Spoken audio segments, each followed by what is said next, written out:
You are listening to novel Shadow Slave, a dark fantasy novel by Gilta 3 Volume 2 Part 1. Chapter 96, Exile. Wake up sunless. Your nightmare is shut the hell up. Trying to remain in the blissful embrace of sleep, Sunny hissed through his teeth and stubbornly closed his eyes tighter. He was warm and comfortable under the blanket on his own bed, where all the problems of the world seemed less serious and dire. For a moment there was silence. That's better. Wake up sunless. Thrusting one arm from under the blanket, Sunny summoned one of his memories. Immediately a triangular leaf-shaped throwing dagger appeared in his hand, only to be thrown blindly at the source of the irritating voice. Missing its mark, the kunai clinked against the stone wall and fell to the floor. However, the voice did fall silent. It was already too late. Far in the distance, the waves were starting to crash against the city wall. The night was coming, so it was time to get up. Opening his eyes, Sunny sat up and looked around. His room was beautiful and spacious. The stone walls were engraved with intricate patterns, creating an atmosphere of sanctity and elegance. The furniture was made out of pale polished wood with several mismatched pieces that Sunny had scavenged from different places himself.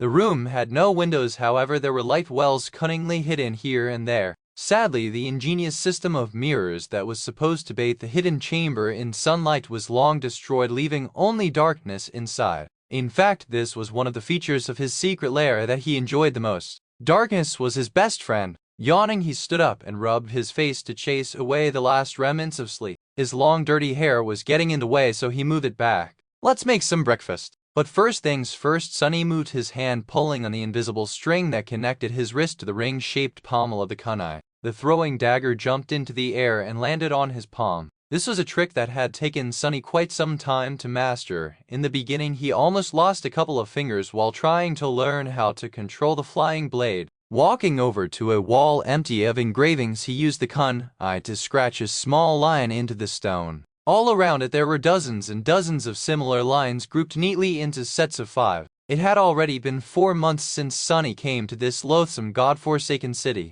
Many things had happened during that time. Cassie's vision turned out to be true. Far in the west they indeed found a vast ruined city surrounded by tall walls with monsters wandering its narrow streets. And in the center of the city, there was a hill with a magnificent castle standing on its top. Miraculously, the castle was full of people. However, they weren't awakened as the 3 of them had hoped. Instead, they were each and every one of them mere sleepers. Because there were no gateway in the castle, hundreds of humans, those who had managed to survive the lethal hellscape of the Forgotten Shore due to their strength or luck, were stuck there with no hope of ever returning to the real world. It was nothing but a graveyard of hope. Remembering his first days in the castle, Sunny couldn't help but laugh out loud. Oh, what a fool he had been! So full of hope and newfound faith in humanity. Where's that faith now, huh? Laughing hysterically, he bent over and slapped his knees. What do you think about that, buddy? The shadow didn't respond, staring at him with reproach. Its silence only made Sunny laugh louder. He just couldn't stop. To be honest, he had gone a little bit insane some time ago, probably around his 3rd week of living alone in the city. He was more or less alright after leaving the castle due to that unfortunate falling out with, well, it didn't matter. The point was that on his 3rd week, that damn bastard of a knight had almost disemboweled him, leaving Sunny no choice but to crawl away while using his own 2 hands to stop his intestines from falling out. After finding his way to a secluded ditch and lying there for a few days, too weak to move and simply waiting to die with not a soul around to help him, Sunny wasn't quite the same. Good times anyway, he survived. Dismissing the kunai, Sunny walked over to a table that he had scavenged from the ruins of a library and glanced at the gray rock that was lying in its center. No matter how you looked at it, it was just an ordinary rock. However, as soon as Sunny's gaze fell on it, the rock spoke. Wake up sunless. Your nightmare is over. That rock was in fact one of his most valuable memories. In all ways except for one, it was indeed just a rock, which was already useful enough. There were a lot of things that someone as devious as Sunny could accomplish with the help of a rock. However, this particular rock was also capable of parroting different sounds, which made it simply priceless. Right now, it was parroting Sunny's own voice. Wake up, you vile thing! Struggling with the irrational desire to turn the parrot rock into dust, Sunny dismissed it and removed a piece of cloth from the table. Beneath it, a few strips of monster meat lay on a silver platter. He had hunted this monster himself, which was not an easy task in these parts. In fact, as far as Sunny knew, he was one of the very few people capable of hunting in the city alone. The reason for this was that most of the nightmare creatures populating it were of the fallen rank, with only a handful of weaker ones hiding here and there. No one was crazy enough to hunt the fallen monsters. Instead, large hunting parties used experienced guides to avoid these powerful creatures while searching for easier prey. But to Sunny, singling out stray awakened monsters were comparatively easy. He hunted at night using deep shadows to make himself nothing short of invisible. If he didn't want to fight a fallen abomination, he didn't have to.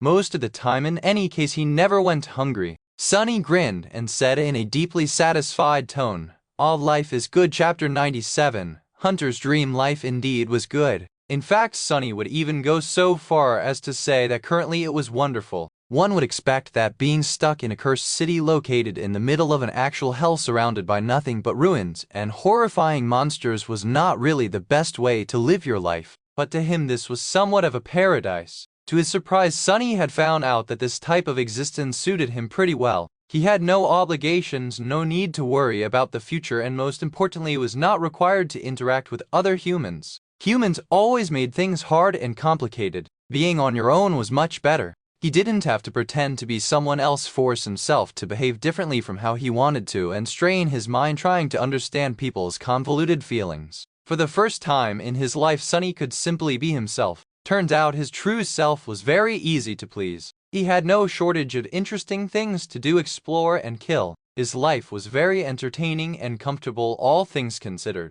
It was at least way better than his pathetic existence in the outskirts back in the real world. The key to this harmonious feeling was very simple. It was to have no hope.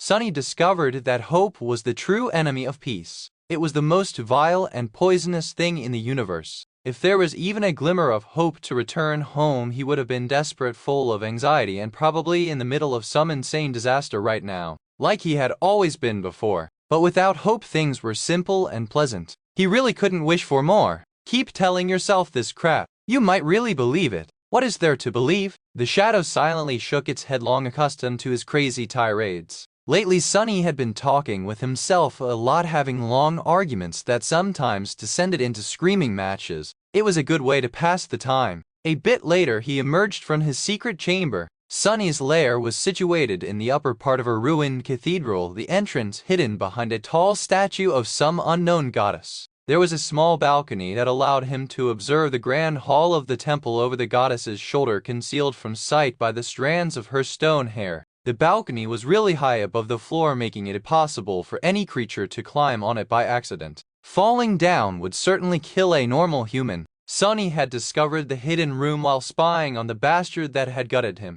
He had entered the cathedral through the hole in its roof and landed on one of the wide support beams, then walked across and accidentally noticed the small balcony. That's how he and the bastard had become neighbors. The bastard was in fact the guardian of this place. He patrolled the grand hall, killing anyone who dared to come inside. Sunny saw plenty of powerful nightmare creatures fall to his sword, cleaved apart without much effort. Of course, the bastard was a nightmare creature of considerable power himself. Sunny was pretty sure that he was at least a devil. Sharing the cathedral with a devil was very convenient. Sunny could sleep easy knowing that no monster would be able to reach the inner sanctum alive. Of course, he had to be careful to never be seen by his murderous roommate. On the upside, he could observe the devil as much as he wanted, waiting for a chance to exact his revenge. Sunny was hellbent on killing the damn knight eventually. The bastard had to die, but before that, Sunny had to become stronger. Walking across the beams of the cathedral, he approached the hole in the roof and climbed through it.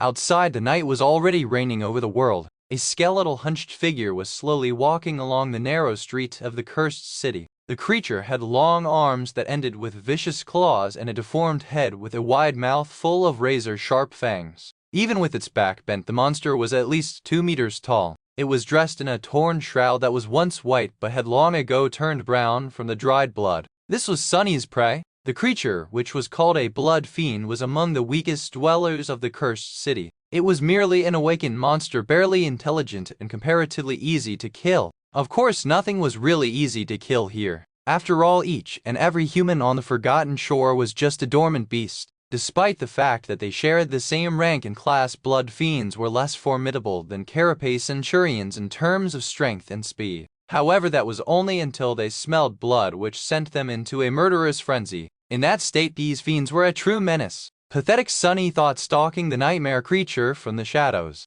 He had killed a few of these monsters in the past and had a great time each time, well except for this one encounter where he had accidentally scratched himself on a sharp stone. That was not fun at all. Time to die, you ugly freak. The blood fiend was just about to turn the corner when a sudden sound attracted his attention. With unnatural speed the monster turned around and fell on all fours, his sensitive ears picking up the slightest rustle. Then he took a few careful steps forward and stopped at a certain spot. In front of the fiend an ordinary-looking rock was lying on the ground. A second later the rock suddenly spoke. "Behind you," it said politely. The creature froze for a moment, then turned around with lightning-fast speed. Something whistled in the air and the upper part of the blood fiend's body separated from the lower. Still refusing to die, the monster reached out with its long arms. Sunny slashed with the midnight shard, severing one of the arms at the elbow. Continuing the motion, he took a quick step forward and performed another strike, this time piercing the creature's skull. The tip of the takai entered through one of its eyes and exited through the back of the head. All of it took less than a second. By the time both parts of the monster fell to the ground, Sunny had already retrieved his sword. Looking up with expectation, he smiled and waited. As if answering his call, the spell whispered, "You have slain an awakened monster, blood fiend. Your shadow grows stronger." The runes shimmered as they appeared in the air in front of him. Looking down, he read, "Shadow fragments, 398 by 1000. Just 2 fragments away from 400. These days he was progressing at a very respectable speed. In the beginning, back when he had not known the city and the creatures that populated it, Sunny was lucky to get a few fragments in a week. He had also been much more prone to ending up bloodied and one step away from death. But now things were slowly changing. He couldn't even remember the last time he felt compelled to say goodbye to life. You just had to go and think that out loud, huh? Just as he finished that thought, a distant sound of footsteps reached his ears.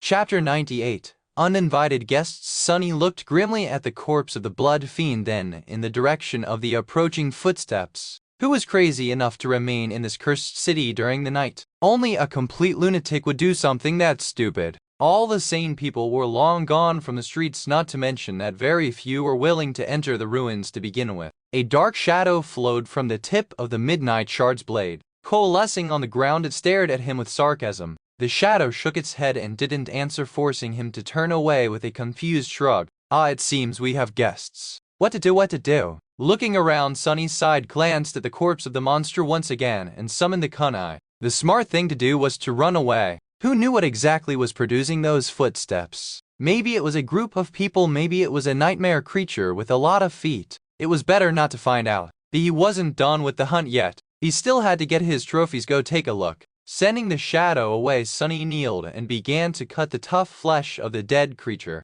Without the enhancing effect of the shadow, slicing the blood fiend apart was not as easy. However, he still managed to find the first soul shard rather quickly. One more to go. Meanwhile, the shadow had discovered the uninvited visitors. 6 humans were cautiously walking along the narrow path in the stone ruins, lighting their way with a ghostly blue lantern. They were all rugged men wearing mismatched suits of armor and armed to the teeth. Their eyes were cold and hard. Sunny raised his eyebrows. They really are people. What is a bunch of gunlogs, thugs, doing outside the castle walls in the middle of the night? Gunlog was the owner of the castle and the self-proclaimed king of this odious place. Every sleeper on the forgotten shore was forced to either serve him or pay him tribute. Even still, the latter usually didn't live long. Dismissing the midnight shard and the parrot rock, Sunny concentrated on searching for the second soul shard. He wanted to be gone from the street before these gentlemen arrived. But this circle of blue light was approaching too fast. Finally catching a glimpse of the glowing crystal, Sunny grabbed it and hurriedly hid it in his armor.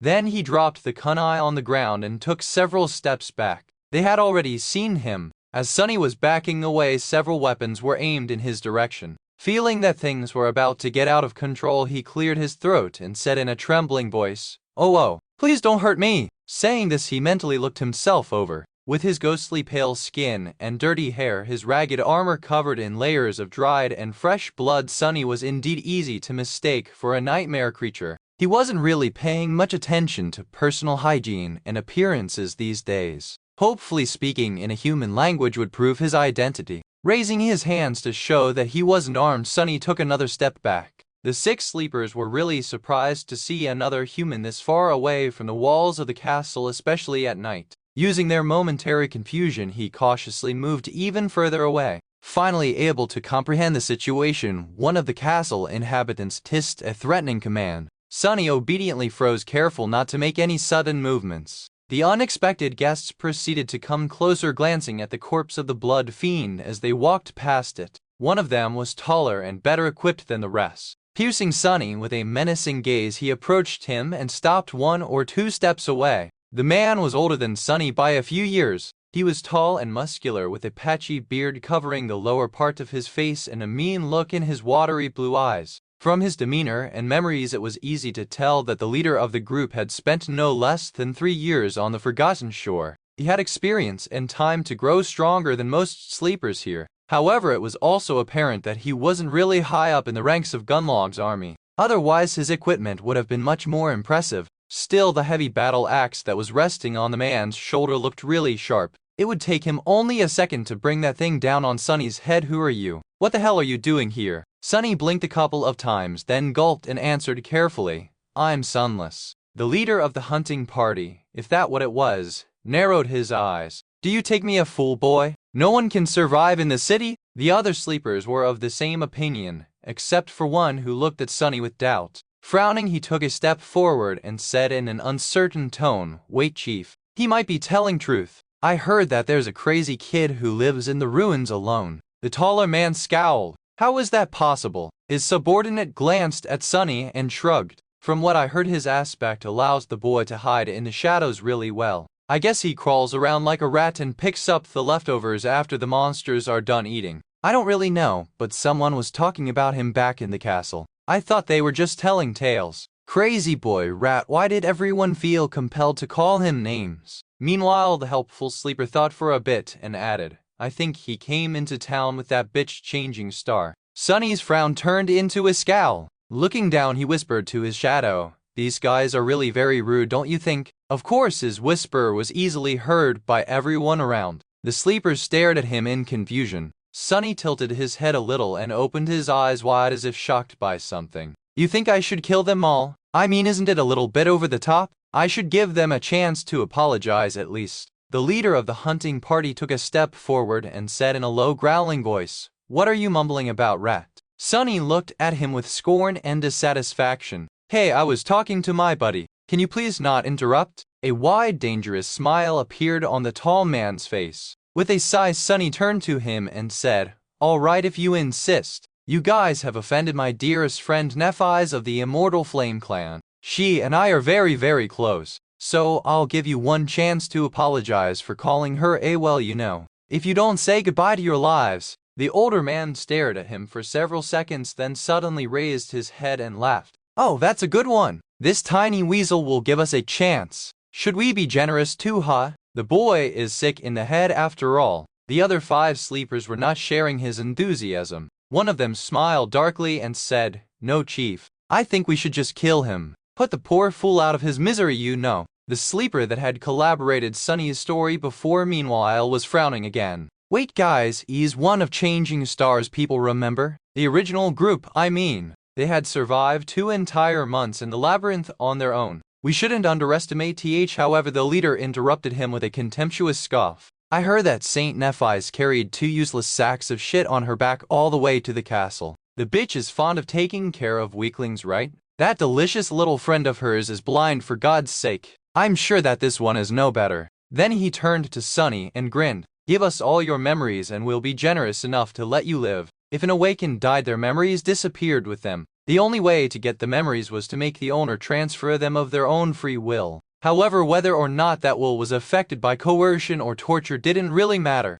At least not to people like these. So you're not going to apologize? The tall man grinned. So you want my memories, eh? Let me think, how about this one? Lowering one hand, he summoned a parrot rock. It immediately appeared on his palm, looking as boring and ordinary as always. The leader of the hunting party frowned, not taking his eyes away from Sunny's face. Despite his crude exterior, he was paranoid and careful. Years of experience had taught him to never lower his guard. A moment later, the rock spoke. Behind you. That was the most basic of tricks. The tall man grinned, still looking Sunny in the eyes. Do you really think that I would fall for? However, before he was done talking, the blade of a I hit him from behind, penetrating the back of the man's skull and killing him on the spot. Chapter 99. Pursuit. Sunny had dropped the throwing dagger near the monster's body in advance and then took all those steps back to make this exact situation possible. As soon as the parrot rock spoke, he pulled on the invisible string, sending the kunai flying back in his direction. The tall bastard didn't just happen to be in its path either. You have slain the leader of the hunting party. Really should have listened to that rock. Shadow grows stronger. Before the sleepers even had time to react, Sunny was already moving. The shadow had been wrapped around his body a long time ago, making him that much faster. Summoning the midnight shard, he fluidly slashed at the nearest enemy, severing the man's arm at the elbow. The blade struck right between the vambrace and the counter of his enchanted plate armor. To Sunny, these people were slow and clumsy, their power level and technique severely lacking. He had already been more experienced than them after the harrowing journey through the Crimson Labyrinth, learning how to wield a sword in combat from Changing Star herself. The 3 months he had spent hunting and surviving alone in the cursed city only made the gap that much wider. Despite looking like easy prey, Sunny was anything but. However, he wasn't foolish enough to challenge all 5 of them. People might have been weaker than nightmare creatures, but what made them really dangerous was their unpredictability. Each aspect was unique, armed humans with a formidable arsenal of inexplicable abilities. Facing something you couldn't understand was the surest way to end up dead. With his advantage of surprise gone, Sunny decided that it was time to retreat. Turning around, he jumped out of the circle of light and ran. It was really hard to pursue someone who could see in the dark on these narrow streets, so there was a real chance of escaping unscathed. However, the kunai was still attached to Sunny's wrist. Sliding out of the dead leader's skull, it fell to the ground and clinked loudly against the stones, then jumped a few meters away and hit the pavement again, creating more noise. Following the sound of metal striking against stone, the sleepers lunged forward, following in Sunny's footsteps. What a persistent bunch. Even the guy who had lost his arm was on his heels, either having a way to stop the bleeding or simply unwilling to let the attacker escape, even if it cost him his own life. This part of the city was Sunny's hunting ground. He knew every nook and cranny of these streets like his own 5 fingers.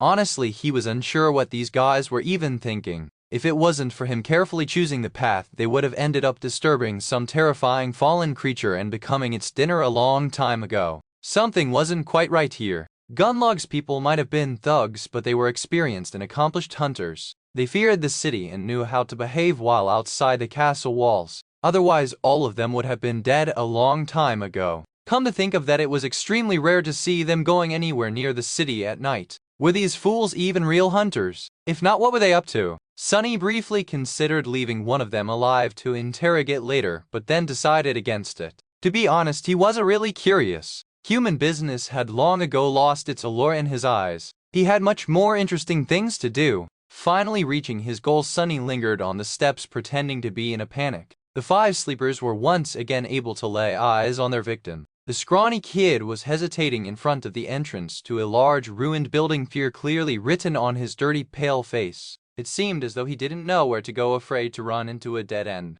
Noticing them, he flinched and dove into the building with desperation in his eyes. "You have nowhere to run now, rat," hissed the man who had lost his hands to Sunny's blade. Full of killing intent, the sleepers followed the crazy young man into the building. However, once they got inside, they saw no sign of the scared kid. The only thing they saw was a simple rock lying on the floor. As the one-armed man belatedly realized that something was wrong, the rock said in an ominous tone, "Say goodbye to your lives." A second later, a massive silhouette stepped out of the darkness. The man's eyes widened as the figure of a regal knight clad in a menacing black armor reflected in them. The creature was more than 2 meters tall, his gothic armor forged from a lustreless anthracite steel.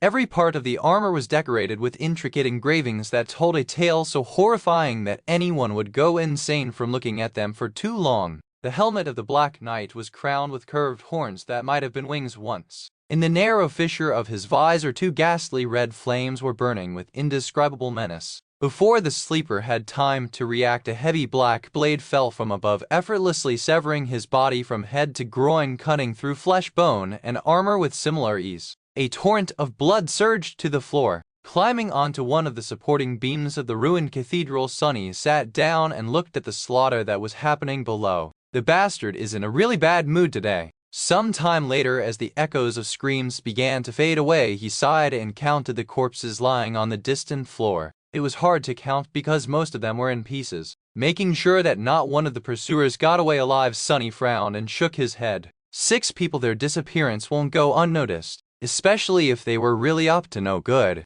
Why do I feel like I had just gotten myself in trouble? Chapter 100. Clear conscience. The Black Knight remained motionless for several minutes, silently observing the corpses of his enemies. Drops of blood fell from the blade of his fearsome greatsword, gathering into a puddle beneath his feet. The thoughts of the cruel creature were a mystery. To be honest, Sonny wasn't even sure that this unstoppable mountain of murderous black steel was sentient. In that regard, the monstrous inhabitants of the cursed city were a bit strange. Usually nightmare creatures of higher classes possessed a perverse form of intelligence which was often comparable to that of humans and sometimes even surpassed it. However, that rule did not apply to every monster in this eerie place. From Sonny's observations, the dwellers of the ruined city could be roughly divided into 2 groups. The first group consisted of various creatures that came here from outside the wall, be it from the labyrinth or from the depths of the dark sea. These abominable things more or less followed the unnatural laws of the spell that every awaken was familiar with. The second group was different. These creatures, he suspected, were either created from the remains of the ancient residents of the city or creepily had actually been them once. The wraiths, as he called them, were much more unfathomable and dangerous. Their powers and behavior refused to abide by any sort of sense or logic. The Black Knight was one of these sinister revenants. That's why Sonny had trouble predicting his actions. Most of the time, the regal devil was content simply patrolling the grand hall of the ruined cathedral and killing anything that dared to come inside, just like he had killed those poor fools. With a sigh, Sonny lay down on top of the support beam and, not paying any attention to the deadly height of his improvised resting spot, closed his eyes. He wanted to take a breath before continuing with his nightly errands. Soon the sound of heavy footsteps informed him that the bastard had resumed his never-ending patrol. Despite the fact that nothing was disturbing his peace anymore, Sonny still felt strangely restless. His inner voice was in the mood to chat. "Aren't you forgetting something?" What was there to forget? He was just catching his breath before going out again. He also had to wait for the right moment to scavenge through the possessions of these dead hunters. "You just killed 6 people. Don't you feel guilty?" Sonny was a little startled by this question. Curious, he listened to his emotions and came to the conclusion that no, he did not feel guilty at all. This was his 3rd time killing a human being. Granted, the first time happened inside a nightmare where people were supposed to be simple illusions. However, Sonny wasn't sure that he believed in this theory. The old slaver's anguish had felt awfully real to be just a figment of his imagination. The second time, well, he didn't want to think about that. That happened in the castle anyway, and that part of his life was over. The 3rd time was the cleanest of them all. Those thugs were going to rob and kill him anyway. Sonny had seen through their intentions long before pulling on the invisible string and sending their leader into the cold embrace of death. He could have tried to run away, but they were very rude. If the thugs had insulted just him, Sonny might have tried to end the confrontation without bloodshed.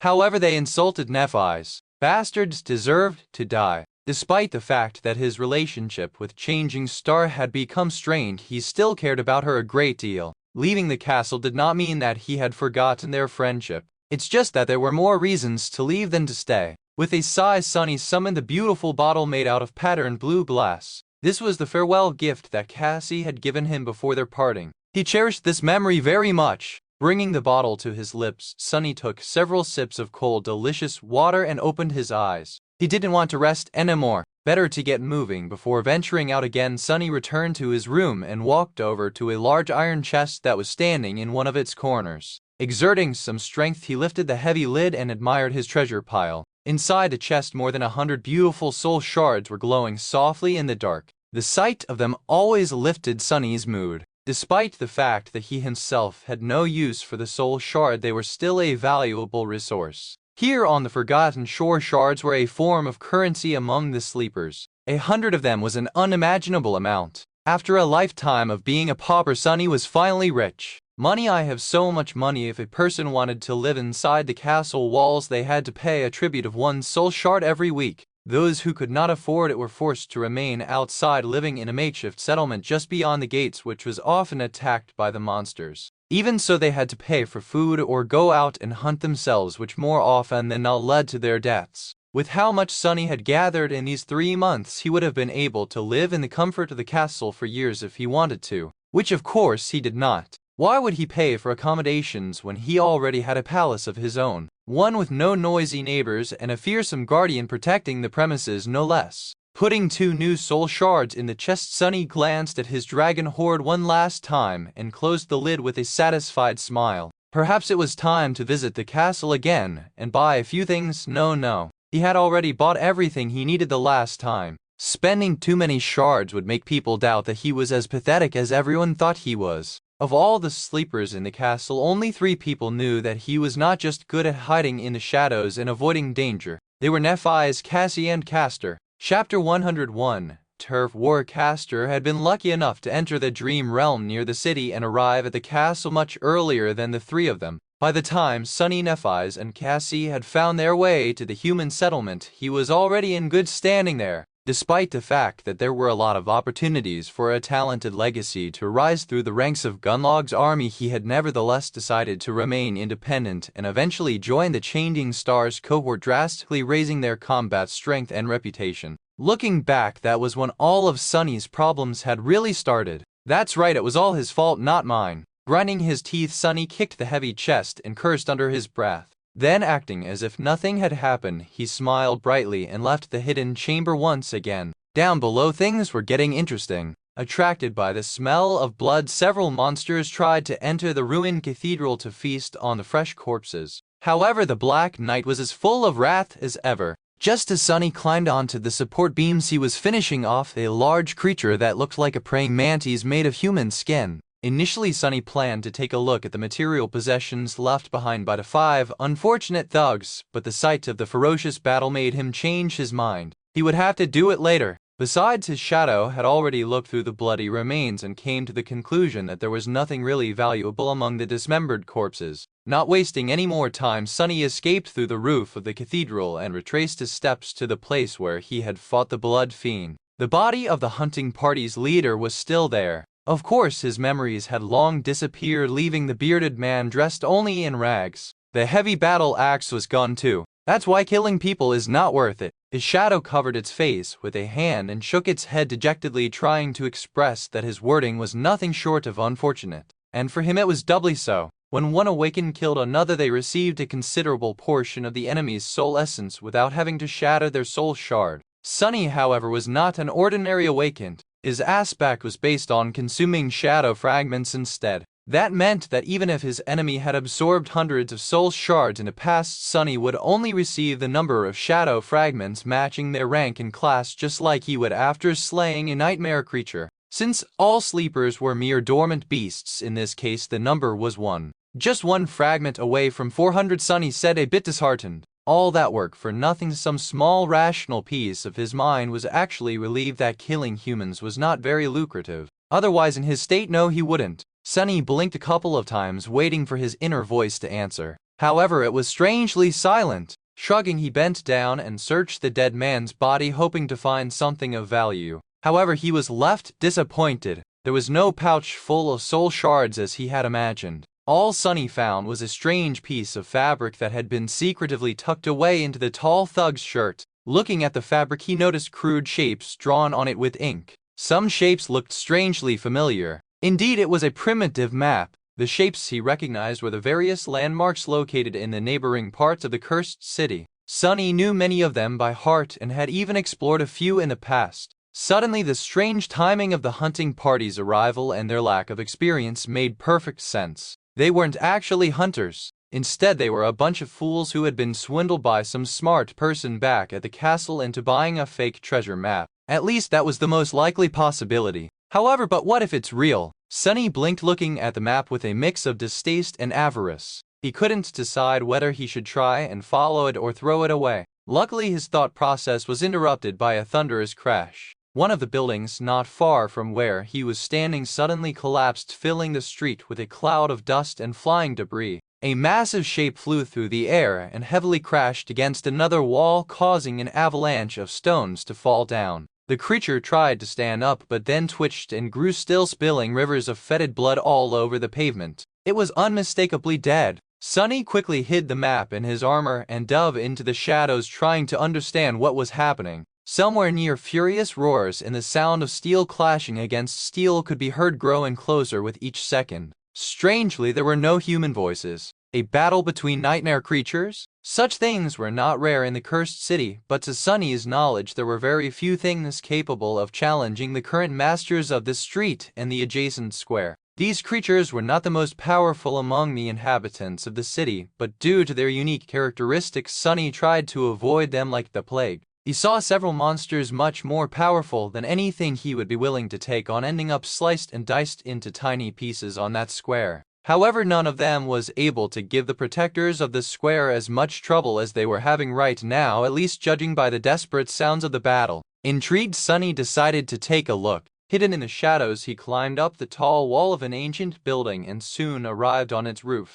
Watching his footing, Sunny walked forward until he reached the opposite edge of the building. From there he could see the wide square in all its dark glory. In the middle of the square, a moving statue was fighting against several hulking monsters. Chapter 102. Stone Saint. On a dark square surrounded by ruins of once magnificent buildings, a vicious battle was coming to an end. The remains of its solemn protectors were lying on the cold cobblestones, ruthlessly shattered into pieces. Sunny blinked in shock. He was really astonished. The living statues that used to guard the square were a very tough bunch. As far as nightmare creatures of the cursed city went, they weren't the most formidable in terms of size and physical might. However, their strange bodies were extremely durable and capable of withstanding truly devastating amounts of damage. Aside from that, the stalwart stone warriors were also disciplined, proficient in the use of weapons, and utterly deadly. They were able to perfectly coordinate their movements, using strategy and tactics to silently overwhelm opponents whose power far surpassed their own.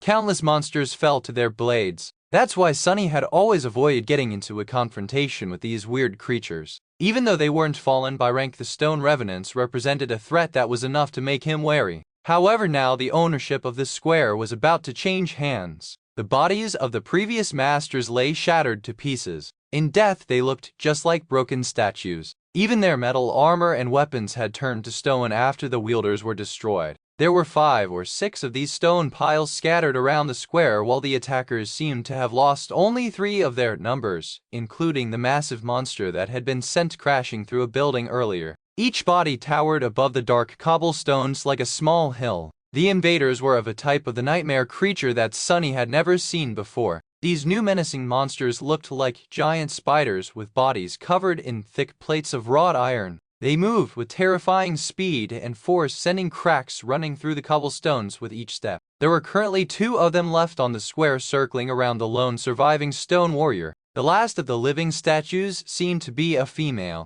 Compared to the spiders, she was almost comically small in stature, standing no taller than Sunny himself. The graceful stone creature was armed with a sword and a round shield, wearing a plate armor that covered most of her body, leaving only the eyes exposed. Or rather, 2 rubies burning with crimson flames that these creatures had instead of eyes. Her armor and weapons were black in color, forged from some unknown and incredibly heavy stone-like alloy. Of course, in reality, they were made out of the same stone as their wielder. However, the dark force that had turned the granite body of this nightmare creature into the strange approximation of flesh had also turned the stone armor into metal. Currently, the last of the living statues was standing with her shield raised, the blade of the sword resting on its rim. Her head was lowered, ruby eyes silently following the movements of the 2 spider monsters. Sunny didn't know for sure, but he suspected that these spiders were both fallen beasts. In any case, the stone woman was doomed. Her enemies were just toying with her, savoring the helplessness of their victim before finishing the job. He didn't really care. In fact, he was waiting for the show. Watching nightmare creatures slaughter each other was one of his favorite pastimes, and the best thing about it was that it didn't matter who won. However, in the next moment he was surprised. In a strange turn of events, the stone monster lunged at the spiders first. Calmly striking her sword against the rim of the shield twice, she dashed forward with grim determination. The spider she was aiming at was a second too late to react. However, due to its superior physical form, it was still able to meet the sudden onslaught with a vicious strike of its own. One of its legs shot forward, threatening to shatter the stone body of the attacking living statue into tiny pieces. The smaller creature deflected the blow with her sword and bashed the spider with the round shield, putting all of her weight and inhuman strength into the strike. Sunny blinked as the massive body of the fallen beast was thrown back and toppled over. The black sword immediately lashed out, sending a shockwave through the spider's guts. A rain of strikes fell on the iron surface of the monster's abdomen, filling the square with the clangor of metal.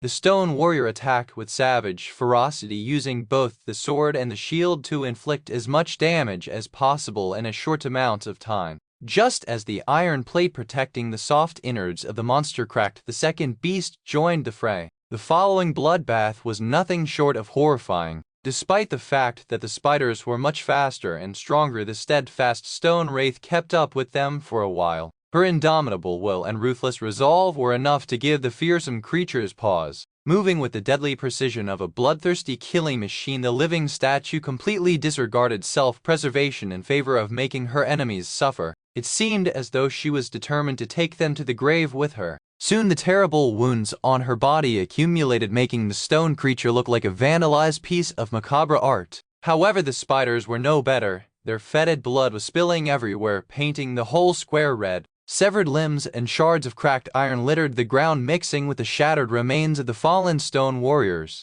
Finally, one of the spiders fell heavily to the ground and twitched, drawing its last breath. The remaining beast lunged at the staggered stone monster, its countless eyes burning with fury. The round black shield rose one last time and then flew aside, torn away along with the right arm of the stalwart living statue. However, almost at the same time, the blade of her sword pierced through the massive beast's skull, ending its life just a moment before breaking apart and turning to stone. Sunny shook his head. What an impressive sight! A lowly awakened creature slaying two fallen beasts. Midnight Shard would have liked that fierce last stand a lot. Come to think of it, this was nothing short of inconceivable. However, the graceful stone warrior paid dearly for performing the bloody miracle. Staggering once again, she fell heavily to the ground, clearly done for. The battle for the ownership of the Dark Square was over. Chapter 103, Coup de grace. As the dust settled, Sunny abandoned his hiding spot on the roof of one of the buildings surrounding the square and jumped down.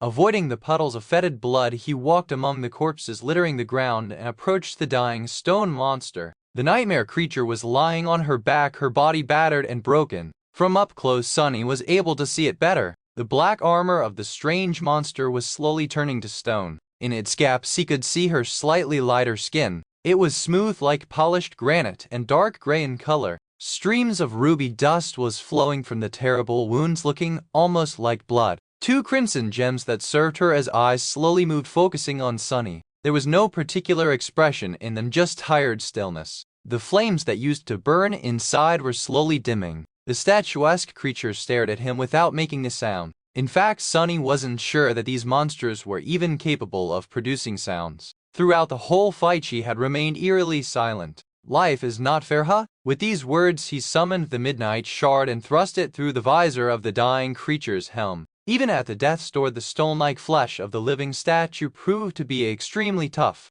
However, he put enough strength into his strike, not wishing to make the poor thing suffer more than necessary. He was always glad to kill a nightmare creature, but this one deserved a quick death. To be honest, he was very impressed by the small stone warrior's desperate last stand. They didn't know who they were messing with, but you showed them at that moment. The familiar voice of the spell resounded in the darkness. You have slain an awakened monster, stone saint. Your shadow grows stronger. That's 4 shadow fragments. 403. However, in the next second he forgot what he was thinking about, because the spell wasn't done talking. Whispering into his ear, it slowly said, "You have received an echo, stone saint." Sunny's eyes opened wide. Did he hear it right? He had finally received another echo? Cautiously looking around, Sunny lowered his voice and said to the shadow, "You heard it too, right?" The shadow stared at Sunny in exasperation, then gestured at its mouth, lowered its hands, and didn't say anything. That's what the spell said. Humming a song, he paced back and forth for some time, then suddenly flinched. I should get out of here. Now that the stone people are gone, who knows what kind of horrors will try to make this square their nest. He made a move to leave, but then stopped and looked at the scene of slaughter with avarice. However, I really should get some mementos first. It's not every day that you stumble upon that many dead nightmare creatures before the carrion eaters arrive to feast on the corpses. This was a chance he won't get any time soon. Sunny hesitated for a few seconds, trying to decide which monsters to approach first. The spiders were obviously much stronger. If they were really of the fallen rank, their soul shards would be incredibly valuable. However, buying anything with a bunch of ascended soul shards would be very suspicious. Plus, it would take a while to find the crystals inside the massive bodies of the giant beasts. The living statues were of the lower rank, but their shattered remains were easy to search. The other inhabitants of the cursed city could arrive at any minute. So with a deep sigh, Sunny ran to the nearest pile of shattered stones and kneeled beside it, hoping to notice the gleam of the soul shards as soon as possible. He was barely done with the second dead statue when a sudden noise made him stop. Knowing that greed had doomed a lot of people to their death, Sunny suppressed the desire to linger here at the last possible moment and quickly dashed away, putting the crystal he had managed to find inside his armor on the run. Summoning the kunai, he threw it into the air and then pulled on the invisible string, making the dagger spin around the stone column. As soon as the string coiled itself around the column, he jumped and made the string contract, sending him flying up. Just like the golden rope, the invisible string that connected the kunai to his wrist was incredibly sturdy and capable of changing its length at will, which allowed Sunny to use the throwing dagger as an improvised grappling hook from time to time. Using the top of the stone column to jump even higher, he grabbed onto the cracks in the wall of one of the ruined buildings and quickly climbed up. By the time he reached the roof, the noises produced by the approaching creature were already loud enough to make him shiver. Whatever that thing was, Sunny didn't want to find out. The sound it produced while moving made him think of a giant snake, one with countless mouths, each hissing the notes of a strange, maddening tune.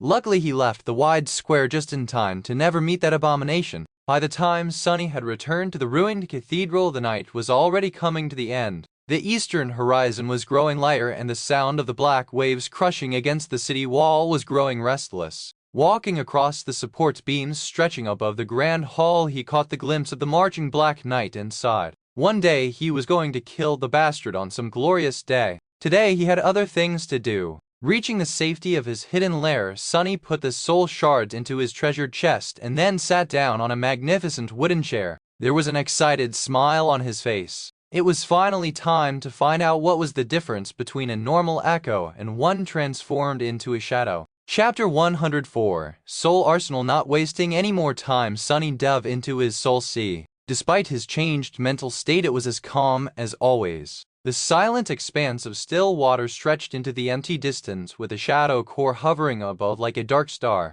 Tiny spheres of light floated in the air around it, reflecting on the surface of the tranquil sea. The silent shadows were still there, standing motionless at the edge of darkness. Compared to before, their ranks had swelled. Monsters of all shapes and sizes were among them now, making Sunny's collection of slain enemies look increasingly impressive. Walking past them, he glanced at one or another from time to time, recalling the thrilling battles with a mix of dread and pride. This was his personal museum, a dark monument to all his sins. Just at that moment, Sunny stumbled and stopped. Not too far away from him, a gaunt shadow stood among the menagerie of terrifying creatures, silently staring at him with empty eyes. That shadow once belonged to a young man not much older than Sunny himself. He had lived in the ramshackle settlement beyond the castle's gates, struggling to survive like everybody else. Before Sunny looked away. "Don't you look at me like that. It was your own fault, fool. You shouldn't have asked me all those questions." Out of the 3 people he had murdered with his own hands, this kill was the only one that made Sunny feel something.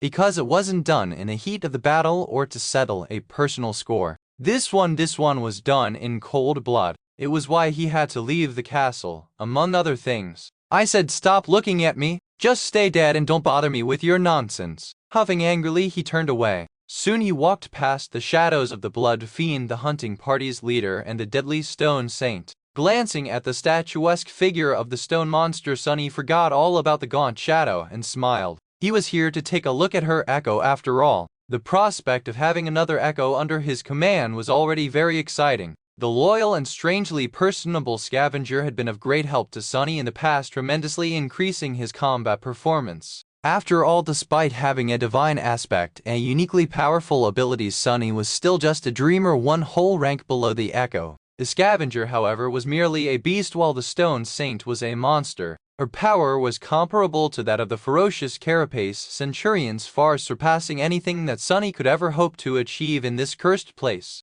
The strange nature of the steadfast living statue made her even more formidable. Having a servant like that would make many impossible things possible. However, Sunny wanted even more. He was waiting to see what miracle his aspect was going to perform, hoping that the results would surpass his wildest expectations. Soon he was standing under the black sun of his shadow core, observing the spheres of light that represented his memories. There were 9 of them now. The ones that he actually used were the puppeteer's shroud, the midnight shard, the prowling thorn, the ordinary rock, and the endless spring. Savoring the anticipation, Sunny summoned each of them one by one and read the glowing runes surrounding the memories. He had gotten the heavy kunai after defeating a peculiar creature that resembled a monstrous armored porcupine. The rain of jagged bone quills had left several holes in Sunny's body, but the reward was well worth it. Memory, prowling thorn. Memory rank, awakened. Memory description. This flying dagger is as unpredictable and fickle as the affection of a young beauty, but perhaps not as deadly.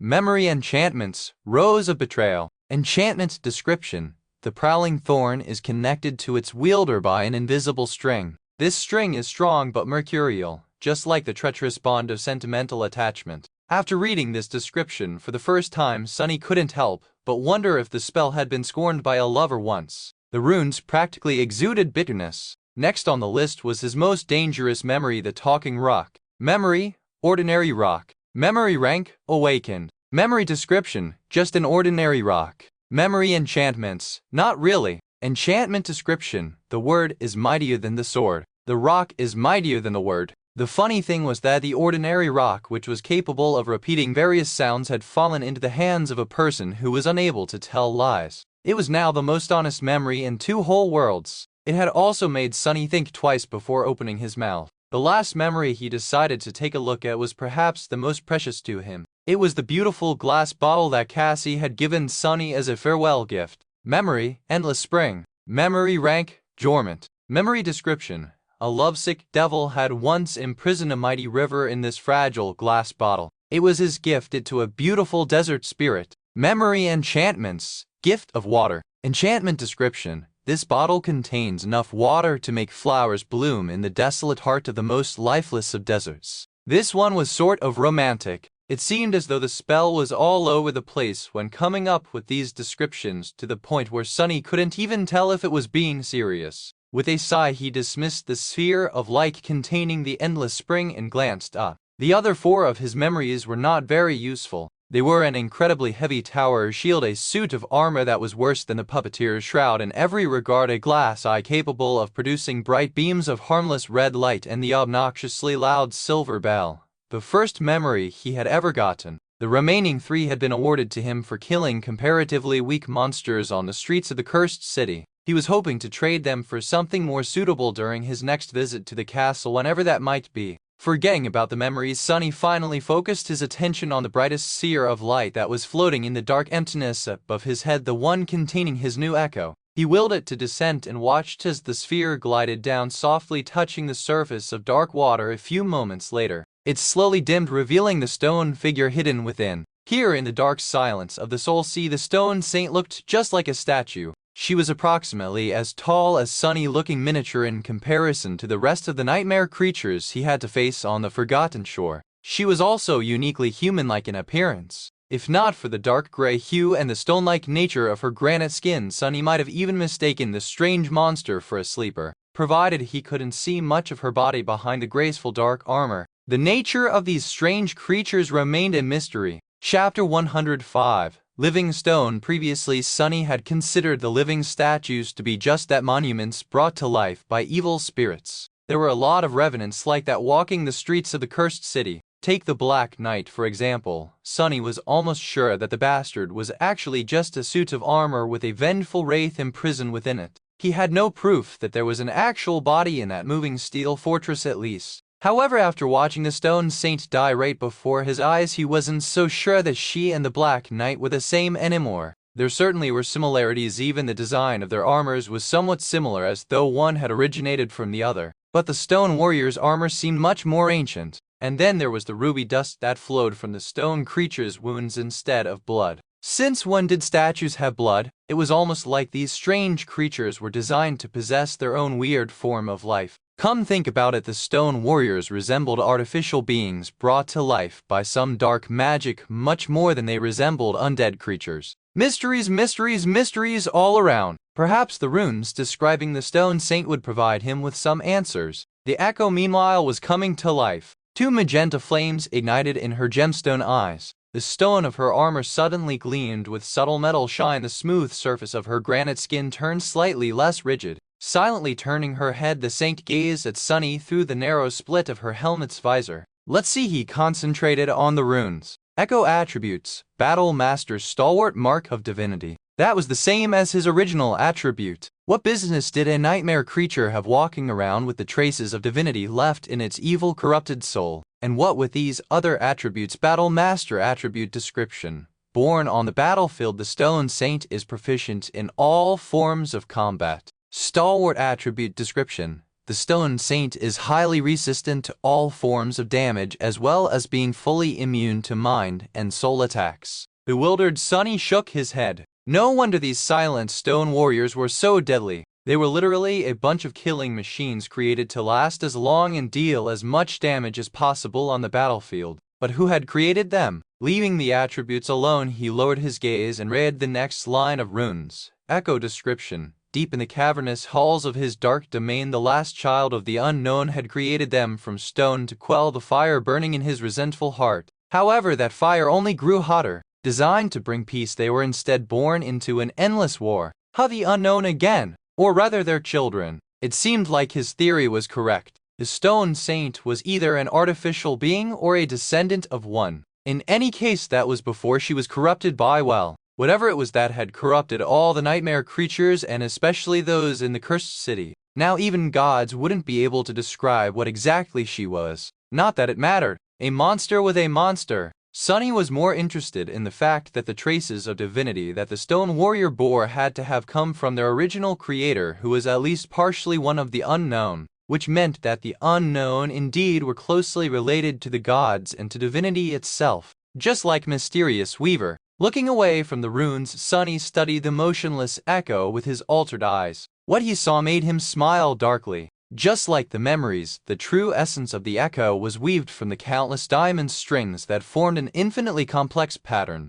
Only in its case the pattern was even more elaborate, dwarfing anything that Sunny had previously seen. Two embers were burning inside the stone saint's body, serving as anchors for the endless strings. One of them was situated in the place where her heart should have been, the other in the lower part of her abdomen. Sunny closed one eye and looked more closely. And there, behind the shining pattern of the diamond strings, he noticed another much more primitive and crude system of adamantine threads. They pierced the stone flesh of the echo, resembling a human nervous system. These strings were also seemingly made from diamond, but they were much less ethereal. In fact, they were entirely corporeal. Makes sense, that makes sense. Wait, how does it make sense? The memories and the echoes were created by the spell. They were artificial. The stone saint too was artificial, but in a much more mundane sense. She was made by a child of the unknown, just like her echo was made by the spell. That the technique that had been used to create the stone saint was eerily similar to the technique that the spell used, although it did look extremely primitive in comparison. Could that mean that the spell itself had come from the unknown? Sunny grimaced and shook his head. Although it was a sound theory, there was too little information to actually consider it substantiated or even remotely believable. He needed to find out more, learn more, uncover more before even beginning to understand the true story that connected the spell, the gods, the unknown, and his own life into one nightmarish tapestry. But there would be time for it later. Right now, he had something equally as interesting right within his grasp. Glancing one last time at the graceful stone monster, Sunny gulped and licked his lips. Then he said timidly, Let's do this." Taking a step forward, he hesitated and then carefully put his hand on the breastplate of the stone saint's armor right across from the place where the main nexus of her spell weave was situated. To his surprise, the breastplate felt like stone and was warm to the touch. It was as though a furious crimson flame was burning inside the nightmare creature's chest. As soon as Sunny touched the echo, a new string of runes appeared in the air in front of him. Transform echo into a shadow? He hesitated once again, afraid to make the choice. What was he going to do if the process made the stone saint weaker or even useless? Trying not to think of this possibility, Sunny sighed and forced himself to say yes. An imperceptible change happened to the Soul Sea as though a gust of wind suddenly appeared out of nowhere. The tranquil dark waters seemed to simultaneously stay still and move restlessly. Then a sudden pressure came from somewhere above. Raising his head, Sunny saw two dark beams descending from the depths of the shadow core. One of them fell on the echo while the other landed on one of the silent shadows that stood motionlessly behind his back, as though connecting them together. Bathed in the dark light, the shadow of the dead stone saint slowly dissolved into it. And then the echo began to change. Chapter 106, creating a monster under Sunny's watchful eyes. The echo began to change. The light falling from the shadow core seemed to seep into the flesh of the stone creature, making it shine with dark radiance. Wisps of shadowy fog emanated from beneath her impervious plate armor, slowly merging with it. It looked as though the stone saint was engulfed in ghostly black flame, being remade by it. What little color there was on her body was washed away and replaced with nothing but darkness. Only two crimson fires burning in her ruby eyes remained, slightly changing their hue and becoming more menacing. Of course, all these changes were happening on the surface. If not for the traumatic transformation that Sunny had gone through to inherit a part of Weaver's forbidden lineage, this would have been all he saw. However, with his eyes altered by the agony of consuming the drop of divine blood, he was able to see much more. Beneath the surface, the essence of the echo was being changed as well, in a way much more fundamental than its outer appearance. The shining embers that served as anchors for the weave of diamond strings had lost their radiance, becoming as transparent and empty as the shadow core itself. The diamond strings were gone, replaced by a sea of darkness. That darkness had a form, a shape that perfectly followed the lines of the stone saint's body. It was as though a living shadow was now inhabiting it, usurping the role that had been played by the pattern of the sorcerer's strings once. Although similar in appearance to the original echo, this new creature was a completely different type of existence. Sunny had never seen anything like it before. It was created by his aspect, after all. The process of transformation, meanwhile, was coming to the end. The ray of dark light cast by the shadow core was disappearing, its reflection drowning in the calm water of the silent sea. The black flames were already fully absorbed by the stone-like armor of the saint, gone with the dark radiance of her smooth granite skin. Sunny observed the stone saint, clad in the lustrous black armor with two ruby flames burning in the deep shadows of the visor. She looked like an incarnation of pure darkness, a noble demon sent to wage war against heaven from the depths of hell. What changed the most, however, was her presence. Before, the echo felt like an empty shell, a magical tool rather than an actual being. Now, however, there were hints of mysterious wool in her crimson eyes, a subtle sense there was a nascent spark of sentience burning somewhere deep within her lightless soul. Or whatever it was that the menacing monster had instead of a soul. Just as this thought appeared in Sunny's mind, the faintly familiar voice of the spell resounded above the dark waters of the Soul Sea. "You have created a shadow monster, Stone Saint." Hearing these words, Sunny smiled. However, a second later the smile disappeared from his lips, replaced by a pained expression. Only now, after the process was complete, he felt a subtle emptiness permeating his whole body. The loss of 100 shadow fragments was finally making its effect known. He had suspected that spending them in this way would reverse the process of power accumulation that had consumed him for these last few months, but it was still an unpleasant feeling. He was much stronger than he had been during the journey through the labyrinth. However, some of his physical might was unmistakably gone, leaving him with a bitter feeling of regret. No, he had known that this would happen and decided to proceed with the experiment anyway. It was well worth it. Forgetting about the change in his physical state, Sunny walked around his shadow and observed her from different sides. The stone saint's eyes silently followed his movements, sending glints of crimson light reflecting from the black surface of the tranquil sea. "I wonder what she is capable of summoning the runes." Sunny immediately noticed that there was a new cluster shining right beneath the one describing his echoes. Shadows, Stone Saint.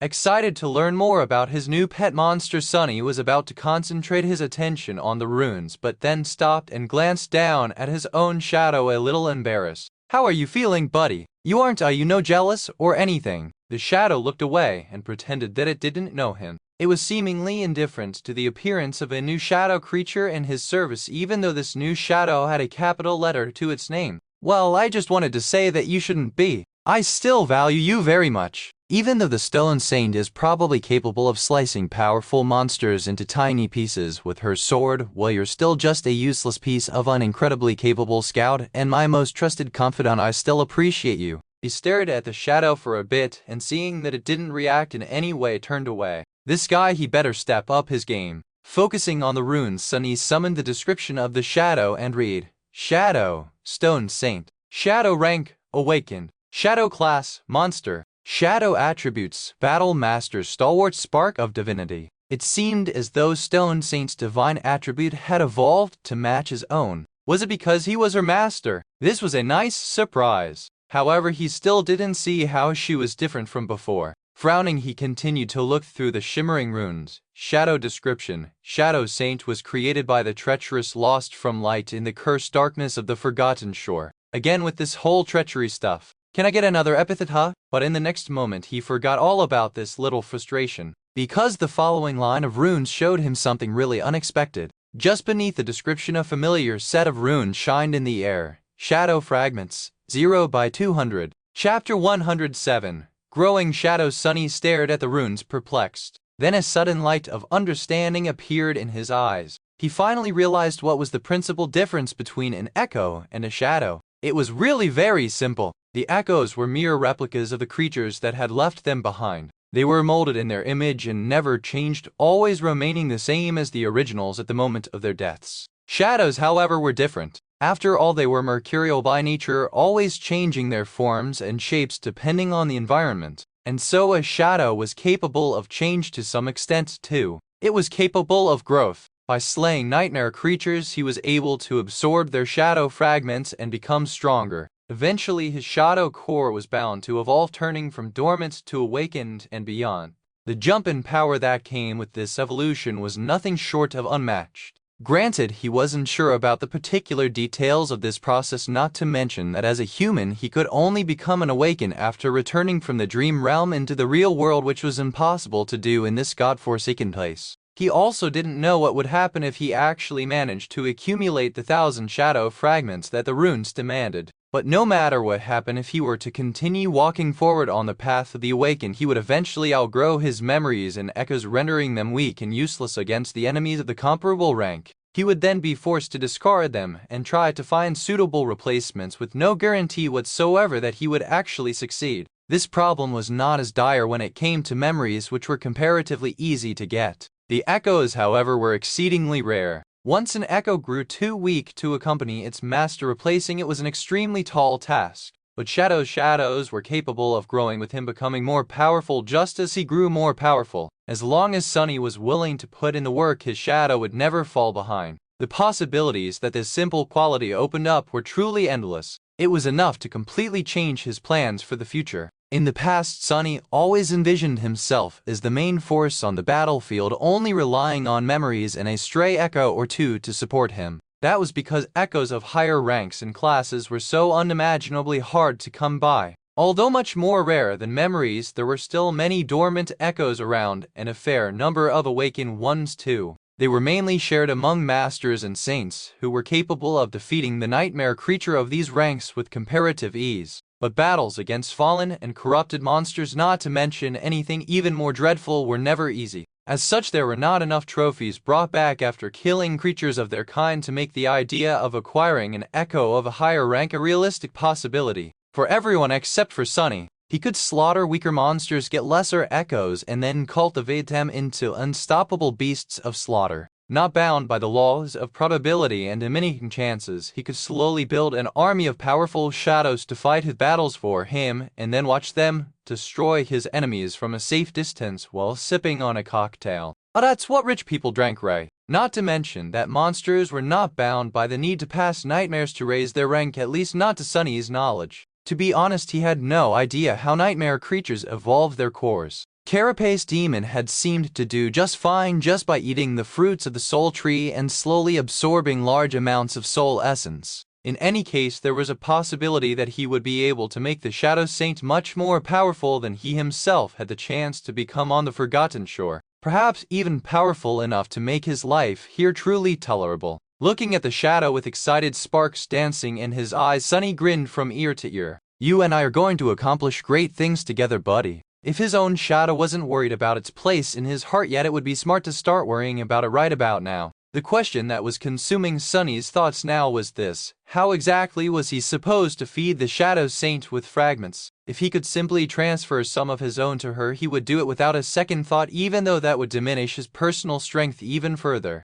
However, there seemed to be no way to do so. No amount of looking at the runes, touching the silent stone creature, or trying to talk to the spell did the trick. Sunny even asked for advice from his own shadow, but that guy was in no mood to talk. The scornful word traitor was written all other his expressionless dark spot of a face. At least that's what Sunny read from it after being met with the silent treatment. In all the excitement, he failed to remember that the shadow was physically unable to speak. Scratching the back of his head, Sunny paced around the Soul Sea and tried to come up with a reasonable way to stuff some shadow fragments inside the taciturn stone monster. Well, the most obvious answer is to go and make her kill some nightmare creatures. However, will it work? When my loyal scavenger killed something, it was I who received the fragments, not him. Did Cassie infect me with her childish desire to assign human qualities to everything? Wait, what was I talking about? Glancing at the outside world, Sunny frowned. It was currently the day there. Usually he would be sound asleep by now.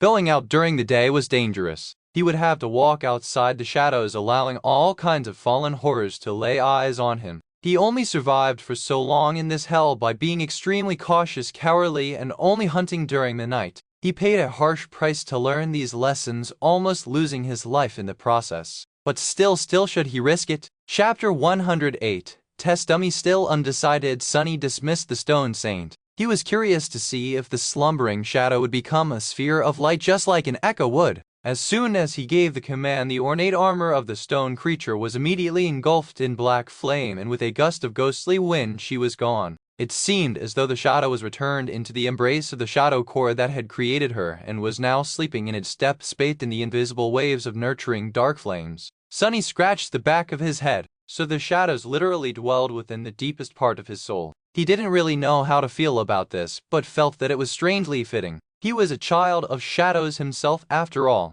With a thoughtful sigh, Sunny emerged from the Soul Sea and looked around his secret lair. Outside the ruined cathedral, the sun was shining above the cursed city, but none of its rays could reach this tranquil hidden chamber. Sunny suspected that once long ago the secret room served as the private quarters of a venerated young priestess who performed sacred rites in this temple. He had found some of her things in the modest wardrobe that was hidden behind a stone panel, somehow preserved in pristine condition despite the thousands of years that had passed since the city had fallen to the curse of darkness. If not for the lamentable disparity of their genders, he would have had a whole collection of clothes to wear instead of spending every waking hour dressed in the same good old puppeteer's shroud. There were limits to the amount of abuse that even a fifth-tier armor could withstand. However, in a sense, he was lucky. At least his armor was made out of soft fabric. It would have been much worse if he had to wear a suit of plate armor or a rusty chainmail instead. That priestess, of course, had not used the same extravagant method to enter her private quarters. There actually was a doorway that led outside the room and into a concealed corridor that ended with a narrow stairwell.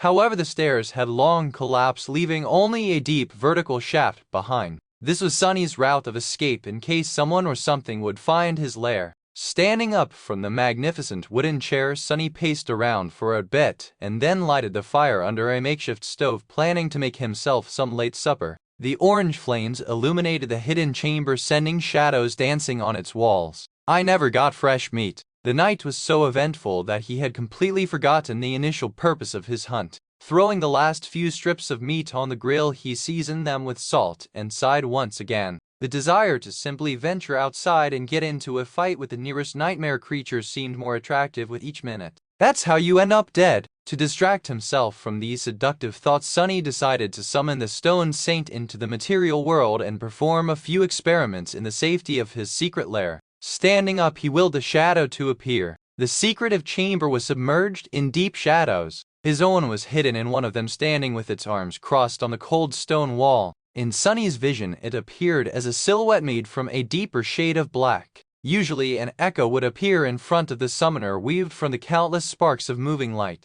However, the Stone Saint entrance was completely different. Instead of materializing out of thin air, she stepped out of his shadow like a sinister dark knight. Wreathed in darkness, her elegant figure emanated a sense of danger and foreboding. First, two ruby eyes ignited in the depths of the shadow. Then the darkness came to life and surged forward, taking the form of the deadly stone monster. The sole of her stone-like soleret touched the floor with a loud clang, and a moment later the shadow saint was standing in the middle of his room, her hand resting on the pommel of her sword. Sunny grimaced, feeling a slight headache. So the shadow was hiding in a shadow, and then the shadow came out of the shadow to stand with it in the shadows. This is starting to get out of hand. I really need to come up with better terminology. He felt that this was a vital problem, but no suitable words came to his mind. Glancing at the silent duo, Sunny hesitantly asked, "Any ideas?" Sadly, both his shadow and his shadow were mute and unable to voice their opinions even if they wanted to. Left with no assistance whatsoever, Sunny sighed.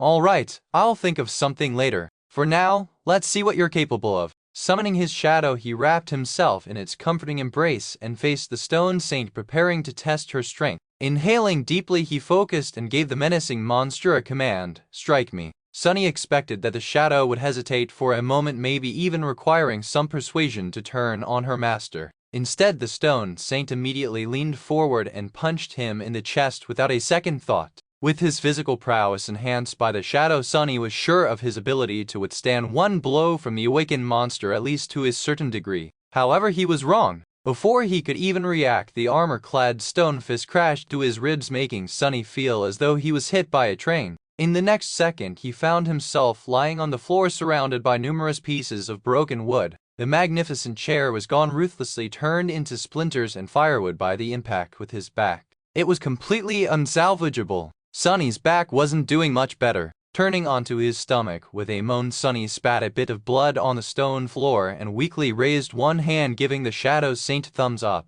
10 out of 10, just like crap. That really hurts, just like I expected. Casting a furtive glance at the elegant stone knight, he forced a smile out and tried to stand up. "I think I need to amend some details of the future experiments." Next, Sunny was planning to enhance the stone saint with the shadow before getting her to strike him again. However, on second thought, there were better ways to measure her power. Chapter 109. Soulmates. Picking himself up from the floor, Sunny staggered and found his way back to the fire burning under the improvised grill. Glancing at the motionless stone knight, he spat a bit more blood and groaned. As the appetizing aroma of roasting meat filled the air, the blood weave got busy repairing his body. By the time his supper was ready, Sunny was able to breathe without wincing. Putting the meat on his prized possession, the luxurious silver plate, Sunny prepared to eat. On the forgotten shore, simple everyday necessities like plates were rarer than enchanted swords and magical suits of armor. In the whole cursed city, only Gunlog and his 5 lieutenants were able to dine with as much decorum as Sunny. Granted, he had yet to find even a single pair of chopsticks in this whole damn place, let alone something more technologically advanced like a spoon. Of course, Sunny could try and make one himself, but that wasn't the same thing. The shadow saint was silently looking at him with her burning ruby eyes. Feeling uncomfortable under her mysterious gaze, Sunny glanced at his plate, then at the menacing stone creature.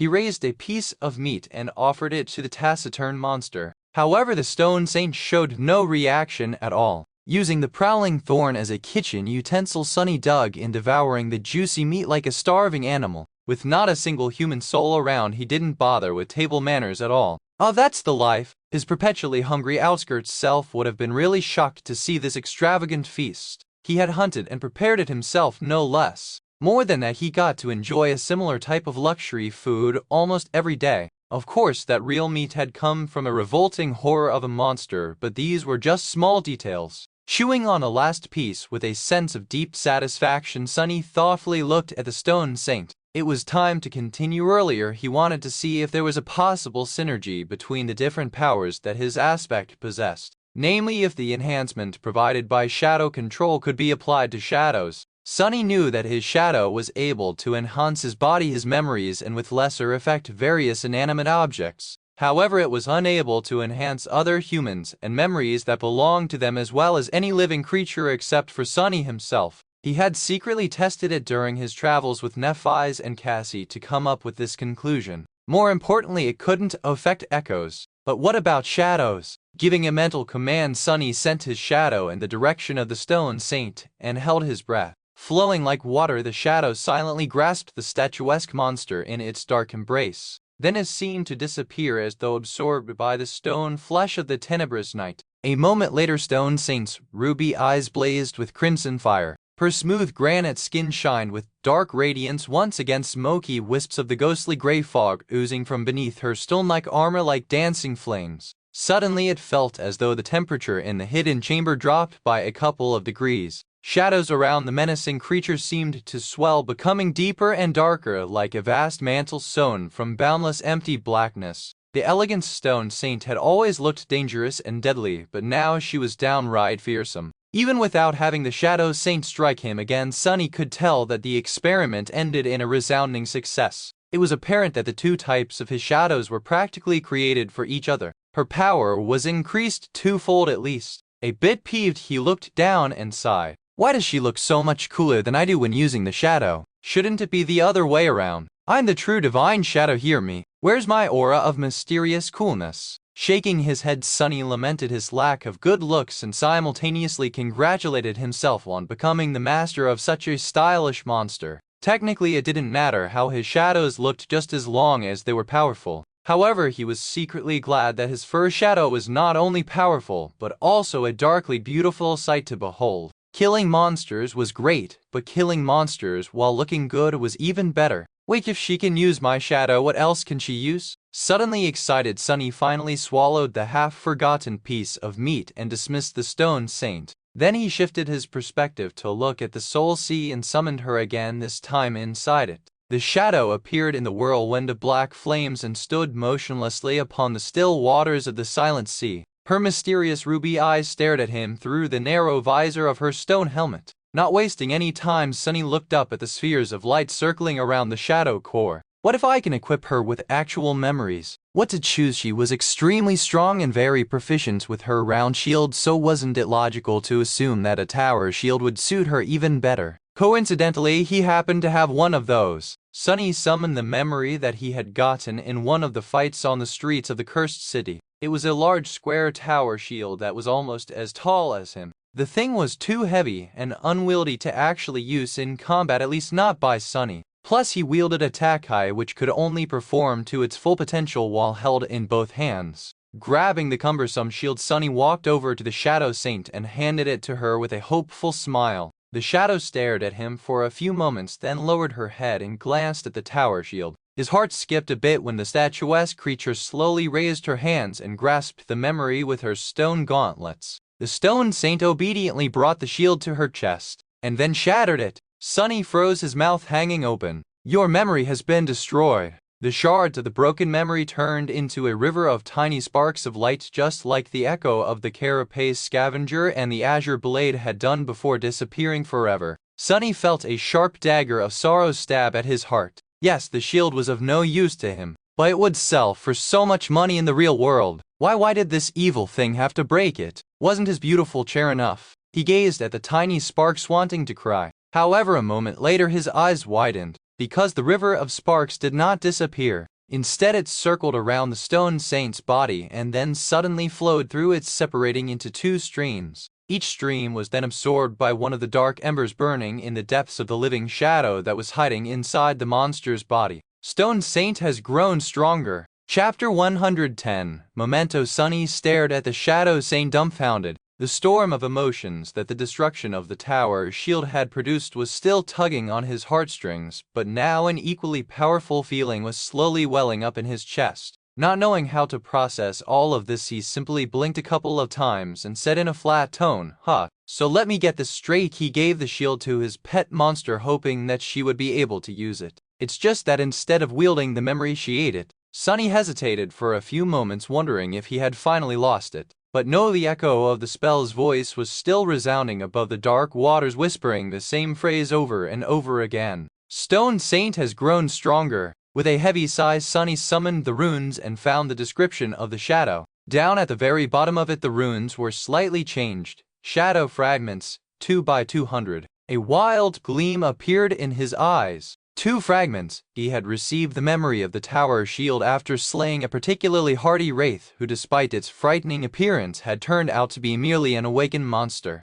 For killing it, Sunny himself had received 4 shadow fragments. but that was because his own shadow core was dormant, and as such he always got double the reward in battles against creatures of the higher rank, 2 for each soul core that an awakened creature possessed. The Stone Saint was such a creature herself, so it was logical to assume that she would not receive the same treatment. The tower shield had come from a monster with 2 awakened cores, so she received 2 fragments for consuming its memory, which meant that with a fire of excitement burning in his eyes, Sunny hurriedly summoned another memory. A disgusting eye with a menacing vertical pupil appeared from the dissipating brightness of the descending sphere of light. That eye came from a basilisk-like creature that Sunny had killed a few weeks ago. In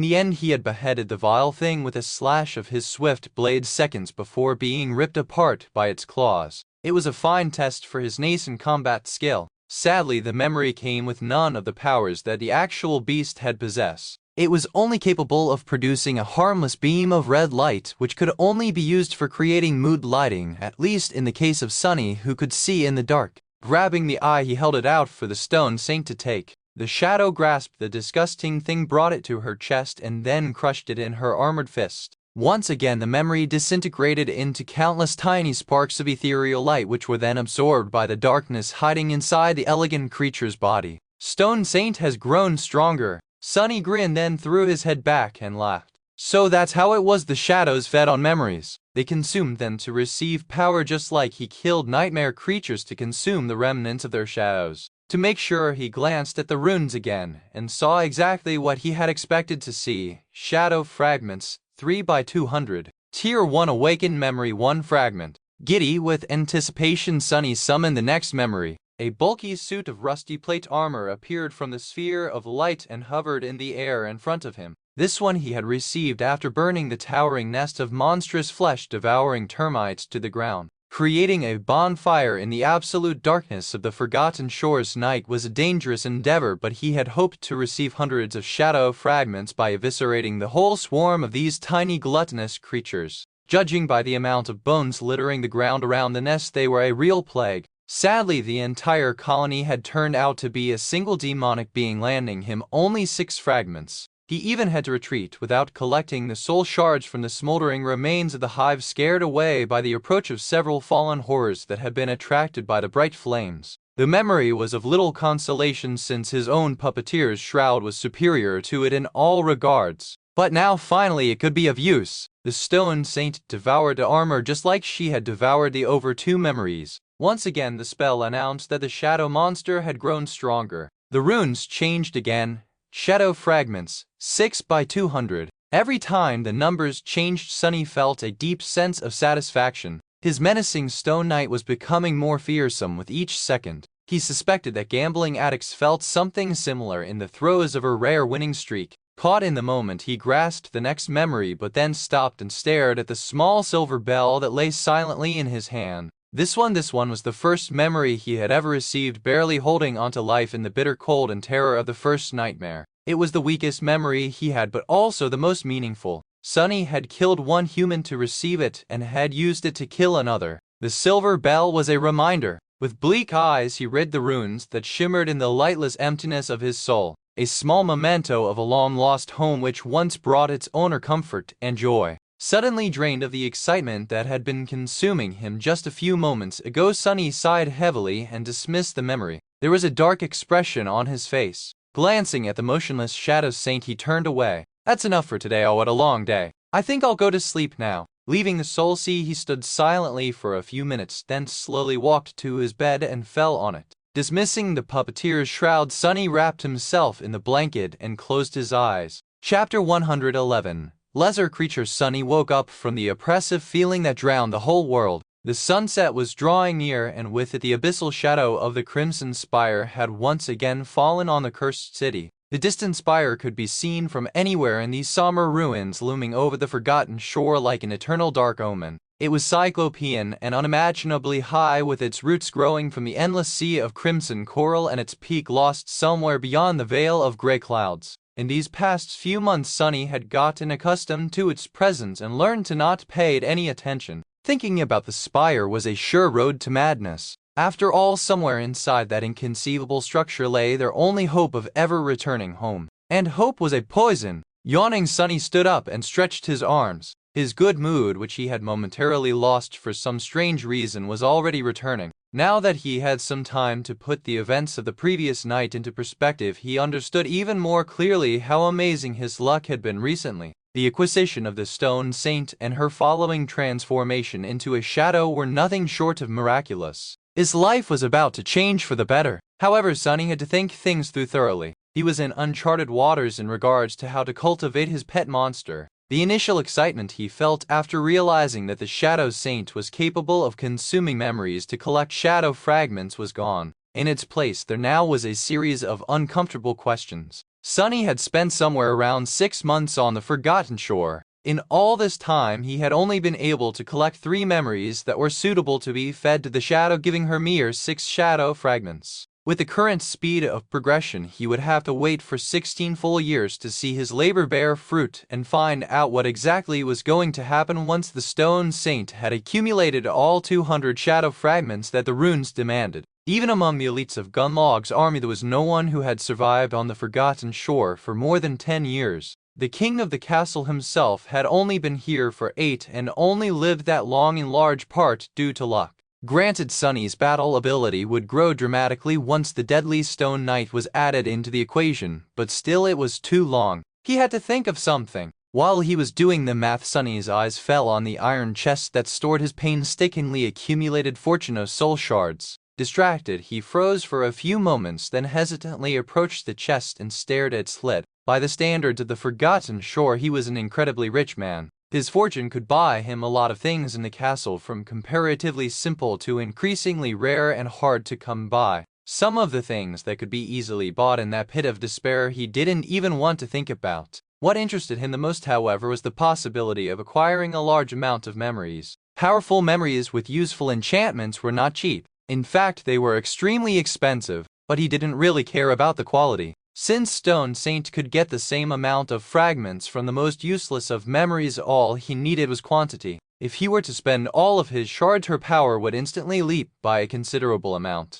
In the future, he would be able to cultivate the shadow at double the speed too. Half of the materials coming from the memories he would be acquiring from slaying monsters, the other from the memories he would be buying with the soul shard the monsters had left behind. That would potentially reduce the overall time frame to a somewhat sensible period. However, there was a big problem with this plan. Once Sunny began to spend a large number of soul shards, he would inevitably draw a lot of attention. Dealing with random daredevils who would try to rob him, while not pleasant, was not a big problem. But if Gunlog himself were to become interested in his exploits, that would spell disaster. And then there was Nephi's, whose presence made any sort of planning futile for reasons that only she and Sunny knew. Everyone else seemed to be blind and deaf to the truth, which was the source of the problem. Sunny frowned and turned away from the chest. I might come back to this idea later, but first I'll have to check if consuming memories is the only way for a shadow to grow stronger. He still wanted to know if the Stone Saint could absorb shadow fragments by slaying nightmare creatures just like he could.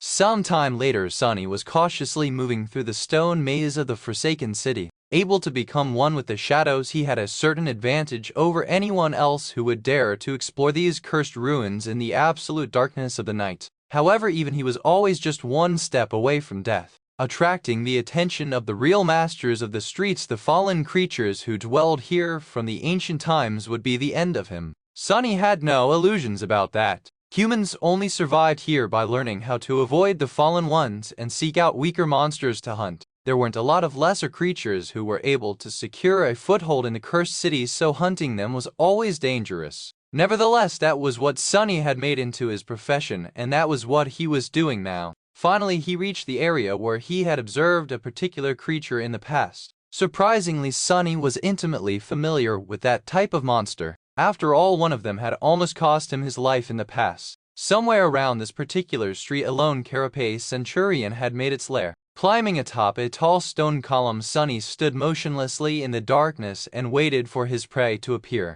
Time moved excruciatingly slowly, but a good hunter had to have a lot of patience. His dark eyes pierced the veil of night, observing the ghostly ruins. 1 hour passed, then another. Soon his patience was finally rewarded. From the deep darkness of one of the toppled buildings, a familiar hulking shape appeared in all its menacing beauty. The carapace centurion stepped onto the cobblestones, his black carapace decorated with crimson patterns, two terrifying bone-sized scraping against the stone. The carapace centurion only had time to take a single step before two crimson flames suddenly ignited in the deep shadows that consumed the ruined street. Then a graceful stone knight stepped out of the darkness. Raising her shield, she rested the blade of her sword on its rim. Wisps of ghostly gray fog were seeping from under her armor, a strange dark radiance emanating from her skin. The darkness around seemed to move as though wanting to embrace her like a dark mantle. The two monsters, one massive and savage, one small and steadfast, froze opposite each other, and then all hell broke loose. Chapter 112. Duel of the Monsters. Just like in the battle against two fallen beasts, the stone saint attacked first. Striking her sword against the rim of the shield twice, she dashed forward without fear or hesitation. Of course, Sunny was not sure if shadows were even capable of feeling fear. The carapace centurion reacted swiftly and savagely, lunging at her in a furious onslaught of adamantine chitin and jagged blades. In front of this towering creature, Shadow Saint looked meager and slight. The two monsters collided in the middle of the street, a small shockwave spreading outward from the point of their impact. Dust and small pieces of gravel were sent flying through the air. Sunny watched the battle with vigilant eyes. He suspected that these two nightmare creatures were somewhat equal in terms of power. The centurion was much bigger and heavier, the impenetrable carapace making it an especially deadly adversary. All carapace creatures were unnaturally tough and strong. It also had the advantage of reach and mass.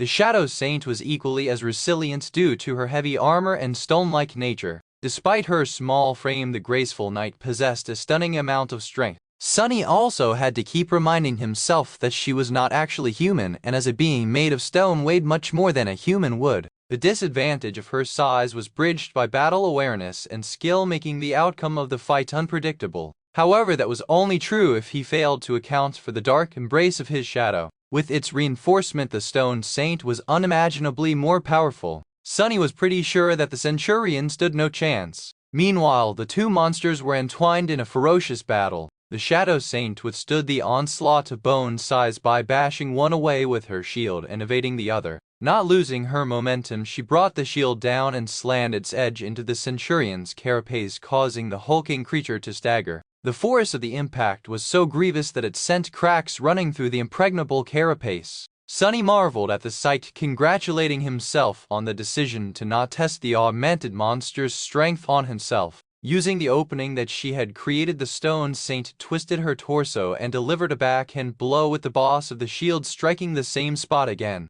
The already damaged chitin plate splintered, revealing the soft flesh beneath. A moment later, she was already moving to evade the fierce retaliation of the savage carapace creature. The graceful knight was miserly in her movements, dodging each strike with measured precision. Although Sunny was only a novice in the art of combat, he had learned enough to be able to recognize the hints of a distinct battle style and how the Stone Saint fought. Her whole technique was based in simplicity and economy of movement, each action calculated and efficient. Combining hard blocks, dodges, and deflections with grounded footwork and well-timed riposte, the Shadow was able to create a stark contrast between defense and offense, the former being solid and indomitable, the latter abrupt and inevitable. It was very different from the flowing and unpredictable style that Nephis had used and that he himself had been taught. Only now did Sunny realize that the basic katas and forms he had practiced were in fact very unique and unusual. Where did his fighting style come from? There was a lot to consider here, both in terms of how to improve his current technique and how to incorporate new elements into it. However, that was a task for the future. Right now, he was more interested in the outcome of the fight. The Stone Saint was already suppressing her monstrous enemy. A few of the centurion's legs were either broken or severed, streams of azure blood gashing out of the terrible wounds. However, it was still resisting furiously. But no matter how enraged it became, the silent and menacing poise of the graceful Shadow Knight was much more terrifying. Just at that moment, the Shadow Saint sidestepped a downward slash of one of the centurion's scythes and then pinned it under her greave. Using her weight to immobilize the enemy's weapon, she delivered a vicious blow with the rim of her shield and shattered the bone blade into pieces. The carapace monster screeched, dazed by the loss of its scythe, and immediately tried to eviscerate the loathsome little fiend with the remaining one. However, he was a fraction of a second too late. With one side of its body left defenseless, the stone saint now had much more space to attack. Deflecting the scythe with the shield, she dashed forward and lashed out with an upward slash, severing it near the joint. Continuing the motion, she then stepped through the rain of azure blood and mercilessly thrust her sword into the opening in the centurion's armor that had been created by her at the start of the fight. The stone blade pierced through the flesh of the monster and devastated its spine. The force of the blow was so immense that the tip of the sword broke through the chitin on the centurion's back. Pulling the sword out of the dying creature's body with one sharp motion, the shadow saint shook the blood off the blade. Then she indifferently stepped back and froze, seemingly turning into a dark, motionless sculpture. Only the crimson fire still burning in her ruby eyes betrayed that the shadow was alive. Sunny held his breath, waiting for the spell to speak. Soon he heard its faintly familiar voice. "You have slain an awakened monster carapace centurion. Your shadow grows stronger." Slightly disappointed, he summoned the runes and checked the number of the shadow fragments in his possession. Shadow fragments, 307 by 1000, 93 left to 400, he thought automatically. Then, just to be sure, Sunny glanced at the description of the stone saint. Shadow fragments, 6 by 200. So just like with the echoes, the kills performed by the shadow benefited her master instead of the monster herself. It seemed as though consuming memories was truly the only way to feed the stone saint. That complicates things. Chapter 113. Dark. Well after the shadow saint had ruthlessly eviscerated the carapace centurion and confirmed Sunny's suspicion that he wouldn't be able to cultivate her in that way, he was left with nothing much to do. The night was still young, but he had already achieved his goal. Now he was free to do whatever he wished. However, there weren't very many options available in the cursed city. He could continue to hunt, reveling in the newfound power. With the stone saint at his command, Sunny would be able to bathe the ruins in monster blood. However, that thought, no matter how seductive, left him uneasy. Hunting in this hellish place required patience and preparation. He only survived this long by carefully scouting the potential battlegrounds in advance and studying his prey from the shadows to learn its strengths and weaknesses, not rushing into a fight until he was absolutely sure that there was a solid chance of victory. Shadow Saint or not, betraying these principles would still get him killed. And with his mental state slightly unstable, Sunny didn't trust himself to stay cautious once the easy wins kept piling up. He had to proceed slowly. Looking around the quiet ruins, Sunny smiled slightly. Actually, he wasn't that far from the library. He had indeed turned hunting nightmare creatures into his sort of profession, but it was just that, a job. Like any well-adjusted young man, he also had a hobby. In his free time, Sunny liked to explore the ruins. The warm feeling of satisfaction he had experienced after finding the hidden nest of the vile thieving bird never left his memory. There was something deeply engaging in uncovering fragments of long-lost history and piecing them together. Maybe Sunny had inherited this passion from teacher Julius, or maybe it had always been slumbering deep within his heart. In any case, he enjoyed exploring the ancient city a great deal. It was full of all kinds of mysteries, both large and small. After thousands of years had passed, most traces of the past had been erased by the merciless flow of time. But by looking in the right places and exercising critical thinking, insight, and imagination, it was possible to piece together tiny shards of truth. Every time the seemingly disparate clues clicked into a coherent picture, Sunny felt a pleasant rush. Interestingly enough, it didn't matter whether that picture pertained to something important or completely useless. In fact, he enjoyed learning about the small details of the daily life that the inhabitants of the ancient city had once led, much more than he enjoyed learning about the possible origins of the catastrophe that had befallen them, despite the fact that the latter was directly related to his own survival. For example, he was very curious to learn more about the young priestess whose private quarters he had made into his secret lair. The things she had left behind told him a lot about how the people of the city used to dress and think about the world, filling his imagination with colorful pictures of crowded streets and solemn cathedrals. But it was still not enough. His latest exploration project was the ruins of a grand library. Of course, none of the books and scrolls had survived the thousands of years in the cursed darkness. Luckily, the people who used to live in the city before its fall were very fond of stone engravings. He spent a lot of time studying the intact wall carvings as well as fragments of surviving frescoes. One fresco in particular was especially grandiose and tantalizing, covering the entire floor of the library's main hall. Sadly, it was almost completely buried under rubble. Sunny had managed to clear some of it away, but most pieces of the collapsed roof were too heavy for him to lift. Maybe the Shadow Saint would have more luck. It was a suitable plan, but for some reason Sunny felt strangely reluctant to return to the exploration of the library on that particular night. What else can I do? He jumped down from the stone column and approached the dead Carapace Centurion to carve out some meat in the soul shards. Cover that he had found on the body of the string, or that it was not that far away too. Maybe he could check it out. Sunny vehemently shook his head. No, the map has to be fake anyway. Trying to suppress the unhealthy fire of curiosity burning in his chest, Sunny concentrated on the task at hand. Once the meat and the shards were in his possession, though the persistent desire to follow the map returned. And if it's not fake, that's even worse. Who knows what kind of horror those fools were searching for? Surely there wouldn't be any treasure or important secrets hidden there. This whole thing smelled of nothing but peril. In fact, it reeked of something sinister, terrifying, and utterly evil. But honestly, what's the harm in taking one tiny look? What's the worst that can happen? Quietly stepping through the stone rubble, Sunny cautiously approached the spot marked on the map. For some strange reason, very few nightmare creatures seemed to choose this remote part of the city as their hunting grounds.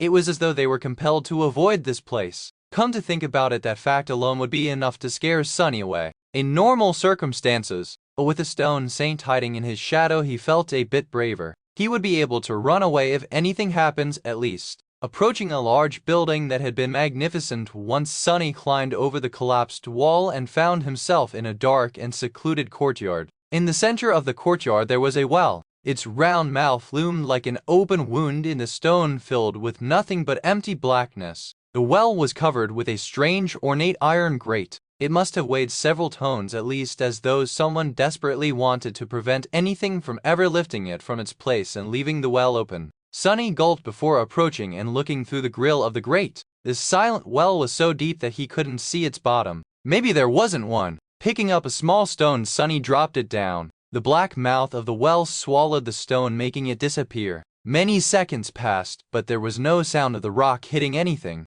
Sunny was almost ready to try again, but then the well spoke. A melodic, strangely enchanting voice resounded from its dark depths, filling Sunny's ears with sweetness. I guessed. He staggered back, his eyes opening wide in fear. Sunny wanted to turn around and run away, but something stopped him from following his instinct. He sensed that leaving without finding out more was going to be a wrong decision. And the voice sounded so human-like. It was like the voice of someone you would want to be your friend. He shook his head, breaking free from the reverie. What were those damned fools up to? What are they doing there in that damn castle? I need to warn Nephi's. No, wait, I need to find out more first. I'll try to understand what is going on here, but if there's any sign of danger, I run. Gritting his teeth, Sunny forced himself to stay still. A moment later, the well whispered, "How wonderful. I haven't been fed in a long time." Chapter 114. Voice of Darkness. The enchanting voice came from the well in a wave of whispering echoes. It was soft and charming, flowing like a smooth silken melody. It seemed to belong to a young man. If mere humans could even possess such a voice,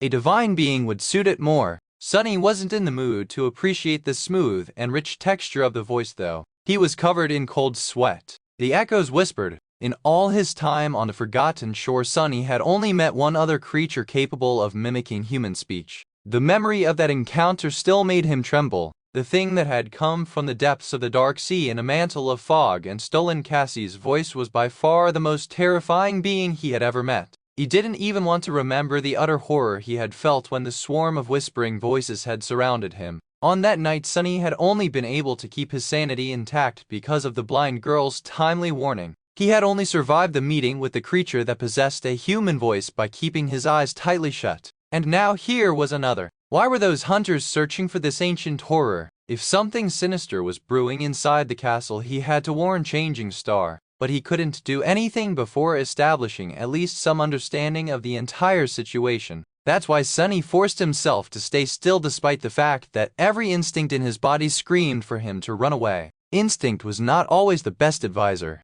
Humans possessed intelligence for a reason. The black fissure of the well loomed in front of him like a pool of darkness. Suddenly he was incredibly grateful for the immensely heavy, ornate grate that kept the charming talker imprisoned in the lightless depths. Sunny licked his lips and tried to regain his composure. ready to summon the stone saint and the midnight shard at any moment. He took a step forward and gazed into the dark emptiness once again. Then he slowly said, "It's nice to meet you." He couldn't quite believe that he was trying to communicate with the terrifying prisoner of the well instead of running away without looking back. Life was sure full of surprises, until the moment it gave you the last one, of course. A soft chuckle resounded from the well. After its melodious murmur disappeared in the darkness of the secluded courtyard, the voice said, "Oh no, the pleasure is mine," the echoes whisper. Sunny was considering his next words very carefully. My life might be depending on what I say next. He couldn't help but remember old fairy tales about terrible monsters that liked to play riddles with lost children.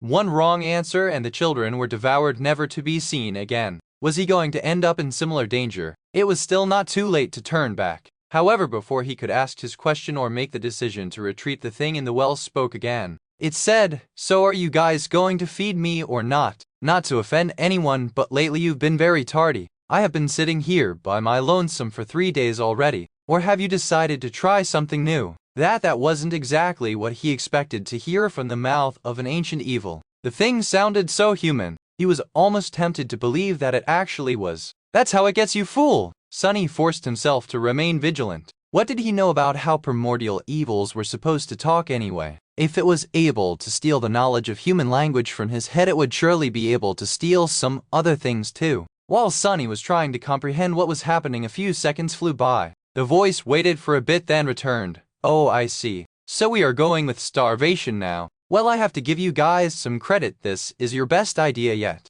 Do you even know what type of diets we trainees have to follow to debut? Actually, I have to thank you. This is a great opportunity to work on my BMI. The echoes whispered. Sunny stared into the well, dumbfounded. Don't tell me that there is really just some guy sitting on the bottom of that damn well." Feeling like the world suddenly stopped making any sense, he rubbed his temples, then asked in a strange tone, "Who are you?" The well fell silent. Sunny tried to remember what the charming voice had told him before. Something about not being fed in a long time. It surely sounded ominous and creepy in the moment, but if he looked at it a bit differently, if the group of hunters he lured their deaths had been on its way to deliver food to a prisoner, then that would explain me the poor guy had to skip a few meals. But why would they keep someone imprisoned in this remote area of the ruins? Meanwhile, the voice spoke again. This time it sounded tense. "Wait, you're not one of the oh." Sunny covered his face with his hand, realizing what was going to happen next. "It's not a human, heavens, I'm going to die. Those damn fools finally got me killed." From the perspective of a sleeper locked inside a well in the middle of the ruins, only two types of beings could come here to find him, either his captors or nightmare creatures. Sunny revealed that he wasn't one of the captors by asking his last question, which left only one other possibility. The fact that he came to the well during the night alone and not using anything to light the way only made the conclusion easier to make. "Wait, it speaks, oh gods! I've only ever heard of one other creature on the forgotten shore that can mimic human speech. No, not like this. Damn, he really does have a nice voice. It's beautiful even when full of despair." What? Why am I so enamored with? Though, was he so desperate to hear a human voice? He was doing fine on his own. But what exactly was the task? Sunny had never expected to find a human at the end of the crude map. What was he supposed to do now? I guess the first step would be to find out who the guy in the well is and how he got there. Then I can decide what to do with him, or if I should do anything at all. But there hid the problem. First, Sunny had to convince the young man in the well that he was actually a human too. Sunny glanced at his shadow, feeling somewhat helpless. The shadow was bent over, holding its stomach. Its shoulders were shaking. Chapter 115. Nightingale. Sunny could really understand how bad the situation looked from the perspective of the young man with a beautiful voice. The only thing that could be was separate to tell and Darkwell will learn that there's an ancient that would actually be lucky to tell and Darkwell will learn that about all and live in above. At least Sunny had a chance to escape if things were to turn really bad. The poor guy in the well literally had nowhere to run. Of course, there was still the possibility that all of this was just a cunning act performed by some incredibly horrifying monster. Sunny had to keep that in mind while exploring the other theory. So if he's indeed a human, how do I make him believe that I'm not a monster? That wasn't a very simple task for Sunny. He had never been good at communicating with people in the first place, and 3 months of complete isolation did not make things any better. In fact, they had made everything worse. Now even Sunny sometimes felt uncomfortable when talking to himself. Oh, what would Cassie say? He cleared his throat. After that abhorrent attempt, Sunny wouldn't be even surprised to find out that he was not in fact a human. The young man in the well grew silent. Then he silently said, "Yeah, it's definitely all over for me. I had a good run, I guess." Sunny sighed heavily. "Stop panicking, you idiot!" The owner of the charming voice laughed. "Please forgive me if I don't believe you." He was using respectful honorifics as though recognizing Sunny as an elder, which was logical given that he believed him to be an eldritch horror. An eldritch horror would technically count as an elder, all things considered. Sunny groaned inwardly. "Why are you using honorifics? I bet I'm younger than you." The young man imprisoned in the well hesitated. "Wait, you really are a human?" Sunny smiled with excitement, feeling that he was making progress. The voice returned a dozen seconds later. "How come you're here alone and in the middle of the night? You also don't seem to have any source of light with you."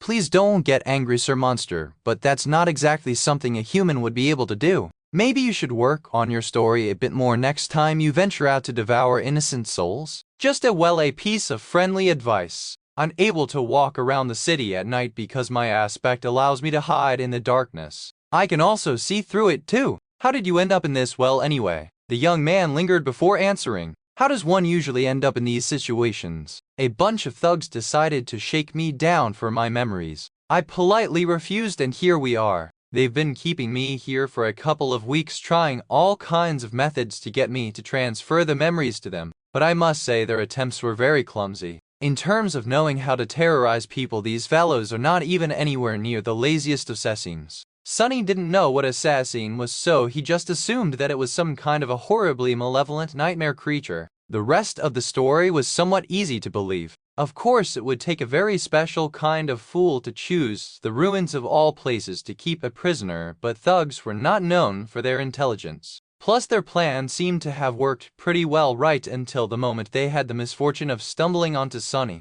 Well, now he knew what this whole thing was about. Just some tiresome human business. Nephi's and Cassie were also not in any sort of danger, at least not with regard to this mess. The mystery was solved. He had wasted a whole night on this nonsense. With an annoyed sigh, Sunny turned around and began to walk away. However, the owner of the beautiful voice stopped him. "Wait, are you really human? I've told you already." The young man imprisoned in the well hurriedly asked, "Can you maybe get me out of here? Those guys are not coming back tonight, I think. If you help me escape, I'll make it worth your while." Sunny scratched the back of his head, then frowned. "In what way?" After a short pause, the charming voice returned again, this time somewhat hesitant. "Well, you might not know this, but I am quite a rich person. I have a whole stash of soul shards back in the castle. Some might even say that I have a small fortune. Half of it is yours if you get me out of this pit." "That's 10 shards at least." Sunny suddenly got an idea. Of course, he did not need the 10 shards that the young man was offering.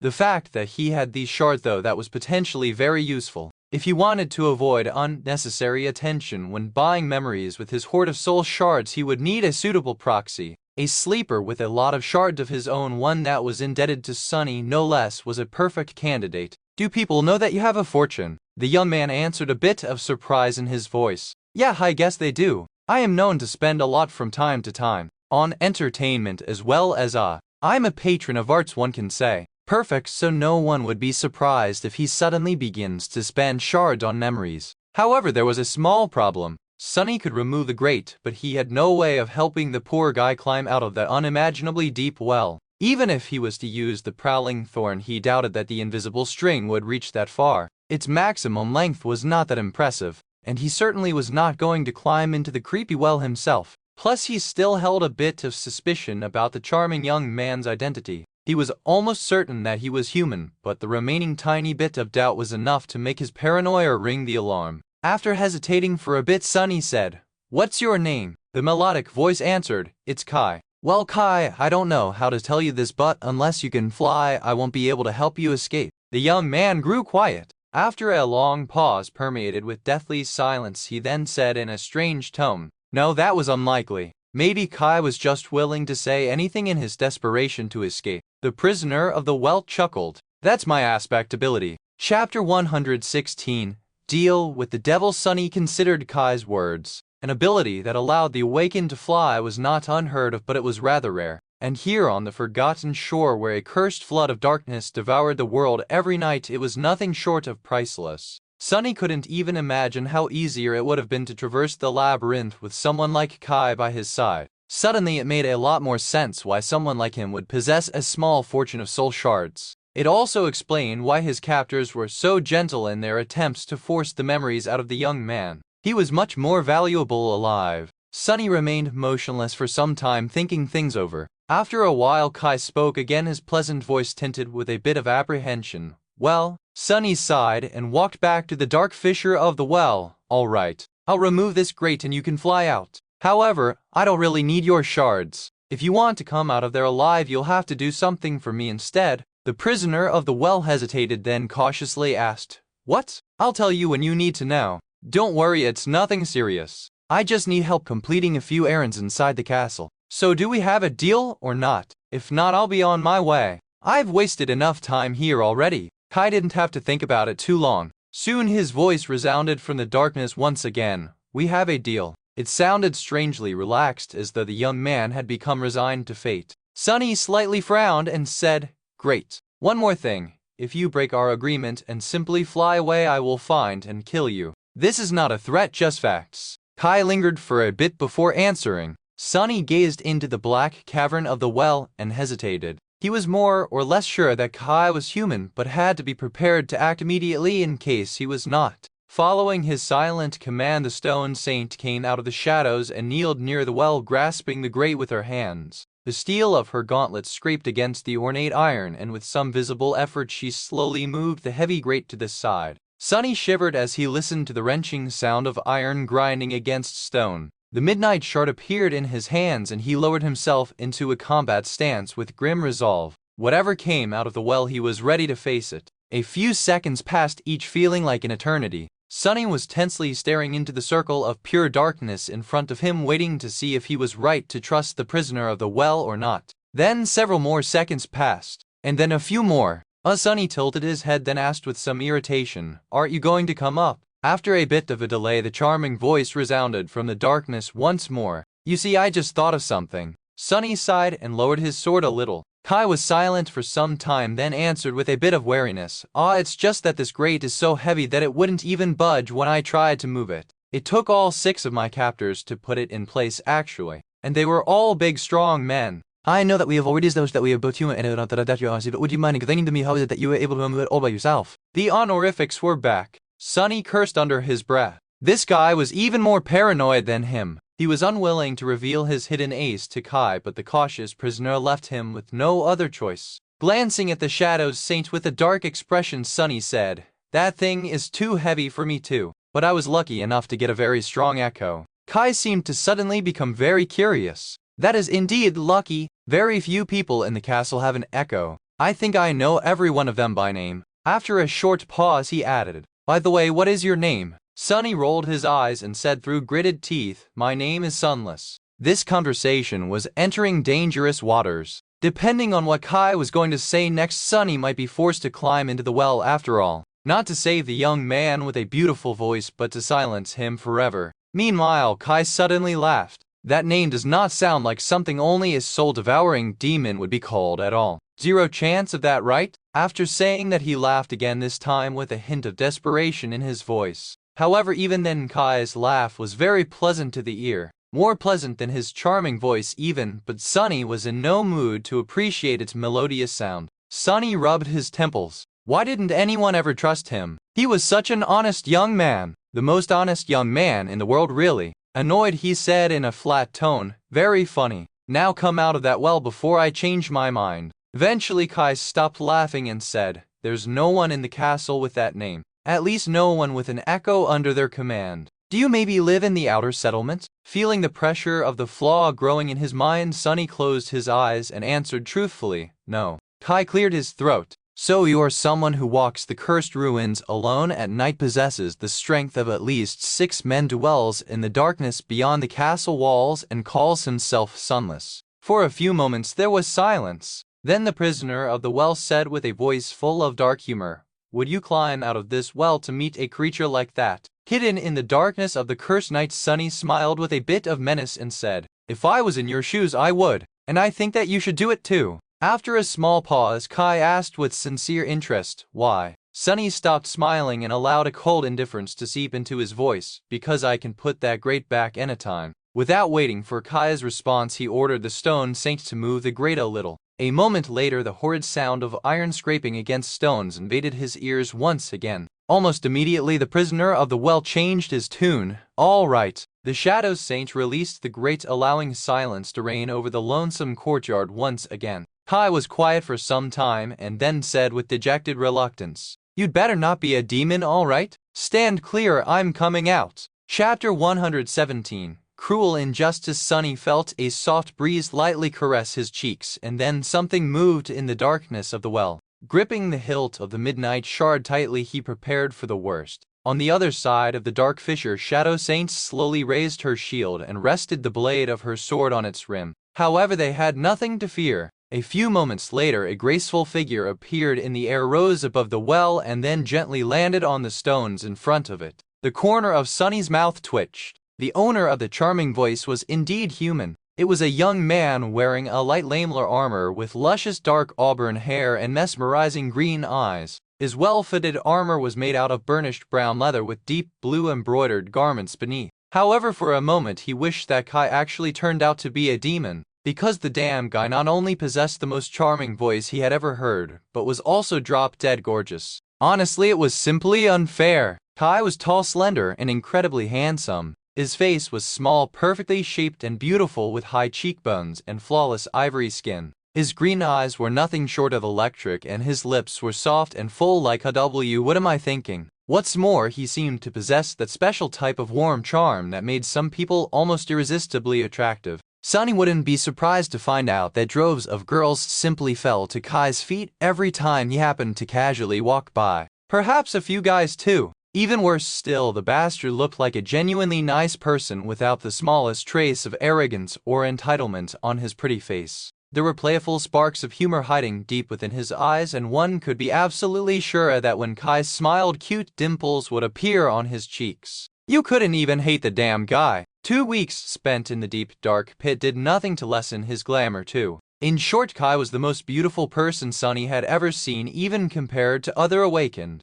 He looked like one of those screen idols that people love to obsess over, only somehow even more attractive in person. Sunny glanced at himself, feeling a strong desire to grind his teeth in outrage. Well, this is just a cruel injustice, simple as that. Meanwhile, Kai noticed the Shadow Saint's burning ruby eyes, which were the only source of light in the absolute darkness of the night, and flinched back with a pale expression on his face. It's a demon after all. Sunny got distracted from his self-pity and blinked. Then, feeling somewhat spiteful, he said, "I'm behind you, idiot." Kai froze, then slowly turned around to face him. Sunny didn't fail to notice that the young man held one of his hands out, obviously ready to summon whatever memory he used as a weapon. Blinded by darkness, Kai couldn't see him, of course. "Let's not let this fellow know that I'm not as good-looking as he is for a few more moments." Pretending to be perfectly composed, Sunny asked in a calm voice, "Haven't I told you that I had an echo? That is to say, those aren't my eyes." The handsome sleeper hesitated for a few seconds, then said, "Sunless, you really are a human?" Up until that moment, both of them were just disembodied voices to each other. But I was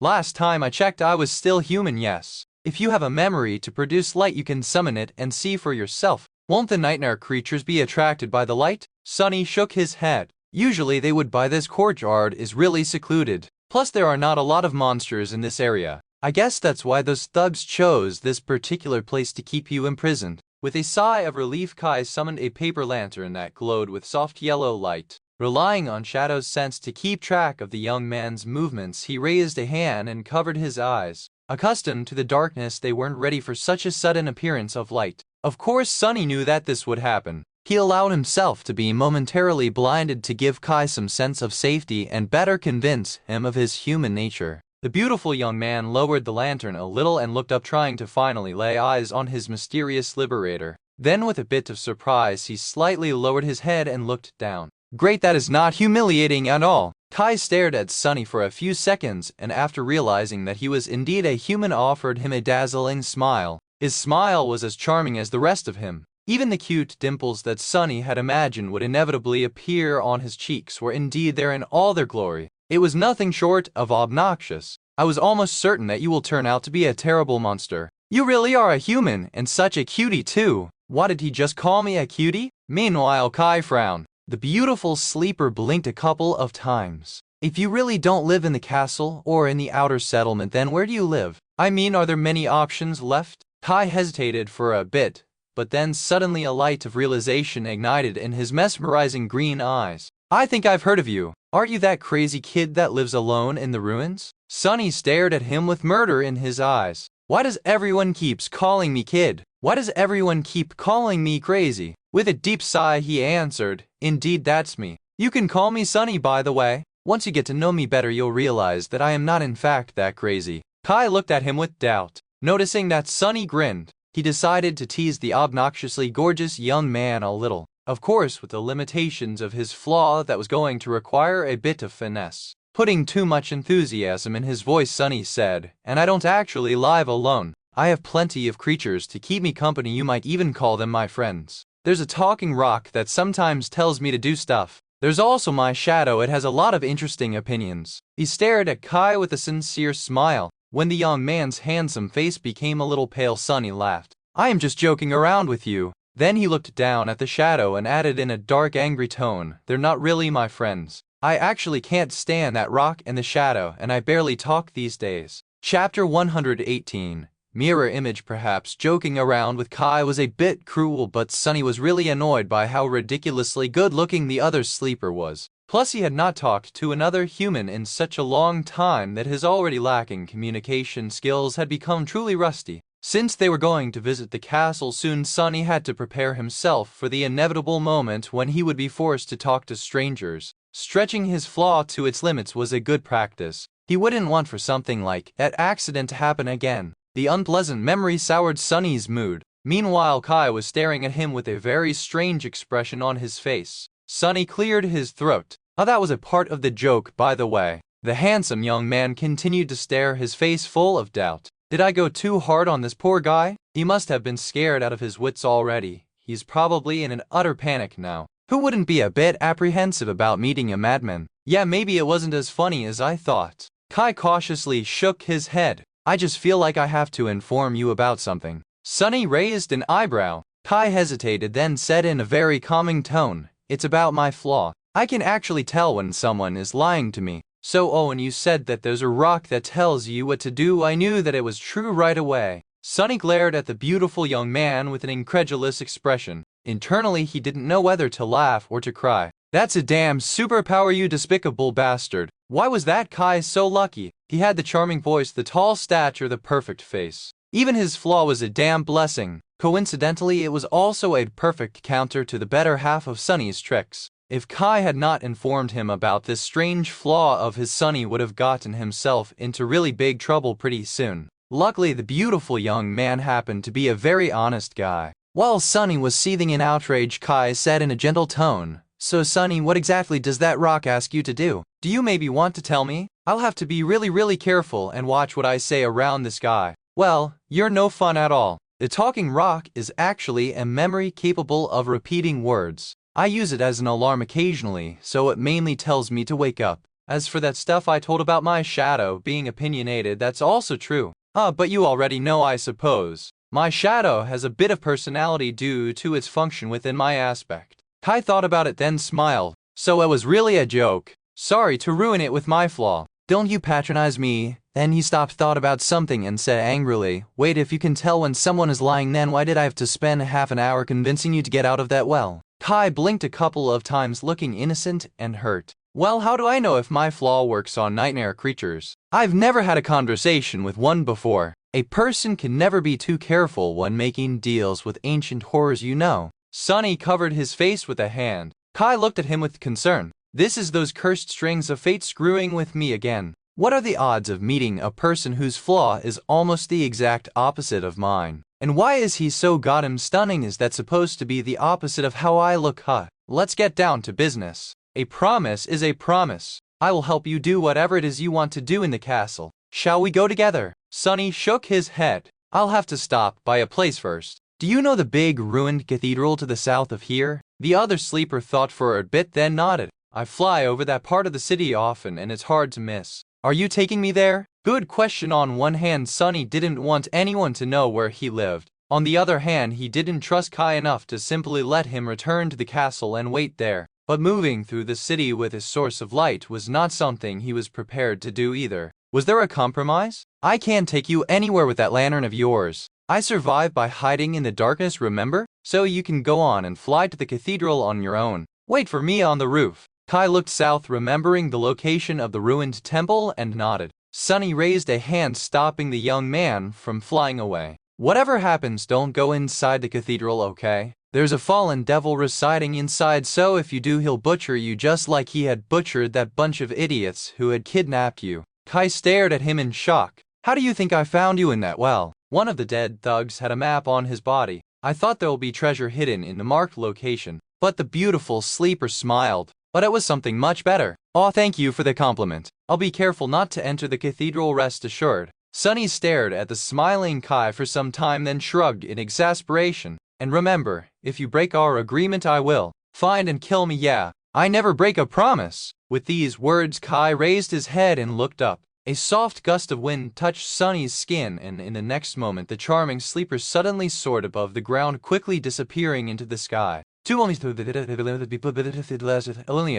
Suddenly Sunny trembled. A cold feeling of dread grasped his heart like an iron grip. Following the dot of light with his eyes, he whispered. There was a lonely star burning in the black skies, and under its light the castle was suddenly consumed by fire, with rivers of blood flowing down its halls. He stood for a while in the darkness, motionless. If Sunny didn't know better, he would have thought that this part of Cassie's prophecy talked about Kai. But he did know better. He had known the truth of that prophecy for some time now. Lowering his head, Sunny licked his lips and asked the voiceless shadow in a raspy voice, Is it already starting? Like always, the shadow did not answer. What a stupid question. It had started a long time ago, right at the moment when the three of them had entered the ruined city. Chapter 119. A fistful of soul shards. It took Sunny some time to find his way back to the cathedral. With the approach of the dawn, the nightmare creatures that hunted at night grew restless. He had to be especially careful as he lurked through the narrow streets, keeping to the darkest patches of shadow.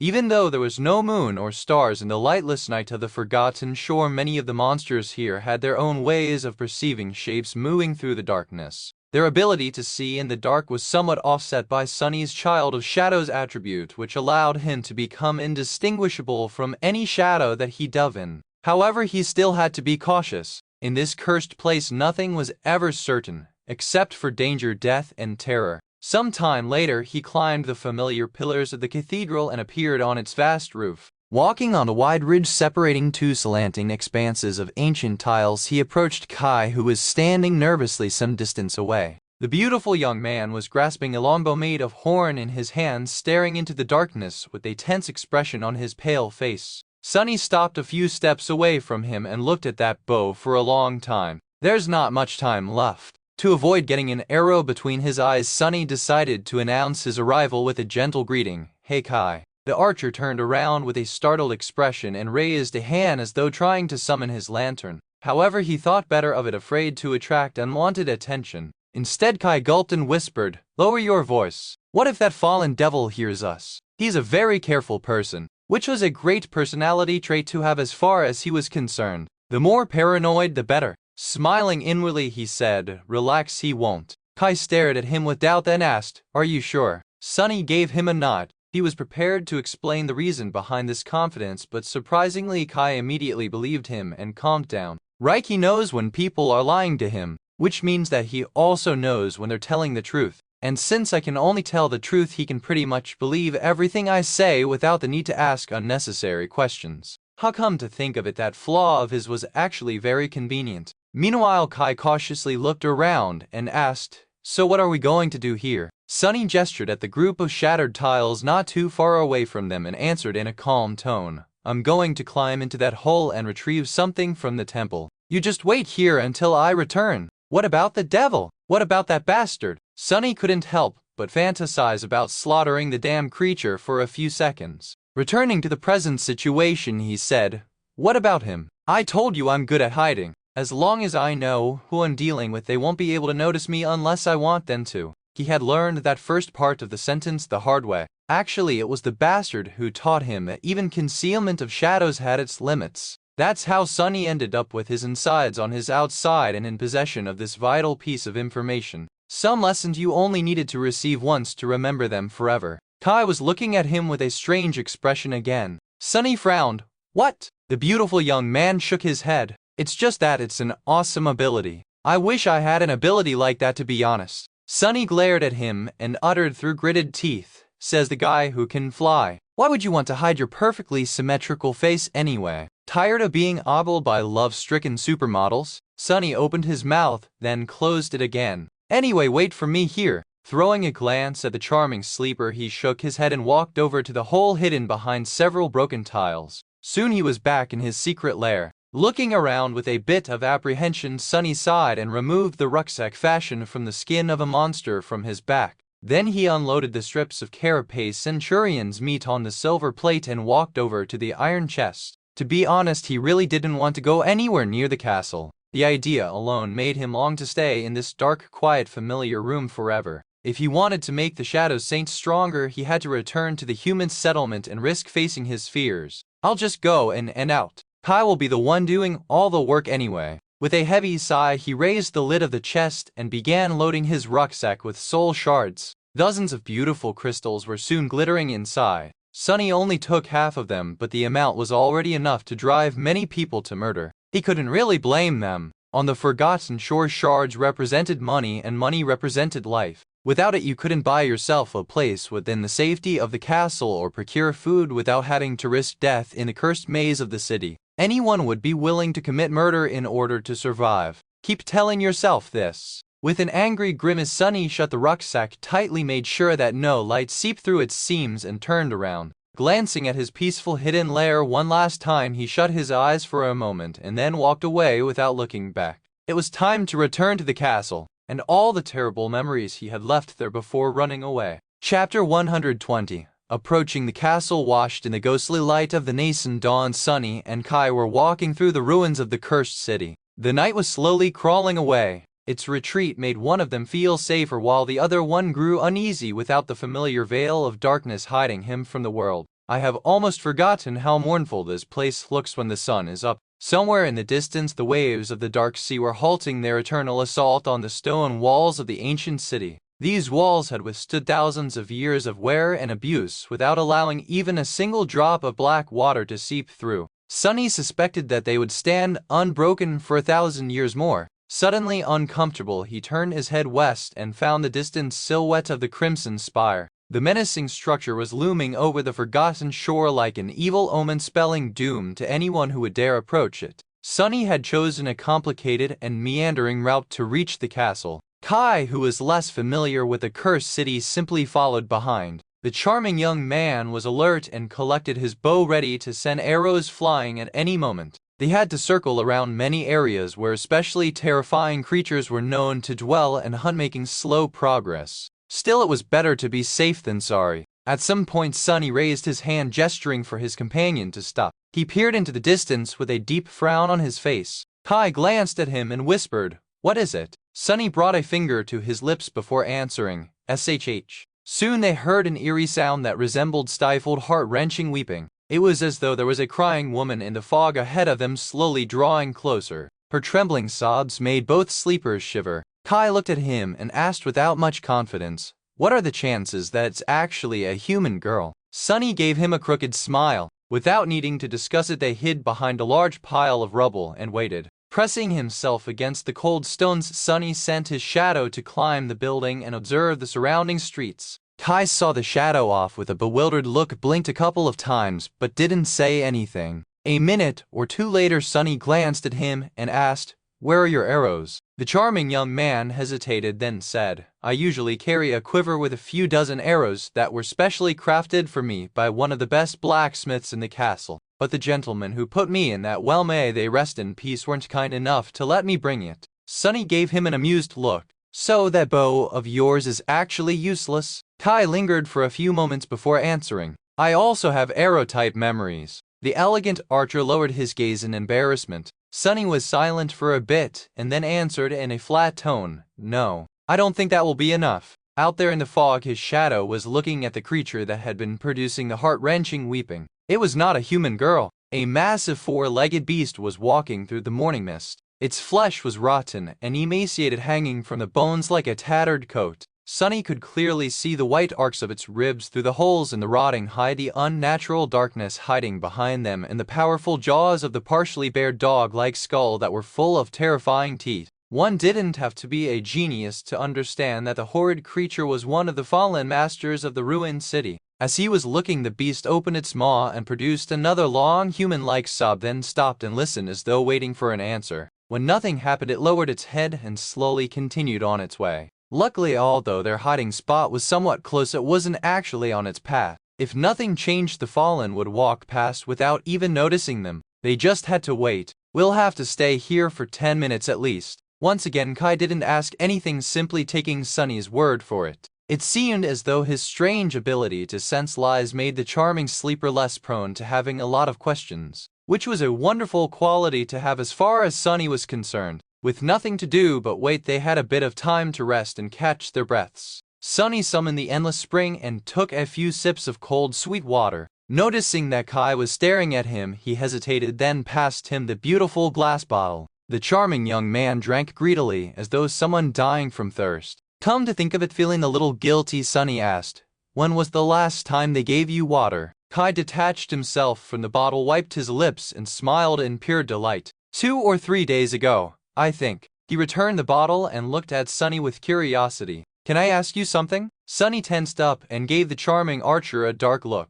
His eyes, however, hinted that he shouldn't, but Kai either didn't notice the menacing glare or wasn't bothered by it. "You came to the Forgotten Shore this last solstice, right?" Sunny held his breath, guessing what the beautiful sleeper was going to ask him. How they had survived in the labyrinth, why he had abandoned the castle, how he had survived in the ruins. Each of these questions could potentially lead to a disaster. Kai leaned forward with excitement in his eyes, hesitated for a second, and then said, What's the top music video in the charts out there right now?" That was absolutely not what he had expected to hear. Noticing that the charming young man was staring at him with anticipation, he shifted and answered with a bit of uncertainty, "That I have no idea." Kai sighed, clearly disappointed, but then suddenly smiled again. The smile was wide and dazzling. "Can I ask you another question?" Chapter 121, Graveyard of Hope. In the next 10 minutes, the foundations of Sunny's worldview were shaken to the core. Kai had drowned him in a torrent of questions, all of which had nothing to do with anything even remotely important.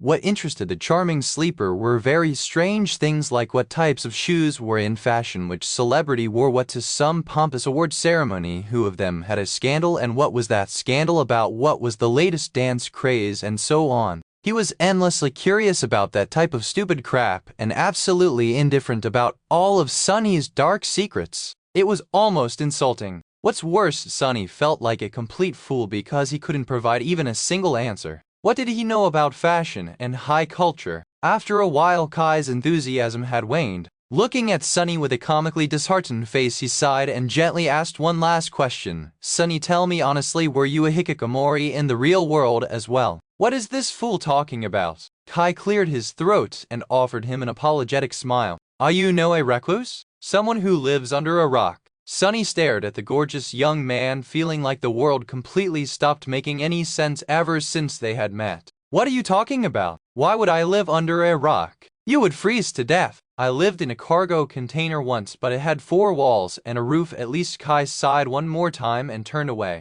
"Well, sorry to bother you. It's just that I've been stuck in this place for about 2.5 years now, and life here is so monotone." His beautiful profile was radiating melancholy and sadness, as though Kai was lamenting something serious as opposed to utter rubbish. 2.5 years? That dimwit survived here for 2.5 years? Sunny was surprised to hear that. Kai seemed like a nice guy, but not exactly someone well suited for the ruthless nightmare of the Forgotten Shore. Perhaps he had underestimated the charming sleeper, or perhaps there was another much simpler reason. There was a group of people who tended to live here the longest. Suddenly suspicious, he asked in a cold tone, "Are you a part of Gunlog's gang?" Kai looked at him with surprise. "If there's one thing I absolutely despise, it's bullies like him. I would rather die than become one of Gunlog's minions. Plus, the man has no style. That armor of his is the most hideous thing I have ever seen. However, after saying that, he suddenly grew quiet and added after a few seconds in a dejected voice, "But I do accept jobs from his lieutenants from time to time. That is the reason why he tolerates my existence, so I don't really have a choice." Sunny hesitated for a bit, but then decided that he believed the other sleeper. He really didn't look like one of Gunlog's thugs. Besides, if he had been one of them, no sane person would have dared to kidnap and imprison him. Members of Gunlog's cohort were nearly untouchable, which meant that Kai was indeed much more capable than Sunny had given him credit for. Noticing that the eerie sods of the fallen beast had grown sufficiently distant, he shifted his perspective to the shadow and made sure that the terrible creature was already far away. Standing up, Sunny dismissed the glass bottle and said, "We're safe now." Once they were ready to leave, he summoned the shadow back and prepared to take the first step forward. However, then Sunny suddenly stopped and glanced at the charming young archer with hesitation. "Can I ask you a question as well?" The older sleeper smiled, honesty and eagerness written all over his face. Sunny was silent for a couple of seconds, then said in a strange voice, "That armor of yours, do you wear it because it's the best one you could get or because it looks good?" Kai looked at him with confusion. Raising one exquisite eyebrow, he said, "I don't understand the question. Is there a difference?" Sunny closed his eyes, sighed, and turned away. As the sun rose above the horizon, they went deeper into the city, slowly approaching its center. The castle stood on a tall hill in the middle of the cursed city. It was grand and magnificent, with dozens of towers rising into the air, each supported by a number of elaborate arches and columns. Grotesque gargoyles were staring down on the ruins from under the eaves. The road leading to the castle was as impressive as the castle itself. It was narrow and heavily fortified, circling the hill in a way that allowed the defenders of the castle to endlessly rain arrows down on any possible attacker. At the end of the road, a grandiose staircase led to the gates of the castle. In front of it there had once been a vast stone platform meant to serve as the gathering ground for the soldiers in case the enemy was to somehow breach all but this one last line of defense. Now the platform had turned into a makeshift settlement with small shabby buildings made out of stone, wood, and anything else the inhabitants of this slum could get their hands on, standing chaotically here and there, forming messy groups and narrow alleys. This place did not look like the outskirts where Sunny had grown up, but it had the same unmistakable air of misery, fear, and desperation. As the two of them approached the outer settlement, several sleepers greeted Kai with friendly smiles. "Where have you been lately?" Kai smiled in embarrassment. While the charming young man was exchanging pleasantries with his acquaintance, Sunny cautiously looked around. The place had imperceptibly changed since the last time he was here. The settlement itself seemed to be almost the same, with just a few buildings slightly changing shapes. The people, however, somehow seemed more energized and confident, as though the ever-present fear of death and starvation was not as pressing anymore. However, there was a strange sense of tension in the air. "I guess she was busy in these 3 months too." Finally managing to end the conversation, Kai turned to him and smiled apologetically. "Why are they calling you Knight?" The charming young man stared at him, then cleared his throat and said with a bit of strangeness in his voice, "Oh, you really don't know? Well, it's a nickname of sorts. Nightingale, that's how I am known around these parts." What a stupid nickname, Sunny thought, and decided to get things done as quickly as possible. He couldn't wait to leave this depressing place. "All right, since we're here, time to make good on your promise. What do you need me to do?" Sunny looked around, making sure that no one could hear them, and said, "It's simple. Go into the castle and find out about who is selling memories and what the price is. Then come back and report to me." His companion blinked a couple of times, clearly surprised, then shrugged. "But it's going to take a while. If you want the best information possible, of course. I'll be waiting for you in that alley over there." Kai looked at him one last time, smiled, and walked away. Feeling nervous and tense, Sunny walked other to a secluded alley and rested his back against the wall. He tried to become as small and unnoticeable as possible. Being here was making his skin crawl. Maybe his decision to come back was a mistake after all. Maybe he should simply turn around and walk away. Deep down inside, he knew that he had to take this opportunity to gather as many memories as possible so that his shadow could become stronger as fast as possible. Perhaps he would never get this opportunity again. An hour went by, then another. Kai was certainly taking his sweet time gathering the information Sunny had asked from him. However, nothing bad had happened. Sunny was almost starting to believe that he was nervous for nothing, but then of course the thing he dreaded the most became a reality. A calm, painfully familiar voice suddenly resounded from somewhere behind him. He froze, feeling like a beast caught in a trap, and then slowly turned around. A strange, complicated expression appeared on his face. Forcing out a smile, Sunny licked his suddenly dry lips and said it. Chapter 122. 4 months ago, Neff's eyes changed a lot since the last time Sunny had seen her. Outwardly, she looked almost the same, tall, firm, and strangely distant, as though existing slightly apart from the rest of the world. She was still wearing the Starlight Legion armor, which accentuated the graceful lines of her slender, lithe body. Only now there was also a white cloak draped over her shoulders, close in color to the pristine metal of the elegant plate armor. Changing Star's silver hair was much longer now, almost reaching her shoulders. Without the short tomboyish cut, she looked strangely mature and feminine, making Sunny's heart beat a little faster. Her calm gray eyes were as striking as ever. The true changes, however, hid much deeper. Perhaps only a person who knew her as well as Sunny did could notice them, or perhaps it was precisely because he had come to know her so well that the veil of detached indifference shrouding her true self cracked, revealing the deeper feelings beneath. Neff's eyes seemed to be much more alive now, much more present. Her eyes shined with resolve and determination, radiating an almost infectious feeling of temperate confidence. The power of conviction. Sunny shivered under that gaze. Neff was the person he longed to see the most and at the same time hoped to never see again. She was the true reason why he had to leave the castle. Stirred awake by this fated meeting, a torrent of memories rose to the surface of his mind. If only he had known at the time, well, it would not have changed anything really. 4 months ago, on the night that they had ventured into the cursed sea on a boat made of demons' bones, Sunny was shivering in the wind. After an eternity spent in the cold embrace of darkness, the endless night of their escape was finally drawing its last breaths. He shifted and turned to the east, where a ghostly line of pale lilac appeared over the horizon. Trembling, he licked his lips and said in a raspy voice, "Cass."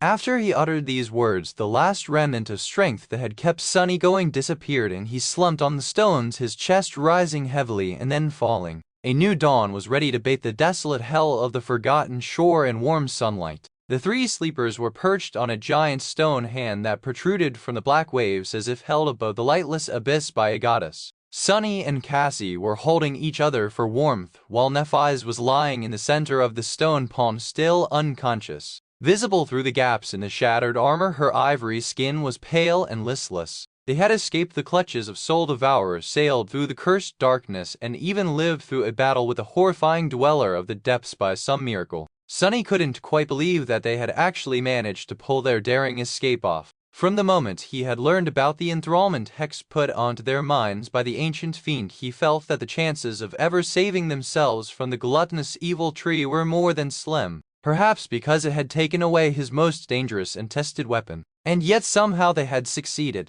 Utterly exhausted, Sunny closed his eyes and listened to the dark sea as it retreated to hide from the coming sun. Without even noticing it, he slipped into the embrace of sleep. When he awoke, the sun was already high in the sky. Sunny expected to feel crippled now that adrenaline had left his battered body, but to his surprise he wasn't in even half as much pain as he had anticipated. Blood was truly a miraculous attribute to have for someone as prone to disasters as he was. Even his broken finger wasn't hurting that much anymore. Sunny still had to groan while sitting up though. Cassie was sleeping by his side, as drained by the events of the previous night as he was, perhaps even more so. Her delicate face seemed vulnerable and pale, twisted in an anxious frown. Neff's had yet to regain her senses. At some time while he slept, the blind girl had used her cloak to cover Changing Star, helping her to preserve some warmth. Neff lay still and motionless, her face drained of all color. Only the quiet sound of her breathing told Sunny that she was still alive.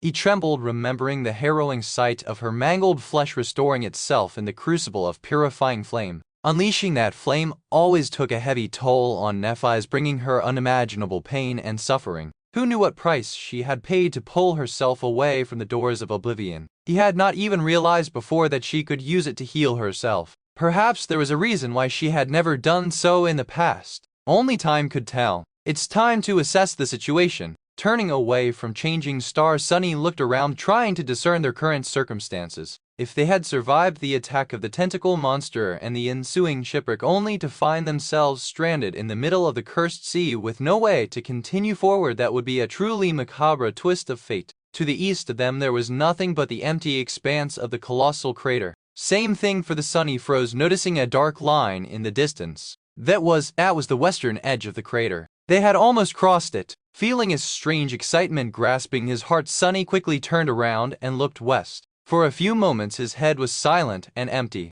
Then a single thought appeared in it. We were so close. He sat quietly for a long time, forgetting about everything else. A few hours later, Cassie finally woke up. Feeling that he wasn't next to her anymore, she called in a frightened voice, "Sunny." Cassie sat up and stretched her hand out, finding his shoulder. Why do you sound so strange?" Sunny blinked, then slowly turned his head to look at the blind girl. A tentative smile found its way onto his face. "We have found that city you saw." In the end, Nephi's had remained unconscious for 2 whole days. Sunny was really starting to worry about her, but then on the 3rd day, Changing Star had finally come back to her sense. At the time, he was sitting on top of the giant hand's index finger, staring west with a warm, excited feeling in his heart. They were finally going to go home. Sunny couldn't wait to return to the real world. He didn't even care about becoming an awakened and the corresponding leap in power and status that much anymore. All he cared about was his soft bed, mountains of delicious food, and limitless hot showers. Sunny lowered his head and glanced at Nephi's, trying to determine if there was anything wrong with her. In the webtoons, one of the characters was bound to suffer from something like amnesia right before things were about to take a turn for the better. But Changing Star seemed to be fine. She was still the same Neph he had known, tall, firm, and strangely distant, as though there was an invisible barrier separating her from the rest of the world. When the gaze of her striking gray eyes fell on him, Sunny felt his heart beating a little faster. Nephi's frown lowered her head and then asked in a flat tone, "Why are you smiling?" Realizing that he was grinning from ear to ear like a fool, Sunny blinked, then tried to shrug with false indifference. Divert her attention. The sight of what lay in the west was one of the reasons for his good mood, so it wasn't that much of a stretch. Neph stared at him for a few moments, then sighed and turned around. Behind her, a tall city wall built of gray polished stone towered above the slopes of the colossal crater. That wall was a sign that all their suffering was not in vain, and that all their dreams were about to come true. Chapter 123, Helping Hands. Soon after Nephi's had finally come back to her senses, they prepared to leave the shelter of the giant stone hand. The morning had just begun, so there was plenty of time to cross the remaining distance and climb out of the deep and vast crater. If all was going to go well, they would meet the next sunset on top of the tall wall of the mysterious city. Of course, numerous things could go wrong between now and then, but for some reason Sunny felt optimistic. This was a rare moment for his cynical, paranoid heart. Just like before, Sunny and Neph took turns climbing down a few dozen meters and lowering Cassie to one another with the help of the golden rope. However, they had grown considerably stronger since the last time they had to do it. Sunny remembered how tiresome it was to descend from the giant knight statue in that way, and chuckled. Now he felt as though he could do it 3 times in a row, and considerably faster too. Even though he had spent the last few days in an endless nightmare and brought his body to the point where it was about to shut down, now there was nothing but resilient strength filling his muscles. These 2 months that they had spent in the perilous hell of the Crimson Labyrinth, constantly fighting for their lives and slaying monsters that no sleeper should ever face one after another, had made all 3 of them much more powerful. Sunny doubted that a lot of awakened had ever gone through this ruthless of an initiation and lived to tell the tale. Once he returned to the real world, he would most likely be considered one of the elite representatives of the current generation. How that might actually be a problem? Well, he could always blame everything on Nephi's. She was already close to being a mythical existence, the last daughter of the legendary Immortal Flame Clan, one of the few awakened in history who had managed to receive a true name in the first nightmare, the top student in her batch of sleepers in the academy, and so on. People would easily believe that a prodigy like her had been able, and willing, to carry 2 pathetic weaklings on her back all the way to the gateway. Sunny just had to choose his words carefully when describing the events leading up to their triumphant return. Luckily, in that regard, he was a master. Entertaining himself with such thoughts, he didn't even notice the flow of time. Soon they were already approaching the ground. Just before jumping into the soft black mud, Nephi's looked at Sunny and said, "Stay vigilant." She didn't have to remind him. Sunny knew that the last stretch was often the most dangerous, mostly because it was natural for people to allow themselves to relax in these moments, falsely believing that the worst was already behind them. Numerous awakened perished tragically with their goal already in sight. He wasn't planning on becoming one of them. Sunny carefully lowered Cassie down, watched as Neff helped her step out of the rope loop and jumped down. He landed on the ground in a nimble roll, immediately jumped to his feet, and outstretched one hand ready to summon the Midnight Shard at a moment's notice. However, nothing was trying to kill them. Sunny and Nephis exchanged tense looks and then slowly walked forward. With each minute, the distant gray wall was growing closer. At some point, Sunny gestured for Changing Star to stop and turned around, curious to take a look at the statue whose hand had saved them from drowning in the dark depths of the cursed sea. Out there on the slope of the colossal crater, slightly tilted to the side, a giant statue of a slender woman dressed in a light flowing robe towered over the black mud. She was lovely and graceful, with a slim waist and delicate arms outstretched to the skies as though trying to embrace them. At least that was how she had looked once, a long time ago. Now one of the arms was broken off, with only its shoulder remaining in place. Luckily, the other one was still there and had served as a safe haven for the three sleepers in their moment of desperate need. Just as Sunny expected, there were 7 shining stars carved into the stone surface of her robe. What piqued his curiosity the most, though, was the fact that just like the giant knight, the graceful woman seemed to be missing her head. Once again, Sunny wondered if these stone titans were created without faces to begin with, or if something had beheaded them much later in a fit of destructive rage. 7 severed heads guarding 7 seals, he thought, remembering Cassie's frightening vision. The mystery of that vision was nothing short of tantalizing. However, it seemed as though it was destined to remain unsolved. Sunny doubted that he would ever come back to this cursed place after returning to the real world. There were many regions in the dream realm, and almost every one of them was far better than the hellish Forgotten Shore. To hell with all this crap! Sending silent gratitude to the statue that had saved their lives, Sunny turned around and headed west. As they approached the section of the slope that was almost vertical, something dangerous finally happened. Just as Sunny was about to step on a wide stone buried in the mud, the stone suddenly shifted and rolled to the side. A terrible roar resounded across the vast emptiness of the colossal crater, making him shiver in fright. Fearing that something was crawling from under the soil, Sunny jumped back and summoned his sword. To his side, Nephis was doing the same, while Cassie swiftly stepped back to not be in the way. However, there was nothing moving in the mud. No giant beast rose from it to feast on their flesh. No horrifying abomination had extended its limbs to pull them underground into its maw. Then what made that terrible roar? Just as Sunny was trying to understand what was happening, a sharp pain suddenly pierced his right leg. Looking down, he saw the damned stone was chomping on his shin. The stone, which turned out to be a bizarre nightmare creature, revealed a mouth full of long, sharp teeth on its surface. It awkwardly rolled a couple of times to reach Sunny and then tried to dig its fangs into his soft flesh. It might have bitten Sunny's leg clean off, but luckily the leather boot of the puppeteer's shroud turned out to be too tough for the stone's jaws. So it was just munching on the leather in powerless resentment. The situation was painful, but not at all dangerous. Sunny stared at the stone, then raised his head and glanced at Nephis in bewilderment. Her expression was as indifferent as always, but after all the time they had spent together, he was able to recognize the similar kind of amusement written clearly on her face. Sunny strained his muscles, raised the trapped leg into the air, and shook it a couple of times, trying to send the stupid stone flying. However, the weird monster was really stubborn. With another thunderous roar, it doubled its attempts to gnaw on Sunny's shin, its stone teeth on the verge of shattering from all the pressure exerted on them. What a pathetic thing! The only hope of killing me has is if I die from annoyance, Sunny thought with a confused frown. How could a nightmare creature like this even exist? I guess there are losers even among their kind, eh? Shaking his head, Sunny allowed the shadow to wrap itself around the midnight shard and brought the tip of the blade down on the hungry stone with all the strength he had. The tack-eye was met with some resistance, but managed to pierce and shatter the monster's stone body in the end. The bizarre creature died while still trying to take a bite out of Sunny, defiant till the very end. As the shattered remains of the stone fell into the mud, the voice of the spell whispered, "You have slain an awakened monster, Rolling Stone. Your shadow grows stronger." "You have." Seeing a strange expression on Sunny's face, Nephis asked, "What's wrong?" He looked at her and blinked a couple of times. "I just received a memory." Changing Star raised her eyebrow and said in an uplifted tone, "That is great." Sunny scratched his head, hesitated, and then answered, Chapter 124. Desolation. Soon they were standing beneath the impregnable stone walls of the mysterious city.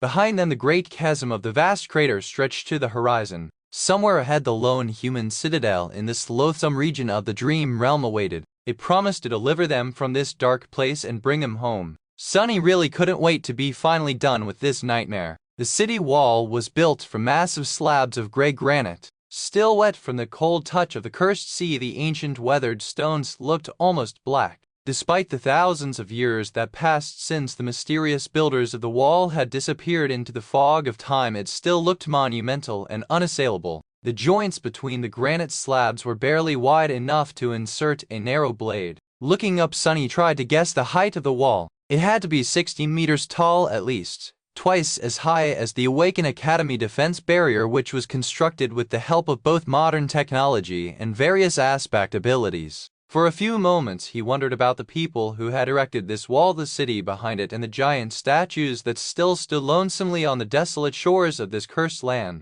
Their creations had withstood the onslaught of darkness and time, but the creators were gone. What terrible fate had befallen the citizens of the ruined city? But then Sunny angrily shook his head. These mysteries had nothing to do with him anymore. He was going home, never to return to this awful pit of horror and despair. Let someone else solve them. After a short rest, they decided that it would be easier to climb the wall instead of circling it in search of an entrance. Even if they were to find a gate, there was no guarantee that it would be open. Climbing the wet granite was not an easy task, but they somehow managed. When there was nothing to use as a hold, Sunny and Nephi's resorted to using their swords by inserting them into the joints between the slabs. A few unpleasant cuts later, they found the right rhythm and made quick progress. Enhanced by the consumed soul shards and shadow fragments, as well as the ruthless training regimen of the never-ending battle for survival, their bodies were full of strength and endurance. Both of them were at the peak of human physical ability. Pretty soon they had reached the top of the massive wall and climbed over its edge. Without even needing to catch his breath, Sunny hungrily crawled forward, jumped to his feet, and gazed down. In the ensuing silence he could hear the sound of the golden rope scratching against stone. However, his heart was beating louder. Soon Nephi's and Cassie joined him. The blind girl grasped his shoulder and asked, her voice bright and full of hope, "Sunny." Beneath them an expansive city lay in ruins. The beautiful stone buildings were broken and shattered, many of them turned into mere piles of rubble. There were no people walking along the wide streets, no clamor of voices to drive away the silence. Under the cold gray sky, the ruined city looked dead and mournful. It was impossible to say what terrible disaster had happened here, but it was clear that it was not natural. Many of the collapsed houses were blackened by fire, with claw marks cut into the still-standing fragments of walls. Here and there monstrous bones of ancient horrors protruded from the ground, telling tales of desperate battles that must have had taken place on these streets once a long time ago. Looking closer, Sunny felt cold sweat running down his back. There were strange shapes moving through the rubble and even more hiding in the shadows. Seeing them filled him with an icy sense of dread. The ruined city was teeming with nightmare creatures. There is a vast ruined city built of weathered stone, and there are numerous monsters wandering its streets. Just like you said there would be. The tall city wall they were standing on was as wide as a road. It stretched endlessly in both directions, enclosing the vast ruins into a strangely perfect circle. Every so often there were towers built into its impenetrable granite body, serving as bastions against potential enemies. Who would have thought that one day this great barrier would serve not to repel the horrible monsters, but to keep the true horrors imprisoned inside? But Sunny wasn't that interested in the wall. He wasn't even too interested in the monsters. Instead, his eyes were drawn to the tall hill towering above the ruins. On that hill there is a magnificent castle standing on a hill in the middle of the ruins. It looks like something out of a legend.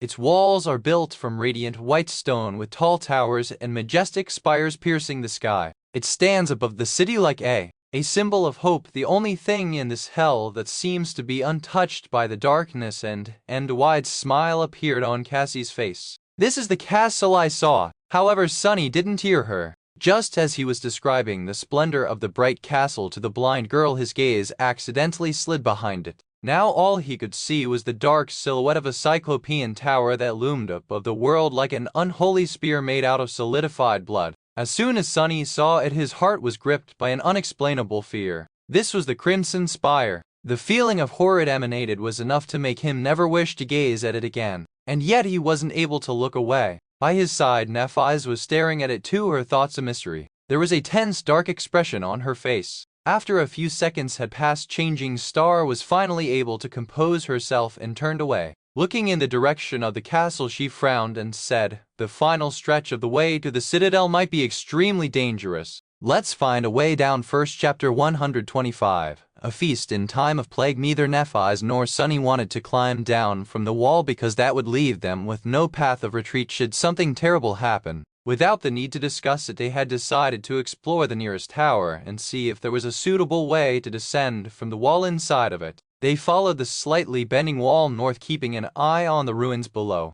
From time to time, Sunny was able to notice the shapes of creatures moving through the desolate streets of the ancient city. However, nothing seemed to be interested in scaling its tall granite bulwark. For the time being, they were safe. However, he didn't feel safe. Instead, he kept glancing at the distant axis of the crimson spire and shivering. That thing was seriously way too ominous. Good thing we will be out of here soon. That was the only thought that kept him from falling into an irrational panic. Their journey through the Forgotten Shore was about to end. They had endured a lot and survived through a lot. At times he had not even been sure that they were going to make it out of here alive. But now all their suffering was about to be rewarded. The path to freedom was already in their sight. They just had to overcome this one last hurdle to return home in glory. Soon they were closing in on one of the mighty towers built into the wall. The structure was round in shape, rising above the main embankment by a good dozen meters. There was a wide wooden gate leading inside the tower, which was broken a long time ago, with only a few splinters remaining on the ancient iron hinges. Behind the doorway there was nothing but darkness. Sunny felt that the sight of this entrance was a bit creepy.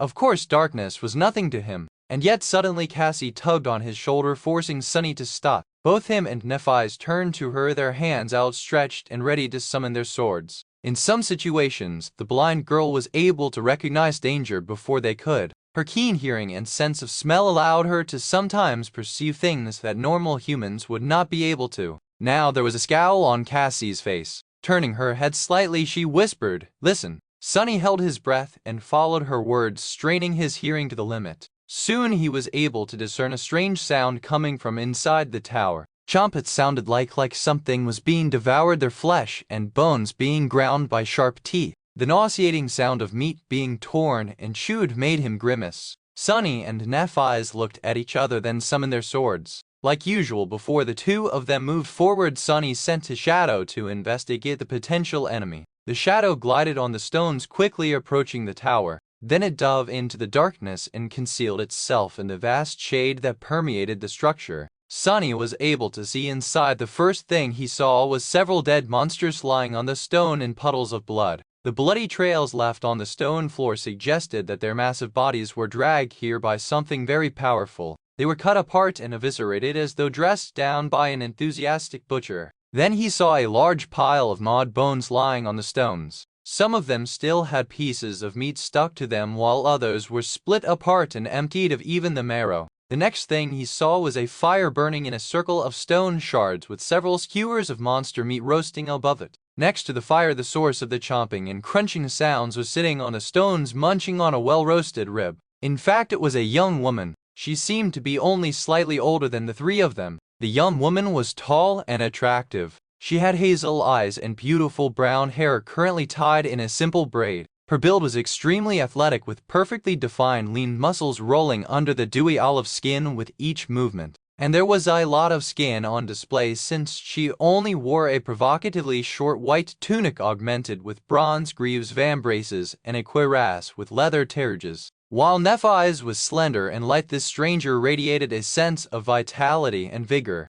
Everything about her was lavish and generous, screaming of strength, potency, and power. The strangest part, however, was that there was an absolutely relaxed, comfortable, and happy expression on her face. In the months spent on the Forgotten Shore, Sunny had never even for a second allowed himself to lower his guard completely. Neither had Nephi's or Cassie. Even in the rare moments of rest, sheltered in reliable safety, they were always slightly tense, expecting all kinds of horrors to fall on them in an onslaught of teeth, poison, and claws. Even while under the hex of the soul devourer, there was always an invisible shadow in their hearts. However, the young woman seemed to be completely content with being in this cursed place. In fact, she looked happier than Sunny had ever been, even in the real world. As Sunny watched the young woman messily devour the meat of the unfortunate monster, the juices were flowing down her face and fingers. Done with the meat, she bit on the bone itself. The adamantine bone of the nightmare creature was easily crushed between her teeth, and closing her eyes in pleasure, the girl proceeded to suck out the marrow, then chew and swallow most of the bone itself. Crunch finished with the rib, she threw its remains into the disturbingly sizable pile of bones at her feet, loudly burped with no decorum whatsoever, then immediately stretched her hand out to pick up another piece of monster meat from the fire and sunk her teeth into it.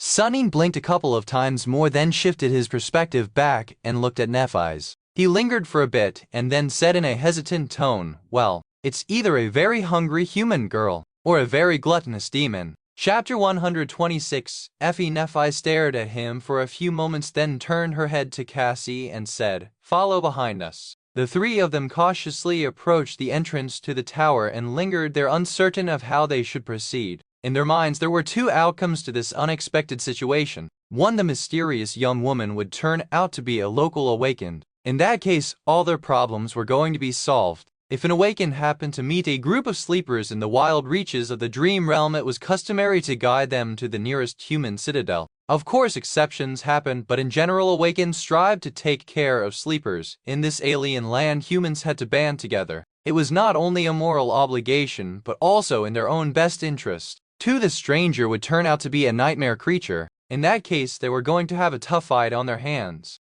Since the rank and class of the enemy were unknown, it was impossible to predict the result. They just had to risk it. Drawing a deep breath, Sunny followed Nephi's into the cool darkness of the tower. Immediately, the appetizing smell of roasting meat hit his nostrils. His stomach growled. Before Sunny could react, a piece of bone flew past his head and hit the wall with enough force to shatter into tiny pieces. Belatedly, he raised the midnight shard and assumed a defensive stance. But it was a little too late. The young woman had already been alerted of their presence. Raising her head, she bared her teeth in a wide grin and murmured, "Is someone hiding in the shadows? Why don't you come out to play?" Her voice was deep, smoky, and had a raspy huskiness to it. But what mattered the most was that she was speaking in the human language. Probably the stranger was still sitting in a relaxed pose, but Sunny didn't miss the subtle tension in her carved muscles. He had no doubt that the alleged awakened could explode into a whirlwind of violence at any moment. It was better not to provoke her.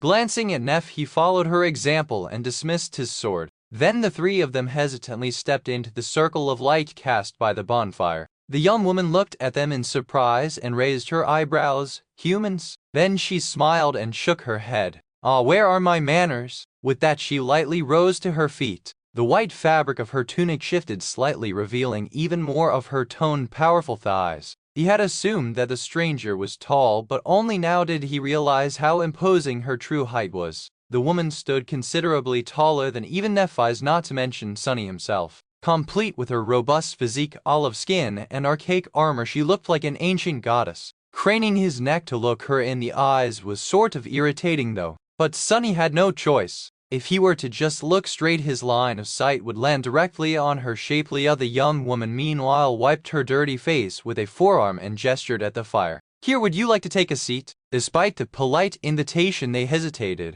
After several seconds passed in awkward silence, Nephi finally took a step forward and asked the question that had been tormenting all three of them. With her voice uncharacteristically tense and full of suppressed emotion, she cautiously said, Are you human?" The stranger stared at her with a blank expression, then blinked a couple of times. "What else would I be?" With that, she threw her head back and laughed loudly, amused by her own silly joke. Nephi and Sunny glanced at each other, confused as to what to do. Meanwhile, the young woman giggled a few more times and looked at them with sparks of glee dancing in her eyes. "Of course I am human. Why are you even asking? My neck is tired from looking down on you." With that, she sat down near the fire and assumed a relaxed pose. Nephi, Sunny, and Cassie finally approached and lowered themselves to the stones, looking at the tall girl with hungry flames burning in their eyes. She looked them over, then frowned a little. "Haven't seen you guys around." Nephi gave her a nod. "We have just reached the city." She was trying very hard to act like a normal, well-adjusted person. It seemed that her endless attempts to improve her social skills had not been in vain. If Sunny didn't know how awkward and clumsy Neff's natural state was, he wouldn't have suspected anything. The young woman grinned. "In that case, my condolence. You guys survived for 2 whole months in the labyrinth?" She whistled and looked at them with newfound respect. Nephi lingered for a few seconds, then said, "I'm Nephi, and these are my companions Kasha and Sunless." We are sleepers who came here during the winter solstice. The young woman gave them a wide, friendly smile. Well, at least that's what people call me. So the beautiful giantess was not an awaken, just a sleeper like them. Strangely, he didn't remember ever seeing her in the academy. Still too impatient to remain silent, he leaned forward and said, "Are you from the castle? There are people living there, right?" Effie glanced at him. In her eyes there was a hint of a strange emotion. It almost looked like pity. "There are indeed people living in the castle, yes." Nephi's and Sunny exchanged excited looks. Then changing Star cautiously asked, "Can you take us there? Do you guys have shards?" What did soul shards have to do with any aught this? They had retrieved 2 from that weird stone he had killed at the base of the wall. Was she going to ask for payment? Nephi's retrieved the soul shards and showed them to the tall girl. "Well, it's better than nothing, I guess. You'll need them later." Not quite understanding the meaning of her words, changing Star lingered, then said uncertainly, "We were hoping to reach the citadel and access the gateway as soon as possible. How long will it take?" The young woman stared at them for a long time and then suddenly bent over in a fit of hysterical laughter. She laughed so long and hard that tears soon appeared in the corners of her eyes. Unpleasantly surprised, the 3 sleepers stared at her in shock. None of them understood the reason for this bizarre behavior. Sunny frowned, reevaluating the situation. Previously, the local girl just seemed to be a bit eccentric, but maybe there was more to it. Effie's laughter stopped as abruptly as it had started. Wiping her tears, she shook her head and said in a strange tone, "Aw, sorry guys. I just couldn't help myself. Please forgive my lack of manners." Then she straightened her back, looked them heavily into the eyes and said, "I can take you to the castle, but there is no gateway there. In fact, there's no way out of this cursed hell at all. I've been stuck here for 3 years myself already. So welcome to the Dark City, I guess. Abandon hope, all ye who enter here," and all that. Chapter 127. Abandon all hope. Shell-shocked by her words, the 3 of them stared at the young woman with pale faces. Sunny felt something brittle and precious shattering in his heart, piercing it with an almost physical feeling of pain. It just couldn't be true. How could all of this have been for nothing? How could all of his hopes, dreams, and desires just be destroyed with a couple of words? Somewhere beside him, Cassie suddenly said in a tiny voice, "What do you mean there is no gateway? It's very simple, really. I'm sorry to be the one to break it to you, but deep down inside you must have known already. The Forgotten Short's not really a place where humans are supposed to survive. That's why you have never heard of anything like it in the school or the academy." Sunny's face got contorted with anger. Of course the answer was always within his grasp. He was just too naive and foolish to grasp it. The dream realm was vast and strange, with most of its regions barely explored by humans. However, there was at least a small amount of information available about them. Some were even fully under human control, with large citadels like Bastion providing shelter to hundreds of thousands of awakened. And yet, when he had first come to the Forgotten Shore, Sunny didn't recognize any of the unique characteristics of this place. At the time, he had thought that his patchy education was to blame. He should have realized the truth when neither Nephi's nor Cassie managed to succeed where he had failed. Why would a region as unique as this one be utterly unknown? The most logical explanation would be that no one had ever returned from this deadly abyss to the real world to tell others about it. Just a few weeks in the comfortable life in the academy and he had completely forgotten that the world never played fair against people like him. The truth was always worse than his worst expectations, so why would this time be any different? The world was a predator that always waited for an opportunity to devour you. Why would he even expect anything else? A familiar bitter taste appeared in his mouth. Meanwhile, Effie continued in a gentle tone. 15 years ago or so, a group of powerful and desperate sleepers managed to reach this city and claim the castle for themselves. Not because it had a gateway, but because it was the only place that could keep them safe. At least for a while. Ever since then, a few lucky or resourceful people would find their way to the castle each solstice, only to get stuck here with the rest of us. Nephi's was sitting quietly with only her clenched fists betraying the storm of emotions raging in her heart. Cassie was taking the news harder than both of them, though. After all, it was her vision that led them into this trap. Her face was deathly pale, with an expression of pain and shock contorting its delicate lines. Closing her eyes, she whispered, "But that is not fair." Effie looked at her with pity. Then she chuckled, smiled darkly, and said, "When was anything ever fair?" She was right, of course. Justice didn't really exist outside of the ethereal realm of human imagination. Sunny had learned that lesson a long time ago. While he was stewing in his indignant despair, Effie's smile suddenly lost its grim undertone and turned into a happy grin once again. Leaning forward a little, she said, "But it's not all bad. At least you have met me. You guys are incredibly lucky, really. If you hadn't run into a local, you would have been dead already." Nephi stared at her and asked in a flat tone, "Yeah?" Her awkward manner of speech was back again in all its glory. The Dark City is simultaneously the safest place to be on the Forgotten Shore and also the deadliest. It is safe because no sea monster can cross the wall, let alone reach the castle. But at the same time, it is far more dangerous than the labyrinth because almost every nightmare creature here is of the fallen rank. Sunny blinked, feeling a cold shiver permeate his whole body. Fallen creatures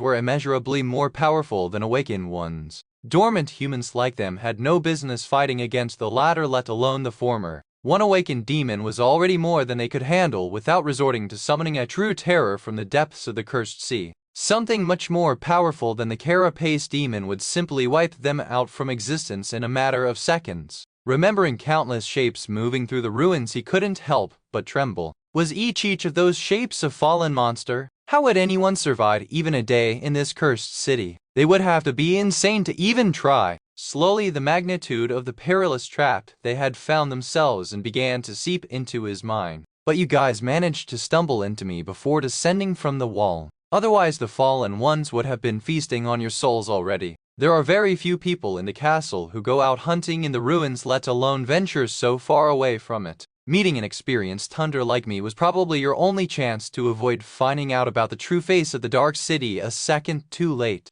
That's like 1 to 1,000. At any rate, the odds were really not in your favor. Fortune is definitely in love with at least one of you guys. Do you want some meat? I had a truly amazing hunt today. It was so amazing that I don't even mind sharing." Nephi's didn't even look at the roasting meat, and instead leaned forward, her words filled with intensity. "If there is no gateway here, why didn't you try to leave?" Effie blinked a couple of times and looked at her with sincere confusion. The meat was about to become burnt, so she leaned to the fire and removed the skewers, then replaced them with a couple of new ones. Then with a sigh, she turned to Changing Star and said, "You've been to the labyrinth, so you know what it's like. There's nothing else but that damn coral and cursed sea for months of travel in every direction. You can't go on foot, you can't swim, you can't even fly because there are swarms of dreadful flying abominations hiding in the clouds. Yeah, many have tried. They're all dead now. Actually, that's how the initial master of the castle had perished." Sunny gritted his teeth. "You guys just hide in the castle and wait for death?" The beautiful young woman laughed. "Of course not, doofus." Then she pierced him with an unexpectedly grim look of her hazel eyes and said, "Most of us can't even get into the castle. The king demands his tax, you know, so we just wait for death outside." Chapter 128. King of the Hill. Sunny stared at her, trying to understand the meaning behind the strange words. "The castle belongs to a man named Gunlog. If you want to enter and live in the safety of the castle walls, protected and provided for by his hunters, you need to pay a tribute." Of course, there was exploitation going on even in this pit of despair. What else did he expect? As long as there were people, someone was going to end up as prey. Sunny sensed a familiar dark feeling rising up from the depths of his soul. At some point he had lulled it into his slumber and forgotten it, but now it finally returned to its rightful place. A corner of his mouth curled up. "What happens if you can't pay the tribute?" The huntress glanced at him with confusion. "You are not allowed to step anywhere near the gates. There's a small settlement for us unfortunate wretches beneath the castle walls where we make do with what little we have and tremble in the night, hoping that nothing comes out of the darkness to devour us. That's pretty much it. But how are people even supposed to get soul shards in this cursed place?" Effie gestured to the corpses of the monsters she had slain. "One can find awakened creatures here and there in the city. The trick is to find and kill them without stumbling into something far more deadly. Gunlog's people form parties and go out to hunt with experienced pathfinders leading the way. They bring back food, memories, materials, and shards. Nothing stops people from attempting the same." She fell silent for a few moments and then said in a darker tone, "Of course, without good memories, vast amounts of accumulated soul essence, and intricate knowledge of the city, those people usually don't live long. Most of them either die or turn to other ways of earning shards. There's very few independent hunters with more than a couple of successful hunts to their names. Ones that are still alive, I mean." Sunny glanced at the dead monsters, each of them large enough to give him pause. "How many did you survive?" With a chuckle she raised her hand and began folding fingers, a thoughtful expression on her face. Let's see, 1 2 5. Running out of fingers on one hand, she scratched her head and said with a bit of uncertainty, I'm not really sure, but it should be around 100 or 2. Sunny's eyes widened. If what Effie had said was true, then she was a force to be reckoned with. Slaying even one awakened creature was worthy of respect. Slaying hundreds of them, however, was nothing short of remarkable, perhaps even heroic and a little fearsome, especially since she had hunted them alone in the middle of a cursed ruin full of fallen abominations, unaided, with no one to rely on except for herself. The easygoing huntress was not as simple as she appeared. If this is true, then you should have had no problem paying the tribute to stay in the castle. This doesn't make sense. Effie shrugged with ambivalence. The topic didn't seem to interest her. Let's just say that I don't like the ambience there. Sunny wanted to learn more, but suddenly Nephi spoke again, her voice strangely tense. You said that there were other ways of earning soul shards.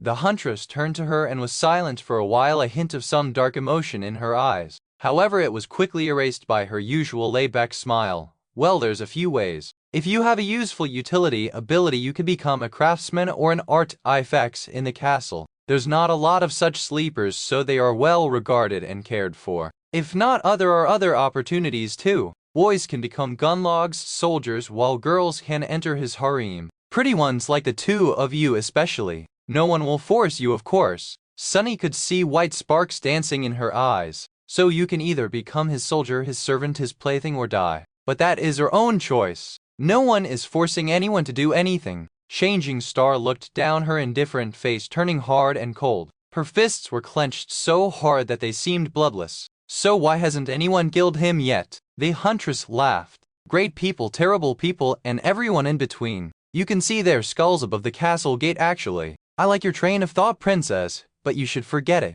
Just consider him to be immortal. Believe me when I say that no sleeper can defeat Gunnalug ever. It's simply impossible. Plus, no matter how much I hate the bastard, he is the only thing that holds this place together. Despicable as he is, without him we would have all been dead already. Sunny watched Nephi's, waiting to see her reaction. What he saw did not make him happy at all. On her beautiful ivory face there was nothing but cold indifference and resolve. It was the same expression he had seen on it before the battle with the Carapace Centurion first and the Carapace Demon later. Without even needing Cassie's pathetic ability, he could easily imagine what was going on in her head. This is going to become a problem. As though sensing the same thing, Effie grimaced. Trying to go against Gunnalug will only get you killed. Don't even think about that. Thinking too much is not good for your health here in the Dark City anyway. Then she smiled and gestured to the fire. Just have some of this delicious meat instead. Life is good when your stomach is full, right? Let me tell you, this is most likely your last chance to eat anything for free.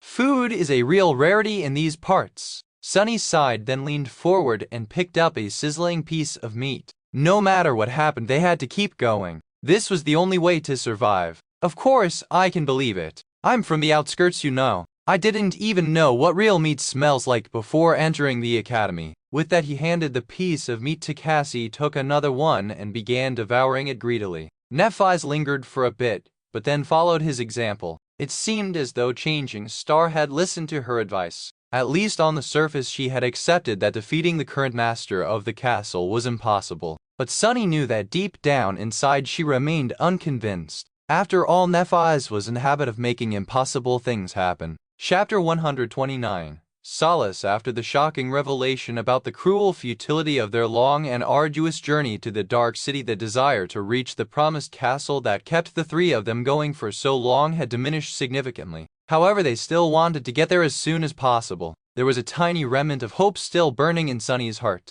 Perhaps Effie was lying to them, or wrong about everything. He didn't really believe it though. The beautiful huntress seemed sincere and competent, if a little eccentric. More than that, her words made too much sense. But Effie wasn't in a rush to leave the granite tower. There's not enough daylight left to traverse that much distance. Moving through the ruins is a slow ordeal. Get comfortable and rest. We'll leave tomorrow at dawn. After that, she got busy dressing down the monster carcasses with a long knife that appeared in her hand. She even summoned a memory that looked like a leather apron to avoid getting blood on her tunic. Whistling an upbeat melody under her nose, the vigorous young woman looked like an enthusiastic gourmet chef. Nephi, Sunny, and Cassie were in no mood to talk. Each of them sat somberly by themselves trying to digest the awful reality of their new situation. Sunny was utterly disheartened. He felt as though someone had pulled the batteries out of his body, leaving him with no strength or desire to do anything.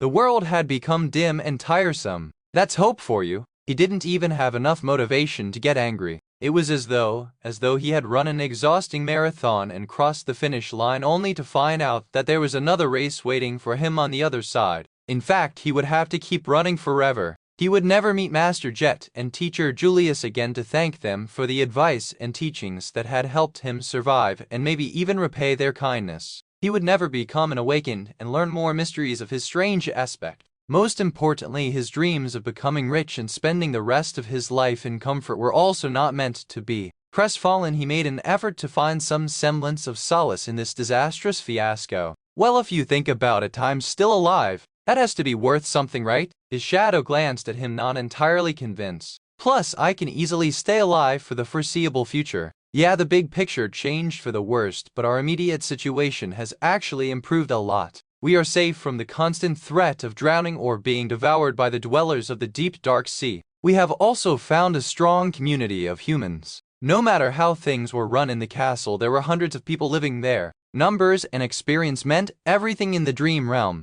By becoming a part of a human collective, they were going to shed most of the burdens that had been silently crushing them all this time. Compared to the infernal gauntlet of the labyrinth, life in the castle was going to be like a dream. If they were willing to submit to its thug of a master, of course. If Sunny was alone, he probably would. Now, however, but even if they were to refuse, there was still the outer settlement. Effie seemed to be doing just fine as an independent hunter. She didn't even seem miserable. In fact, she might just be the most contented person I've ever seen. Seriously, how can she be so laid back and cheerful? He cast a sidelong glance at the unreasonably tall huntress and frowned. Well, let's ponder about it. She has a roof over her head and a limitless supply of delicious food provided that she hunts it down herself. That is already better than my life in the outskirts.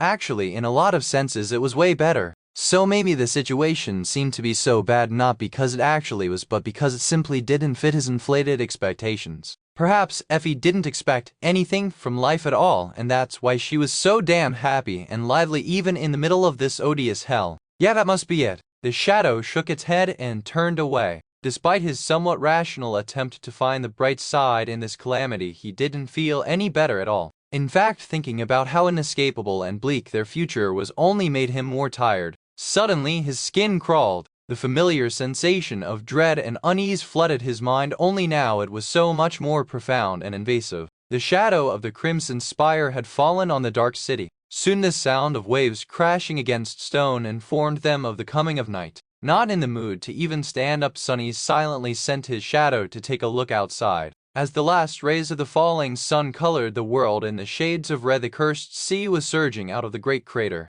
Sunny watched as the distant statue of the beautiful faceless woman was slowly drowned by the darkness until only her open hand remained above the waves. Then he shifted his gaze and looked down. The undulating black surface of the cursed sea stopped mere meters beneath the edge of the granite wall. It seemed as though he could almost touch it with his hand. On the other side of the stone barrier, the ruined city lay submerged in shadows dozens of meters below the water level. Trapped between the endless expanse of the dark sea and the vast emptiness of the ruins, the mighty wall seemed to be as thin as a sheet of paper, and yet it silently withstood the crushing pressure of the black waves, serving as a dam that protected the city below from being erased by the terrible flood, just like it did for thousands of years. However, Sunny couldn't help but imagine all that crushing weight bursting through the collapsing wall in an all-consuming torrent of darkness. He felt shivers running down his spine. Commanding his shadow to return, Sunny finally forced himself to stand up and walked over to Nephi's. Changing Star was sitting with her back against the wall, a dark expression on her face.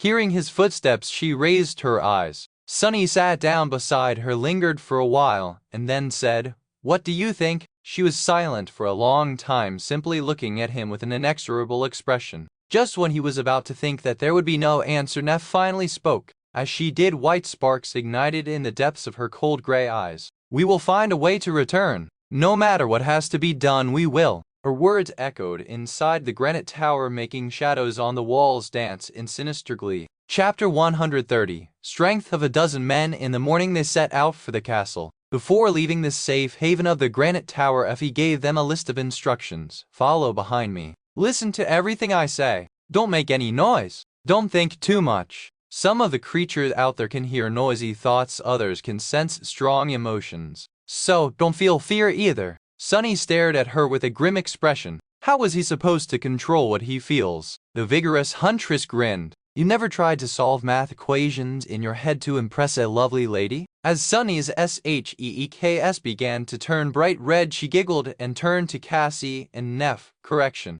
The two of you try not to feel fear. Doofus, you try not to get too excited. If walking behind me turns out to be too much, ask to get slapped, all right. Sunny scowled and uttered through gritted teeth, that won't be a problem. Effie blinked a couple of times, then smiled. Playing for the other team? I see.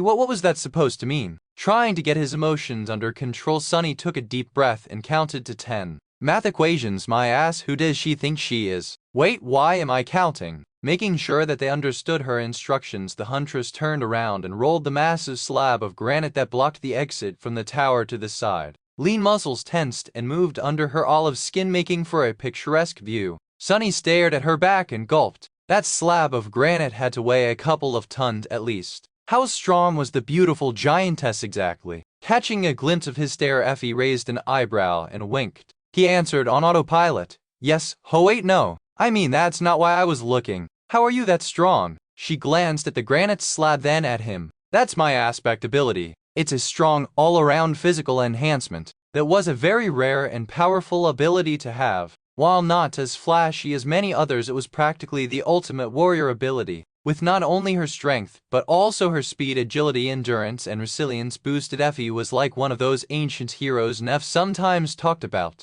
Especially since that boost seemed to be so extravagant. Plus, she had most likely absorbed a very large amount of soul essence over the years of hunting monsters in the Dark City. All those shards the recalcitrant huntress refused to pay as tribute to the tyrannical lord of the castle had to go somewhere. But why would she just admit what her ability was? Sharing secrets like that was not a wise thing to do, especially not in the ruthless reality of the Forgotten Shore. Noticing his surprise, Effie grinned. It's not like it's a great mystery. Around here, anyone with a pair of eyes knows what my ability can do. Do you want me to tell you what my flaw is as well? There was a mischievous glint in her eyes. As if anyone is insane enough to share there, it's very simple. My aspect not only enhances all my physical attributes, it also does the same with all my physical needs. Why do you think I ate enough meat to create the literal pile of gnawed bones for the fun of it? She laughed and shook her head. Well, it was fun, not gonna lie, so the price for having the strength of many men was to have the hunger of many men as well.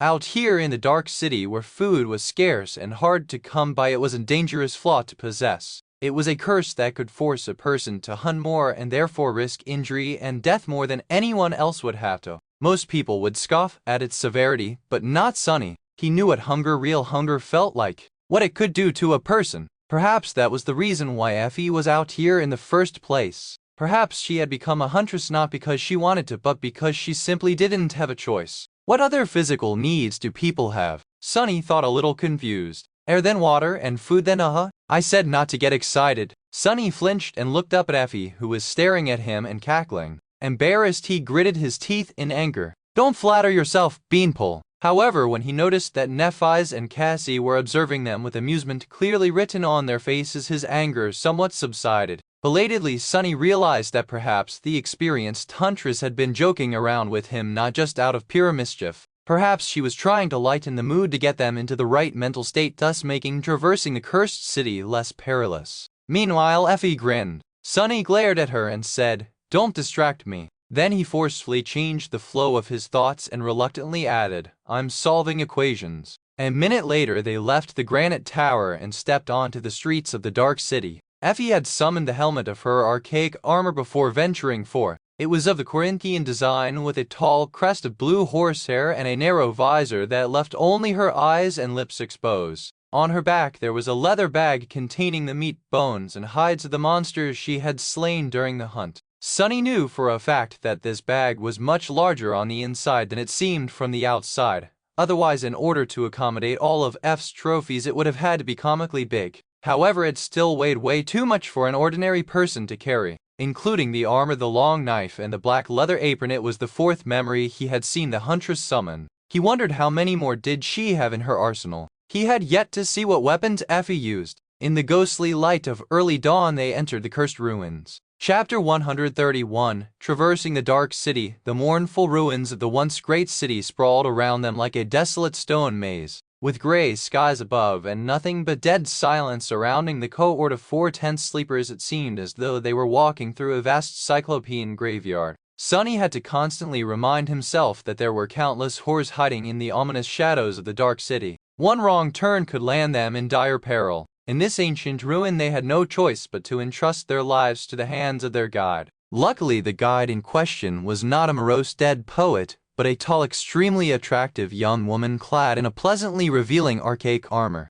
In their current circumstances, Sonny much preferred the company of a warrior to that of a useless scribbler. In fact, circumstances had nothing to do with it. He was having trouble imagining any situation where a writer would be helpful to have around. From what he knew, all writers were lazy, talentless hacks whose only real skill was finagling money out of honest people while getting off on torturing them with sadistic cliffhangers. Not to mention that none of them had a backside like Effie. Oh wait, what? Getting his mind out of the gutters, Sonny frowned and reminded himself to keep his emotions in check. In a sense, this harsh necessity was a blessing. The perilous reality of the ruined city prevented them from concentrating on the bitter despair that had taken a stranglehold on their hearts after the grim revelation of the previous day. They just had to put one foot in front of the other and not think too much about anything. That was how he was going to survive. With a heavy sigh, Sonny glanced around and continued walking. Just like Effie had said, traversing the ruins turned out to be a slow ordeal. The huntress led them through the complex maze of wide and narrow streets, following a strange, convoluted path that only she knew.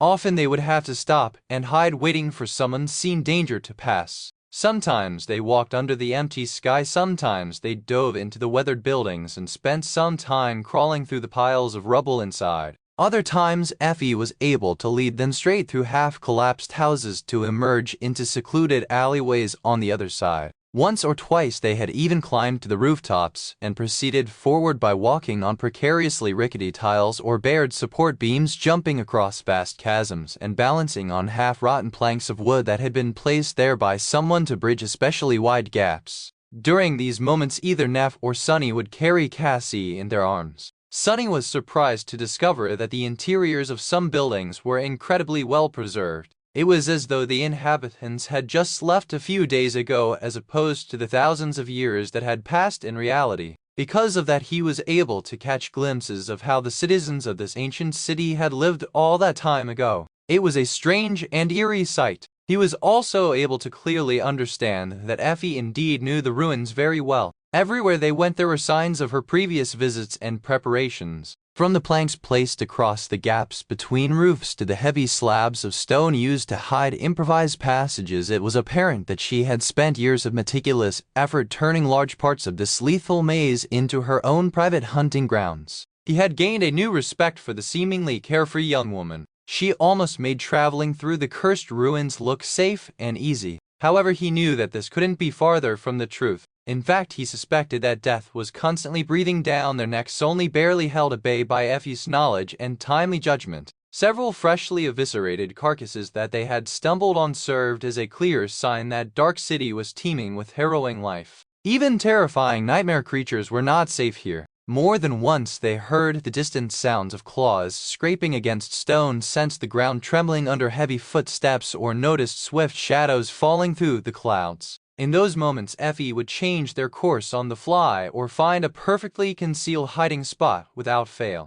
Meeting her had indeed been a rare stroke of luck. But with each hour that passed, Sonny grew increasingly somber. No matter what kind of future awaited them in this cursed place, he had no doubt that they would have to hunt for food as well. That meant that he was going to have to learn all the same things that Effie had learned, and maybe even more. The task seemed incredibly daunting. He wasn't even sure that he would be able to accomplish it. At least he wasn't going to do it by himself. There was Changing Star to partner with and Cassie. Their presence calmed him down. Living in this terrible hell alone, he didn't even want to think about it. Such a wretched existence would surely kill him, and if not at least drive him insane. At that point he wouldn't wish to be alive anyway. Who would want to endure that kind of misery? Why think about something that is never going to happen? Glancing at Nephi's and Cassie's, Sunny hid a smile and hurried to catch up to Effie. Come to think about it, he had it way better than the recalcitrant huntress. There were reliable allies with whom he had forged bonds of trust and companionship at his side.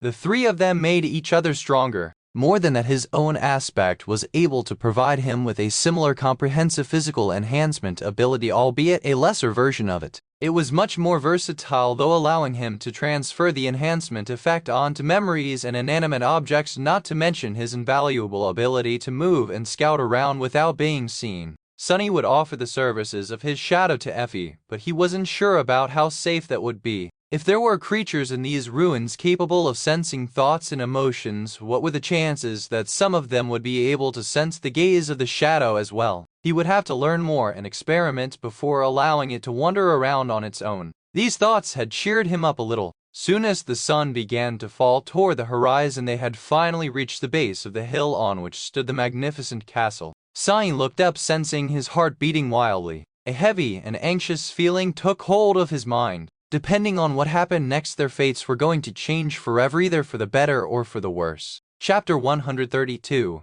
End of the line. In the center of the cursed city, a tall hill towered above the ruins. At its base, an arch made of pristine white marble stood amidst the devastation. It was unscathed and spotless, as though protected from the entropic touch of the all-consuming darkness by some sublime force. Beyond the arch, a wide road paved with white stones scaled the hill. Sunny looked up as they passed beneath the arch, trying to imagine crowds of festively dressed people doing the same in the distant past. It was hard and a little heartbreaking thinking about how the ancient city must have looked before the mysterious calamity. Not turning her head, Effie said in a wistful tone, "There are areas in the ruins that many nightmare creatures tend to avoid for some reason. The castle is one of these places. I was told that back when the original group of sleepers came here hoping to carve a foothold in the city, there was only a single spire messenger nesting in the throne room with no other monsters around. Those madmen actually managed to kill it." Nephi gave her a glance. The huntress chuckled. "Big ugly bastards with black feathers and pale bodies. You must have seen them hunting in the labyrinth. They come from the spire." Changing Star hesitated. "What are their rank and class?" Effie shivered a little. "That's why I said that those guys were a little mad, but they were a powerful bunch." She grew silent and then added in a quiet voice, "It must have taken a lot to kill them in the end." Brought into a solemn mood by that last statement, they continued forward in silence. The stone road coiled around the hill, slowly climbing its sheer slopes. Here and there it was broken by long stretches of stairs and formidable but strangely graceful fortifications. No one was standing guard, though. The whole road was empty. Sunny gestured to one of the stone barricades and asked, "Why are there no watchmen?" "Gunlog has barely enough people to man the castle walls. They will notice anything that approaches the hill, though. The whole city is in clear view from up there, and there are different protective measures put in place. They have already spotted us too." Sunny shifted his body a little, not enjoying the feeling of being watched by some unseen, potentially dangerous strangers. After a long time walking up the coiling road of white stone, they finally reached the zenith of the hill and saw the mighty castle in all its glory. Up close it looked even more magnificent. Built from the same pristine marble as the arch at the base of the hill, it stretched into the sky like a white mountain made by human hands. The frontmost tower was wide and imposing, with a tall decorated gate and a grandiose staircase leading down from it to a vast stone platform that the road ended with. On both sides of the frontmost tower, brought slightly forth, two others stood as bastions connected to it with arched aerial bridges and accompanied by smaller companion towers of their own. Behind them the main keep soared even higher, as though trying to challenge the menacing crimson spire that loomed above the world far in the distance. Smaller towers, spires, and wings stood here and there, forming a complex and strangely harmonious formation. The whole structure was incredibly beautiful, striking, and at the same time radiated a feeling of unassailable firmness. It was as though the castle was built for gods, not mortals. The only thing that spoiled the picture were dozens of human skulls hanging above the gates on rusty chains. Sunny grimaced, brought down to grim reality by this ghastly sight. His gaze fell lower, only now noticing dozens of crude makeshift hovels huddled on the stone platform. They were built from fragments of rubble, rotting wood, and pieces of monster hides chaotically clinging to the stones as if afraid to be blown away by the wind. An unpleasant, strangely familiar smell hit him in the nose a few moments later. It was the motley, but unmistakable stench of the slums. That stench was nothing like the poisonous reek of the outskirts, and at the same time exactly the same. Sonny couldn't help but smile crookedly. Between the hovels, gaunt and empty-eyed people were busy eking out their pitiful existences.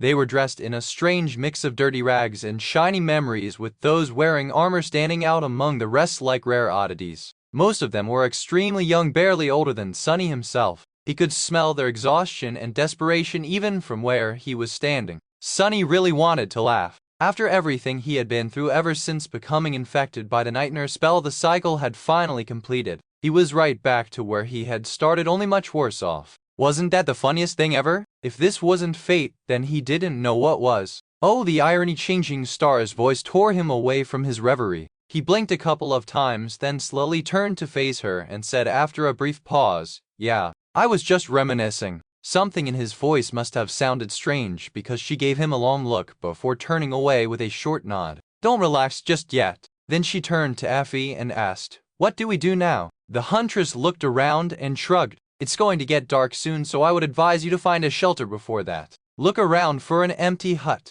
With how many people die each season, there's always plenty of those. Otherwise, 2 of you can pay the tribute and go into the castle, but the third one will have to stay." Changing Star lingered, then said, "What about you? That luxury 1-bedroom cottage over there is mine. Mind you, it was built from the best kind of crap you can find here, although it's still crap. Anyway, I'm going home, preparing myself a hearty supper, and then going to sleep. I'm dead tired from these last couple of days. Sorry, I don't host guests." Nephi stared at her, obviously wanting to say more, but then simply nodded. "Thank you for everything you have done for us." Effie smiled, patted her on the shoulder, and turned to Sonny and Cassie. With that, she began whistling a cheerful melody and walked away. The 3 of them were suddenly left alone, lost and unsure about what to do. The inhabitants of the outer settlement didn't pay them a lot of attention, only occasionally throwing an indifferent glance at the 3 young strangers. Only Cassie's beauty attracted a couple of intense, darkly fascinated gazes.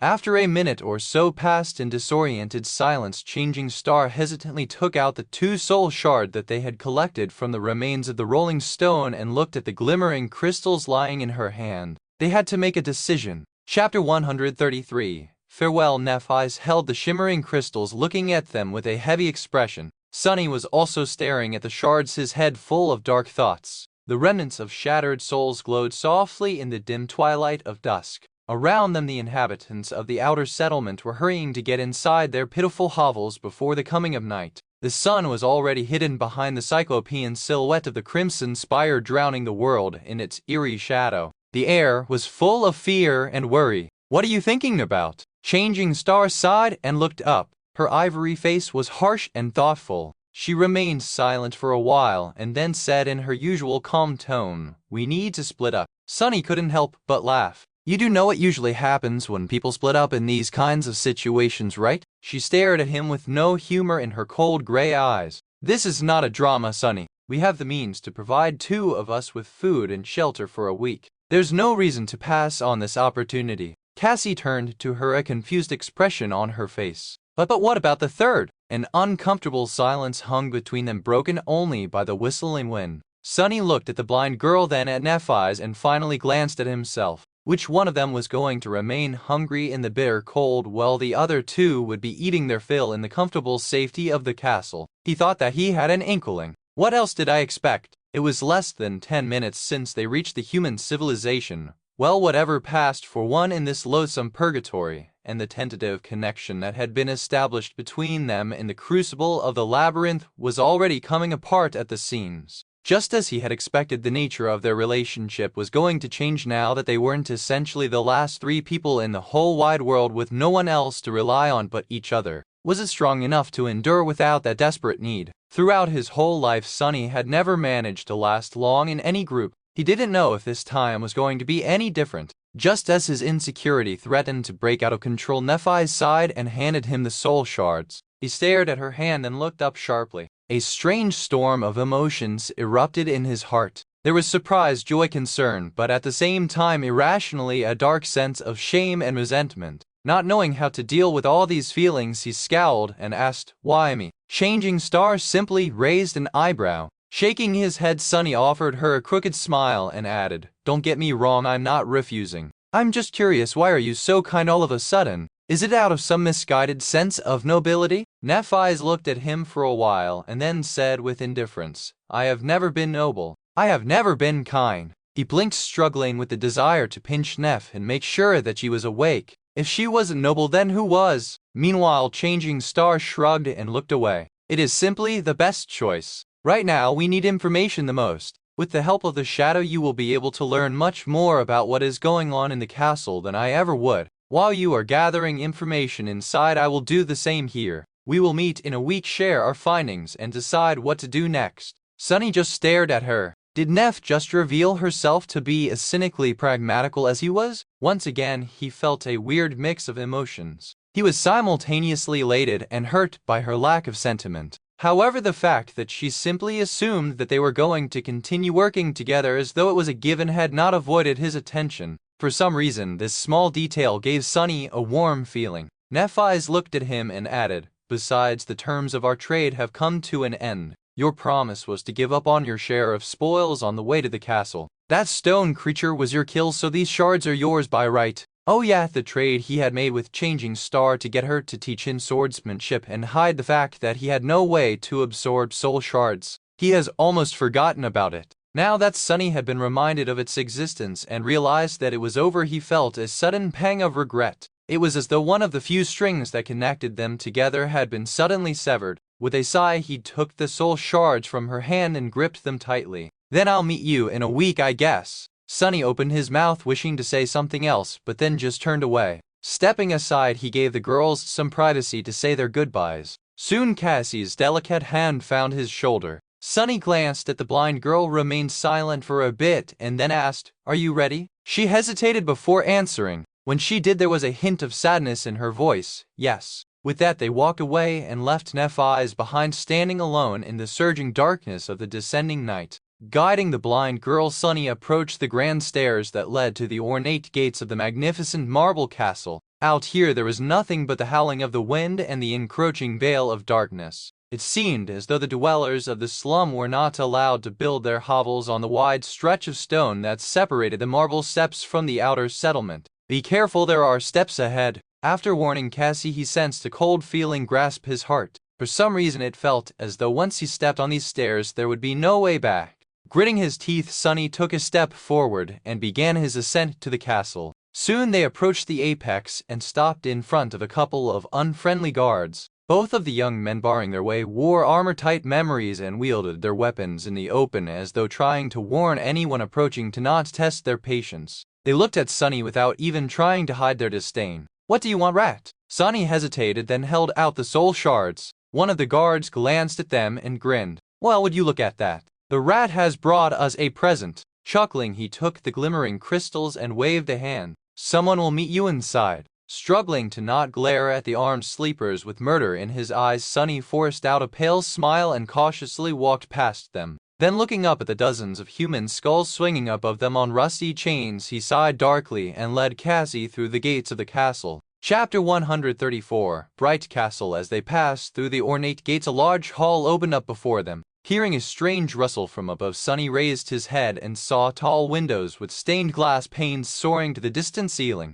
During the day, the hall must have been filled with cascading rays of beautiful light. Currently, though, several young women were nimbly moving from one window to another, draping them with thick sheets of crude fabric. The makeshift wooden ladders they used creaked and cracked, creating a strange and almost melodic sound. It seemed as though the sheets of fabric were being fastened in a way that prevented even the smallest glint of light from escaping the castle during the night. Sunny suspected that every window in the marble fortress was currently being covered in the same way. Just as this thought appeared in his mind, a loud noise thundered behind their backs. Turning around, he saw the ornate gates closing. The two guards who had met them outside were already sliding a heavy iron bolt into the sockets, their faces red from strain. The massive bar must have weighed more than the two of them combined. The castle was now sealed from the outside world, ready to face the onslaught of cursed darkness. Suddenly Sunny felt like an animal caught in a cage. Trying to calm himself down, he looked around and noticed an opulent wooden desk that looked completely out of place in the grand hall. It must have been dragged here from some other part of the marble citadel.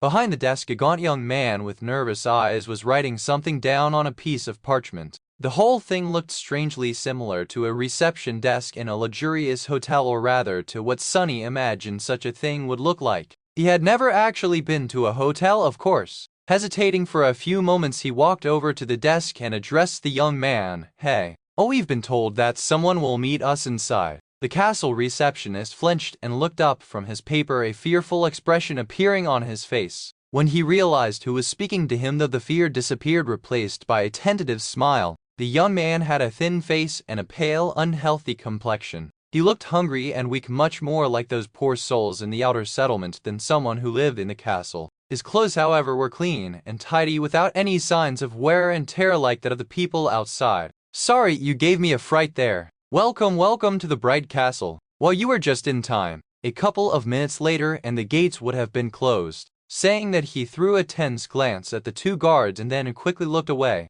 "Anyway, my name is Harper. I'm responsible for guest accommodations today. I don't seem to recognize you guys. Is this your first time paying the tribute?" Sunny stared at him for a couple of seconds, feeling Cassie squeeze his shoulder a little tighter, then said, "Yes. You might not even suspect it, but I was once in your shoes myself. In fact, it was just a few months ago. But ever since Lord Gunlog graced me with his kindness, I've been living in the safety of the castle. You'll love it here too, I'm sure." Sunny didn't know if the young man was sincere in his gratitude to the local tyrant or was simply saying these things for the guards to hear, and honestly he didn't care. What piqued his interest, though, was that Harper did not seem as surprised by the timing of their arrival into the dark city as Effie had been. But then he realized that people living in the castle might not have known who came to the outer settlement and when. They would probably assume that he and Cassie had entered the dream realm close to the ruins and then spent the last 2 months scrounging for soul shards to pay their way into the castle. This was a good detail to know, since Sunny didn't want to announce the true extent of their competence just yet. Judging by how impressed Effie was by the fact that they had managed to carve their way through the labyrinth, this would attract a lot of unnecessary attention. He smiled with the corner of his mouth. "So what do we need to do now?" Harper picked up his quill and opened a large ledger. "That's very simple, really. I'll just need your names to mark when the two of you paid the tribute, and that's pretty much it. We have a lot of spare rooms here, especially in the Tower of Dusk. It is very quiet, so how about I settle you there?" There was a nervous glint in his eyes. Tower of Dusk probably means that it's in the western part of the castle facing the Crimson Spire. No wonder people don't want to live there. But to Sunny, fewer people meant less danger. He gave the gaunt young man a nod. "So your name?" Sunny interrupted him, trying to avoid dangerous questions. "I'm Sunless, and this is Kesha." The young man wrote their names down and marked the date of their arrival. Sunny stared at his neat handwriting, his eyes locked on the short strings of numbers. So it had actually been exactly 77 days since the night they had arrived on the Forgotten Shore. The three of them had scrupulously kept track of time for a while, but after their harrowing experience with the Soul Devourers, Sunny had lost the grasp on the actual count. Out there in the real world, the spring was already starting.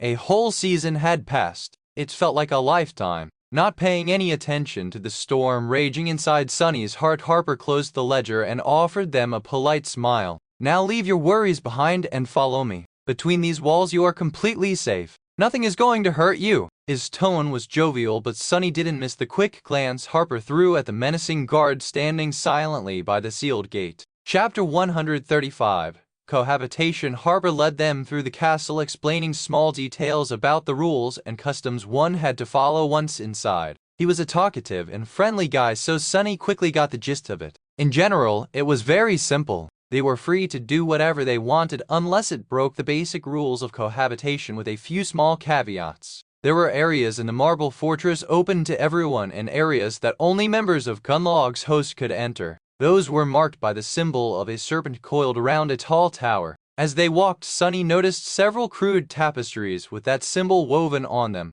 The cloth of the tapestries was black with a stylized white tower and a golden serpent embroidered in their center. He guessed that this represented the Dark City, the Bright Castle, and its lord respectively. Apart from that, there wasn't much to know except for when and where to find food, water, and other necessities. The last thing Harper said was about how they should behave around other inhabitants of the fortress. People here are very nice, but you still must remember to have manners, especially when you are interacting with the guards and the hunters. These guys protect us and risk their lives to provide for us, so they deserve our respect. If there's a misunderstanding, be mindful of their burdens. Sunny threw a dark glance at the gaunt young man and translated that statement to don't mess with Gunlong's people, and if they are messing with you, just swallow it. Meanwhile, he was able to catch a few glimpses of how people actually lived inside the castle. To Sunny's surprise, they didn't seem nearly as put down and miserable as he had expected. In fact, everyone seemed to be more or less fine, going about their business with mundane casualness. Of course, there were signs of worry, stress, and pressure on their faces, but the same could be said about people in the real world. All in all, the inhabitants of the castle looked surprisingly ordinary.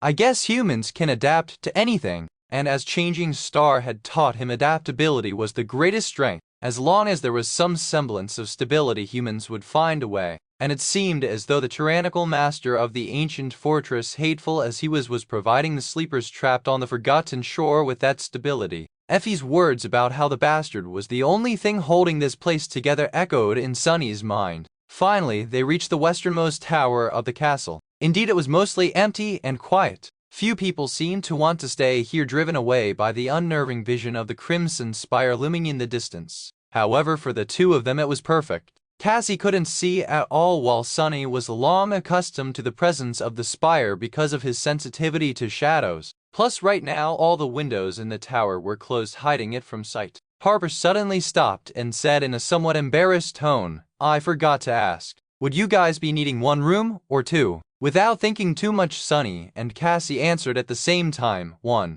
Then they froze and turned to each other with petrified expressions. Cassie blushed while Sunny became even paler. He didn't mean anything untoward by requesting a single room for the two of them. It's just that over the months spent camping together, being close to Cassie in case she needed help with something had become his habit. More importantly, he was unwilling to let her leave his sight even for a second in this unpredictable castle. He didn't trust anyone here, but in these new circumstances, requesting a single room suggested a different meaning. Clearing his throat, Sunny looked at Harper and said, "2 rooms if they're next to each other." That is not possible, then one." The skittish young man scratched the back of his head and then answered in a somewhat surprised tone, "All right. I think I can find 2 adjacent rooms for you." With that, he began walking forward. Sunny glanced at Cassie, then shook his head and followed behind Harper. She won't misunderstand. Soon they were standing in front of 2 sturdy wooden doors. Harper handed Sunny 2 iron keys and smiled. "The rooms are not very big, but they're really cozy. Enjoy your first night of safety, guys. You must have not felt safe in a long time. I know I never did before entering the castle. Thank heavens that time's behind me. Anyway, food will be served 1 hour after sunrise tomorrow in the main hall of the keep." With that, he glanced at them one last time, smiled sheepishly, and walked away. Sunny and Cassie were left alone in awkward silence. Still feeling a little embarrassed, Sunny sighed and said, "I hope you didn't think that I was." Cassie suddenly giggled. "I just didn't expect it. Let me guess, you distrust every single person in this castle and therefore are going to watch me like a hawk to scare them all away, like an overprotective, mean, violent big brother." With a smile, she turned her head this way and another and then added, "To be honest, I don't feel safe here either. Although I must say this place seems almost like a hotel. My parents took me on a mountain vacation once and we stayed at a really old hotel. What was it called? Overgaze. Anyway, this place is exactly like that. I've never been to a hotel, but that was my first thought as well. Of course, that was if the hotel in question was populated by hundreds of nightmare spell carriers with a murderous tyrant for an owner and not a single police officer around to call for help if something happened. Funny, Sunny had spent most of his life scared of the policemen and trying to avoid them at all costs, but now he actually missed them a lot. Chapter 136, Reflection. On the other side of the sturdy door there was a tiny room with stone walls and a single narrow window that was closed with wooden shutters and draped in thick cloth. Harper had warned them not to open the windows during the night, but out here in the Tower of Dust no one would want to stare at the view anyway. Allowing any amount of light to seep out of the castle at night was considered to be a severe crime, so he had been pretty emphatic on that point. Of course, the gaunt young man didn't know that neither Sunny nor Cassie required light to move in the dark. They could open the windows as wide as they wanted, not that they had any reason to. Inside the room there was a bed with a straw mattress, a flimsy chest, and a tiny desk. On the desk there was a basin filled with water, a few strips of clean cloth, and an oil lamp. There was even a small round mirror made of polished bronze. Sunny caught a glimpse of his reflection and flinched as though seeing a stranger. In these past 2 months he had seen himself through the eyes of the shadow plenty of times, but it wasn't the same. He had changed a lot. His face was much sharper and angular now, the last remnants of youthful roundness chased away from it by the harsh gauntlet of the labyrinth, although Sunny never had a lot of that to begin with. It was thin and pale, with dark circles under his eyes and other signs of extreme exhaustion. His black hair was longer, falling over his eyes in a dirty mess. What changed the most, however, were the eyes themselves. Deep in their dark depths there was a glint of calm, heavy, bleak coldness that had not been there before. With a startling realization, Sunny understood that he too now possessed the look of a seasoned fighter. The type of calculating coldness hiding in the eyes of such men was known as the murder math in the outskirts. Hero and Nephi's had that quality too, only in their case it made them seem like true warriors. Sunny, on the other hand, Sunny had the eyes of a killer, and even deeper than that, visible only to him, golden threads of weavers and human legacy glowed mysteriously in the darkness. Staring at his reflection, Sunny grinned darkly and said in a strange, hoarse voice, "Looking good, Sunless." Leaving his shadow to guard the door to Cassie's room, Sunny fell on the soft mattress, wrapped himself in a blanket, and tried to get himself to sleep. It all seemed like a feverish dream. With that thought he fell asleep. In the morning, washed and refreshed, he waited for Cassie in the hallway. Even the puppeteer's shroud, which finally got a chance to return to the Soul Sea for a decently long period of time and restore itself, looked clean and tidy once again. That poor armor had gone through enough abuse to kill a dozen sleepers, yet it still held fast, saving his life on numerous occasions. Sunny was reminded of how lucky he had been to receive it. The blind girl did not make him wait for long. Soon she came out of her room practically glowing with loveliness and freshness. It seemed as though Cassie had done the same things as Sunny. After months spent crawling through blood and dirt in the wilderness, they finally looked and felt like humans again. He had almost forgotten how stunning Cassie was. With her delicate features, bright blue eyes, and pale blonde hair, she looked like a beautiful porcelain doll. The blind girl had dismissed the enchanted cloak, leaving her dressed only in a light tunic with leather sandals on her feet. She was nothing short of breathtaking. He closed his eyes and sighed. "This smells like trouble. Good morning, Cassie." She turned her head to him and wrinkled her nose. Sunny frowned. "Oh, what?" The blind girl knitted her brow. He stared at her for a few moments and then laughed. "If this is your way of saying that I used to reek, then thank you, I guess." Giggling, Cassie came closer and put her hand on his shoulder. "That's not what I meant." The two of them were in a strangely good mood. Sunny guided Cassie to the main keep of the castle, following the route that Harper had explained to them the previous evening. On the way, he was careful to avoid any doors and corridors marked with the symbol of the golden serpent coiled around a white tower. His shadow was going to take a look at the forbidden areas of the fortress later, most likely, but for now they had to keep a low profile and avoid trouble. Finding the keep was not hard, as many other sleepers were going there to partake in the breakfast too. Meals were served twice a day in the castle, once in the morning and once right before sunset. If you missed one and had no other way to procure food, you would have to remain hungry for the rest of the day. Sunny observed the sleepers with curiosity, sometimes describing them to Cassie in a low voice. The inhabitants of the castle were very different from the desperate dwellers of the outer settlement. They generally seemed healthy, or at least well fed.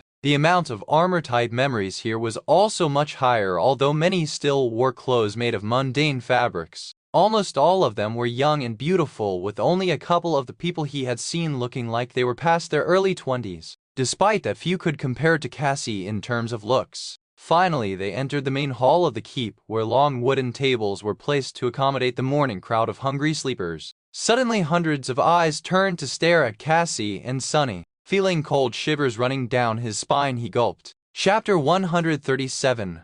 All eyes on me. The main hall of the mighty castle was grandiose and majestic in appearance. The gentle light of the morning sun was cascading through the tall windows and reflecting from the white marble walls, filling it with a bright radiance. The walls were decorated with intricate carvings that spanned dozens of meters, creating a regal tapestry. At the far end of the hall, a set of stairs led to a dark alcove. The back wall of the alcove had numerous small holes cut through it, and with sunlight shining through them into the deep darkness, it seemed as though a fragment of the starlit night sky was somehow locked within the castle. Beneath that light stood an empty white throne. Sunny stared at the throne for a few moments, then lowered his gaze and glanced at the several hundred people that were looking at them. Long wooden tables were placed along the length of the grand hall, with a motley crowd of sleepers sitting on crude benches behind them, busy consuming their food. There was some sort of hierarchy in how they were grouped, but Sunny couldn't understand it yet. Currently, most of them were staring in his direction. It took him a couple of seconds to realize that all these people were not in fact looking at him. They were all looking at Cassie, clearly startled by her loveliness. Just as he had thought, this smelled like trouble. The blind girl, meanwhile, was oblivious to the commotion her appearance had caused. Sensing a sudden tension in his muscles, she asked, "Sunny?" He narrowed his eyes, gave the crowd of sleepers his most menacing scowl, and answered in a flat tone, "Just taking in the view." Then Sunny walked over to the young women rationing the food, received 2 plates of steaming monster meat stew, and guided Cassie to a relatively empty spot at the end of one of the tables. He even got 2 cups of something that closely resembled tea.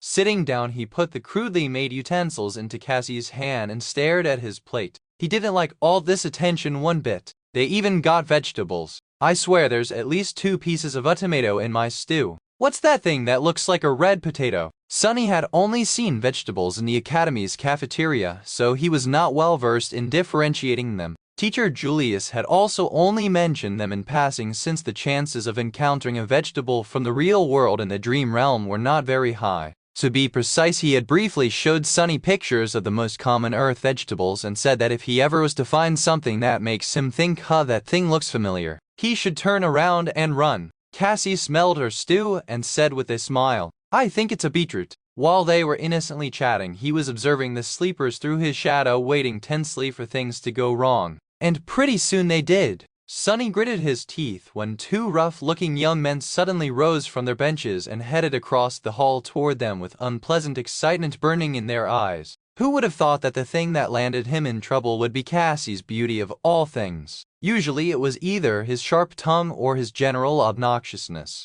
Never, not even once, had it been his looks. I shouldn't be jealous, right? The worst part was that the 2 approaching sleepers were obviously a part of Gunlog's gang. It was apparent from their armor and the fact that they carried their weapons in actual sheaths like a pair of idiots. Memories could be freely summoned out of thin air, so the only reason to keep them visible at all times was for the sake of intimidation. He had noted that detail after meeting the castle guard yesterday. What had Harper said? If there is a misunderstanding with one of Gunlog's people, remember that these guys carry a heavy burden. Treat them with respect. In other words, swallow it. The young men approached their corner of the table with vulgar smiles. They were clearly undressing Cassie with their eyes. Sunny turned his head and looked up at them. The sleepers sitting nearby turned away with heavy looks, clearly afraid and uncomfortable. Maybe they just want to say hi. Sunny opened his mouth. "Respectful, remember, be respectful," and said, "What the fuck are you degenerates staring at?" The whole hall was suddenly enveloped in silence.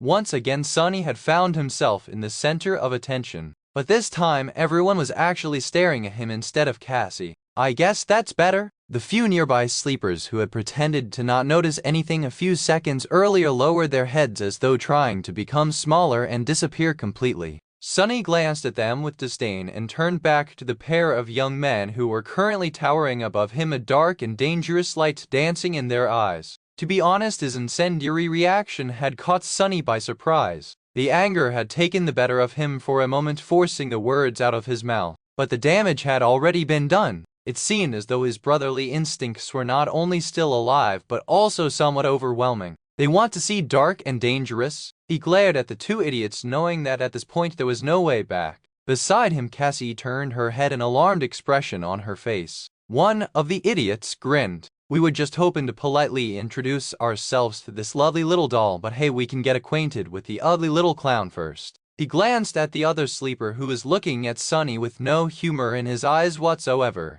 Cassie frowned, then said, "Why are you?" However, at that moment the second young man took a step forward and growled, interrupting her. "What did you just say, clown? Do you know who we are?" "Fool, we're Gunlog's men." His hand was resting on the pommel of his sword. Sunny knew that escalating the situation was not a wise thing to do, but at this point he didn't have a choice. Backing down now would only lead to a disaster. He knew this type of people well. The moment they felt a weakness, it was all over. They understood only two things: fear and strength. Outstretching one hand, he scowled, looked the young men right into the eyes, and said, "Congratulations. Now get lost before I make you dead men." Perhaps recognizing something in his voice or maybe in his eyes, the sleeper who had his hand on the pommel of the sword hesitated. For a second, Sonny almost believed that his threat worked. But then the young man furtively glanced around and this tiny hope evaporated. If they were alone, maybe the sleeper would have reconsidered his desire to antagonize Sonny any further. But with all these people watching, he couldn't show fear. Sonny failed to account for one crucial detail. All bullies were cowards, but what they feared the most was people finding out about their cowardice. Gunlog's man bared his teeth in a threatening grin. "Those are terribly big words coming from a puny weakling like you. I think your girl needs to keep better company. Why don't we help her out by making you disappear? I guess I'm going to kill a couple of fools today." Cassie, meanwhile, was not happy with what was happening at all. The frown on her face deepened. "I'll decide what company to keep myself. Now, please." However, they weren't listening to her. Sonny was already bracing himself for the worst-case scenario, prepared to summon the Midnight Shard at a moment's notice. But then suddenly a calm voice sounded from behind his back. "Leave them alone, please." Caught by surprise, Sonny hurriedly shifted his perspective to the shadow and glanced back. Behind him, a tall and confident young man stood calmly with his hands resting at his hips. He had brown hair and a gentle, handsome face. His eyes sparkled with friendly humor. Chapter 138. Unexpected Reunion. Without a doubt it was Castor, the only person Sonny had ever seen defeat Nephi's in a fight, even if it was just during training. Back at the academy, Castor had been a star of their batch of sleepers. Handsome and friendly, he was not only popular, but also respected. And although it pained Sonny to admit it, that wasn't only because of his lofty status of a legacy. Even other legacies looked up to him. Many even considered him to be the true king of the rankings, speculating that Changing Star had gotten her first place by mistake. Castor was powerful, skilled, and charming. He was also humble and had an amiable personality that made it hard for anyone not to like him. His background was impeccable and his future was unquestionably bright. Basically, he was the polar opposite of Sonny. "I knew that voice sounded familiar." Sonny turned his head and stared at the handsome young man in utter bewilderment. What was that guy doing here? The two sleepers, who didn't even know how close they had come to tasting the sharp edge of the Midnight Shard, were doing the same. There was no more excitement on their faces. Castor looked at them with a silent smile. There was no apparent hostility in his eyes, but for some reason Gunlog's men seemed to lose their desire to stir trouble. After glancing at each other, one of them said in a hesitant tone, "You know this guy, Castor? We were in the academy together. Don't mind his rude behavior, guys. That's just how he is. Rough around the edges, but really nice once you get to know him well." "Since when do we know each other?" Sonny was irrationally angry at that statement, but forced himself to keep his mouth shut. He understood that Castor was just trying to defuse the situation. Actually, his arrival had been very timely. Sonny was sure of his ability to dispatch a couple of thugs, but what would happen next? He doubted that other members of Gunlog's host would just sit and watch. Becoming involved in a conflict with the masters of the castle on his first day here would have been less than ideal. The thugs in question, meanwhile, had given up. Trying to keep the appearance of being in control, they glared at Castor darkly and backed down. "Teach your friends some manners, Castor. Next time we won't be so lenient." With that, they turned around and retreated back to their seats, throwing menacing looks at anyone who dared to stare at them. Soon the grand hall was once again filled with the hum of voices. Castor followed them with his eyes and then turned to Sonny, his smile becoming a little somber. "That wasn't a very smart thing to do, my friend." "Yeah, well, who says that I'm smart?" "Wait, no, that didn't come out right." The tall young man stared at him for a few seconds and then sighed. "In any case, it is very nice to see you." With that, he sat down as though somebody had invited him. Well, admittedly, there was some connection between them. Wishing to talk to people with whom you had attended academy was sort of understandable. Still, Sonny didn't like it. Throwing a quick glance at Cassie, he smiled coldly and said, "What? Are you very shocked to see us alive? It is good that you managed to survive." It seemed that this was his way of admitting that yes, he was surprised, but in a pleasant way. It wasn't a secret that Sonny and Cassie had been seen as two walking corpses by all the other sleepers in the academy. Just like Nephi's and Castor occupied the top two positions in the rankings, they were dead last. Because of that, the two of them had been shunned and ostracized. Of course, when it came to Sunny, he not only welcomed the cold treatment of his peers but had actually been the one to engineer it. In any case, no one had wanted to be around them, as though afraid of becoming infected by the invisible aura of death that followed them wherever they went. Sunny himself had been guilty of avoiding Cassie as much as he could in the past. It must have been very strange to see the two of them alive and well after months spent among the horrors of the Forgotten Shore. Castor reciprocated her smile and asked, his tone strangely warm, "You are Castor, right? And you are us, Sunless?" Sunny gave him a curt nod. "Although I'm surprised that you remember our names. Don't think that we've forgotten how you guys used to treat us." Cassie squeezed his hand and said in a disapproving tone, "Sunny, we behaved like a bunch of jerks. Looking back, there were a lot of things we did wrong. If only we had known better." His voice trailed off, and after being silent for some time, the handsome young man suddenly smiled with nostalgia. "But still, those days in the academy were not all bad, right? I still remember the first time I met you, Sunless. You made quite an impression. All those tall tales, spitting in the faces of awakened tyrants, slaying sword saints with a shake of a finger." He chuckled, remembering the good old days. He was in the mood for some mischief. "What, that trivial stuff? You should have seen the things I've done in the labyrinth. Now that's something to brag about." Castor looked at him with humorous sparks dancing in his eyes. "What else have you done?" Sunny shrugged with profuse indifference. "Let's see." He pretended to think for a few moments and then said in a bored tone, "I guess the most incredible thing I've done was killing a great devil with just one strike of my sword. Finished him right off, no problem at all. I even got a memory from that kill. But before you ask, no, I can't show it to you, because I'll go right. I ate it." Chapter 139. Castor stared at him for a long time, then suddenly laughed. Even Cassie giggled, entertained by Sunny's earnest delivery. Shaking his head, the handsome young man smiled and said,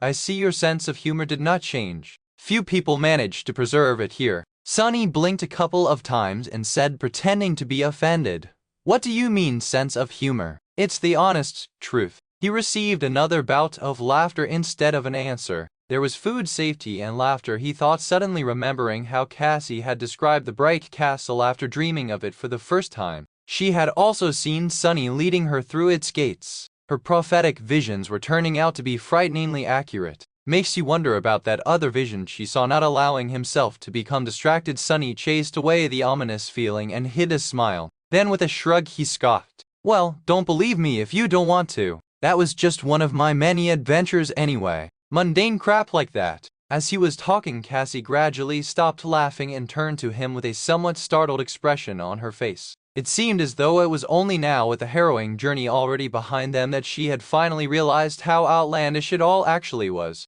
Put together, the facts of their bloody struggle to survive sounded like something out of a fairy tale, but they both knew that all of that had actually happened. It had happened to them. "Compared to you, Sunny, my own story sounds kind of lame. I just entered the dream realm near the city wall and spent a few days running away from a bunch of terrifying monsters, then stumbled on a hunting party from the castle, and that's pretty much it. By the way, when did you guys arrive? I'm sure I haven't seen you around before." There was no reason to lie, and Sunny couldn't anyway. Looking longingly at his monster stew, which was slowly growing cold, he sighed and said, "We reached the Dark City 2 days ago and entered the castle yesterday at dusk." The handsome Legacy stared at him, then blinked a couple of times. Wait, what do you mean? Did you guys really spend 2 months in the labyrinth?" Finally, the moment he had been wary of came. Sunny really didn't want for anyone to think that he was some kind of a powerful figure. First of all, there was no better advantage than being underestimated by the enemy. Secondly, he still had to hide the fact that Changing Star had not been the only one to receive a true name in the first nightmare.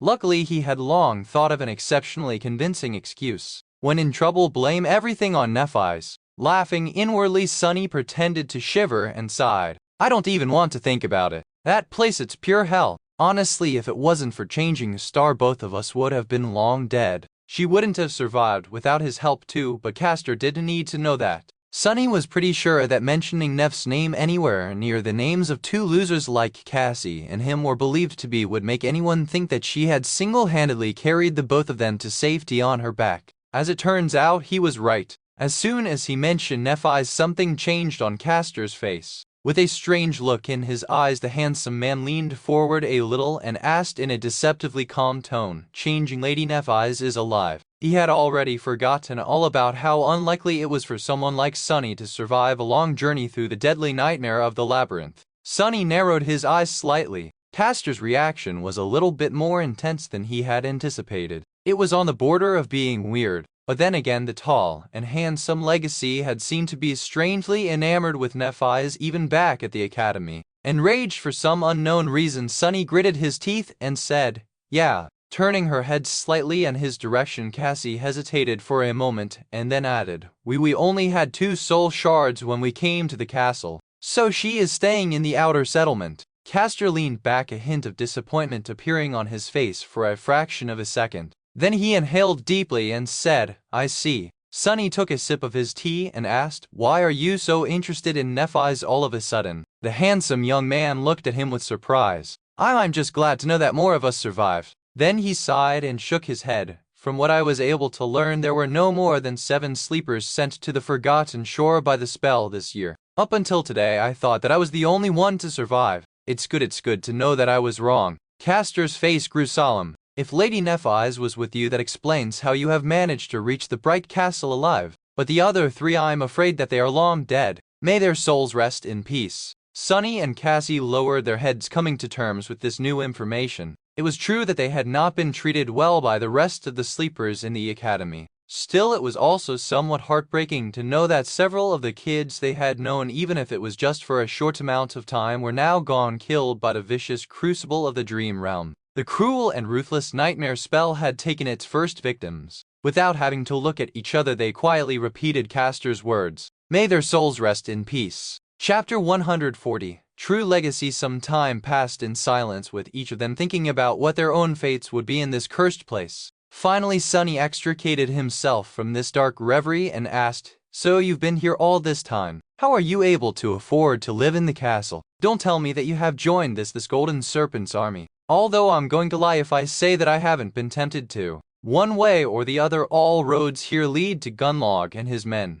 I don't think there's more than a handful of powerful sleepers who have managed to remain independent. Currently, I'm one of them. Sunny stared at him and repeated his question. How so? The handsome young man shrugged. My aspect ability gives me a certain advantage when it comes to escaping the clutches of the nightmare creatures. Not so much with killing them though. I went on a few hunting expeditions with other independent hunters, but that was a mistake. We barely escaped alive. Still, it landed me a few soul shards. The rest I got from selling a couple of memories. Right, and like them normal people, the proud Legacy had entered the dream realm with an entire arsenal of memories that his clan had prepared for him. He had also started with a somewhat considerable amount of soul essence already absorbed, although it wouldn't have been too much. Unlike memories which could be brought back to the real world by anyone, actual soul shards were physical objects, and as such only masters and saints were able to transport them, because they traveled between realms physically and not just in spirit like sleepers and awaken. That meant that even rich Legacy clans couldn't afford to feed too much soul essence to their scions in advance. Masters were a rare breed after all, let alone saints. In any case, Castor had it better than anyone else on the Forgotten Shore. His ancestral memories were enough to buy him months, perhaps even years, of a tranquil life in the castle. He could use this time to learn the ins and outs of the Dark City, to become an independent hunter, or reconsider his position and join Gunlog's host eventually. Even in this hell, his background gave him an enormous advantage. Lucky bastard, but that still didn't explain why those thugs were so unwilling to get on his bad side. Why were Gunlog's men afraid of you? Castor looked at him with irony. You have just arrived at the castle. Well, basically, there are different kinds of people serving Gunlog. The guys you have so carelessly offended are members of the castle guard. They are at the bottom of the totem pole. They are also the weakest and have little to no real battle experience. What minor reputation I have is enough to make them think twice before messing with me.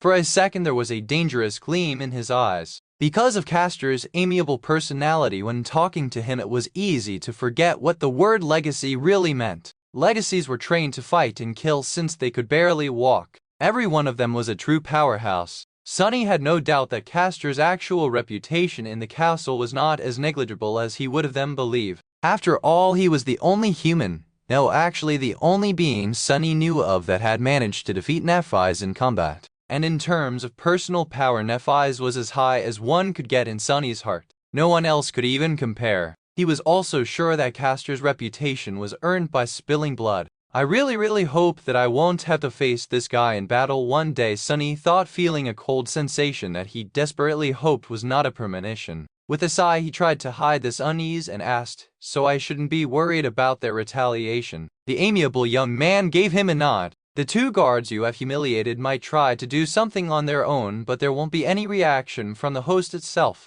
But I doubt that they will. Just don't antagonize them any further." He suddenly grew serious. "However, if they were hunters or even worse, one of the pathfinders, even my name would not have protected you. You'd simply be dead. So please watch your actions in the future. This castle, in a sense, it can be as dangerous as the city outside, especially for someone with your temperament." "What's that supposed to mean?" Sunny wanted to bite back, but then closed his mouth. Yeah, he really did have a temperament that attracted trouble. While he was reconsidering his life choices, Cassie suddenly spoke in a quiet voice. "Castor, is there really no way out of here?" The proud legacy looked at her and remained silent for a long time, a somber expression finding its way to his face. His eyes were heavy and bleak. After a while he sighed and said, "None that any of us can ever hope to reach Kasha. As it is right now, this is where we have to live. Maybe something will change in the future. But for now, just take care of yourself and try to survive." Standing up, he glanced at them one last time and smiled. "It was so nice to see you guys. I'll leave you to your food now if that's okay. If you need anything in the future, don't hesitate to come find me. My quarters are in the Tower of Dawn." Quarters, of course, that miscreant has quarters. With that, Castor left, letting Sunny finally get to his stew, which was barely warm by that point. He thought, angrily, drilling 2 holes in the tall sleeper's back. "It's all his fault, not mine." Yeah, definitely. Some time later, Sunny was lying on his bed with his eyes closed. The Tower of Dusk was calm and quiet. It was time to send his shadow on a walk. Chapter 141, Golden Serpent. The next 5 days, Sunny mostly stayed in his room while his shadow stealthily prowled around the castle, spying on people and learning their secrets. Slowly he began to understand the undercurrents that flowed beneath the seemingly peaceful surface of life in this pristine white fortress. Of course, in reality things weren't peaceful at all, and as far from pure as one could imagine. But that was to be expected from a place where hundreds of lost youths lived with no hope of ever finding their way back home, away from all the restraints of civilization. He wasn't surprised at all. If anything, it was strange to see some semblance of law and order, no matter how detestable and revolting, persevere despite all the obstacles that stood in the way. Somehow the inhabitants of the castle were able to coexist with each other in a fragile balance. The system was cleverly built in a way that allowed the abused to dream of a better life and restrained the abusers from going too far. Better life meant winning Gunlog's favor, while going too far meant losing it and being banished into the cold darkness of the outer settlement. Both fear and hope were created and firmly grasped by the Bright Lord. Their mere existence kept people in their places. Sunny suspected that the same dynamic, just substituted for a different kind of reality, reigned in the slum outside of the castle walls. The outer settlement seemed to exist separate from the castle, but in fact both were simply parts of one large ecosystem. People on the outside longed to be allowed inside, while people on the inside dreaded being exiled to the outside. Because the possibility of a better life, or a worse one, existed, they were distracted from the fact that no matter what happened, they would still be spinning in a circle. Like a serpent biting its own tail, the Bright Castle and the outer settlement created a closed cycle of exploitation and abuse that paradoxically kept everyone in the dark city sane and alive. It was nothing short of ingenious. Of course, Sunny wanted no part of it. He didn't know how many people were currently surviving in the slum, but there were somewhere around 500 sleepers living in the ancient stronghold. However, not all of them shared the same status. There was a complex hierarchy in place separating people into different castes. Some of these groups had a distinct place in the hierarchy, while others were less clearly defined. Most of the inhabitants of the castle, unsurprisingly, were directly serving Gunlog. They were guards, hunters, pathfinders, artisans, and handmaidens. Ruling over them were 5 lieutenants who answered directly to the Lord himself, each responsible for their own aspect of the day-to-day life of the fortress. The castle guard was the largest of these groups, consisting of around 150 men. They were in charge of guarding the stronghold and enforcing Gunlog's laws. Just like Castor had said, they were near the bottom of the totem pole in terms of power and status. Anyone with a remotely useful aspect ability could join the guard, and although their training was rather rigorous, actual opportunities to experience combat were few and far between. That was not to say that their job was not dangerous. Every time a stray nightmare creature climbed the hill or attacked from above, it was their duty to either kill or chase the monster away.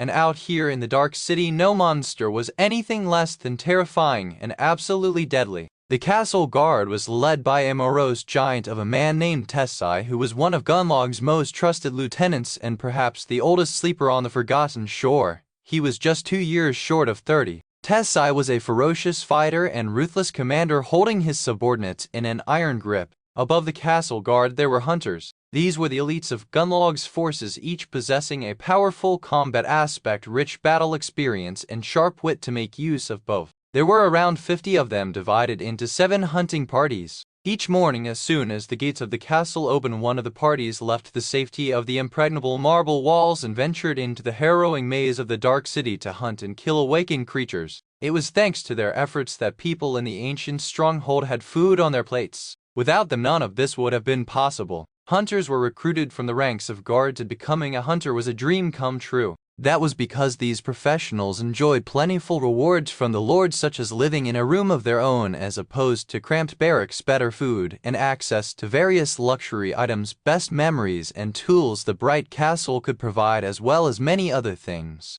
Of course, the other side of the coin was that their lives were often the shortest. Despite all their experience and preparations, many never returned from the hunts, and the only reason any did at all was the pathfinders. Pathfinders served as guides for the hunting parties. Just as Effie had said, the secret to surviving in the Dark City was to find and kill comparatively weaker creatures without stumbling into something far more deadly. They made sure to do just that, track the awakened monsters without leading the pack of hunters into the jaws of fallen abominations. There were so few pathfinders that Sunny even questioned whether they could be categorized as a group. In the whole castle there were less than a dozen. Each of them was a seasoned veteran who earned his role through surviving long years of bloody battles in the ruins, and thus had a chance to live long enough to learn large areas of the Dark City like his own 5 fingers. Needless to say, all of them were incredibly fearsome combatants and enjoyed lavish, sometimes even decadent lifestyles. Both hunters and pathfinders were led by a charismatic man called Gemma. Gemma came to the Forgotten Shore in the same year as Gunlog and had helped him take control of the castle. Together, these 3 groups, guards, hunters, and pathfinders, formed Gunlog's army, which was simply known as the Hosts. Chapter 142. Behind the scenes, there were 2 other groups of people that belonged to Gunlog. The first of them consisted of sleepers with useful utility abilities and their helpers. These people, known as artisans, played a very important role in the life of the castle. They were responsible for creating and maintaining various items that were either vital to survival or made existing on the Forgotten Shore less unbearable, such as clothes, tools, equipment, utensils, and various gear. Each artisan had a small team of less gifted sleepers helping them craft the necessary items. All in all, there were around 100 of them in total, with most of that number consisting of the assistants. They were led by a young woman called Kaido, who was a talented manager and had an ability that allowed her to change attributes of certain plants. The vegetables in Sunny's stew came from her garden. Since such an ability was nothing short of priceless on the Forgotten Shore, where food was scarce and mostly homogeneous, it wasn't surprising that she had become one of the lieutenants despite being much younger than the rest of them. The status of artisans was somewhat of a tense subject in the Bright Castle. Because they were largely non-combatants, guards felt that their position should be inferior to that of people actually risking their lives in vicious battles against nightmare creatures. Artisans, on the contrary, believed that the rarity of utility aspects and the vital role they played in maintaining the living conditions inside the castle should land them more prestige than the castle guard, which basically recruited any random nobody enjoyed. This conflict had been simmering for a long time and was not going to be resolved anytime soon. Funnily enough, hunters who risked their lives the most did not care about the issue one way or another. Their leader Gemma, however, was silently supporting the artisans and their chief Kaido, which prevented the guards from being too forceful in their argument. The last group of people who belonged to Gunlog was the handmaidens. These were the young women Sunny had seen quietly performing various chores around the castle, like making sure that windows were properly closed before the onset of the night or preparing and handing out food during mealtime. They were responsible for maintaining the castle itself as well as serving the high-ranking members of the host. There were also around 100 of them. From what Sunny knew about the world, these poor girls should have been the prime victims of abuse within the walls of the ancient stronghold, but to his surprise they were actually strangely revered and even a little feared. The main reason for this was their leader, a mysterious and strikingly beautiful woman known as Seishin. Seishin not only took care of her handmaidens but also secretly taught them how to defend themselves. The exact extent of their training was unknown, but Sunny clearly saw that members of the castle guard were very careful to behave themselves around handmaidens most of the time. The other reason was that, like everything else in the castle, the young women technically belonged to Gunlog, and Gunlog was very particular about people laying hands on his belongings without permission. Even if some foolish guard was brave enough to anger Seishin, no one with a desire to live was willing to get on the bad side of the Bright Lord. Sunny, however, was already scared enough by Seishin herself. The first time he had sent his shadow to take a look at what the handmaidens were up to when no one was watching, it had almost gotten caught. That was the first time someone managed to sense his shadow. One moment beautiful Seishin was calmly standing with her back to the shaded corner where it was concealed, giving instructions to one of her subordinates, and in the next she suddenly turned around and looked directly at the hiding shadow. Not knowing what else to do, Sunny shut his eyes and shifted all of his perception back. He was fairly sure that no one would be able to directly see the shadow. After all, his innate stealth enhancement was even more pronounced when it came to his silent companion. However, there were a lot of different aspects. Many awakened, for example, were able to feel when someone was looking at them. Praying that this was the case here, Sunny waited for a while before cautiously opening one eye. Luckily, this time he didn't cause too much of a commotion. Confirming that Seishin had returned to her conversation, he hurriedly sent the shadow away and made sure to stay away from the mysterious beauty and her handmaidens in general. Ever since, the last 100 people in the castle were those who paid tribute but didn't serve Gunlog directly. There was no real name for this group, so Sunny simply called them tenants in his mind. There were two types of tenants. A smaller number of them were those who were able to make a decent living by providing Gunlog's men with various services, mostly having to do with craftsmanship and entertainment. For example, there was a man who created something akin to a music lounge, another one who operated a small theater troupe, and even an entrepreneurial girl who owned a gambling den. A larger number of tenants were people like Harper, those who had entered the castle through luck and remained there by the skin of their teeth, desperately trying to earn soul shard for tribute by acting as servants and doing various menial jobs. These poor folks were at the very bottom of the social hierarchy of the castle. And on the opposite side of that hierarchy there was the Golden Serpent, the master of the castle, Bright Lord Gunlog himself. The man who, by Effie's description, was nearly immortal. On his 5th day in the ancient stronghold, Sunny had finally laid eyes on this loathsome tyrant. He didn't like what he saw at all. Chapter 143. Gunlog. Despite the fact that Gunlog's heavy presence permeated every centimeter of the castle, the Bright Lord himself was strangely elusive. He didn't show himself, often preferring to rule through his 5 proxies. Whether it was out of arrogance, paranoia, or some other reason, Sunny did not know.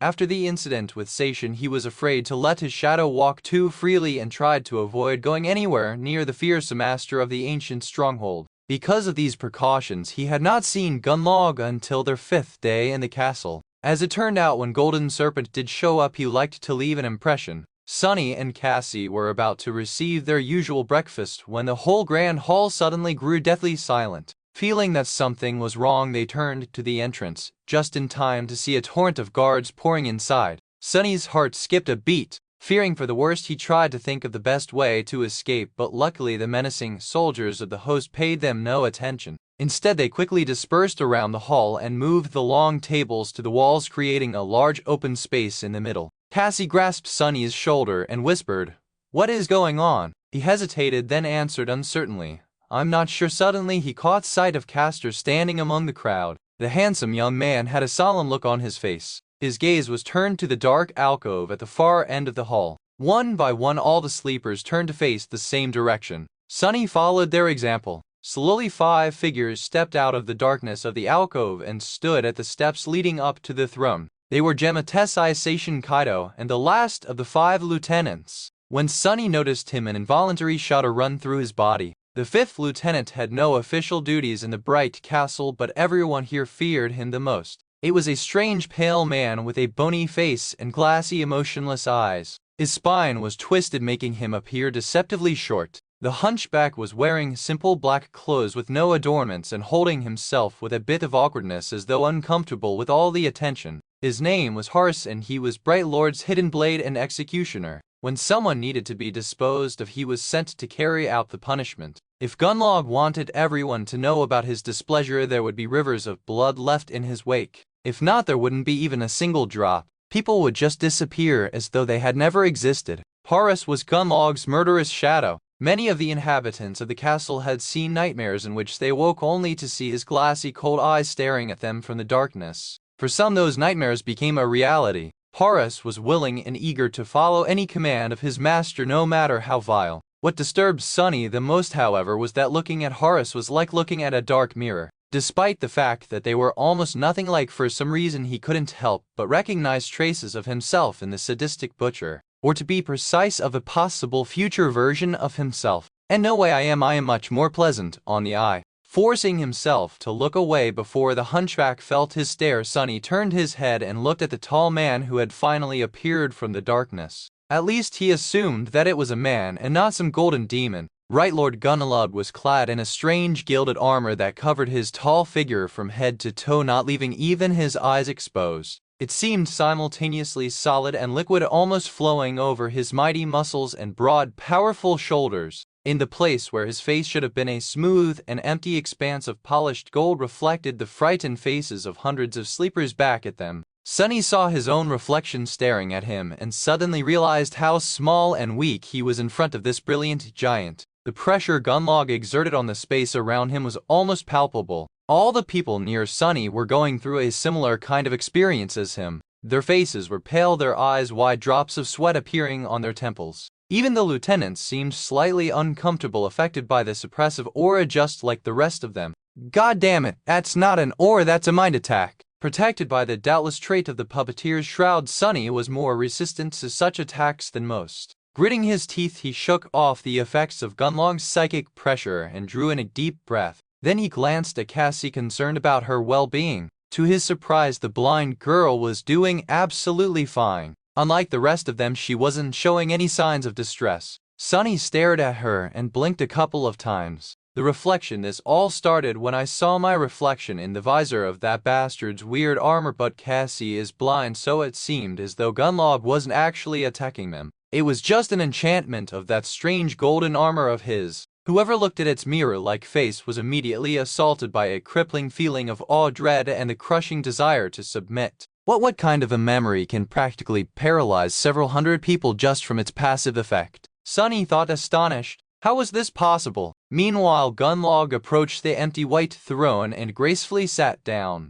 The light falling from the numerous holes in the back wall of the alcove reflected from his armor, making it appear as though he was enveloped by a bright radiance. The golden mirror that served him as a face turned to gaze at the rows of sleepers trembling at his feet. A few moments later, a deep and insidious voice resounded from all around them, as though the castle itself was whispering into their ears. "Oh, what a nice day it is today. A perfect day for justice, don't you think, my precious wards? I've heard that there's a criminal hiding among us today. Let me show you how just I am." Chapter 144, Right of Challenge. Sunny felt cold sweat running down his back.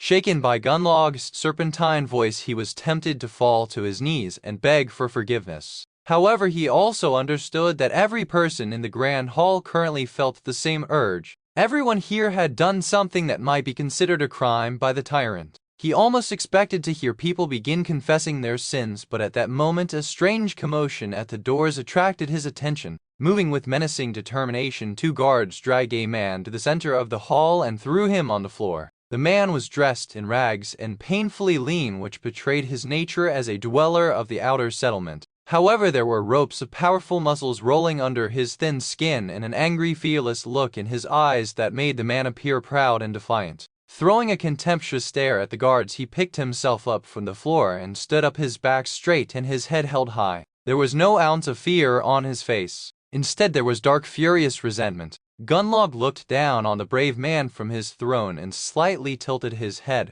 The outsider grimaced after seeing his reflection in the golden mask, but still didn't lower his head. That's pure willpower, Sunny thought, impressed by the stranger. Meanwhile, Bright Lord's voice resounded in the grand hall once again. My wards, we have a guest today. This man called Jubei is visiting us from the outer settlement. Recently, he had been heard leveraging an accusation against one of my men. As a just and benevolent lord, I have invited Jubei here to plead his case and expose the criminal. We must get to the bottom of this matter. After all, the law is our only guiding star in this dark world. Despite being free from the psychic pressure emanated by Gunlog's armor, Sunny still felt strangely affected by his deep, soft voice. He even got goosebumps. With or without the golden memory, Bright Lord possessed a powerful and ingratiating charisma. It was hard not to listen to him, but the man called Jubei just smirked. I'm here to accuse one of your thugs, Gunlog. Let's see how you'll get out of this one, bastard. With that, he raised one hand and pointed a finger at the group of hunters watching the proceeding from their usual corner of the grand hall. That man right there, one of your so-called pathfinders, is guilty of murder. He had killed an innocent kid in the most repugnant of ways. I've been watching you and your minions commit all sorts of vile crimes over these years, but enough is enough. Today I'll see him answer with his life for what he did. A wave of shocked whispers ran through the crowd. Accusing a pathfinder was not something a sane person would ever do. Due to their venerated status, these men were nearly untouchable.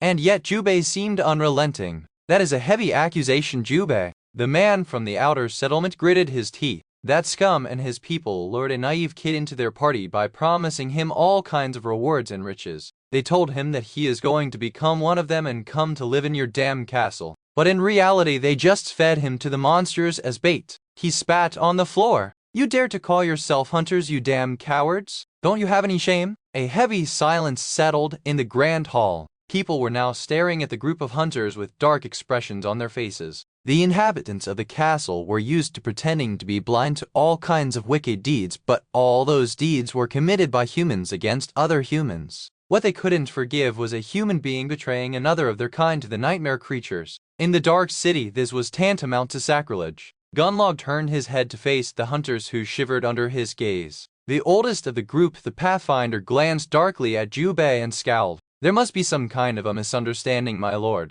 The boy in question was a highly valued member of my party. We all had high hopes for his future. His death saddened all of us a great deal. His voice was steady and calm, perhaps even a little too calm. Jubei snarled, lies. I happened to be hunting on that day myself and saw everything with my own two eyes. I know what you did, bastard. Gunlog turned to face the crows and sighed. After some time had passed, he solemnly said, what an unfortunate situation. It seems that it is your word against his, Jubei. What to do, what to do? I trust my brave men wholeheartedly, of course. Who would be so ungrateful as to distrust these heroes when they are the ones keeping you all alive? Surely there's no one that vile and wicked among you, my precious wards. Sunny held his breath, feeling singled out by the insidious voice. The chilling threat hidden behind these words was not very subtle. Gunalud was silent for a few moments, battering the crowd with his oppressive psychic aura. Then he turned away, letting the people breathe, and said, but it would be unbecoming of me to play favorites in such a grave matter. And this matter, oh, it is grave indeed.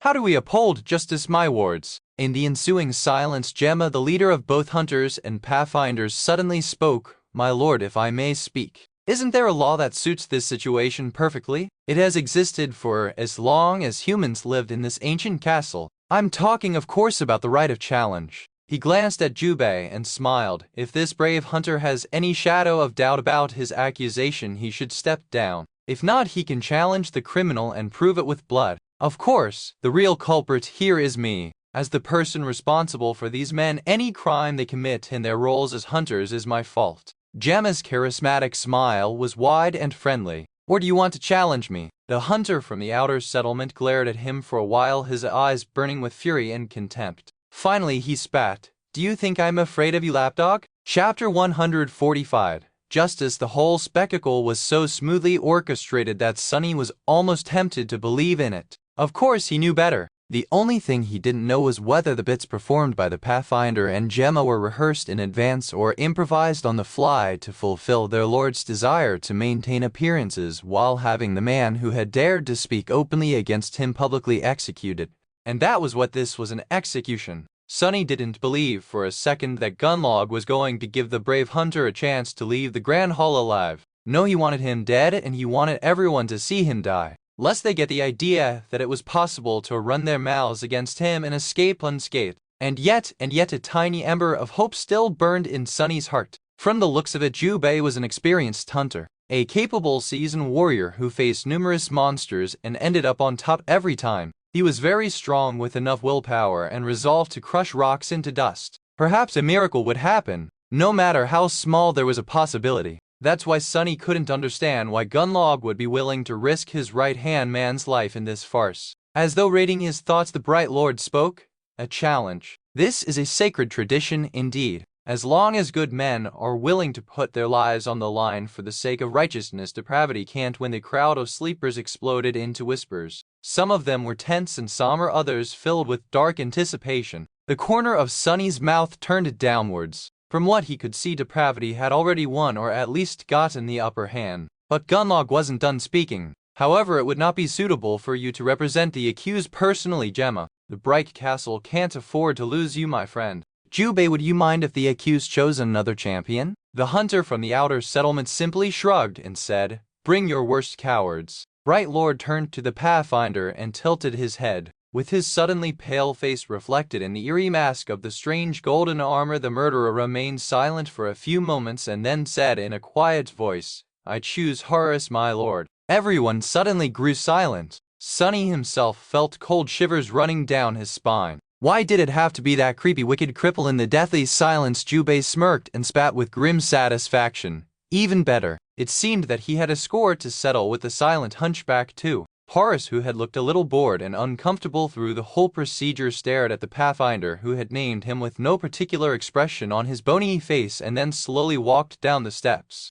The other lieutenants reacted to this unexpected turn of events differently. Jenna frowned and threw a quick glance at Gunlog before stepping back with a dark expression. Tessai grinned as though expecting a good spectacle. Kaido grew a little pale and took a little step sideways, trying to distance herself from the descending hunchback as much as possible. Only Seishin remained silent and indifferent, not allowing any emotion to appear on her cold, beautiful face. Realizing what was about to happen, Cassie squeezed Sunny's arm and whispered, "Sunny, I want to leave." After a short pause, he answered in a raspy voice, "I'm sorry." Despite the fact that he didn't want to be anywhere near Gunlog's scarecrow, he knew that leaving now would draw too much attention. They couldn't risk that in the presence of all 5 lieutenants, not to mention Golden Serpent himself. What's more, his mission in the castle was to gather as much information as possible. He couldn't miss the chance to see one of the most dangerous creatures in this deceptively peaceful stronghold in action. And there was this dark feeling deep within his heart that one day somehow he and Horus were going to end up bloodied, with the only one of them walking away alive from the fight.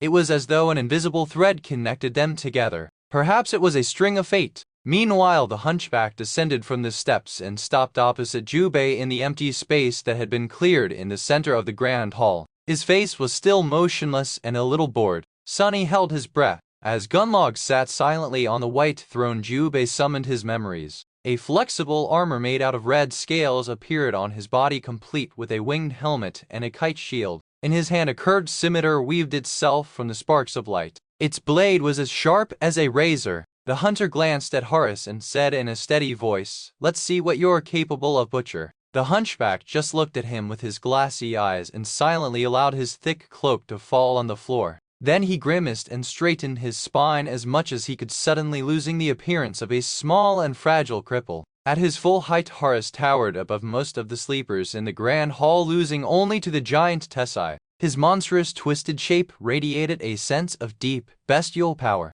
He didn't bother to summon any memories, staring at the hunter with the same cold indifference. Full of anxiety, Sunny held his breath. The proud hunter lunged forward, raising his shield and at the same time slashing with scimitar. His movements were incredibly fast and nimble, his technique sharpened by years of bloody battles in the Dark City and guided by rich experience. Good, he's good. Did Jubei really have a chance? As Sunny's eyes widened, Horus seemed to miss the attack completely. As though forgetting that he wasn't armed, the hunchback simply raised a hand to meet the razor-sharp blade, and gripped it with his bare fist, stopping Jubei's strike in its tracks. For a fraction of a second, everyone in the Grand Hall froze in astonishment, except for the hunter, who immediately tried to wrestle his scimitar from the iron grip of the Gunlog's killer. But it was of no use. It was as though the saber was stuck in stone. It wouldn't have mattered anyway. In the next moment, Horace moved forward with a snake-like speed and put his large hand on Jubei's shoulder. Then, with a sickening sound, he effortlessly tore the entire arm off. As blood spilled on Marv that stared at the step that his son is the dominant of it is the turtle fin that would tell me fellow. However, it never did. Before Jubei could even react, Horace grasped his head with both hands and snapped his neck in one brutal, violent motion. Then he hit the hunter in the chest, shattering his ribs and sending the body flying back a dozen meters. The broken corpse of the defiant challenger fell on the floor, rivers of blood flowing from its terrible wounds onto the pristine white stones. From start to finish, the whole fight took no more than 5 seconds. Horace looked at his hands, shook a few crimson droplets off, and then silently returned to his place beside the master of the castle, his expression still cold. However, it wasn't bored anymore. Instead, it was full of subtle glee. After all, he had just helped his lord pass down judgment. This was law, this was tradition. Chapter 146, Power. Several hundred sleepers stared at the disfigured body, horrified. Jubei's scale armor disappeared in a rain of light, leaving him dressed only in torn, bloodied rags. A surprised, dazed expression was still frozen on his face. Awash in blood and broken, the man who had been proud and defiant just a minute ago was now nothing but a pathetic corpse. He was sprawled on the floor in a glistening crimson puddle, reminding everyone of one simple truth. Never ever dare to disobey Gunlog the Bright Lord, or you'll end up just the same. Sunny was probably one of the only 2 people in the Grand Hall who wasn't looking at the corpse. Instead, he was looking at Horace. Horace himself was staring at the wall, absolutely disinterested in the gruesome fruit of his dark labor. What else was I hoping for? Hope is a poison. It will only get you killed. Sunny knew all the facts, but only now had he finally understood how hopeless it was to even think about challenging the Golden Serpent. Everything in the Dark City was designed to make him and his army invincible. That was how the damn Hunchback had managed to defeat the experienced hunter from the outer settlement so easily, using nothing but his raw strength. He hadn't even had to show his aspect ability. Why was the divide in their physical prowess so vast? That was because with every human in the Dark City possessing the same dormant core, there were only 2 things that could make someone more powerful than the rest: soul essence and memories. And both were monopolized by Gunlog.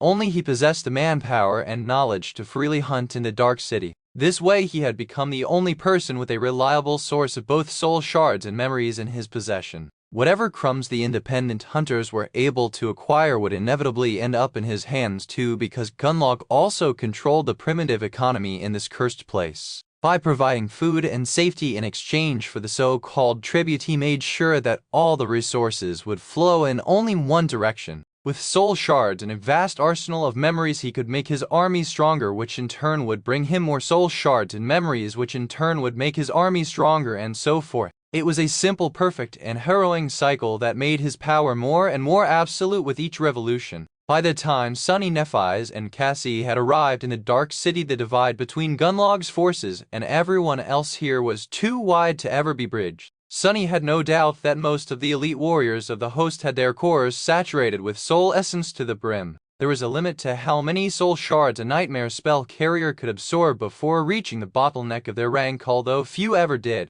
Advancing to the next rank removed that bottleneck and enhanced their bodies according to the saturation level of the core. But with no way to advance, people in the Dark City could only rely on the raw amount of soul essence to accumulate power. This meant that within these ancient walls, sworn into servitude to a single man, there lived the most powerful group of sleepers to ever exist in human history. And this was the man Nephi's planned to kill. With a shudder, Sunny remembered Effie's words. No sleeper can defeat Gunlog ever. It's simply impossible. He also remembered dozens of skulls swinging in the wind above the castle gates. Curse it all, what is she going to pull me into this time? I really have to persuade her to give up for once. My life might depend on it. But somehow he doubted that changing star even knew how to give up. At least not when it came to her mysterious goal. Sunny was so consumed by these dark thoughts that he even neglected to listen to Gunlog's farewell speech. He had the general idea of what kind of bullcrap the bastard was proselytizing anyway. Soon the Bright Lord had left his white throne and disappeared into the darkness behind it. The lieutenants followed, with Horace being the last one to leave. As soon as they were gone, the body of Jubei was unceremoniously dragged away, and a group of handmaidens silently wiped the puddle of blood off the pristine marble floor. The tables were moved back to their places, and the crowd of sleepers was invited to return to their breakfasts, as if nothing had happened. However, Sonny had completely lost his appetite. Leading Cassie away, he glanced at the plates full of food and thought without humor, "I guess there's a first time for everything." For the remaining 2 days, Sonny had done nothing but frantically gather information. Knowing that he will be leaving the castle soon, he became a little bit bolder in where to send his shadow. He spent a lot of time spying on the hunters and pathfinders, learning their tactics and secrets. He observed how guards were trained. He learned which artisans were important and which were not. The only caste he tried to avoid was the handmaidens. He even studied various engravings and stone carvings that decorated the walls of the castle. Finally, the week they had paid tribute for came to an end. On the dawn of the 8th day, Sonny and Cassie once again appeared in the large hall with beautiful stained glass windows and saw the gates of the castle. Despite the fact that there was nothing outside these gates but a dirty slum, Sonny felt relieved. He couldn't wait to leave this damn place. Why do people even want to live here? As soon as he finished this thought, Sonny realized that he didn't actually know what life in the outer settlement was like. Perhaps the castle was actually a paradise in comparison. I doubt how bad can it actually be. I guess they just never lived in the outskirts. Shaking his head, he walked toward the gates, but then stopped when someone called his name. Turning his head, Sonny noticed the familiar young man with a thin face and nervous eyes. Today, Harper seemed to be especially distressed. His clothes were a bit less tidy, and there were a few ugly blotches of ink on his parchment. Sunless and Casher, right? Goodness, it has already been a week. Are you guys here to pay tribute for the next one? Sonny stared at him for a few minutes, then forced out a smile and pretended to be sad. No, we haven't been able to, earn shards. Maybe we will see each other again someday. Harper opened his eyes wide and stuttered, What? Why would I be sorry? I'm very sorry that you couldn't stay longer. Lord Gunlog is truly kind and life is unpredictable. I'm sure you'll be able to come back soon. Sonny gave him a curt nod and turned away. Not too soon, at least. With that, they passed through the gates and left the bright castle, the promised castle they had spent so much time seeking and dreaming of. What a disappointment it all had been. Standing under the gray skies of the forgotten shore once again, Sonny and Cassie breathed in the cold, fresh air and both smiled. Cassie tugged on his sleeve. "Sonny, what do we do now?" He looked at the pitiful slum that lay beneath them and answered without having to think for too long, "What else?" Chapter 147, Guildhall. Cassie smiled but then suddenly frowned and asked, "But Sonny, how do we find her?" He thought for a few seconds, then shrugged. "Follow the sounds of mayhem? This place is not that big. I'm sure we'll manage."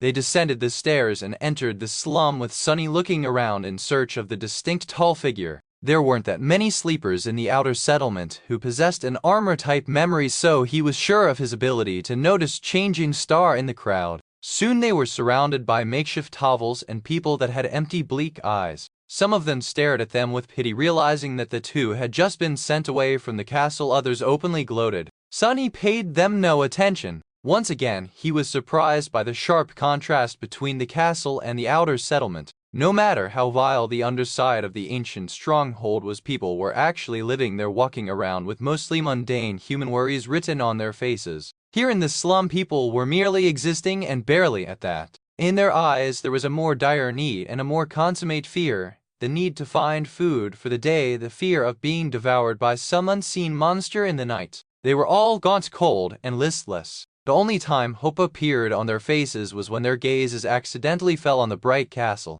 "Hope will get you killed, fools. You have it better here than those poor souls in the fortress." All in all, it was not so different from the outskirts, with the added terror of nightmare creatures waiting somewhere in the shadows. But then there were monsters in the real world as well. They just wore human skin. Sonny was once again reminded of how surprisingly well prepared he was for the trials of the nightmare spell, his lack of education not included. Surprisingly, there was no sign of Nephis anywhere. They walked through the entire settlement before finally catching the glimpse of her. At the very edge of the slum, perched precariously above the vertical fall from the stone platform, stood an uncharacteristically spacious dwelling. It was crudely put together out of slabs of stone that had been unceremoniously scavenged from the ruins, with many of them still bearing the intricate carvings left behind by the original inhabitants of the Dark City. This barbarous atrocity was the closest to the road of white stone out of the entire outer settlement. Perhaps that was why it seemed to be a bit sturdier than the rest of the hovels.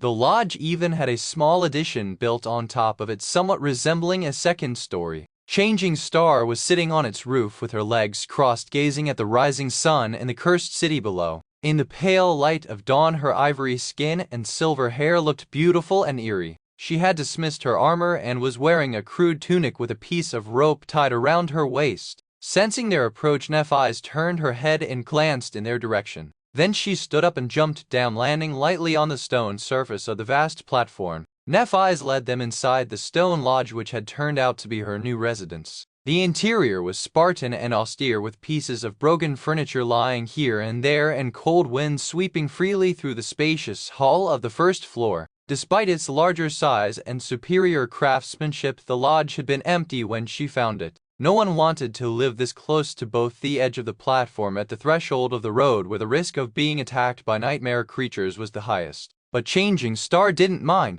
Looking around, Sunny scoffed. "This place surely needs some work." Neff shrugged, seemingly not very concerned with her living conditions. Well, they did spend the past 2 months sleeping on nothing but rocks and dirt, so in a sense even this ramshackle mess was an enormous improvement. With some improvements it could even become somewhat of a decent place. Suddenly Sunny felt a little guilty about all the comfort and warmth he had experienced in the castle. He was even fed delicious fresh food twice a day. Speaking of food, Cassie smiled and handed Neff a small bundle. Concerned about her friend, she had not eaten her supper the previous evening, choosing to save it for this moment. "I brought you something to eat." Changing Star received the bundle with a faint smile and lingered a little before saying, "Thank you. Do you guys want breakfast?" With that, she walked over to a flimsy wooden table that stood near one of the walls and removed a piece of cloth from it. Beneath there was a pile of juicy roasted meat. It was sizable enough to feed 10 people in the castle for a day or two. Sunny stared at the meat blankly, then moved his eyes to stare at Nephi's. "Where the hell did you get all this meat? We thought you would be starving here in the outer settlement." She touched her hair in embarrassment. "Oh, a few nights ago a big monster came from the road. I and a few other people managed to kill it. This is my share of the spoils." Cassie opened her eyes wide. "But I thought that Gunlog's men were supposed to fight off nightmare creatures." Changing Star remained silent for a few seconds. "They do if the castle is attacked either from the slopes of the hill or from the sky. If the monsters come from the road, they usually don't bother to do anything. So that's why all the nearby hovels were empty. Who would want to live in the direct path of attacking nightmare creatures, especially since people who were supposed to fight them weren't going to move a finger to help? That's the glorious castle guard for you." Wait, he blinked, then glared at Nephi's. "If that is true, then why on earth a dream realm? Would you choose to live in this pit of all places?" She stared at him for a while, then said in a flat tone, "It's quiet here." Then a small smile appeared on Neff's lips. Turning to a window, she added, "I like it." Chapter 148. Last harvest. Behind the window, a striking vista of the cursed city sprawled far below. The morning sun washed the ruins in a pale light, making them look menacingly mysterious. Besides, what can compete with this killer view? As though answering her words, a ghastly wail resounded from somewhere far away, echoing in the wind like a dying scream. I guess she meant it literally. With a sigh, he put Changing Star's strange choice of habitat at the back of his mind and approached the pile of meat. The 3 of them sat on the stone floor and ate monster meat, passing around Cassie's beautiful glass bottle between each other. It was just like the good old times, provided that those times were not actually that old, and there had certainly not been anything good about them. When all 3 of them were satiated, Nephi's looked at Sunny with calm intensity. For some reason, he was reminded of the unseen waves of pressure that Gunlog created anywhere he went. "What have you learned in the castle?" This was going to be a long conversation. Sunny started by describing the general order of things in the ancient stronghold. He told Neff about the 6 different castes and the complex relationships that existed between them, as well as briefly explaining how the members of each caste lived their lives. Sometimes Cassie would add a few details of her own. Changing Star frowned. "Wait, did you say that there were 500 people living in the castle?" Sunny gave her a nod. "Yes, somewhere around that." She thought for a bit, then said, "That doesn't make sense." There are almost as many people here in the outer settlements, perhaps even more. That would put the human population of the Dark City at around 1,000. Most of them are fairly young too, which would mean that each year hundreds upon hundreds of us are sent to the Forgotten Shore, with most somehow managing to survive and reach the Bright Castle. But I haven't seen a single sleeper of our crop here in the slum. As far as I know, we three are the only ones to come to the Dark City after the recent solstice. Sonny scratched the back of his head and said with reluctance, "Actually, it's 4. He is living comfortably in the castle." Neff's eyes suddenly grew strangely animated. "Caster of the hand-like lamb? No need to be so enthusiastic, damn it." Sonny tried not to grimace. He had been here pretty much this entire time. Actually, Caster had told us that there were only 7 sleepers sent to the Forgotten Shore by the spell this year. He paused for a few moments and then added, "Truth be told, I noticed this discrepancy as well, but there is an explanation. You see, there seems to be a pattern to how many people the spell sends here. 15 years ago, when a bunch of crazy humans first laid claim to the castle, there would be just a dozen or so newcomers each year. In the past few years, it was several hundred each time." Sonny gestured at the 3 of them. "Until this year, that is when mere 7 sleepers arrived. Since the spell is obsessed with the number 7, some people believe that this marks the end of a 14-year-long cycle and the first year of a new one. I think it's plausible." Changing Star thought for a bit, then asked, "How does Caster know the total number of new arrivals?" That was a good question, naturally.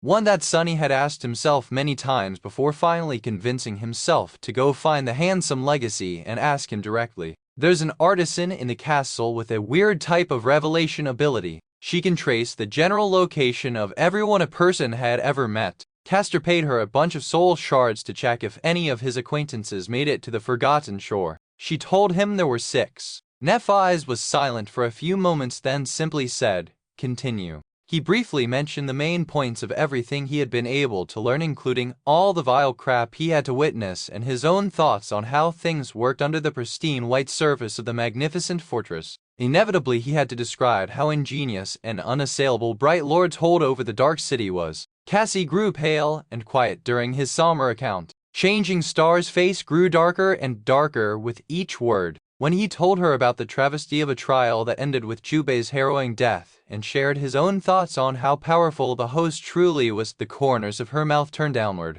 Finally, he came to the conclusion, and that is why Gunlog can never be defeated. He controls every facet of life here, both material and abstract. Food, shelter, hope, fear, everything comes under the purview of his authority, and his authority is absolute. Even power itself is his to give and take. Out here, Gunlog might as well be considered a god. Neff's eyes remained silent for a long time and then quietly said, "He is not a god. He is just an imposter. In this hell, is there a difference?" She glanced at him sharply and gritted her teeth. After a few minutes spent in tense silence, Neff suddenly said, "Still, that only explains why Gunlog can't be overthrown in a rebellion. Why didn't anyone simply kill him in his sleep? Why didn't one of his lieutenants stage a coup? After all, this is how tyrants usually end, by the hand of their most trusted ally. That is because up until now I only told you about his power as a ruler, which is by all accounts nothing short of terrifying. But his personal power?" He shivered, then added in a hoarse voice, "It's way worse."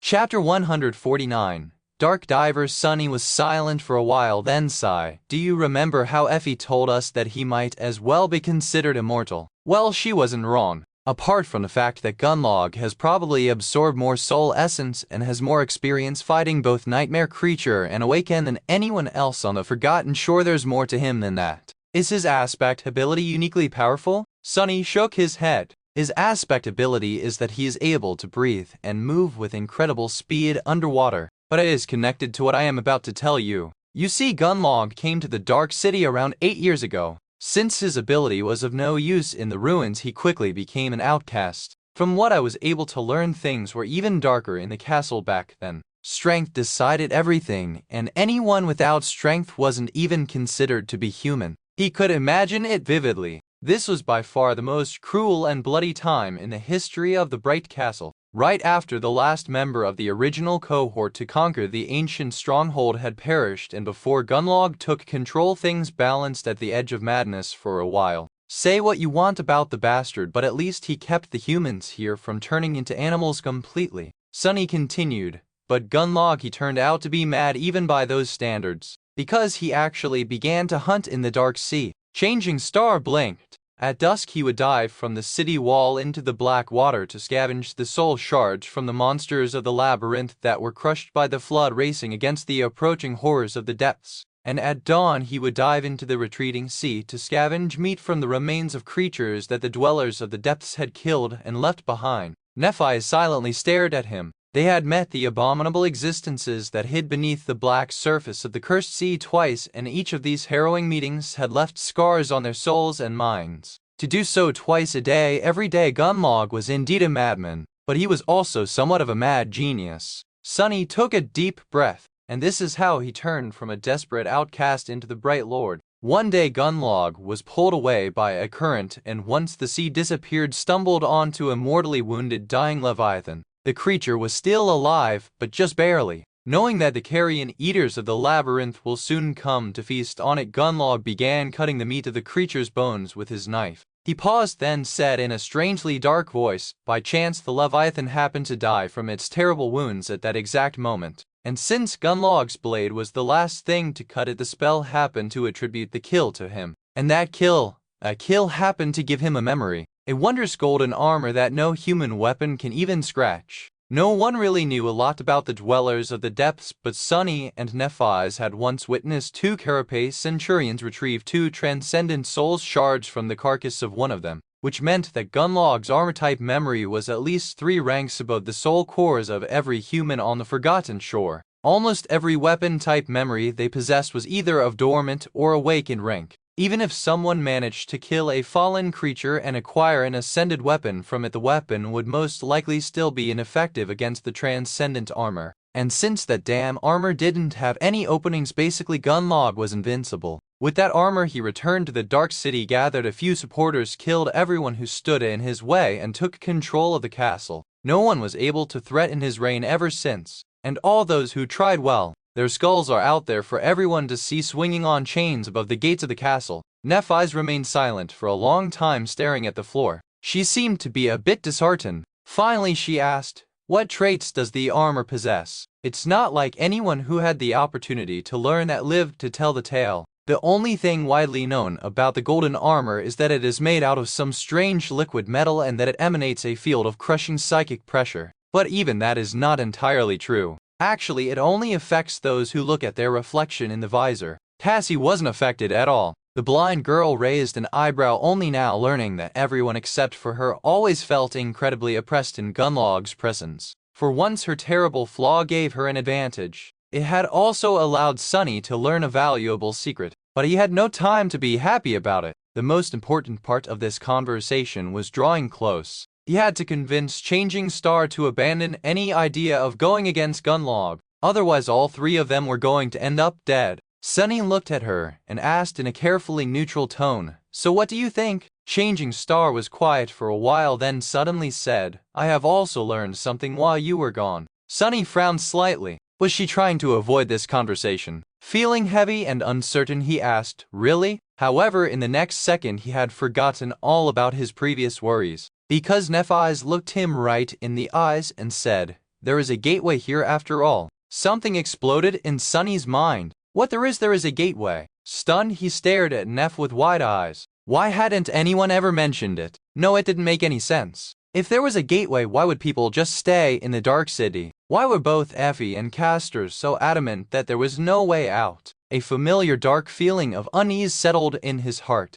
Trying to compose himself, Sunny slowly said, "Then why hasn't anyone left?" Nephi's looked at the window, remained silent for a few moments, and then answered in a flat tone, "Where do you think?" "It's in the Crimson Spire, of course." Chapter 150, Hunting Party. The Crimson Spire, that eerie and ever-present shadow that had hunted him all this time. The Cyclopean tower that stood at the center of the labyrinth, or maybe was the source of it, emanating a harrowing sense of foreboding. The background for the last part of Cassie's vision. Of course, the damn gateway just had to be in that damn spire. This was unwelcomed but not unexpected news. After all, Inspector Rock did warn them that should they ever find themselves in a region of the Dream Realm without an established human citadel, they should look for the gateway either around or inside the most prominent landmark there. The crimson spire loomed over the entire forgotten shore like an axis connecting heaven to earth. It was hard to imagine anything more prominent. Ever since Cassie had first told them about it, deep down Sunny always suspected that they were going to end up having to enter that creepy tower at some point.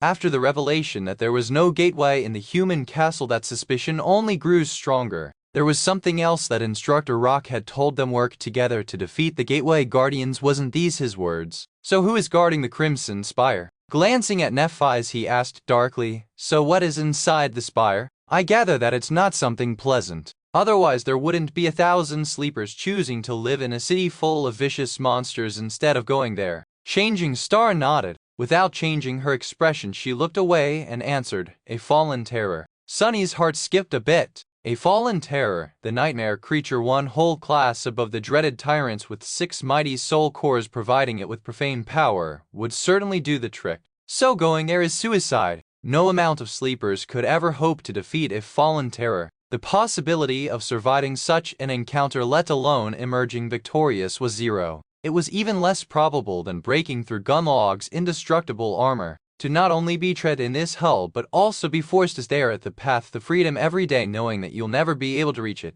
That was such a cruel torture. Sunny would even go as far as to say that it was a type of hell in and of itself. No wonder the Tower of Dusk was so unpopular. Living there would simply drive some people insane. They were really truly stuck here forever. The first ruler of the Bright Castle led a large expedition to find a way out of the labyrinth. The second ruler, the last member of the original cohort, tried to reach the gateway instead. After that, no one tried to find a way out anymore. The 3 of them remained silent for a long time, their mood grim and somber. Now that they had a chance to spend some time in the small human enclave on the Forgotten Shore and gather information, there were no more excuses to deny it. Everything that Effie had told them was true. They were going to spend the rest of their lives here, however long that might be. Sunny sighed, then looked at Changing Star. Nephi's looked at the vista of the ruined city through the window. Sunny was sure that she had already thought a lot about their future. He just hoped that her thoughts were not too crazy. After a while she said, we will create a hunting party.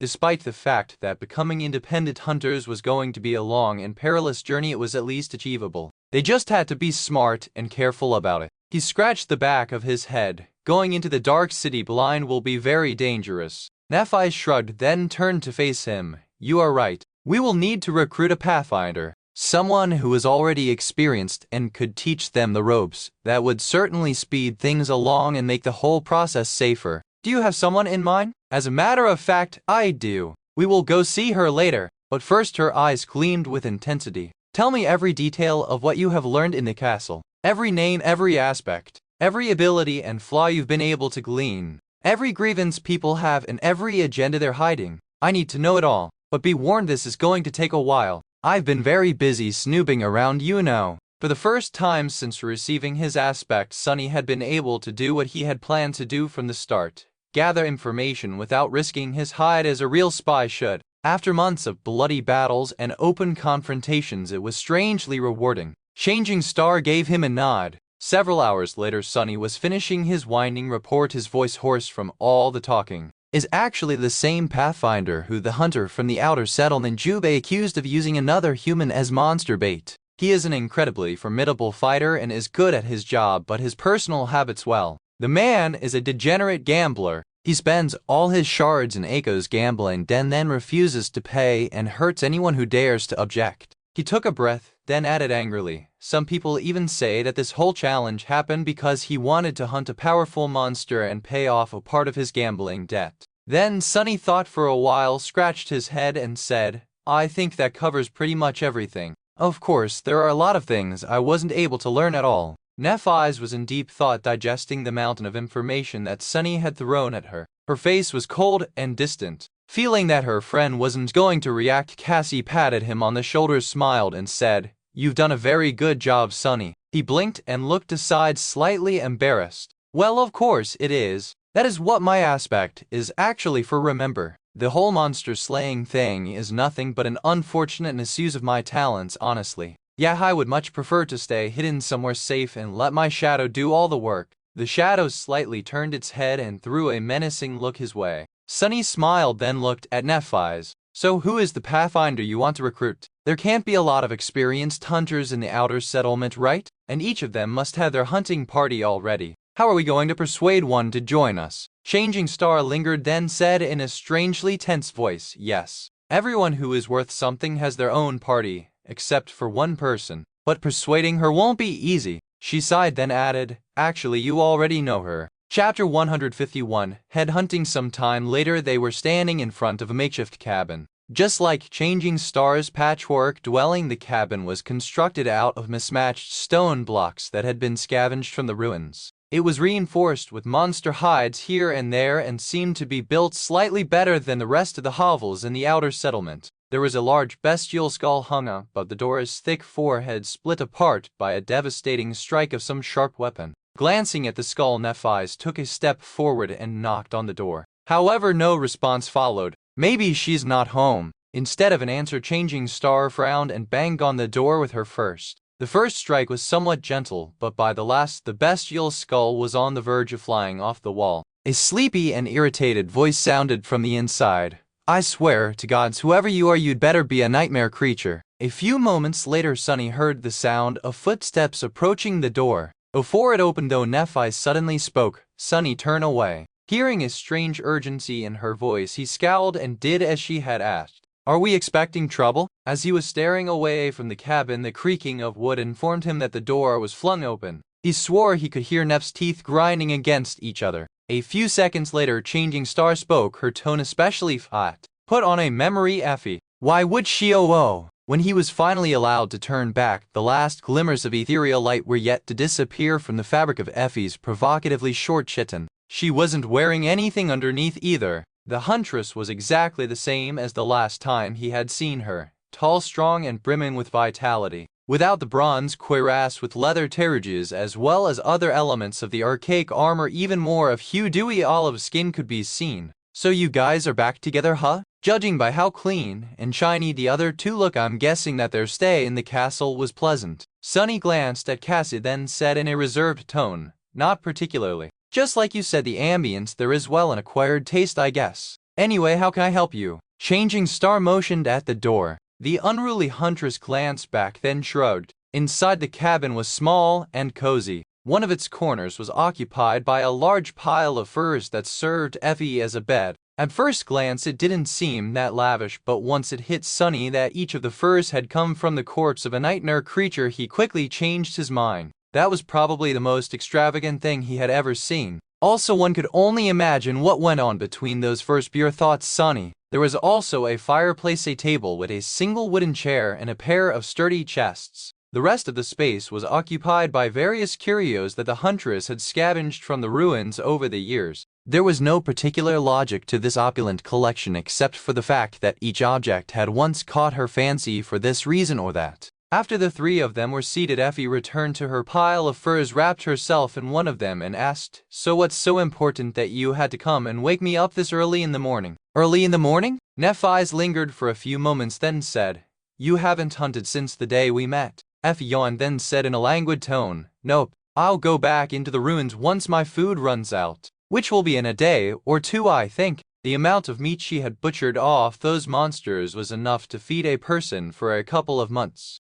It was all gone already. Just how much did the vigorous huntress eat? Changing Star nodded. When you do come with us. Well, she certainly doesn't beat around the bush. For some reason, Sunny had not expected Neph to be this direct. He had always imagined this conversation taking much longer before getting to its real purpose. Effie stared at them, then threw her head back and laughed out loud. Ah, that's a good one. Do you want me to be your nay too? When her laughter died down, she shook her head and said, No offense, kids, but you have just arrived in the Dark City. You are as green as it gets. Best hunters out here wanted me to become a part of their party, and I refused them all. Neff nodded with a serious expression. Most hunting parties share the spoils of their hunts. Each hunter keeps a part to eat and sells the rest to the people in the slum. But because of your flaw, you can't allow yourself to do the same. You need all the sustenance a hunt can provide. The more partners you have, the lesser your share will become, so you hunt alone and never sell the meat of your prey, just their hides. I see someone has been doing their homework. Changing Star tilted her head a little and, not paying any attention to the irony in those words, continued, "We can solve that problem by..." However, the solitary huntress interrupted her. "Stop. Good guess, but you are wrong. That is not why I refused all those hunters." Neph's blinked, surprised. After a long pause, she asked, a hint of confusion in her voice, "Then why?" The smile disappeared from Effie's face. "Because they are weak. Every one of them is weak. Even the most successful of them are." Something dark gleamed in her hazel eyes. "They are weak because Gunlord will never allow anyone strong to exist outside of his control. So, I am not going to be your pathfinder." Changing Star froze, obviously flustered by that answer. She opened her mouth to say something, then closed it again and awkwardly pressed her lips together. No matter how much she had honed her social skills during their journey through the labyrinth, this conversation still seemed to be too much for her. In the ensuing silence, Sunny suddenly spoke, his voice calm and slightly provoking. "He's allowing you to exist." Effie looked at him, raised one eyebrow with a smile, and didn't say anything. Finally, Nephi was able to compose herself. "We might be new here, but we are not weak. Between the two of us, Sunny and I had killed dozens upon dozens of awakened creatures in the labyrinth." The huntress interrupted her once again. "Even if that's true, that was there. Out here in the dark city, things are very different." The two of them stared at each other, one with a relaxed smile on her lips, the other with stubborn flames burning in her eyes. "Oh, I don't like this." Eventually, Changing Star grimaced and said, "So if we prove that we have strength, you might reconsider." "You say it like it's easy. You do know how many people can't even step a foot into the ruins, right? If you guys survive in this hell for a few years, maybe then we can talk again." Nephi looked at her for a while and then smiled darkly. "We will talk again in the evening. Then you will change your mind." Chapter 152. There and back again. Outside, the sun was already moving past its zenith. There wasn't that much time left before the sunset, so Sunny was really unsure about what Nephi could do to change Effie's mind before evening.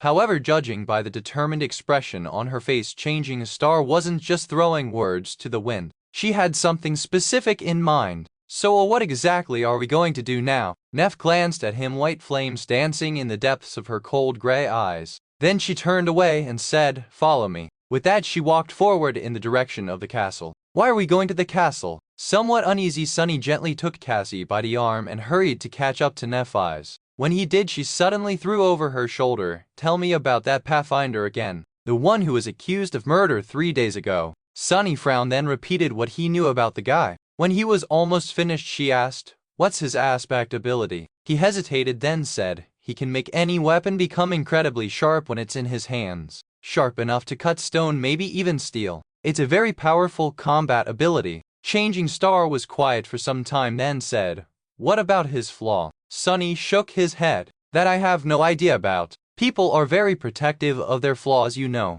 Not everyone goes around telling everyone about their greatest vulnerability like that lunatic Effie." Cassie, who seemed to be very protective of him today, decided to support this claim. "Sunny is right, Neff. We don't even know what his own flaw is, remember." Sunny almost stumbled and had to try very hard to not let any emotion show on his face. Cassie was right, of course. While Changing Star and she had shared their flaws with him, Sunny never reciprocated the gesture for obvious reasons. "That is true, but can we not talk about that?" Nephi silently nodded and didn't comment on it further. It seemed as though her mind was on something else. Soon they scaled the magnificent stairs and were approaching the gates of the castle. Sunny was growing increasingly nervous about Neff's intentions. "What is her plan exactly? What do you need us to do?" She shrugged, then said in her usual indifferent tone, "You don't really need to do anything. Just follow me and try to look virtuous." "What does that supposed to mean?" The guards standing watch in front of the gates blocked their path with contemptuous and suggestive looks in their eyes.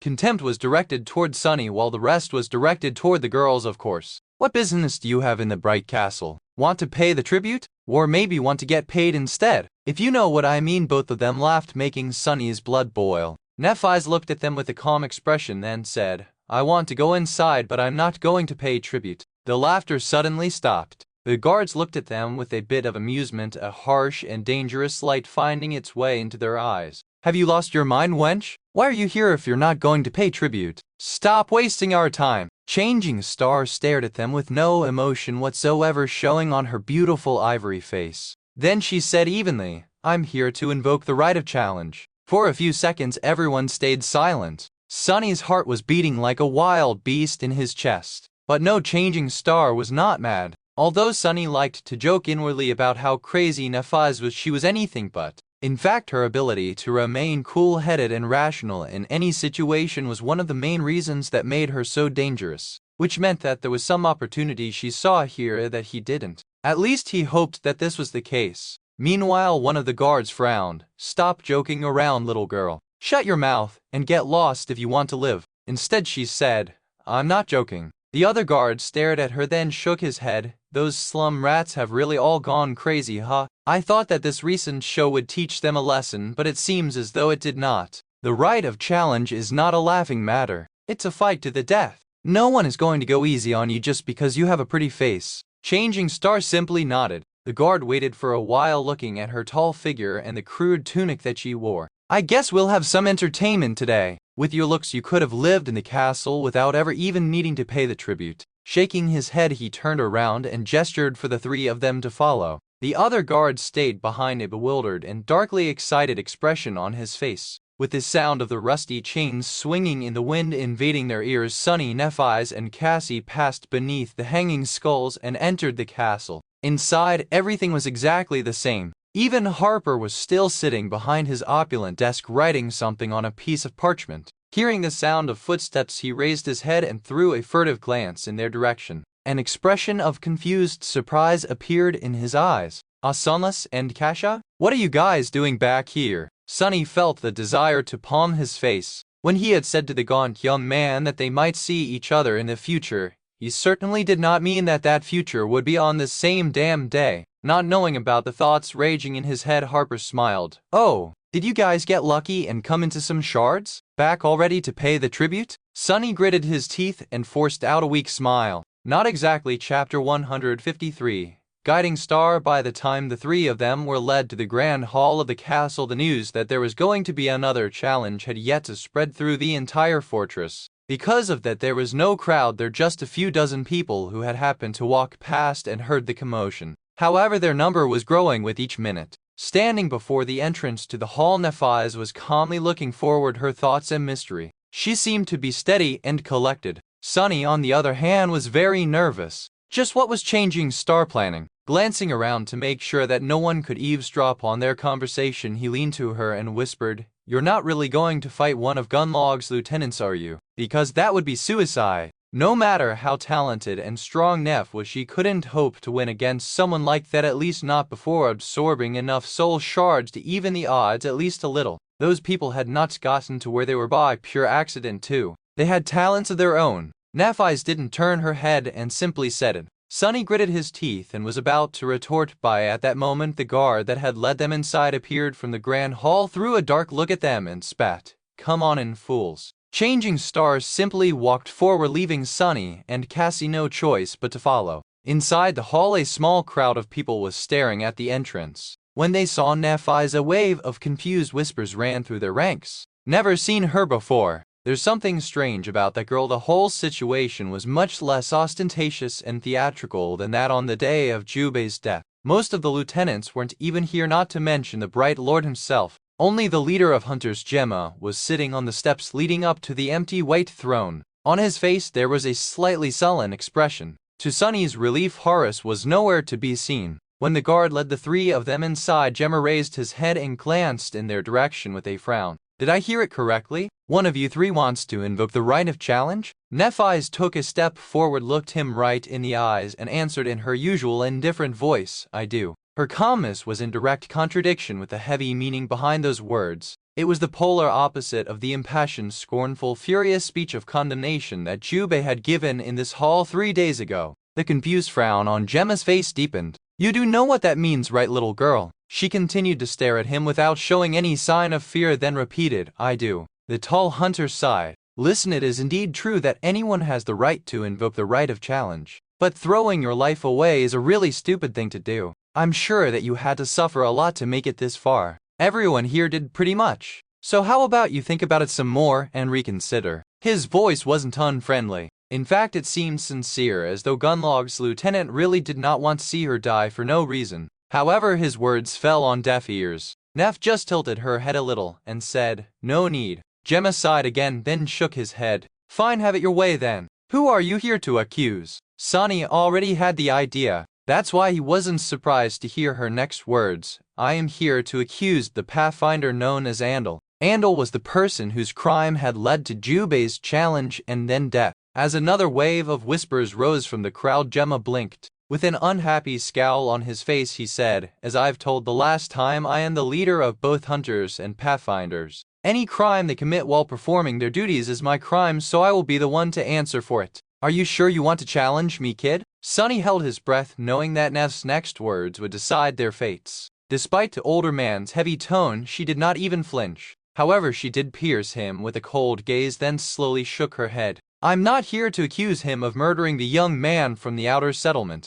I am here to accuse him of theft. Andal has lost a considerable amount of soul shards while gambling, but refused to pay. Since it was done on his private time and not while performing any official duties, you have nothing to do with it." Gemma stared at her, a bewildered look written clearly on his face. Sonny was doing the same. Well, that was unexpected. Kind of ingenious, actually. Who knew Neff can be so crafty? By shifting the accusation from a crime committed during a hunt to a misdemeanor that had nothing to do with Andal's role as a pathfinder, she effectively prevented any of the lieutenants from fighting on his behalf. At least if they remained true to their claim of being just. But was a seasoned pathfinder any less of a threat than one of Gunlog's proxies? And would Gemma even allow a challenge like that to proceed? As though responding to his questions, the tall hunter raised his eyebrows and said in disbelief, "What?" Nephi shook her head again. "I've never even met her." Everyone in the Grand Hall looked at her as though she was insane. The charismatic lieutenant was no exception.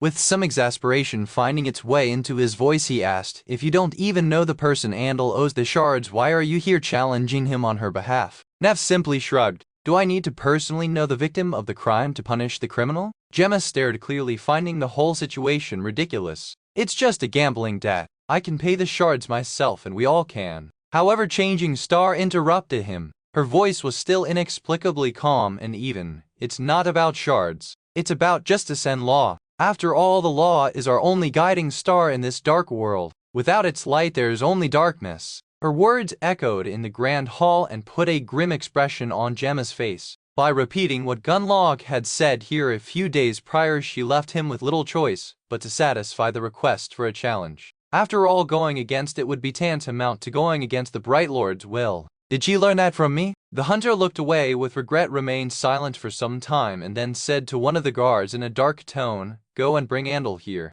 Tell that bastard that after he kills the stupid girl, he and I will have a long conversation about his life choices." Then he glanced at Neff and said, "And you say your goodbyes and prepare for battle. That way you will at least be remembered." Looking him right in the eyes, Nephi stayed quiet for a bit and then answered. Her clear voice resounded loudly in the Grand Hall. "I am Changing Star of the Immortal Flame Clan." Suddenly everything became silent. Chapter 154. Light of the Seven. Everyone grew quiet. Even Gemma seemed to be slightly stunned by that proclamation. The only person to not react to it at all was Castor, who had entered the Grand Hall a bit earlier and was now standing by one of the walls watching Nephi's with a complex expression. Her full name was shocking to hear for two entirely different but equally earth-shattering reasons. Firstly, she had called herself not by a human name but by a true one. In the entire history of human civilization, only a handful of awakened had managed to earn a true name in their first nightmare. Needless to say, none of them was among the 1,000 sleepers currently trapped on the Forgotten Shore. Even Gunlog himself did not have one. And Sonny too, of course, but no one had to know that. Secondly, she had announced herself to be a legacy, and not just any legacy at that, but one from the legendary Immortal Flame Clan. A clan that had been responsible for propelling the entire human species forward not once but twice. First by helping conquer the second nightmare, then the third. A combination of these facts was enough to set off a metaphorical explosion in the middle of the Dark City. If this was true, then she could be considered to be an almost messianic existence here on the Forgotten Shore. Suddenly, the calmness with which she dared to challenge a fearsome pathfinder to a battle to the death did not seem that strange. The dazed looks in the eyes of all the sleepers gathered in the Grand Hall had slowly begun to give place to a subtle, tentative, weak glow. It was as though a tiny seed of hope was suddenly planted in the dead soil of their lightless, forlorn souls. Either by accident or on purpose, Nephi's chose that exact moment to summon her armor. Numerous sparks of light surrounded her in a whirlpool of soft radiance, and when they were gone, a striking black and white armor had appeared on her graceful body. Everyone's eyes were immediately glued to the symbol on its breastplate. On its 7 shining stars were intricately engraved into the strange white metal. Its starlight crest, the crest of the 7. Just like Sunny, many of the inhabitants of the bright castle were familiar with the symbol of the 7 stars. Not only was it carved into the robe of the giant statue standing in front of the impregnable city wall, it was also often depicted in numerous stone carvings decorating the walls of the ancient fortress. It seemed to represent the 7 heroes that had once vowed to vanquish the darkness consuming this cursed land and lead its people back into the light. Sunny felt cold sweat running down his spine. What is she doing? Is it all a coincidence, or did Nephi's plan everything? Does she not understand how these fools will react to such theatrics? If they get the wrong idea and start running their mouths about how she is some sort of a heavenly savior, Gunlord will soon come knocking on our doors.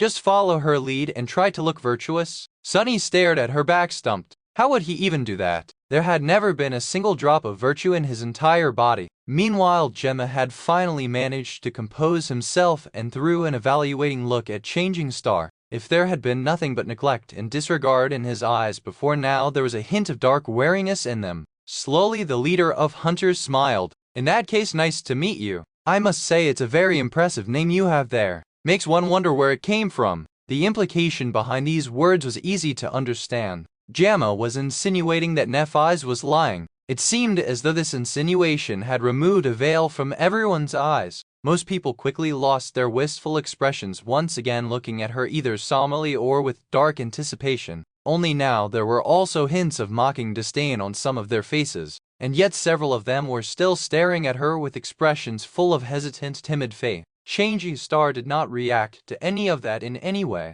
She simply remained calm and indifferent, as though she existed slightly apart from the dirt and despair of this world. Soon Andal the Pathfinder was led into the grand hall. The Pathfinder was of average height and solid build, with menacing blue eyes and a sharp jaw. His head was shaved on the sides, with the remaining hair weaved into his short braid. He appeared to be slightly older than the rest of the sleepers gathered in the grand hall, with the exception of Gemma himself. Andal was probably around 24 years old. He looked like a skilled, seasoned, and ruthless fighter. Every Pathfinder was nothing less than an elite among elites, and he was no exception. Even those who hated Andal stared at him with fear and respect, even veneration. Entering the hall, Andal threw a dark look at Nephi's and walked forward to the base of the steps leading to the white throne. There he stopped and bowed, showing his respect to the leader of hunters. Gemma stared at him with an irritated, contemptuous expression and then sighed. "You know why I've summoned you?" The Pathfinder smirked. "Some wench wants to challenge me. I was very sad to let Horace have all the fun last time."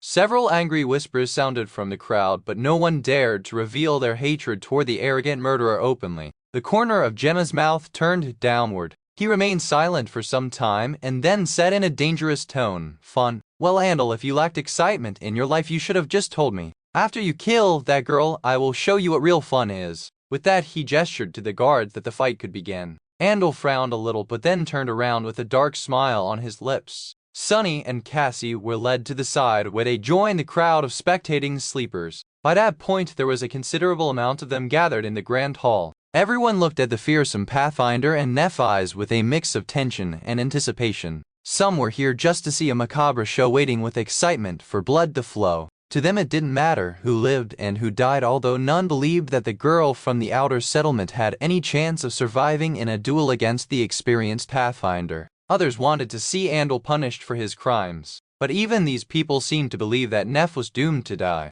They just hoped that she would manage to make the bastard bleed a little before she did. Perhaps only Sunny, Cassie, and Castor knew that the result of this fight was not as predictable as everyone seemed to think. Not wasting any time, Andal summoned his weapon and walked toward Changing Star. In his hand, a vicious, crudely forged falchion suddenly gleamed with polished luster, its edge turning sharper than that of a razor. With a shudder, Sunny realized that not even the Starlight Legion armor would stop such a blade. The Pathfinder's movements were soft and deceptive, betraying years of experience in bloody battles against both nightmare creatures and humans. The dark smile had never left his lips, and there was bloodlust burning in his eyes. After years spent hunting monsters, he looked like a monster himself. However, Nephi's just stood there calmly and watched him approach, not even trying to summon her sword. Trying to mimic Horus? When the distance between them shortened to that of only several steps, everyone held their breaths. Suddenly Andal flourished his cleaver and lunged forward with astonishing, almost inhuman speed.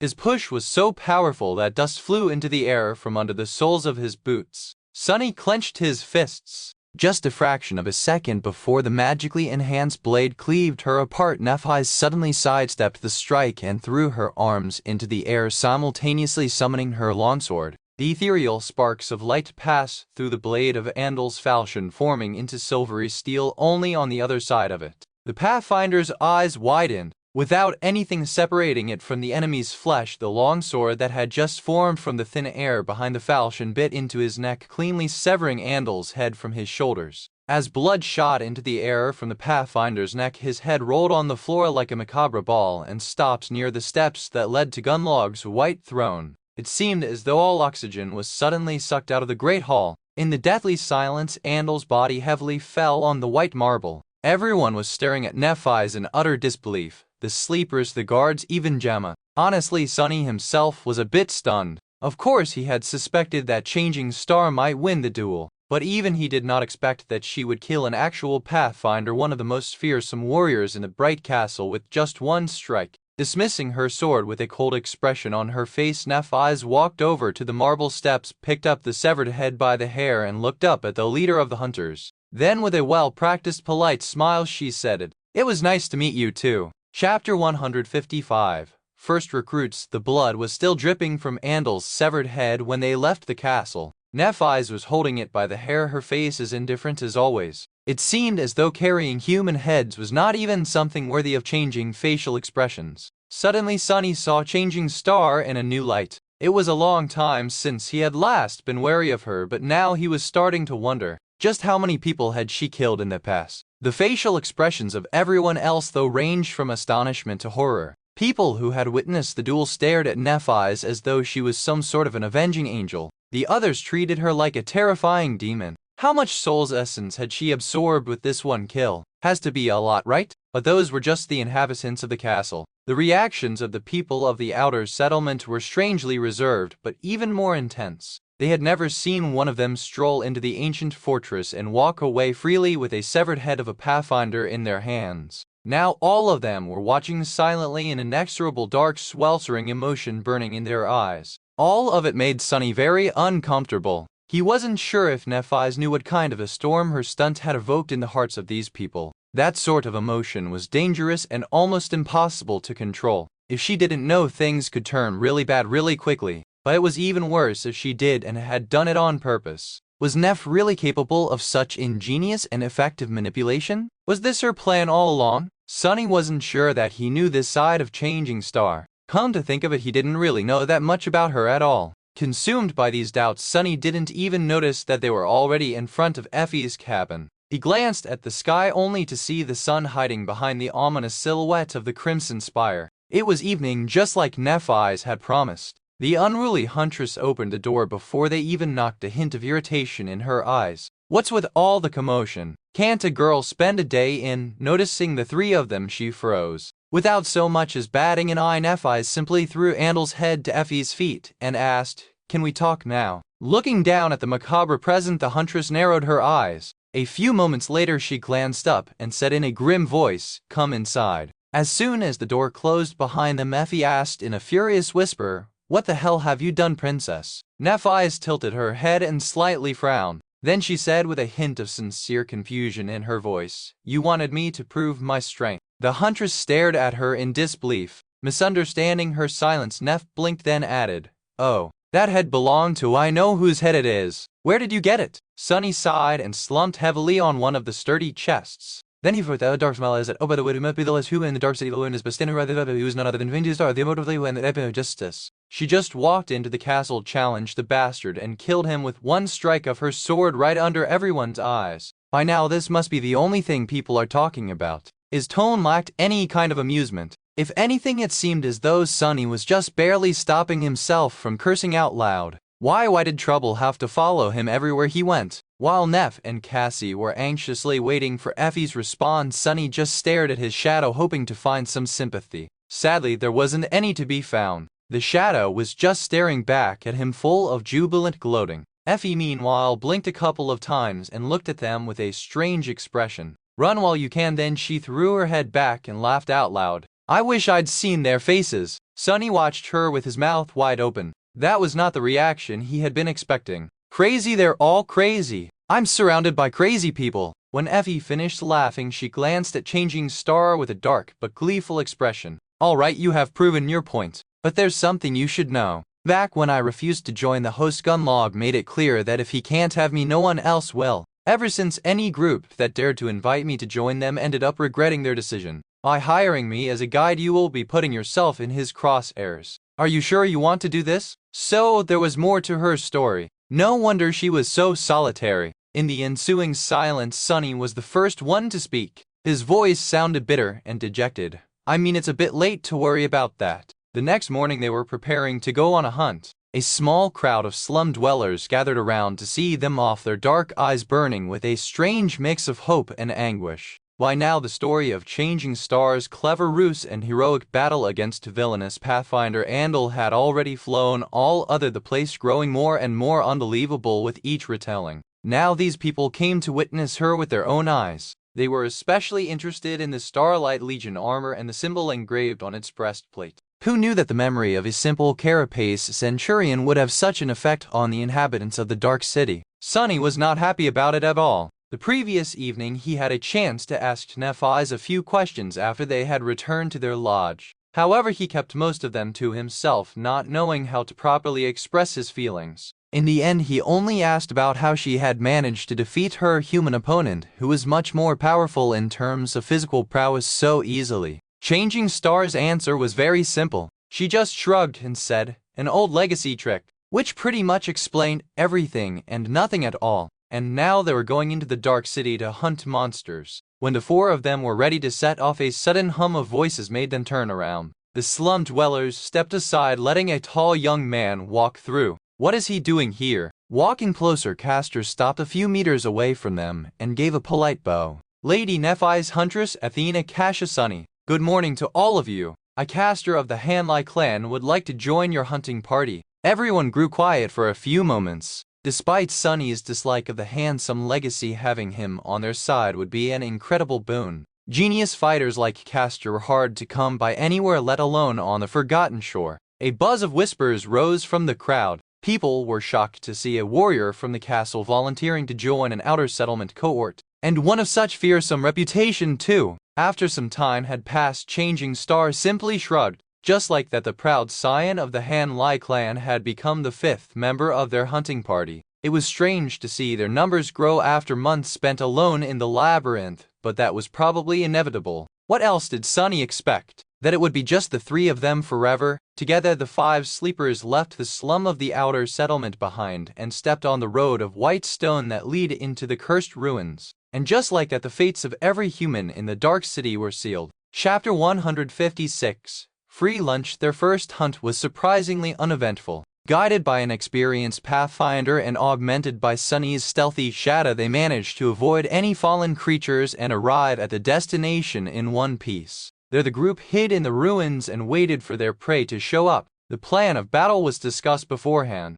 After Effie had described the type of monster they were here to kill, complete with a detailed list of its strengths and weaknesses, Nephi's quickly assigned different roles to different people. Sunny had expected that things would work just like back in the labyrinth, but to his surprise they did not. Just like before, Neph was going to take most of the risk and lure the enemy into revealing its vulnerability. However, Castor was going to be the one to make use of it and deal the fatal blow, not Sunny. Which made sense, really. After all, his ability was not a combat one, at least not officially. It was rational to entrust the role to someone with an incredibly powerful combat ability as the one Castor possessed. Still, for some reason, Sunny felt angry about it. It felt as though he was being replaced. Not wishing to appear childish, she swallowed his bitterness and remained silent. When the monster did show up, everything went perfectly. Nephi's and Castor were able to finish the creature off without sustaining any injuries. Their teamwork, while not effortless, was strangely harmonious, probably because both were legacies and had received similar kind of training.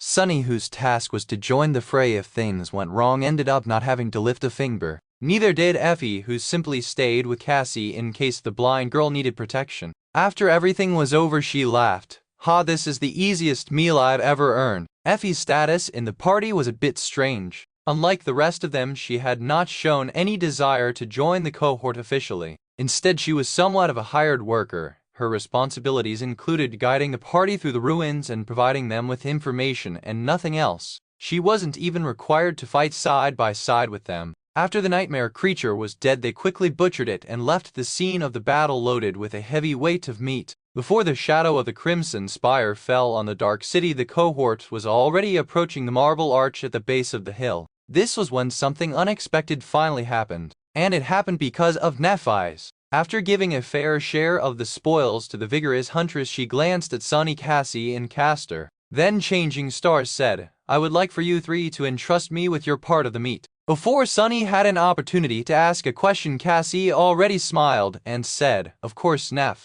Castor did not linger either. With a small bow, he nodded. "As you wish, Lady Nephi's." Sunny gritted his teeth. After that, he would have looked like a complete jerk if he were to start interrogating her, especially because technically he had not done anything except for lending his shadow to Effie. Nephi's and Castor were the ones who had actually risked their lives. Nephi's gave them a nod and continued walking up the white road. When they returned to the outer settlement, she separated the remaining share of monster meat into two parts. One much smaller part she handed to Cassie. The other incomparably larger part she simply placed on the white stones in front of their lodge. Effie looked at the whole process with curiosity. So did the slum dwellers who had gathered to welcome them back. Sunny frowned. "What are you doing?" Changing Star glanced at him and then gestured to the small bundle of meat in Cassie's hands. "This is for us to sustain ourselves. We will eat that meat until our next hunt." Somebody from the crowd shouted, "What about the rest?" It was customary for the outer settlement hunters to sell some of their spoils. That was how people here fed themselves. The meat could be exchanged for item services or, in very rare cases, actual shards. Neph turned to the people who had gathered around and looked at them with a frown. When everyone grew quiet, she said in a cold tone, "My hunting party will not be selling any meat." Before anyone had time to react dismayed by that answer, she took a step to the side, gestured to the large pile of meat, and said, "Instead, we will be giving it away for free." A dead silence hung above the edge of the outer settlement. The slum dwellers who had come to catch a glimpse of Changing Star or in hope of procuring some food were all looking at Nephi's with a dark mix of mistrust, disbelief, and suspicion.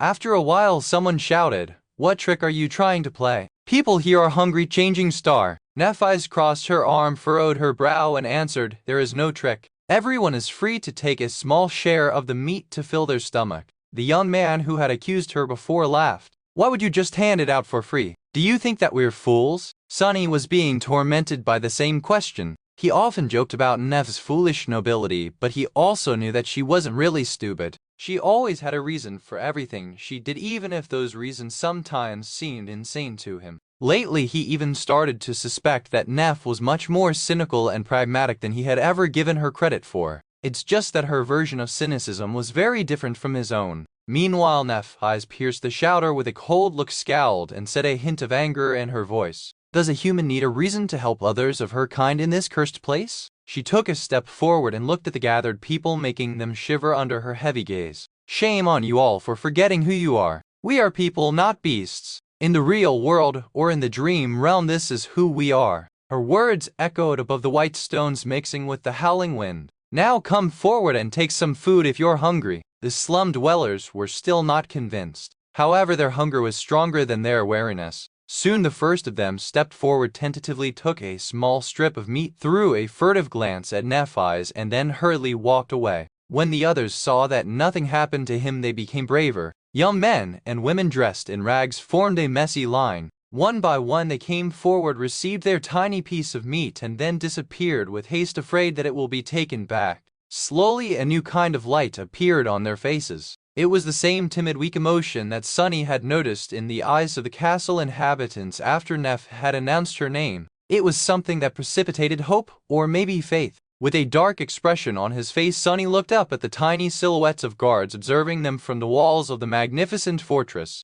Nephi's was right when she said that they were all still people. However, she was wrong about everything else, because people were much worse than beasts. He did not like what was happening at all. Chapter 157. Wind of Change. After that day, things moved with a speed that left Sunny disoriented. It was as though he was being pulled forward by an overpowering current, helpless to slow down or change direction. Before he could react to one change, another would happen, making him feel like he was losing control. Everything was happening so fast that he found it difficult to adjust. It was hard not to fear that eventually he would simply be left behind. After that first hunt where Nephi's had chosen to give most of the spoils away, she led them on several more. Not all of those hunts went as smoothly, but they did manage to return victorious if a little battered. Every time she paid Effie her share of the meat, took a small amount for them to consume, and gave the rest to the people of the outer settlement free of charge. Because of how little their own share was, the group was forced to hunt every other day instead of once or twice a month. Sunny did not understand at all why they were taking on all that unnecessary risk, provided he wasn't exposed to many risks himself. Apart from a couple of short battles where Neff and Castor ended up requiring some backup, he spent most of his time with Effie, serving as her scout and slowly learning the ins and outs of the Dark City from her. With the well of knowledge that the unruly hunters possessed and his nimble shadow, the party rarely met anything they weren't ready to face. This gave them an incredible advantage over all other hunting parties of the outer settlement, and even some of Gunlog's own. Soon their flawless and intense track record earned the cohort reputation and renown. They weren't seen as newcomers anymore. Instead, people considered them to be nothing short of the strongest hunters in the slum. Many even believed that Changing Star and her people were in no way inferior to the hunters of the Bright Castle. Nephi's herself was known to be a fearsome fighter ever since her dramatic duel with Andal. Effie had the reputation as one of the outer settlement's best from a long time ago.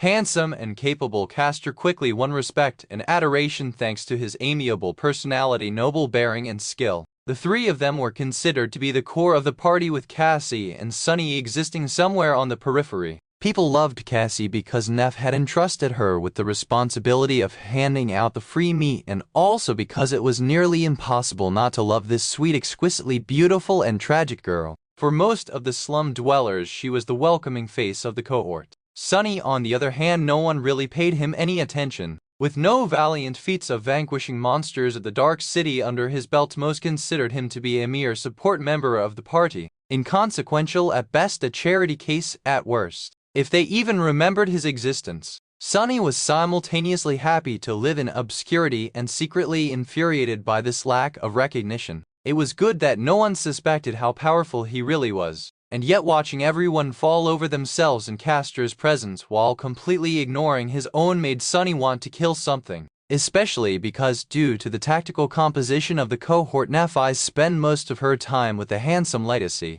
They seemed to work especially well together. When this frustration threatened to overwhelm Sunny, he would go away, find a quiet corner, and train his katas until every muscle in his body hurt. Usually the whistle of the midnight shard's blade cutting air was enough to calm him. He trained his swordsmanship day after day, finding strange comfort in it. At least this was something he could control. Of course, Sunny was never entirely relaxed. In fact, with each day he grew more and more anxious, because other things were changing as well. After each hunt, Changing Star would provide the dwellers of the slum with free food. At first they treated her with distrust, then with gratitude, and finally with something akin to reverence. The strange light that Sunny had noticed in their eyes after that first time was slowly growing brighter and brighter. Some people even started jokingly calling her Saint Nephi's, as though she was some sort of an angel. However, he felt that these words strangely contained less and less humor with each day. It was really very creepy, not to mention dangerous.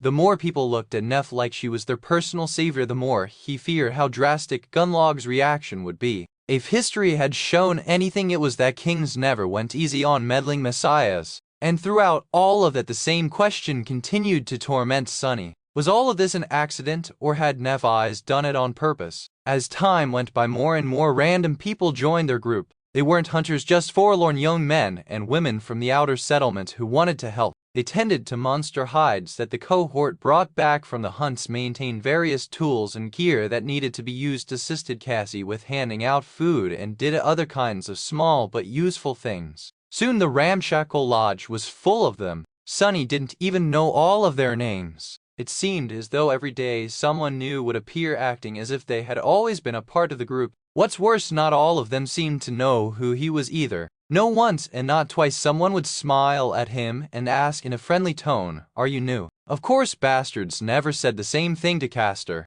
Sunny felt like he was slowly becoming a stranger in his own home. The feeling was rather unpleasant, not to mention how perfectly it fit all his insecurities. What's worse, these new people really made him uncomfortable. He wasn't really sure of whether they were Changing Star's helpers or if they were her followers. Were they loyal or devout? One night, after a couple of weeks of this, he was suddenly woken by Cassie tugging on his sleeve. The blind girl was whispering, "Sunny." A moment later, he was already on his feet, ready to summon the midnight shard. A light coming from the other room told him that Neff was awake too. "Did someone betray us?" Cassie covered the candle she was holding in her hand and answered in a worried voice, Something is coming from the road." A nightmare creature knowing what had to be done, Sunny simply nodded, gripped her shoulder for reassurance, and walked over to meet Nephis. Since their lodge was on the edge of the slum right in front of the entrance of the ancient road, they had no choice but to fight. That night the three of them, Changing Star, Sunny, and Castor, battled a devil that had wandered up the hill and fought it off before it could reach the outer settlement. When dawn came, terrified people walked out of their hovels on shaking legs and saw the horrible marks left on the white stones by the beast's claws, as well as puddles of blood, both human and that of a monster, steaming in the morning cold. They also saw Changing Star leaning tiredly on her silver sword. Sunny, who was sitting with his back against the wall of the lodge and breathing heavily, was looking at her too. Back when he was describing to Nephis why Gunlog could never be defeated, he had told her that every facet of life here was under his control. Food, safety, hope, fear, even power itself. Now Changing Star had given these people food. By protecting the outer settlement, she had given them safety. She had even given them hope. There was also the fear that the inhabitants of the castle felt after Neff had easily beheaded one of their pathfinders. All that remained was power. Finally, the question that pressed heavily on his mind had an answer. No, none of this was a coincidence. Everything that had happened, from choosing the outermost building in the slum as their base to insisting on giving away the food for free, was part of Changing Star's strange but methodical plan. She knew what she was doing all along. But what was she doing all this? What was her ultimate goal? Uneasy, Sunny stared at Nephis and wondered about the future. Chapter 158. Invisible. After about a month of living in the outer settlement, Sunny woke up one morning with the feeling of not belonging anywhere in this world. This familiar feeling had pursued him for most of his life and had returned recently after being gone for some time. With a sigh, he rose from his narrow cot and summoned the puppeteer's shroud. The stone lodge was already full of sounds and voices. The tempting smell of breakfast filled the air. Coming out of his small room, Sunny saw a bunch of Neff's helpers rushing here and there, busy with various tasks. Some of them stopped to greet him, others did not. He paid no attention to them and went outside to wash his face and take a look at the sky. The gray sky of the forgotten shore looked as it always did. Nothing ever really changed in this loathsome hell. On his way back, Sunny noticed a gaunt figure standing hesitantly near the doors of the lodge. The ragged young man looked very familiar. Reaching into his memory, Sunny identified him as the friendly but nervous receptionist from the castle. His clothes were much less clean and tidy than they had been before, and his face had become even thinner. The young man had clearly seen better days. "What is he doing there?" Coming closer, Sunny called out to the young man, "A Harper, right? How come you're here?" Harper flinched, then looked at him with anxious eyes. "Oh, Sunless, it's so nice to see you." Sunny stared at him for a while, then asked bluntly, "Did they kick you out of the castle?" Harper's face instantly fell. Lowering his gaze, he stayed silent for a few moments and then said quietly, "I haven't been able to pay the tribute anymore." Then he glanced up, hesitated, and asked in a weak voice, I heard that I can get some food here." Sunny tried to give him a reassuring smile. "Usually we give out meat after the hunts, but if you're hungry right now, I'm certain there's something we can do. Just talk to a girl with red hair. She's in charge of breakfast, I think." Harper smiled too, the weak light of hope igniting in his eyes. "They will just give me a meal for free? We have enough food right now. Most of those guys and girls are always here anyway." They're like guests that won't doesn't matter. They help around doing this and that to express their gratitude, I guess. If you feel guilty just eating for free, ask them for some chore. This might not be the bright castle, but you'll see that life here can be not bad as well. Guiding the gaunt young man inside, Sunny directed him toward the kitchen and sighed. Even castle dwellers were now coming to their lodge. If this went on, he would have to share his room with some random stranger. Entering the main hall, he noticed Nephi's and Castor standing near the window discussing the approaching hunt. This morning there were several hunters from other parties surrounding them. The cohort had been planning a big joint hunt for a while now, and today was the day. Hiding his discontent, Sunny walked over to the group of hunters and greeted them. Castor smiled at him while Nephi simply nodded. The other hunters glanced at the new arrival and didn't pay him much attention. If you knew who stands before you consoling himself with these childish thoughts, Sunny listened to the discussion. One of the hunters was speaking. South of the collapsed lighthouse is a good choice, but the awakened creatures living there have an incredibly sharp hearing. Attacking them in large numbers won't be easy. In the past month their lodge had gone through a transformation. The remnants of broken furniture were long gone and replaced.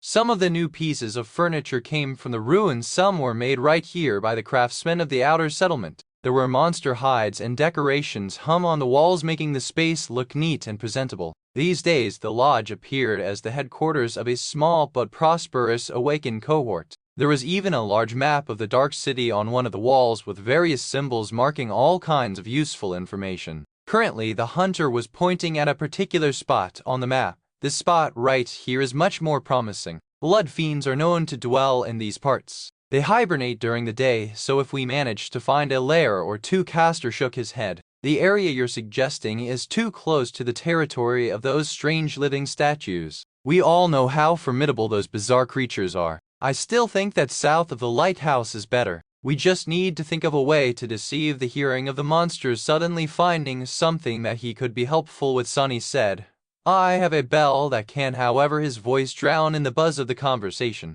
No one paid attention to his words. Embarrassed, Sunny inhaled deeply, waited for a few seconds, and spoke again. Actually, we can use one of my two sound-producing memories too. But right at that moment, Castor seemed to come up with a brilliant idea. Everyone listened to him, turning their backs to Sunny. It was as though he was completely invisible. What's even the damn point? Sunny stood there for a minute or two, feeling awkward, angry, and utterly stupid. Then he simply turned around and walked away. Finding his way to the roof of the lodge, he climbed on top of the second-story addition and sat there solemnly watching as the sun slowly climbed up. After a while, Sunny sighed and closed his eyes, letting the shadows slip back into the building. Just as he had expected, no one even noticed his absence. Not surprised, he sent the shadow around the lodge, watching all the people who were busy making Neff's mysterious plans happen. Everyone seemed full of energy, enthusiasm, and a sense of belonging. Why was he the only one who couldn't fit in? Even that guy from the castle, Harper, had already found some friends. He was currently helping the red-haired girl who was in charge of breakfast wash the dishes. Something wasn't quite right with Harper. He couldn't put his finger on it, but the gaunt young man seemed a little off somehow. Forgetting all about his bad mood, Sunny concentrated on watching the timid sleeper. Harper seemed to do just what any newcomer would do, helping people, learning their names, and asking questions about how things worked in the Changing Stars party. It seemed as though he wanted very badly to stay in the lodge and become useful, which was understandable. But something was wrong. Sunny's suspicions were confirmed when about an hour later Harper left the lodge and went back into the slum. With the shadows stealthily following him from behind, the gaunt young man made sure that no one saw him and hurriedly dove into his secluded alley. Deep in the darkness of that alley, a man was waiting for him. Sunny frowned, recognizing one of the high-ranking guards from the castle. So that's what all this is about. The guard meanwhile glared at Harper and asked in a rough, unfriendly tone, well, Harper looked down, his fear and anxiousness apparent. I've done what you told me. It seems that you really do want to return to the castle. Harper glanced up, a desperate light igniting in his eyes. Even though I don't have any shards to pay the tribute. The smile disappeared from the guard's face. You will be able to return after you gather all the information that I told you to learn. If you do, I'll invite you inside myself. No need to even worry about the tribute. Remember, I need to know everything about the core members of the cohort, including Saint Nephi's herself. Their aspects, their abilities, their flaws. I even want to know what hand they use to wipe. But sir, things like that, it won't be easy to learn them, especially for a simple servant like me. Didn't you say that you knew 2 of the cohort members already? This is why I gave you this chance to begin with. Did you lie to me, boy? The gaunt young man flinched. I actually spoke with Lady Changing Star's scout already. He is a friend of mine. A wide menacing smile appeared on the guard's face. What's the problem? Just get that fool talking. Rats like him will tell you everything as long as you pay them a little attention, believe me. I'm willing to bet that this useless freeloader is walking around full of jealousy and delusions of grandeur. Pretend to respect him even a little and he won't be able to shut up. Harper nodded, then suddenly hesitated. After a few moments of silence, he asked in a timid voice, "Sir, you won't hurt them, will you?" They are good people." The guard stared at him for a second or two, then said in a dark, mocking tone, "Why do you ask if you already know the answer?" Hearing those words, Harper deflated. His face darkened and he lowered his head as though ashamed to look straight. However, he didn't object. Just wait and see. Sonny was already planning the beating he was going to give the cowardly young man before throwing him out of the lodge. But at that moment a voice called out for him. "Come down, the hunt is starting." Torn away from the shadow's perspective, Sonny threw a dark glance at the tall huntress, called his shadow back, and sighed. "I'll deal with him after we return." But by the time he returned, Sonny was in no state to deal with anything. Chapter 159. Revelation. Despite all his misgivings and unease, Sonny had never expected that this hunt was going to change everything. He was just going through the motions, somewhat on edge because of the scale of this joint operation, but also strangely reassured by the large number of hunters surrounding him. The unusual hunting party left the outer settlement at noon, heading east to the massive ruin of a collapsed lighthouse that was situated at the edge of the city. There were almost 20 of them gathered together, all carefully making their way through the deadly maze of narrow streets, with Effie serving as the chief pathfinder and Sonny helping her by scouting ahead. The plan was as straightforward and simple as possible. However, nothing was really ever safe in the dark city. Everyone was prepared for the worst, and pretty soon their fears came true.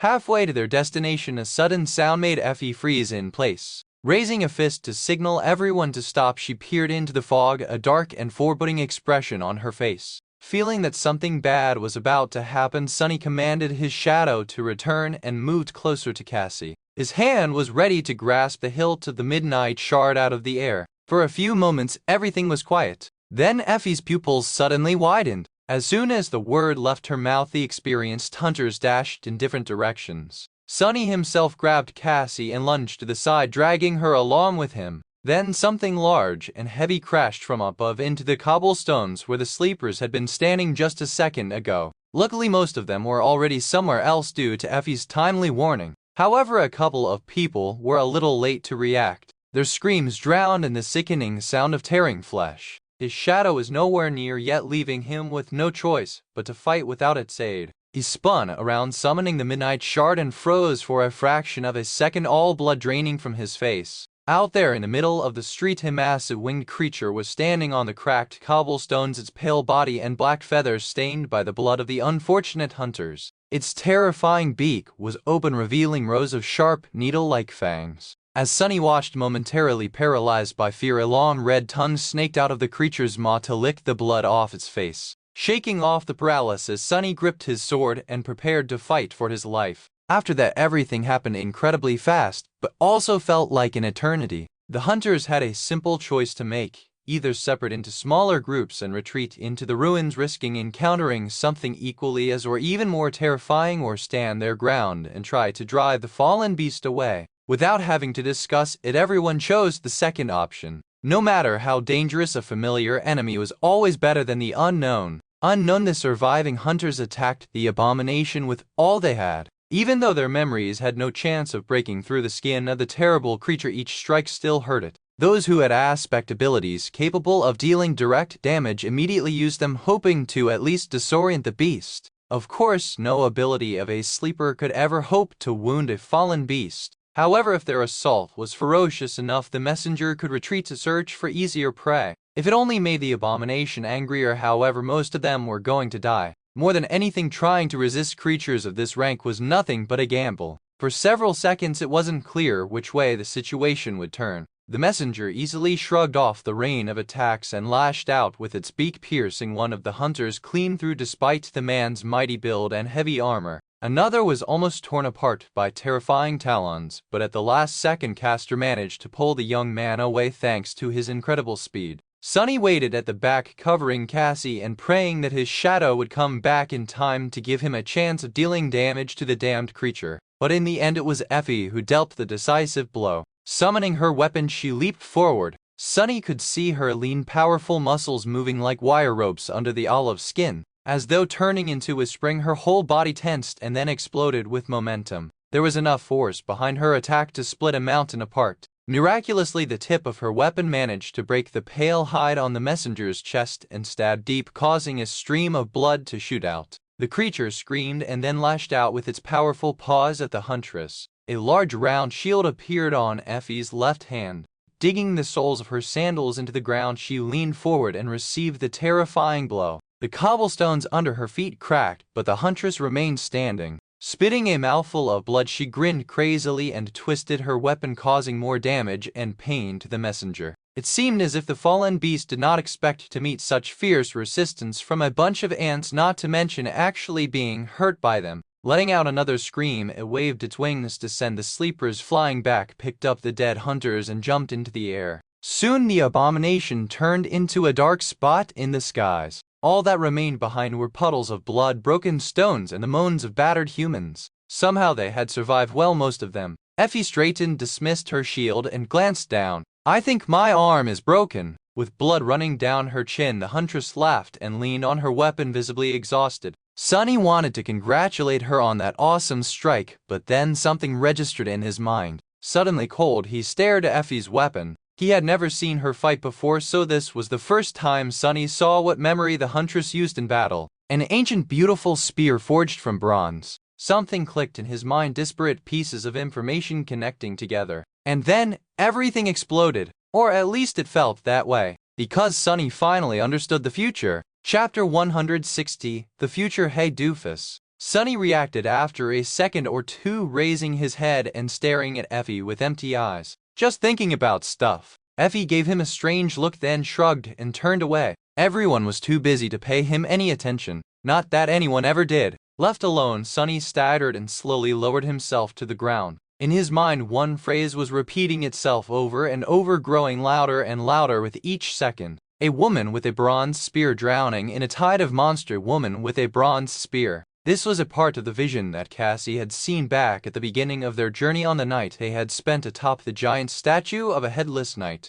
The one that was so harrowing that she had almost jumped into the dark waters of the cursed sea just to run away from her terror. It was also the key that connected every little piece of information that Sunny knew into one cohesive picture and let him understand the true meaning of that terrifying vision. He shuddered, remembering what Cassie had told them on that dark night in stark detail. "I saw the human castle again. Only this time it was at night. There was a lonely star burning in the black skies, and under its light the castle was suddenly consumed by fire, with rivers of blood flowing down its halls. I saw a corpse in a golden armor sitting on a throne, a woman with a bronze spear drowning in a tide of monsters, an archer trying to pierce the falling sky with his arrows." All that time, Sunny was sure for some reason that Cassie saw the cataclysm that had devoured this land and turned it into a desolate hell, creating the Forgotten Shore. The first part of the vision was certainly referring to how the curse of the all-consuming darkness had broken free from its 7 seals. So he had just assumed that the other parts of the vision spoke about the past too.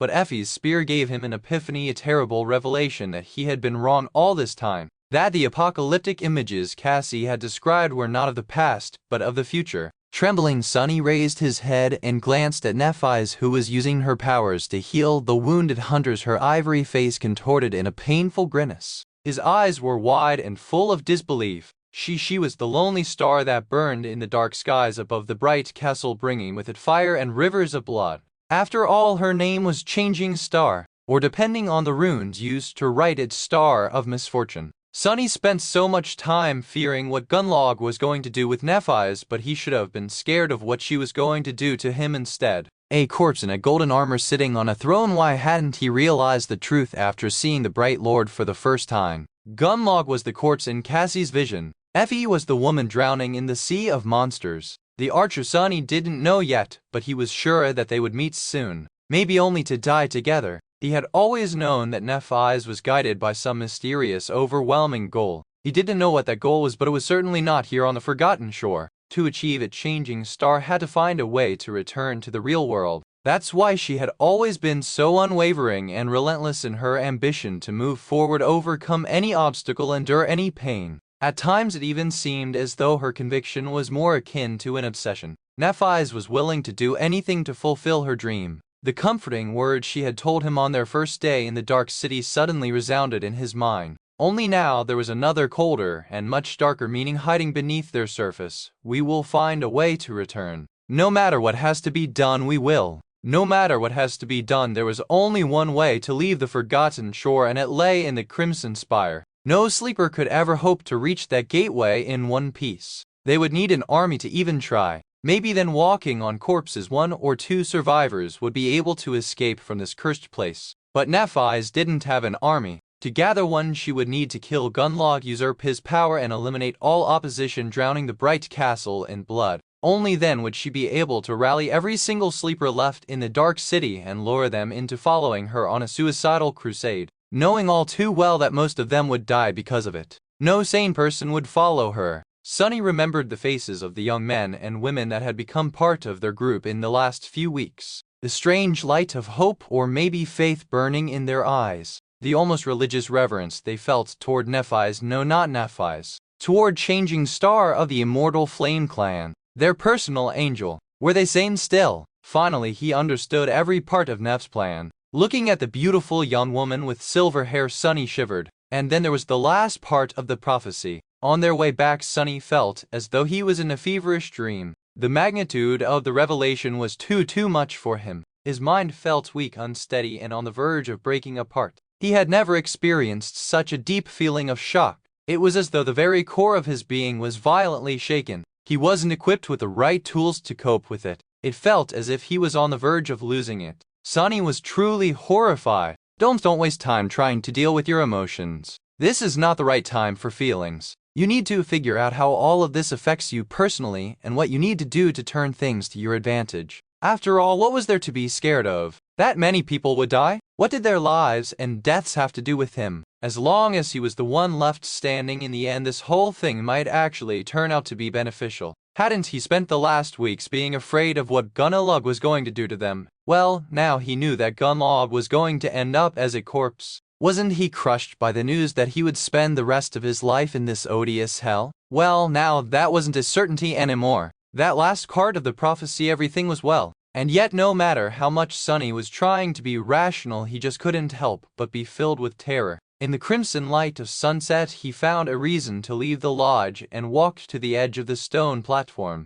No one really cared that much about his whereabouts, so it wasn't hard to disappear for a while. No one noticed that something was bothering Sunny either. They were all accustomed to his moody behavior anyway. Only Cassie seemed to have picked up on something. And Castor, who pretended to be carefree but actually had a habit of watching anyone close to Nephi's like a hawk. Reaching the very end of the stone platform, Sunny turned around and looked at the outer settlement and the magnificent castle towering above it, with hundreds of sleepers rushing to find shelter before the coming of night. A cold and harrowing feeling gripped his heart. All these people are going to die. Neph was going to kill them. Was he willing to help her do it? For some reason, Sunny wanted to laugh. This whole situation was so sick and appalling that it was almost ridiculous. He was never an altruistic type, really. More than that, he always prided himself on being a cynical, selfish, and vicious person. This was too much even for him. Grabbing his head, Sunny moaned, "What am I going to do?" At that moment, the sound of steps suddenly attracted his attention.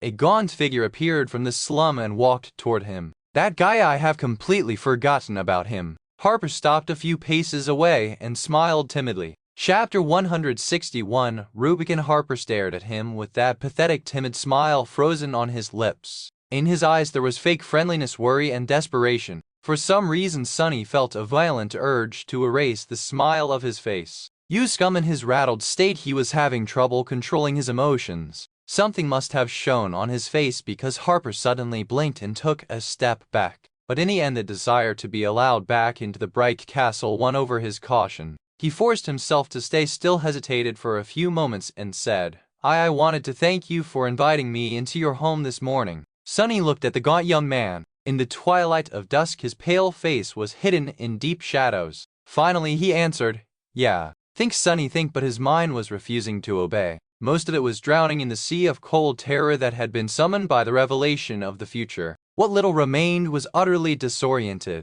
Sunny raised one hand and rubbed his face. "Is here to make it easier for Gunmob to kill us." In the morning, yes, back before everything changed, Sunny had seen Harper reporting to one of the guards. He wanted to give the cowardly young man a beating and throw him out of the lodge, but that would be a wrong decision. The best thing to do was not to expose the unforgettable spy, but to feign ignorance and feed him false information. Yeah, that was the optimal way to deal with moles. As an aspiring spy himself, Sunny knew these things well. But would he even able to deceive Harper? By accident, the failed informant had chosen a perfect person as his mark. Sunny knew a lot of secrets and was incapable of lying, but he was also a master of deception. Sunny flinched and glanced at the gaunt young man. "I'm a bit out of sorts after today's hunt." Reassured, Harper smiled again. "You see, I wanted to thank you for everything that you had done for me and for all the people here in the settlement. When I left the castle, I brought a very special item with me. I thought of sharing it with you.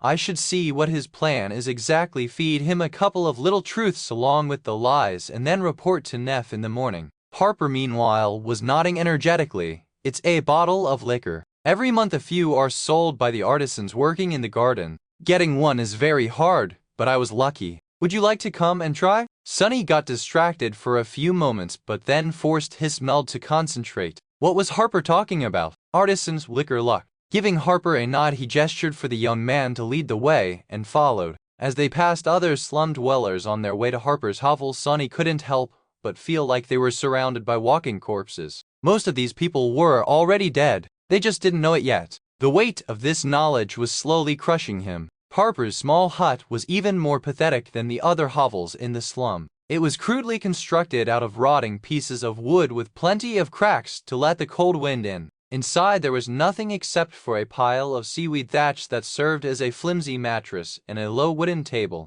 Sunny could understand why the gaunt sleeper was so desperate to return to the castle. At least there was a door. Once inside, Harper looked around with embarrassment and invited Sunny to sit on the floor in front of the table. Then he dug a glass jar from beneath the seaweed and placed it in front of him like a rare treasure. Producing a crude iron knife from somewhere, Harper then opened the wax seal of the jar, placed the knife on the table, and poured a milky white liquid into a chipped clay cup. He handed the cup to Sunny and smiled. Sunny received it and smelled the strange liquor. He remembered many people in the outskirts who had drowned themselves in the bottle or killed themselves with cheap stimulants and drugs. Luckily, he was always too paranoid to allow anything to alter his mental state. Plus, for a long time, he couldn't allow himself to die before accomplishing a certain thing. That's why Sunny was not too familiar with alcohol. Bringing the cup to his lips, he held his breath and downed it in one go. A pleasant warmth immediately spread through his body, bringing with it a bit of sweet solace. "I can see the appeal. It wasn't too bad, really." Harper hurriedly refilled the cup and asked, "I heard about the latest hunt. By gods, you have survived an encounter with a spire messenger. That must have been horrible." Sunny lingered for a bit, then shrugged. "I just stood at the back." The gaunt young man shook his head. "I hear that you have been with Lady Changing Star from the very beginning, surviving more than 2 months in the labyrinth." He was a really bad actor. Even if Sunny didn't know that Harper was a spy already, he would have sensed something strange at this point. But it was easy to pretend not to notice anything. "Rats like me will tell you everything as long as you show them a tiny bit of respect, huh?" Flushed because of the liquor, Sunny slowly smiled. "Oh yes. In fact, if it wasn't for me, she would have been long dead. Do you know how many times I saved her life?" This part was entirely planned, aimed to create a false sense that Harper's plan to use pettiness and jealousy to loosen his tongue worked. However, the next words came out of Sunny's mouth on their own. Gritting his teeth, he suddenly paled and whispered, "This wasn't supposed to happen." Then Sunny grabbed his head and forced out a dark laugh. "This is bad. What am I even saying?" Mistaking his terror for the sign of the liquor doing its job, Harper got a little braver. "You must have fought side by side with Lady Nephise a lot." Sunny lowered his head, then shrugged. The gaunt young man hesitated for a few moments, then cautiously asked, "So you must have seen her aspect ability? Learn your enemy's ability, learn their flaw, learn their vices. That's how you kill them." Staring at Harper, Sunny suddenly remembered his first battle after meeting Nephise. Back then she asked him if he had ever dissected a dead carapace scavenger to learn its weaknesses. That's what the cowardly sleeper was doing right now. Even though they weren't dead yet, it can be used to heal. Such an ability suits Lady Changing Star very well. Everyone knows that she's an angel good. His first goal was achieved. Sunny had successfully created a misunderstanding leading Harper to believe that Neff's aspect was limited to healing. There had to be other spies in the slum, of course, with them collaborating on that statement by recounting how she had healed the wounded hunters today. Gunlog and his people would most likely believe that Changing Star had no offensive ability. Who would ever assume that her flames could both heal and destroy? Harper, meanwhile, was pouring more liquor into the cup. By the way, I always wanted to ask, do you know how Lady Nephise received her true name? Maybe because of his terrible state of mind, or maybe because of the liquor, or maybe simply because of a momentary lapse of judgment. Sunny didn't think his next words through well enough before answering. Probably the same way I did. He was so preoccupied with creating a false image of Neff in Harper's mind that for a second he had forgotten to keep his own true identity a secret. Not letting the panic show on his face, Sunny tried to salvage the situation by throwing his head back and laughing, creating an impression that his last statement was a joke. Luckily, Harper seemed to believe him. He laughed too and then glanced at Sunny with humorous sparks at his eyes. However, his next words sent Sunny into a cold embrace of horror. It was as though the gates of hell opened right beneath his feet. Wishing to play along, the gaunt young man grinned and said jokingly, "Oh, of course, Lord Sunless. What is your true name then?"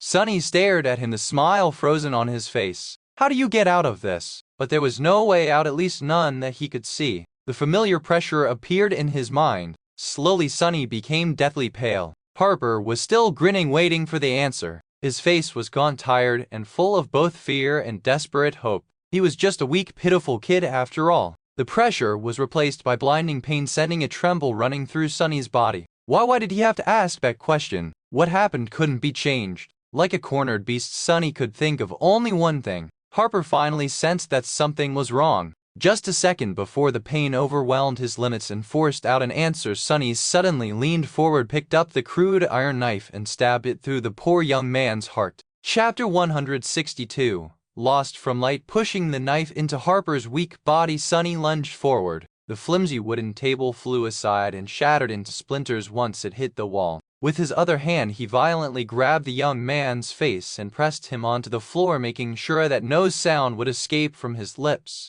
Harper's wide eyes were full of pain and terror, staring at Sunny with a silent but deafening question. Feeling hot blood streaming down his hand, Sunny finally let the pain of the flaw overwhelm him. His whisper was hoarse and barely audible. "Lost from light. I am lost from light." Harper's trembling fingers found his face and smeared it with blood, which then mixed with tears. He weakly tried to push Sunny away, but there was no strength in his arms anymore. Biting his lips hard enough to break the skin, Sunny held the gaunt young man down and twisted the knife, praying for all of this to be over soon. "Don't look at me, please, don't look at me." Finally, Harper's terrified, accusing eyes grew still and lightless. Sunny could feel the beating of his heart stop through the thin fabric of the young man's robe. Making sure that Harper was indeed dead, he finally let go of the knife and crawled away. "Oh gods!" As though summoned by these words, the voice of the spell whispered into his ear, "You have slain Dreamer Harper. Your shadow grows stronger." Contorted in a painful spasm, Sunny bent over and violently threw up.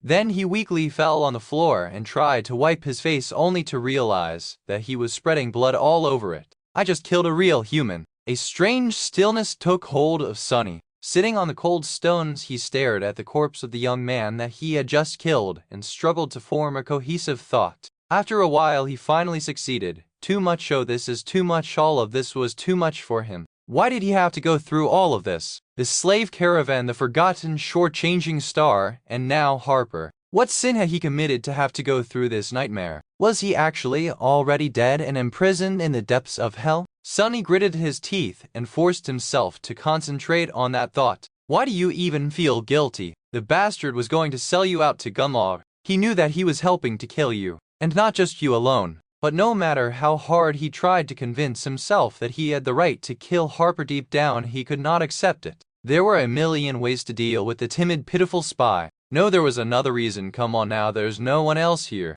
Why don't you be honest with yourself for once? Don't you dare become a hypocrite. Sunny grimaced and ground his teeth against each other. Reluctantly, he opened his mouth and whispered, "I killed him because I wanted to survive. I killed him because it was easy." And just like that, he suddenly felt better. He was already a murderer anyway. He was planning to help Nephi's kill hundreds of people. Affected by the irony of the situation, Sonny barely stopped himself from laughing. He didn't want to make too much noise. Breaking that table was already a mistake. What if someone comes to check on the commotion? That would be embarrassing. Right, what was he going to do with the body? Instead of coming up with an answer, Sonny leaned forward and threw up again. When he sat straight after a while, the door of the hut was open. And there in the doorframe, his face pale, stood none other than Castor. With a stunned expression on his face, the proud legacy was taking in the sight. The broken table, the smell of alcohol in the air, the bloodied body with a knife sticking out of its chest, and disheveled Sonny kneeling on the floor, his hands and face smeared with fresh blood. This is not, however, no words came to his mind. No matter what he would say, the situation was not going to appear any better. Looking him straight in the eyes, Castor asked with horror in his voice, "Sonny, what did you do?" Sonny blinked and stared at the handsome young man. After a few moments, he opened his mouth and said, "What do you think? I killed the bastard." His voice was calm and nonchalant. It didn't matter how Sonny felt inside. In front of Castor, he couldn't show any weakness. He didn't trust the proud scion of the Hanlai clan one bit. There had always been something off about him. So if there was ever a time for acting, it was now. Especially because, unlike everyone else in the slum, Castor already knew that Sonny wasn't as useless as everyone believed. He had known it ever since that night when the three of them fought a devil together. Kill the why did you kill him? Do you want to read more chapters? Sonny stood up and shrugged. He was asking too many questions. Castor opened his mind, stunned, then closed it again. After a few moments, he suddenly frowned. What kind of questions? It seemed as though he had realized something. Come to think of it, what was he even doing here? Do I know Nephi as well? What her ability is? How did she get her true name? Stuff like that. Without giving Castor the ability to react, Sonny wiped his hands with a bit of seaweed and added, "Actually, this guy Harper was sent over to spy on us by Tessie. I caught him making a report to a castle guard officer this morning." Castor remained silent for a while, then asked quietly, "Do you have any proof of that?" Sonny glared at him and raised an eyebrow. "Is my word not proof enough?" A wild thought suddenly appeared in his mind. Will I have to kill Castor too? Would he even be able to if it came to that? Why, you don't believe me? The situation was really bad. Depending on Castor's next words, Sonny could find himself in a sea of trouble, and he was powerless to do anything about it. Anxious and uneasy, he stared at Castor. The proud legacy lingered. After a while, he came inside and closed the door behind him. "Actually, I suspected this kid myself. That's why I came here after hearing that the two of you were seen going somewhere together. But Sonny, the others might not think the same." He smelled the air and grimaced. "I am sorry to say that, but you have a reputation for having a bad temper. With alcohol added into the mix and no proof to connect Harper to the castle, you can see how this does not look good." Sonny scowled, trying to pretend that he was calm. He saw where this was going. "What are you going to do?" Castor gripped his shoulder. Then in a serious and grave voice he said, "What else? I will help you conceal everything, of course. We are comrades after all. But Sonny, no one can ever know what you have done here, especially Lady Nephi's. This will be our secret." Saying that, he looked Sonny right in the eyes. Chapter 163. The past. Sonny stared at Castor with a grim expression. Despite the amiable smile and reassuring voice, he knew what the handsome legacy was doing. He grew up in the outskirts after all. Castor had said, "I will help you." But what he actually meant was, "I will own you." Because there was no better leverage than a gruesome secret. This help of his was going to come at a price. But what choice did Sonny have really? Unless he was ready to fight and kill Castor right there and then, thus silencing the only witness of his crime forever, he couldn't refuse. Plus, what Castor thought was going to happen and what would really happen was not as set in stone as it seemed. As long as Sonny was alive, there was hope of turning things around somehow. He just had to get through this one step at a time. Sonny forced out a smile. "I won't forget it." Then he glanced at the dead body lying at his feet and took a step back, escaping the quickly growing puddle of blood. His face remained calm, but a small, almost imperceptible shiver ran through his body. "So what do we do now?" The proud legacy lingered, then said in a solemn tone, "First things first, we can't let anyone see you like this. Wait here for a while. I'll bring something for you to clean yourself." He didn't really want to stay anywhere near Harper, but Castor was right. Walking around covered in blood was a bad idea. Then we will need to get rid of the body, but it won't be easy to do without being noticed, if not by slum rats then by guards. Don't worry though, I'll think of something. Just wait for me to return. Sunny hesitated, wondering if he could trust the legacy. What was going to stop him from returning with a crowd of people? Having Sunny in his pocket would benefit Castor more than getting rid of him completely. Still, he sent the shadow to keep an eye on things after the handsome young man went away. Left alone with the corpse, Sunny sighed and sat on the floor, resting his back against the flimsy wall of the hut. The night was slowly descending on the ruins, drowning everything in comforting darkness. Of course, he could still see the bloodied body lying motionless on the stones beside him. For the first time, Sunny wished that his eyes weren't able to pierce through the shadows. Harper's eyes were still open, staring at him accusingly. I am stuck with you forever, aren't I? Without even looking into the soul sea, Sunny knew that a new shadow had joined the silent ranks of every creature he had ever killed.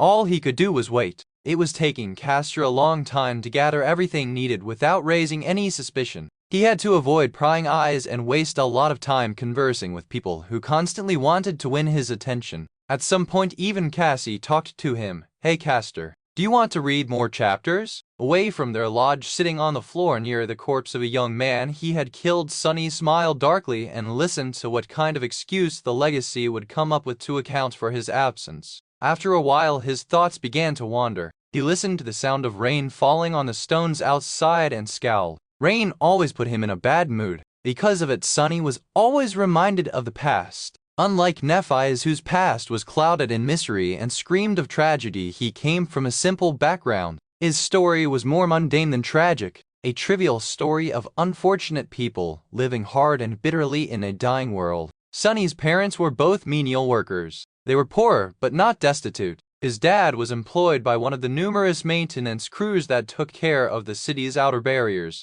His mom worked in an underground factory that produced air filtration systems. Together, their income was barely enough to afford a small cell in one of the human hives in the outskirts. Several months after his sister Rain was born, when Sunny was around 4, his father was killed in a work accident, which was not a rare occurrence among the city maintenance workers. 3 years after that, his mother got sick and eventually passed away. Factory workers like her often got sick and died due to the harsh conditions, so it wasn't a rare outcome either. Sunny and Rain were sent to a government child care facility. His sister was young and cute, so she was eventually adopted. Sunny, however, was older and had behavioral problems which made him pretty much completely undesirable. After enduring a few years in a series of increasingly vile foster homes, he finally managed to run away and learn how to survive on the streets of the outskirts. Out there on the streets, there were a lot of kids just like him who had to do all sorts of distasteful things every day just to live to see another sunrise.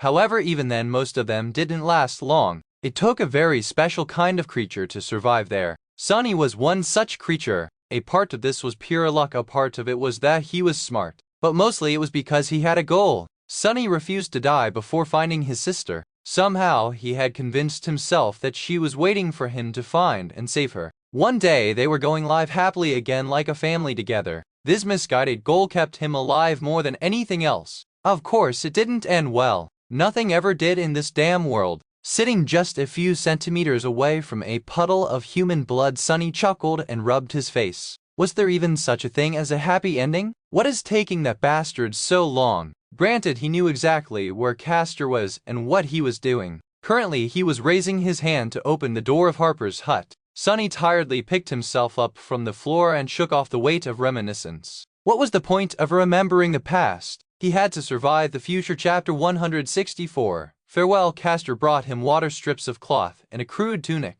While Sunny was washing the blood off his body, the proud legacy carefully moved Harper's corpse into a corner, buried it under the pile of seaweed thatch, and wiped the blood off the floor as much as he could. This way, an accidental glance inside the hut would not reveal too much. Of course, even a little bit of scrutiny and the signs of what had happened here would become apparent. While doing all this, Castor was speaking. The easiest way to get rid of a corpse is to simply toss it off the platform. With luck, it won't land on the road. But even if it does, no one would pay it a lot of attention. People die all the time out here in the dark city, especially those living in outer settlement. He paused, then continued, however, we can't do that. because Harper isn't just a random slum rat but someone who was working for the Bright Lord. The guards will become interested in his sudden death and they'll use it to create trouble for you and Lady Nephi's. So we need to make him disappear completely. Sunny glanced at him and frowned. I can just carry him down the hill and dump the body somewhere in the ruins.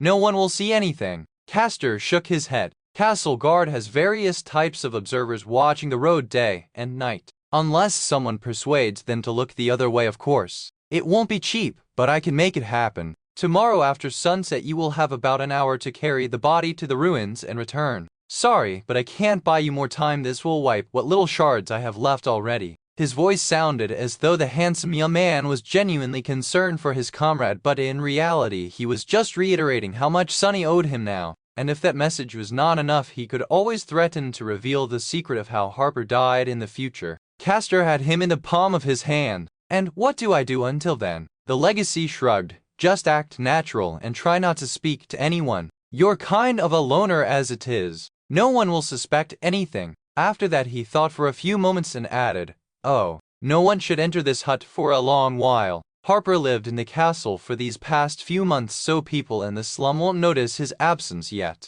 Neither will guards since he made a report recently. Sunny stared at him with a strange expression. Do you want to read more chapters? I'm just wondering, how many bodies did you make disappear already? This is my first actually. In the dark city it is usually more advantageous to leave the body somewhere where everyone can see. Why kill someone if not to make others think twice before attacking you in the future? Sunny was a real amateur when it came to murder. He really could not compete with the legacies. Just like that they left the pitiful hut behind and returned to the lodge. With no one paying him any attention, Sunny returned to his room and sat quietly on his narrow cot. He thought that he wouldn't be able to sleep this night, tormented by both the knowledge of what Nephi was planning and the memories of Harper dying by his hand. But in the end his exhausted consciousness slipped into oblivion as soon as his head touched the pillow. In the morning he woke up with a start, expecting a crowd of furious slum dwellers to be rushing inside, all eager to, well, what could they really do? If push came to shove, very few of them could actually harm him. But no one was there. After hesitating for a while he decided to act as he would on any other day. Leaving his room, Sunny walked outside to wash his face. Neff's little helpers either greeted or ignored him just like usual. Their smiles were friendly and fleeting. No one looked at him twice. Strangely disturbed, Sunny escaped the lodge and looked up at the sky. Everything was the same as it had been yesterday and every day before that. How could this be? He had violently murdered someone, but no one seemed to care. The world had moved on without Harper, indifferent to the pain and horror that were now frozen forever in the dead eyes of the timid, pitiful young man. Even the guards did not seem to notice the disappearance of their spy. Sunny rubbed his face, hiding a pained grimace. His head hurt with a terrible migraine. If they don't care, why should I? Forget about that fool. Irrational as it was, he felt compelled to mourn the death of his victim, even if he was the only one who would. Maybe because this situation was eerily identical to how he had always imagined his own death to happen, utterly unnoticed, discarded and forgotten, with not a single soul to care that he had ever existed. Returning inside, Sunny entered his room and sat on the cot staring at the wall. He spent most of the day there, going out only once to pretend to train with the Midnight Shard. While he was repeating the katas, he thought that he caught sight of Nephi's observing the movements of his sword with a frown on her face. But a second later she was distracted and drawn away by the never-ending torrent of tasks required of her. Go chat with Castor, see if I care. His sudden anger surprised Sunny. Well, at least it was better than the grim apathy that reigned over him this whole day. What's wrong with my mind lately? It's like I'm back on the Ashen Barrow. Frowning, he dismissed the Midnight Shard and returned to his room. However, someone was waiting for him there. The blind girl stood silently with her back to the door, holding the wooden staff in her hands. Her face was unusually still. It almost looked bleak. Sunny's heart skipped a bit. Did she find out? Forcing out a fake grin, he made his voice sound cheerful and said,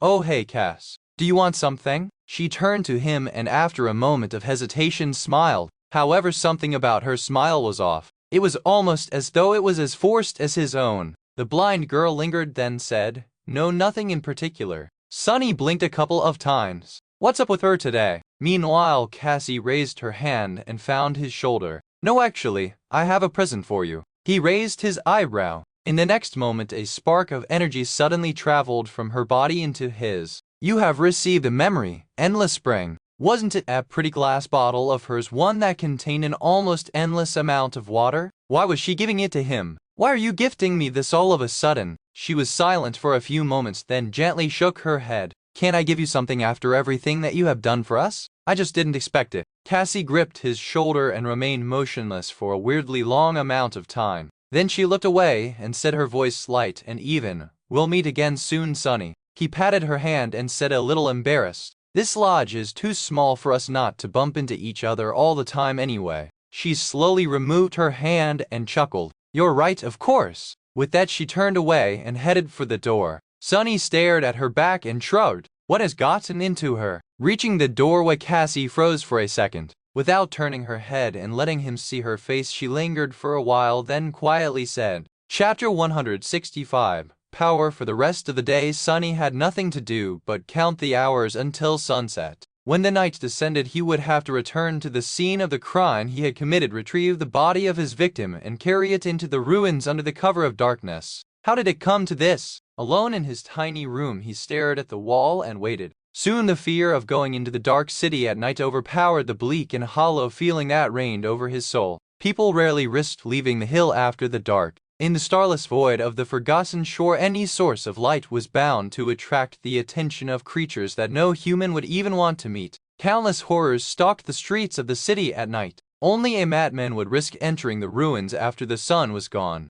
Of course, there were plenty of madmen in the dark city. Sonny, at least, didn't need any light. He also knew the area surrounding the bright castle well enough to avoid most danger. The weeks he had spent learning from Effie didn't go to waste. With the shadows hiding his every movement, Sonny was sure of his ability to at least run away should something happen. Still, with each passing minute, his heart felt colder and colder. When the shadow of the Crimson Spire drowned the world and colored his thoughts with the eerie feeling of dread, he gritted his teeth. However, before the sun completely disappeared, another unexpected guest appeared at the doorstep of his room. Looking at Sonny with a scowl, Nephis gestured for him to stand up and said in an even tone, "Come with me." Sonny's heart skipped a bit. What does she want? Suppressing the sickly fear of being caught, he lingered for a few moments, then slowly stood up and followed Changing Star out of the lodge. Together, the two of them walked to a secluded part of the slum. Neph remained silent, not even looking in his direction.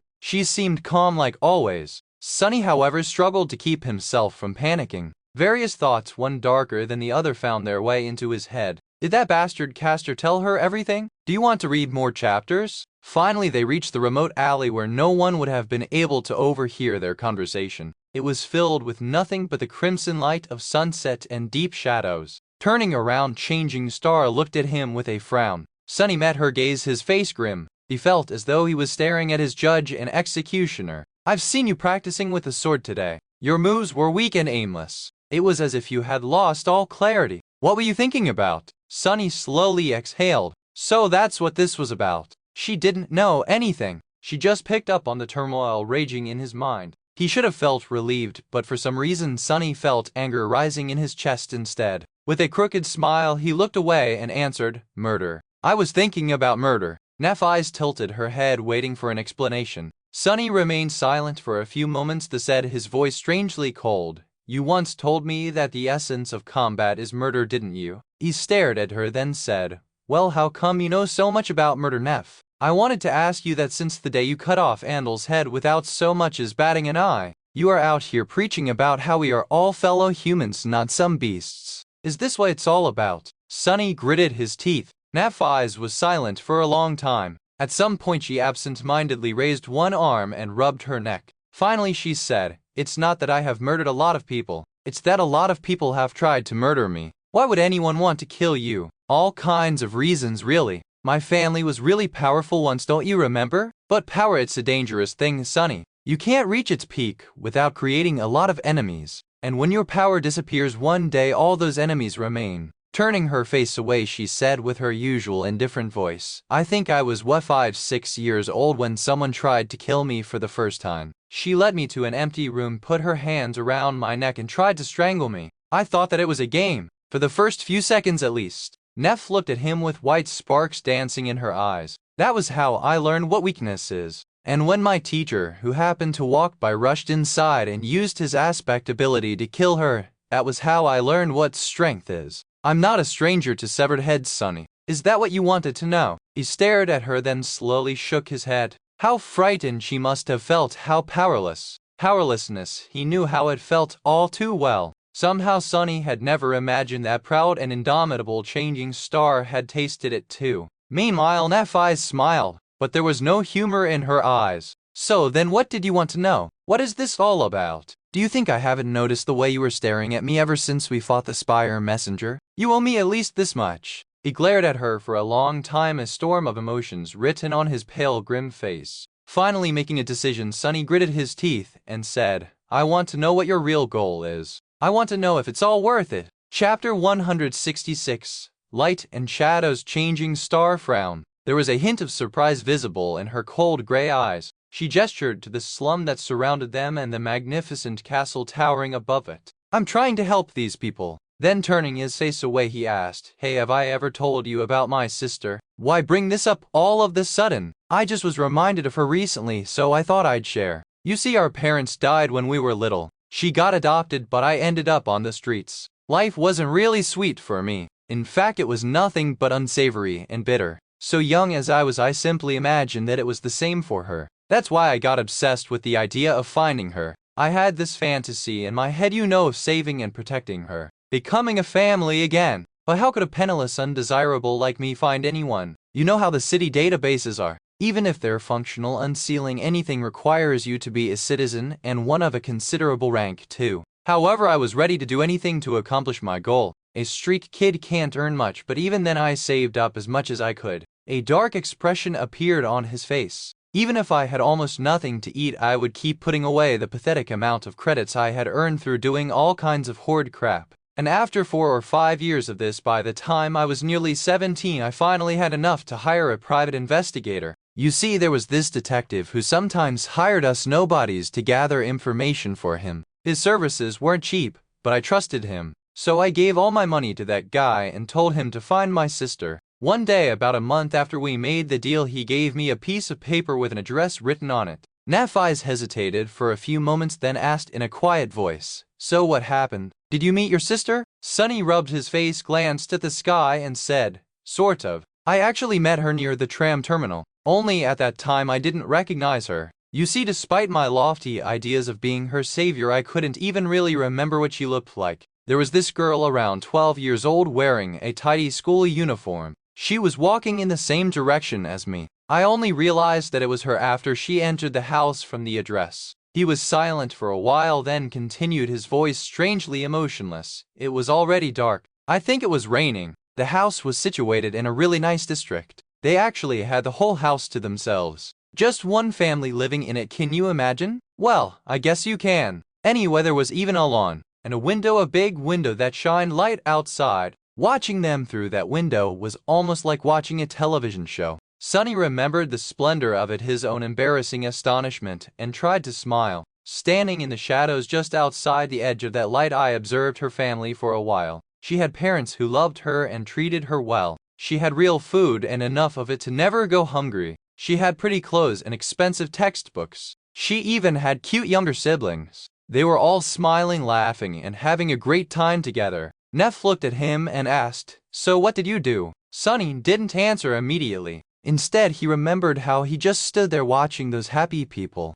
How he looked down at his own frail body, his dirty and ragged clothes, the bruises on his bloody knuckles, and realized how utterly out of place he was in that picture. After years of dreaming of finding his sister and saving her, he was faced with the simple fact that she never really needed him. She probably didn't even remember that he existed. More than that, returning into her life would not bring anything good to her. He didn't have anything pleasant or beneficial to offer. He could only make things worse. Do you want to read more chapters? Out there on that dark and rainy night, while Sonny was standing in the shadows, something in his heart was extinguished forever. Something inside him died. No matter what kind of situation he would find himself in after this, nothing would really compare to the darkness he felt in that single moment. After remaining motionless for a long time, he slowly backed away, turned around, and walked into the darkness. A few days after that, he began showing the first symptoms of being infected by the nightmare spell, and the rest was history. Shaking off the unpleasant memories, Sunny pretended to be carefree and shrugged.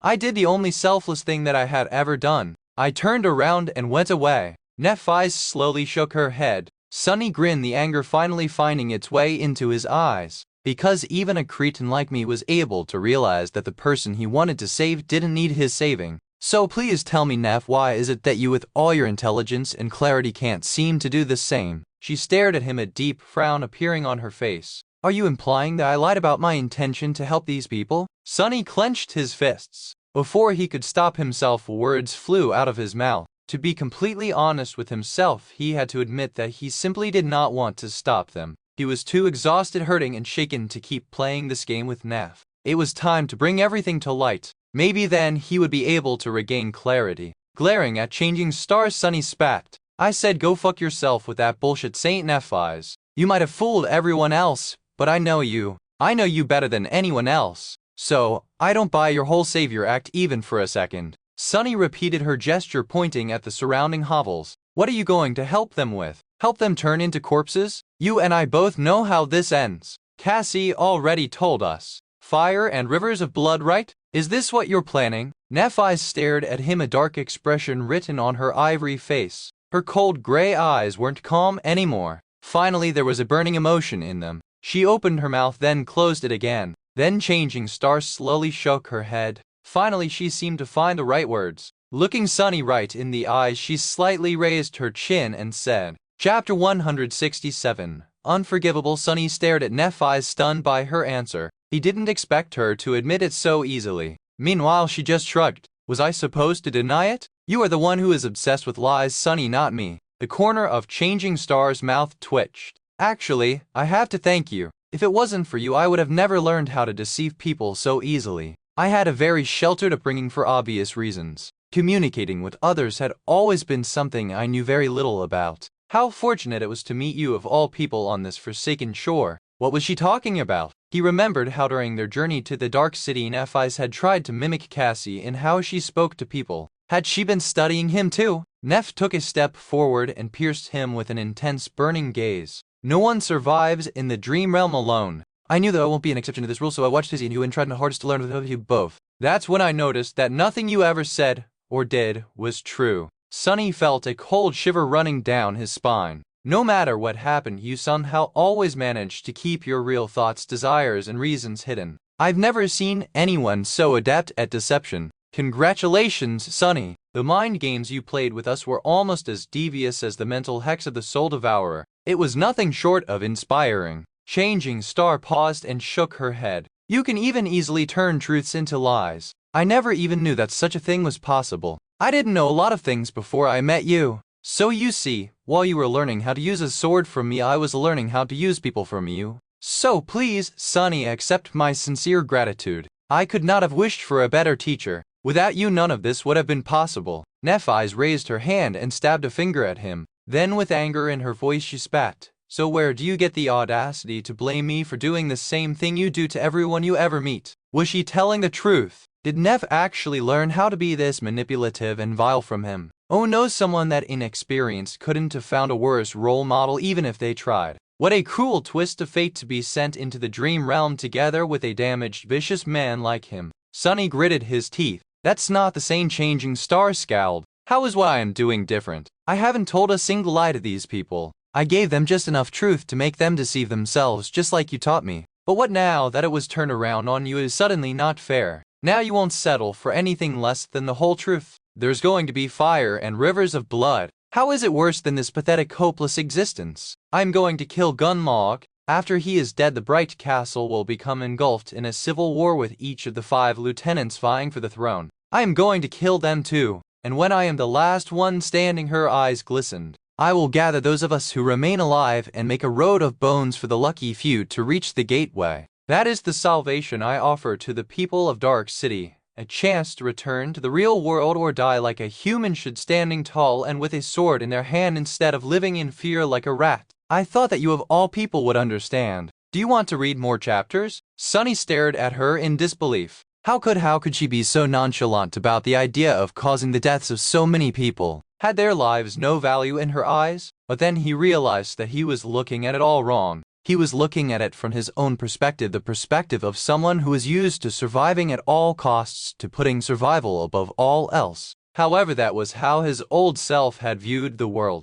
After coming to the forgotten shore, Sunny had learned that there were things more valuable than staying alive, and he learned it from Neff. To her, a life that was not worth living was that much worse than a worthy death. Maybe in her mind she really was trying to help these people, but who gave her the right to make that decision on their behalf? Shaking his head, he whispered, "Is it really so terrible to live here? Is Gunlog really so bad that you would rather see all of us die than let us remain under his rule?" A dark expression appeared on Changing Star's face. With cold contempt ringing in her voice, she said, "Gunlog has done many despicable things, but I won't judge him for those. Who knows if any of us would have done any better? Keeping 1,000 hopeless people alive in this hell is the kind of task that can turn a saint into a demon. No, there is only one crime he committed that I can never forgive." Sunny raised an eyebrow. She lowered her chin and gritted her teeth. "It's that he gave up." She looked at Sunny and said, her voice full of intensity, "It's that he never even tried to reach the gateway. With so many years to prepare and hundreds of powerful fighters under his command, you really think that there was nothing he could do to enter the Crimson Spire? No, he simply changed his mind. Why return if he can live like a king here in the Dark City?" He abandoned his duty as an awakened and submitted to the spell, and because of how he reigned destroying people before they grew powerful enough to threaten his rule, Gunlug also prevented anyone else from trying. However, Sunny glimpsed something else from what Nephi's had said, a hint of her true motivation. The words she chose to condemn Gunlog were just too peculiar. Despite the fact that the Bright Lord had committed all sorts of atrocious acts and caused the deaths, humiliation, and sorrow of countless people, the thing that enraged Changing Star the most was not his corruption and cruelty, but something entirely different. The fact that he had submitted to the spell and failed to complete his trial, considering which family she hailed from. Was this the key to her mysterious goal? Frowning, Sunny asked, "Don't you think that maybe he just wasn't willing to see hundreds of people die? All these young men and women living in the outer settlement and the Bright Castle, how many of them are you ready to sacrifice to achieve your goal?" He grew silent, afraid that her answer would confirm his suspicion.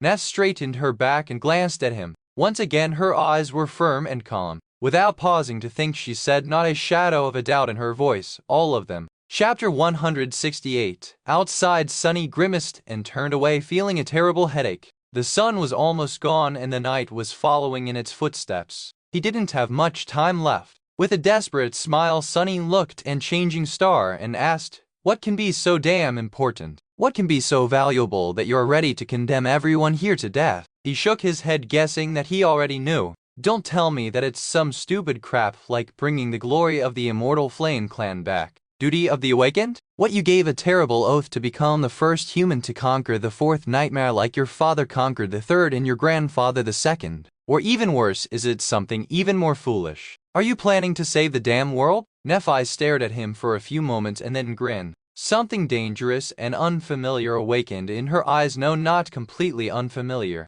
It was the same strange maniacal glimmer he had seen once before, right after saying the three strange words to her. Back then, for a few moments, Changing Star had turned from a calm and composed young woman into someone he wasn't sure he recognized anymore. With a soft chuckle, Neff shook her head. "No, I'm not going to save the world, Sunny." Then the smile disappeared from her face and white flames suddenly ignited in the depths of her cold gray eyes. With dark and frightening conviction, she said, "I'm going to destroy it." Her words echoed in the darkness, making Sunny feel an irrational feeling of dread. He stared at her, both failing to comprehend and afraid to believe in what she had just heard. Deeply inhaling the cool air, Changing Star looked up at the sky. "No, I won't be the first one to conquer the fourth nightmare. I will be the first one to conquer every nightmare. I'll go through them one after another, destroying anything and anyone who stands in my way. And when I get to the heart of the nightmare spell, I'm going to obliterate every part of it. I'm going to rip it to shreds. I'm going to decimate and bring it to ruin."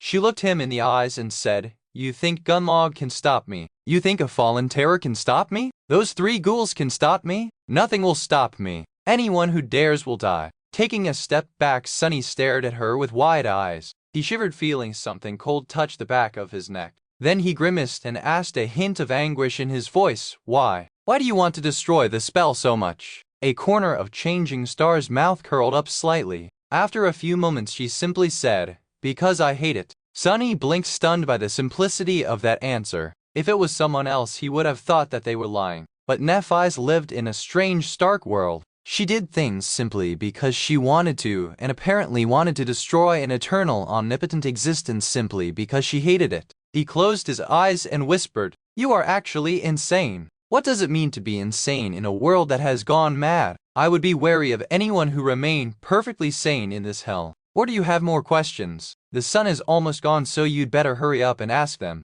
Sonny shook his head and said, his voice hoarse. With that, he slowly turned around and took a step forward. Left behind Nephi's frown, he waved a hand and said in a suppressed tone, refusing to turn his head, "Sorry, I have an errand to run. Talk some other time." Looking at his back, Changing Star gritted her teeth and called, "I said come back, Sonny. This conversation isn't over. Come back here right now." But there was no answer. Sonny had already disappeared into the shadows, leaving her standing alone in the alley that was brightly lit by the last light of the dying sunset. Some time later, Sonny was walking through the ruins, Harper's dead body weighing on his shoulder. The young man was very gaunt back before he had been killed, so it wasn't much of a burden. Physically, at least. It was the early hour of the night. Surrounded by nothing but darkness, Sonny was left alone with his thoughts and emotions. But strangely, both his heart and mind were empty. He couldn't be bothered to think or feel anything right now. It was all just too much and too sudden. Plus, he would much rather concentrate on not stumbling on some horrific monster.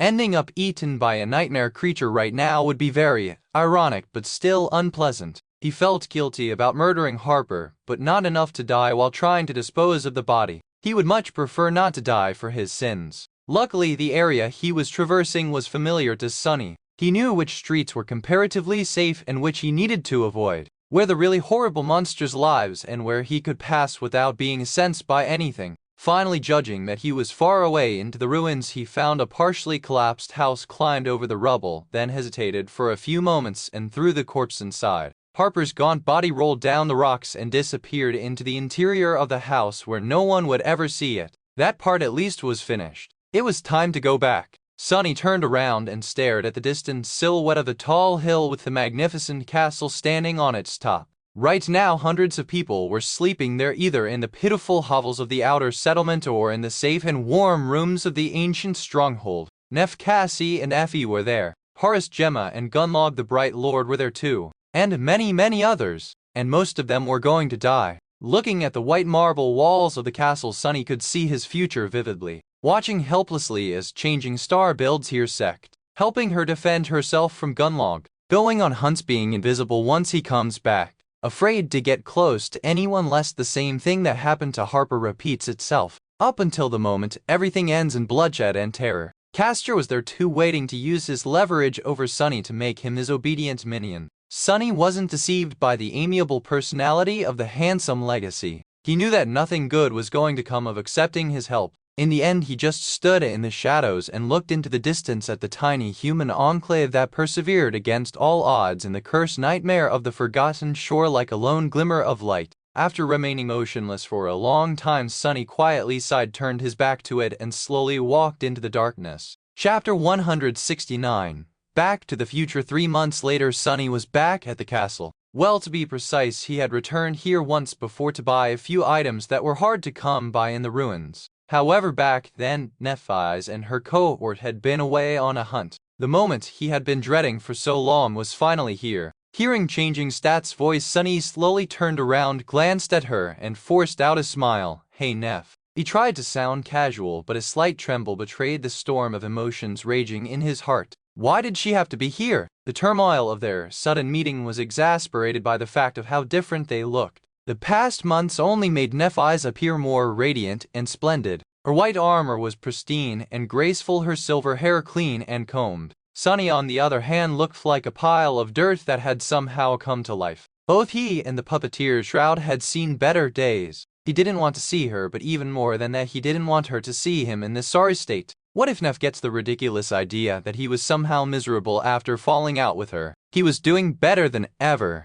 He lived in a palace, ate delicious food every day, and had even become incredibly wealthy. If anyone should be miserable, it would be her. You do realize that you said that out loud, do you? Sonny blinked, remembered where he was, and stared at Changing Star in shock. "Oh, what?" She smiled with a corner of her mouth. You just zoned out and mumbled, "Why did she have to be here?" under your breath. That was not very polite. Sunny hid his embarrassment behind a grin and said, "Yeah, well, I meant it. I'm glad to see you too, Sunny. It's good that you're alive." Trying to conceal his discomfort, he shrugged. "Well, you didn't expect me to survive without you." She looked at him for a while and slightly shook her head. "On the contrary, I knew that you would be fine." Then she paused for a moment and added in a flat tone, "After all, a cockroach like you is not easy to kill." "Now who's being impolite?" Neff's eyes stared at him in confusion for a couple of moments, then chuckled. "I meant it as a compliment." He was glad to see Neff too. As much as Sunny wanted to deny it, he had desperately missed her calm presence.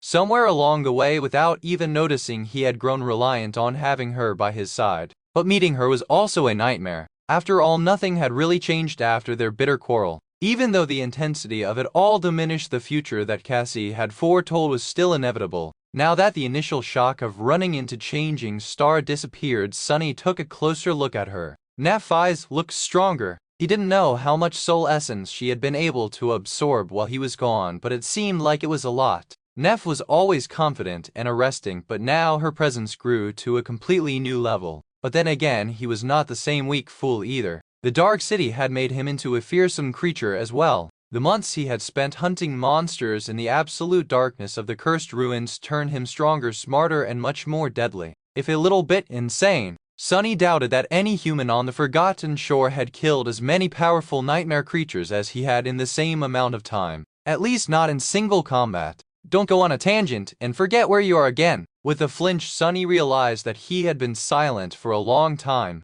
An awkward silence hung between them, threatening to make him look bad. "I need to say something. Like, how have you been?" "No, that's a stupid question." "How about?" However, before he could speak, Neff's eyes asked, "So what brings you to the Bright Castle? Are you back?" Startled, he scratched the back of his head and scrambled to find an answer. "Oh, just doing some shopping." "Wait, did that sound weird?" Sunny's eyes widened. "Wait, did I say that out loud again?" He slapped his mouth shut and looked at Changing Star in horror. Who knew that a habit of talking to myself would be so detrimental to keeping my dignity intact? On the ground next to him, the shadow was having a swell time basking in his anguish. It was shaking its head and dying laughing. Several seconds later, Sunny was finally able to speak again. Yeah, I have some soul shards to spare, so I wanted to buy a memory." Neff's eyes looked at him for a while, then said, "I see." Then she turned away and asked, her voice calm and even as always, "Do you want to go somewhere and talk?" Sunny's heart skipped a bit. He gritted his teeth. "I'm waiting for someone." Changing Star lingered for a few moments, then asked, "You're hiding in that alley because you're waiting for someone? Who are you waiting for?" Sunny. "Well, more like an associate, really." Neff remained silent for a few moments, then said in an even tone, "You can just say no. No need to invent some." But right at that moment, an enchanting voice came from the entrance of the alley. "Sunny?" Turning around, Sunny saw a beautiful young man with gorgeous auburn hair and mesmerizing green eyes enter the alley. He was wearing an armor made out of burnished brown leather and blue silk clothes beneath, all of which fit him perfectly. On his face there was a bright smile. It was Kai Knight, whatever his name was. Sunny exhaled with relief. "What do you mean, invent?" "See, he's right." However, the words died on his lips, because when he turned to Changing Star, he saw something that he had never seen before. Looking at the young man whom he had set free from the bottomless dark well, Neff's eyes took a step back. Her face was pale and her eyes were wide and glassy. She seemed to be consumed by absolute, utter horror. Chapter 170. Star-crossed. Sunny had never seen Neff's eyes show fear before, not to mention being truly horrified. Instantly every muscle in his body tensed and a cold shiver ran through it. It can't be. She was a person who faced demons and fearsome abominations without even flinching. What could scare her so much? Was Kai an incarnation of some primordial evil after all? Panicking, he turned back to face the charming young man and outstretched one arm ready to summon the Midnight Shard. Not that it would help if even Changing Star was scared, but to his surprise, Kai wasn't showing any signs of being an ancient terror. In fact, he was looking at him with a cute expression of confusion. No, it didn't make any sense. Not only was Sunny sure of his judgment, he had also seen multiple people greeting Knight as though they knew and liked him. He couldn't be a nightmare creature. Then what was wrong with Neff's eyes? Keeping his shadow's gaze on the charming archer, Sunny slowly turned back and glanced at Changing Star. She was still standing there, seemingly paralyzed by fear. She flinched and tore her eyes away from Kai. After a few seconds, Changing Star cautiously leaned forward and whispered, "Sunny, what is Knight doing here? He's the friend I was telling you about." She lingered, then shook her head. "No, I mean, what is he doing here?" The emphasis was on the word here. Where else would he be? Completely lost, Sunny struggled to understand what was going on. Maybe she knew something about the kidnapping? That didn't make sense. Finally, he said, "I saved his life in the ruins, so he's doing me a favor in return." Neph's eyes stared at him with desperation, then shook her head again. "No, I mean, what is Knight doing here on the Forgotten Shore? Did you guys know each other in the real world?" Neph's eyes looked at him with a funny expression. She opened her mouth, then closed it again. Finally, she forced herself to speak. "You don't know who he is." Meanwhile, Kai, who was politely staying silent through this whole weird conversation, smiled dazzlingly and said, "He really doesn't." Sunny gave him a dark look. "How would I know who he is?" Neph was silent for a while, then loudly whispered, "That's Knight, you idiot. Knight from Nightingale." What was she going on about? He had no idea what that meant. Sunny rubbed his face with irritation. "What are you talking about? What is a nightingale?" Neph's eyes looked at Kai, paled even more, and finally said in a small voice, "It's only the best and most famous idol group of the last decade. Triple Orpheus winners, 100 consecutive weeks at the top of all charts, 6 diamond albums. That at Nightingale." The lead vocalist, Sunny, simply stared. "Are you telling me, was she so out of it because Kai used to be a member of some stupid boy band in the past?" Changing Star was not horrified, she was starstruck. He remained silent for a while, and then exploded into laughter. What the spell? That's too funny. Come to think of it, when they first met she had been wearing headphones the whole time. He should have realized that Neph was into music much earlier. Mighty and stoic Changing Star brought down by a dainty idol boy, that was just too hilarious. He wasn't even jealous. What were the chances of meeting her bias in the damn dark city? You couldn't come up with that crap. As he was dying from laughter, both Changing Star and Kai glared at him with difficult expressions. However, Sunny just couldn't stop. His laughter only died down after he began wheezing. "I just didn't expect it. As for your question, Knight has been here for about 2.5 years. He lives in the castle." Neph's eyes seemed thoughtful for a few moments, then glanced at Kai with wide eyes. 2.5 years? But I thought that Nightingale was just on hiatus because of Gale's solo project. Oh, there's a Gale too. Kai smiled apologetically. "I have indeed spent all this time here in the Dark City. My agency had to come up with some cover story, I guess. With how things are, they can't even spin things and release a posthumous album, poor guys. You know, since I'm not technically dead or even hollow." Neph gave him a shy nod. Trying to remove the awkward atmosphere, Kai offered her another smile. "By the way, it's so nice to meet another friend of Sunny's. I thought that he was a complete solitary person. I'm sorry, but I didn't catch your name." Looking at him, Sunny grinned.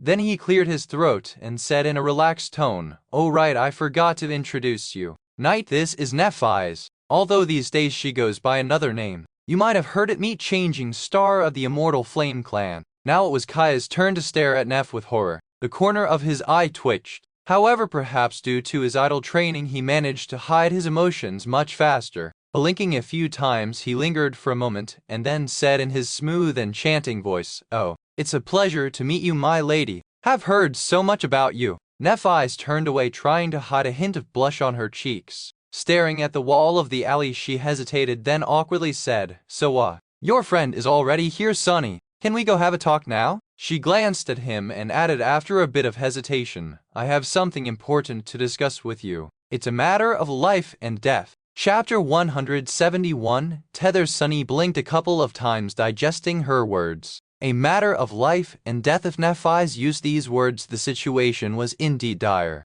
She was not someone to throw words to the wind. However, she was also not to be trusted. No matter how much Sunny wanted for things between them to go to the way it had been before, he knew that it was impossible. There was no way back for either of them. Sunny knew the true face of Changing Star now. He had seen the endless force of her conviction. In the flaming white inferno of her soul, all things were reduced to ash. Human concepts like loyalty, mercy, and affection had no hope of escaping that annihilation. No matter what bonds connected them, Sunny could not trust Neph's to put them above her boundless obsession. If push came to shove, she would sacrifice anything or anyone to achieve her goal. At least that was what he believed. What's more, despite the fact that she tried to hide it, Sunny could feel that Neph's demeanor toward him had changed as well. He couldn't tell how exactly, but there was something almost imperceptibly different about how she looked at him. Once broken trust was not easy to put back. Perhaps it was simply impossible. And yet, despite all that, was he really capable of refusing her plea for help? Sunny sighed and closed his eyes for a moment.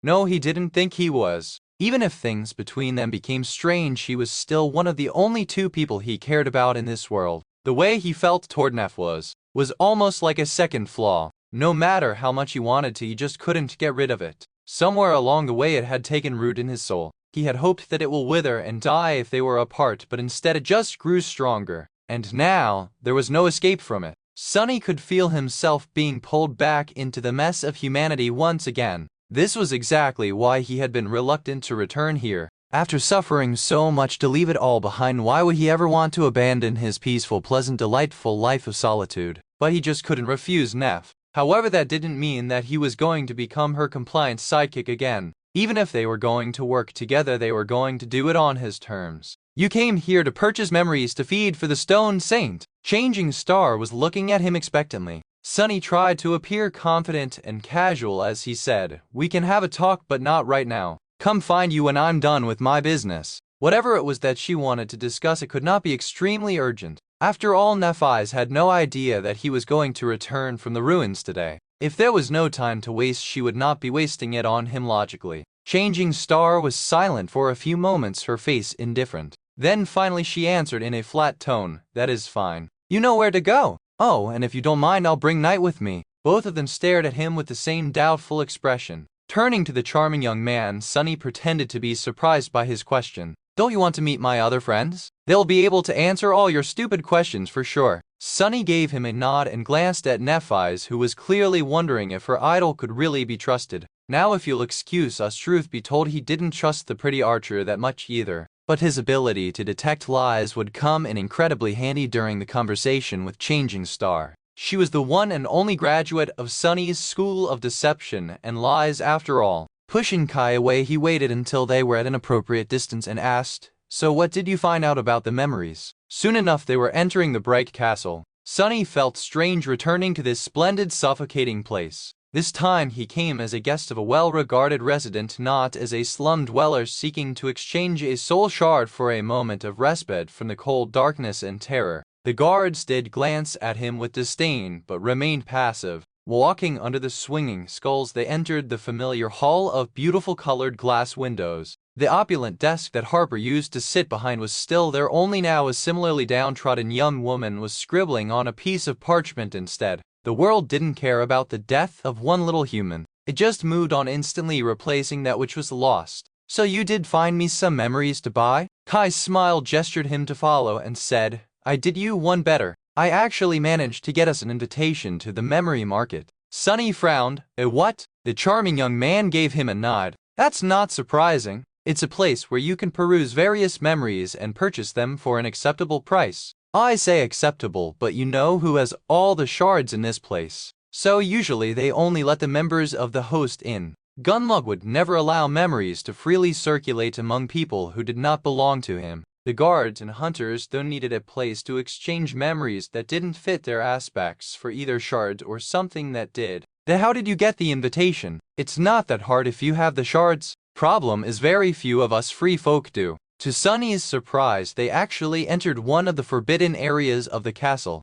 After walking down a few long corridors and going down several flights of stairs, a sturdy wooden door appeared before them. There was a symbol of a sword and shield drawn on it. Winking at him, Knight opened the door and walked inside. Once he saw the interior of the room, his eyes glistened with excitement. Chapter 172, Memory Market. Behind the door there was a medium-sized hall that had no windows. It was illuminated by a strange lantern that levitated in its center, radiating a bright and stable glow. Along the walls of the room stood various weapon racks, wooden mannequins dressed in full suits of armor, and tables with a wide assortment of beautiful and intriguing objects placed upon them. All of it, the weapons, the armors, the objects, even the levitating lantern, were memories. Sunny felt a thundering thought explode in his mind. For a few moments he was only able to think about one thing: money. That is so much money! Inside this unassuming hall hid a fortune that could rival that of an entire corporation. He was barely stopping himself from drooling.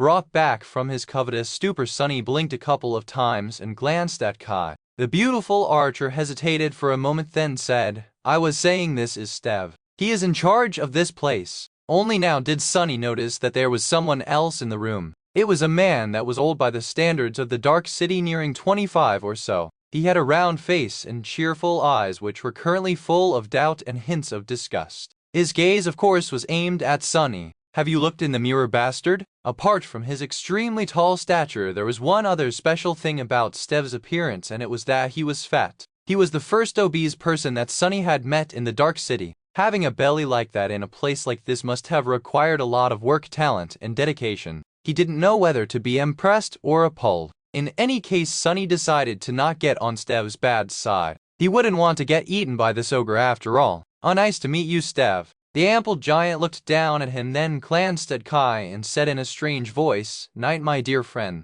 Are you sure this dirty vagrant is a customer? Be civil, hey fat bastard. Are you sure that this dirty vagrant won't break every bone in that fat blob you have for a body?" In the dead silence, both Kai and Stev stared at him with wide eyes. Then Stev leaned back and let out a thunderous laugh. "This little gremlin is a funny one, Knight. If there's one thing I lack in this cave, it's entertainment." Chuckling, he shook his head and said, "Still, my goods are cheap, my dear friend Sunny. A good memory will cost you a dozen shards at least. Much more if you want something really useful. Are you sure you have the means to shop here in my emporium? How many shards can a slum rat like you have? I think there was a misunderstanding. Do I look like someone who would ever be able to buy something from you? I've never even absorbed a single soul shard that should tell you how many of them I have." Kai gave him a strange look. Because of how confident Sunny had been while traversing the ruins, he must have assumed that his companion was sufficiently powerful. However, now he suddenly learned that Sunny had never absorbed any soul essence. With his ability to sense lies, the charming archer would know that it was the truth.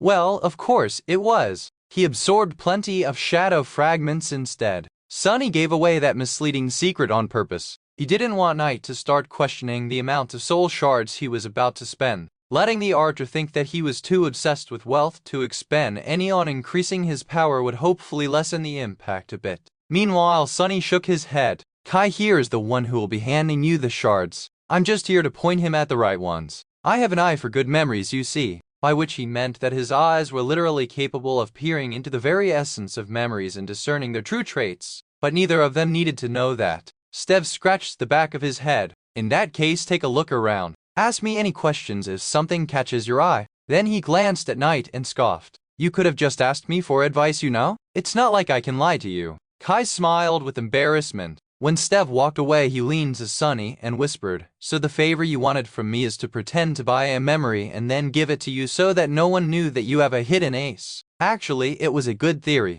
Having a weapon or tool that no one knew about was a very good advantage. Unfortunately, Kai didn't really know who he was dealing with. Sunny shook his head. "I don't want you to buy a memory on my behalf." Then with an earnest smile he added, "I want you to buy around 10. Kai's beautiful green eyes widened. Leaving the charming archer struck dumb and speechless, Sunny walked away and started perusing the various memories on display. There were a lot of them. By his estimations, at least 100 if not more. All sorts of weapons immediately attracted his attention. There were straight swords, curved swords, estocks and rapiers, scimitars and sabers. Various daggers and knives called to him, shining in the bright light on the enchanted lanterns. There were a dozen or so of polearms, from spears to glaives to halberds to naginattas. Several battle axes were displayed nearby. Further away, war hammers, maces, and flails radiated a silent feeling of crushing force. A few bows received a dreamy look from Kai. There were suits of armor too, from leather to metal, light to heavy, scale to plate. Elegant, unrefined, graceful, barbarous, whatever a person could wish for. Some of them were shaped like actual armor, others looked like cloth garments. Placed on tables, various objects begged for his attention. Gods only knew what enchantments they possessed, well, to be precise, gods, and Stev. Walking among the memories, he would periodically place his hand on them. Immediately the inner weave of the memory would be laid bare to his eyes, which were changed forever by the drop of weaver's ichor. Studying the logic of the weave, he was able to glimpse its purpose. Of course, there weren't any truly remarkable memories in the hall. Who would want to sell something like that? However, even then, he managed to separate really good ones from simply acceptable from borderline awful. That last category was what he came here for. Quantity over quality, remember? Sunny was almost done choosing the absolute worst memories out of them all when his sight suddenly fell on a badly illuminated corner. In that corner, covered in a thick layer of dust, stood a seemingly discarded suit of armor. When Sunny saw it, his hands slightly trembled. Chapter 173. Black armor. For a moment Sunny froze. However, a second later he continued to behave just like before, as if nothing had happened. The first rule of haggling: never let the enemy see that you're interested in buying something. And Sunny was dead set on haggling until Stev's ears started to bleed today. Pretending as though he had not noticed the dusty armor, he walked around a bit more slowly, approaching the corner where it was displayed. Judging by the neglect with which the armor was kept, the master of the memory market did not know its true value. Sunny really wanted to keep it that way, because if he was right that armor was much more valuable than anything else here, he didn't know for sure but suspected that it was nothing short of a true treasure, because he recognized it. The suit of ancient plate armor was jet black in color, its design intricate and solemn. It radiated a feeling of dark resolve and stalwart adamantine grace. All parts of it were perfectly fitted to one another, creating an almost seamless barrier of impenetrable steel. Because the dusty armor was almost exactly the same as the one the Stone Saint was wearing. Of course, there were some differences. For starters, this one was somehow more impressive. It felt as though it had once belonged to a creature of higher status than a steadfast shadow. While Shadow's armor was made out of dark granite, this one was cut out of pure black onyx. Its glossy surface seemed to absorb and devour any light that fell on it.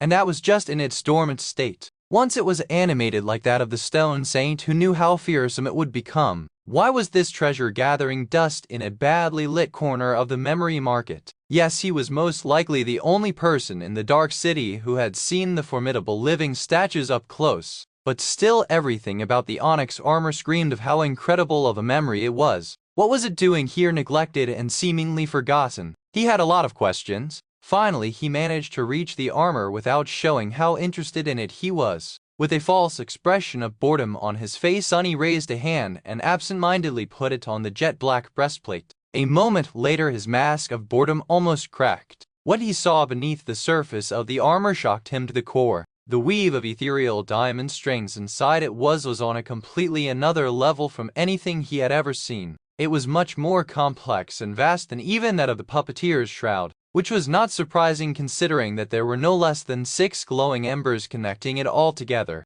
and those embers were much larger and brighter than those inside his current memories. In front of him, covered in dust, was an ascended memory of the 6th tier, something that only a fallen terror could leave behind. His glee, however, did not last long. Almost instantly, Sunny noticed that there was something wrong with the weave of the onyx armor. Thousands of strings were torn apart, leaving the whole pattern broken and full of disharmony. Instead of flowing seamlessly, they floated in the darkness, untethered from each other and the nexuses. The whole thing was a mess. That's why he couldn't feel any logic or purpose in the weave. It was simply not there anymore. How could a memory stay damaged beyond repair? That didn't make any sense. Memories were supposed to repair themselves inside the soul sea as long as they were not completely destroyed. This rule was pretty much universal. It couldn't be broken unless a seed of understanding appeared in his mind. However, before Sunny could elaborate on his idea, Stev chuckled and put a giant hand on his shoulder. "What an awesome armor, right, my dear friend Sunny?" Saying that, he leaned forward and laughed. Throughout Sunny's exploration of the memory market, Stev had approached him several times to describe the most alluring qualities of his wares or simply to chat. He was obviously bored out of his mind in this windowless hall. Sunny stared at him and blinked a couple of times. "If you only knew what kind of a priceless treasure this is full. Of all the pieces of crap in this market of yours, this one is by far the most outrageous. I can hardly believe that you had the audacity to show it to people." By which he meant that it was genuinely the best memory in this whole room, if not in the whole castle, except for Gunlog's golden armor, of course. However, it sounded as though he was blaming Steph for being shameless and trying to sell people an utter piece of crap. Well, he couldn't do anything about that, right? Usually, I would get into an argument and try to defend my inventory, but I can't really disagree this time. This armor, no matter how awesome it looks, is indeed absolutely useless. It has been here from long before I was put in charge of the market, actually. I even consider it to be a sort of mascot. Sunny scratched the back of his head. How come no one ever bought it? He was pretty sure that he knew, but needed to hear what was Stev's explanation to glean how much the giant man understood. Why would anyone buy it? Have you not noticed that it's made of stone? It's so heavy that not even Tessai can move under all the weight. Maybe an awaken would be able to, but to us sleepers wearing this armor is pretty much like trying to walk around dressed in a mountain. And that stone is not that hard to break too. He looked at the onyx armor and sighed. Actually, this armor has quite a story. It once belonged to a member of the legendary cohort that conquered this castle. Some even say that it belonged to the first lord himself. Supposedly it had an enchantment that made it much lighter back then. He looked at the armor with doubt. But when they were fighting some ancient terror, maybe the spire messenger who lived here, the armor was seriously damaged. Something went very wrong. The enchantment was broken and it turned into a piece of stone. It's so damaged that even the spell can't make sense of it, simply describing it as unknown. That unknownness. Sunny had to force himself to not hold his breath. The stone saint was supposedly created by one of the unknown. It made sense that the armaments of her kind were too. Regardless, it didn't matter that much. He was now pretty sure that he knew why the onyx armor was remaining in its dormant form and couldn't repair itself. It had to do with the difference between the sleepers and the awakened. Once a sleeper finished his trial by walking through a gateway, they would take the final step to becoming a true awaken. Their way of entering the dream realm would change. Their aspect would unlock a second ability and their core would evolve to the next rank. There was a quantitative jump in power, but most of the difference came from the qualitative one. Chapter 174. Shopping Spree. Just like dreamers gain the ability to perceive and interact with soul cores, awaken were able to interact with soul essence. By channeling it inside their bodies, they were able to utilize it more efficiently and achieve greater results. The ability to channel soul essence was also vital to unlocking the full potential of higher rank memories. Besides the general rarity of such memories, there was another reason why legacy clans did not just equip their scions with weapons of tremendous power and let them sail to the gateway without meeting any resistance. It was because sleepers simply had no way to activate powerful enchantments. Even Gunlog was mostly using his transcendent armor just for its durability, with a single passive enchantment serving as a nice but unimportant bonus. In the hand of an awakened with the ability to channel soul essence into it, the golden armor would have been far more formidable, which is where the paradox that rendered the onyx armor unusable came into play. From his experience dealing with the stone saint, Sunny knew that her armor, just like the strange creature itself, had a very special spellweave. It was in essence a living armament. Unlike most memories that could function on their own, it was simply a piece of dead stone when the main enchantment wasn't active. So after the onyx armor was damaged, it had to be awoken with soul essence to assume its true form and repair itself. However, there was no human on the Forgotten Shore capable of channeling soul essence, and so it remained broken, which in turn made it useless to all the humans here. What a shame that I'll be able to buy it for a measly sum of soul shards from these fools and feed it to my shadow. Ha! Sunny didn't really care whether the armor was intact or not.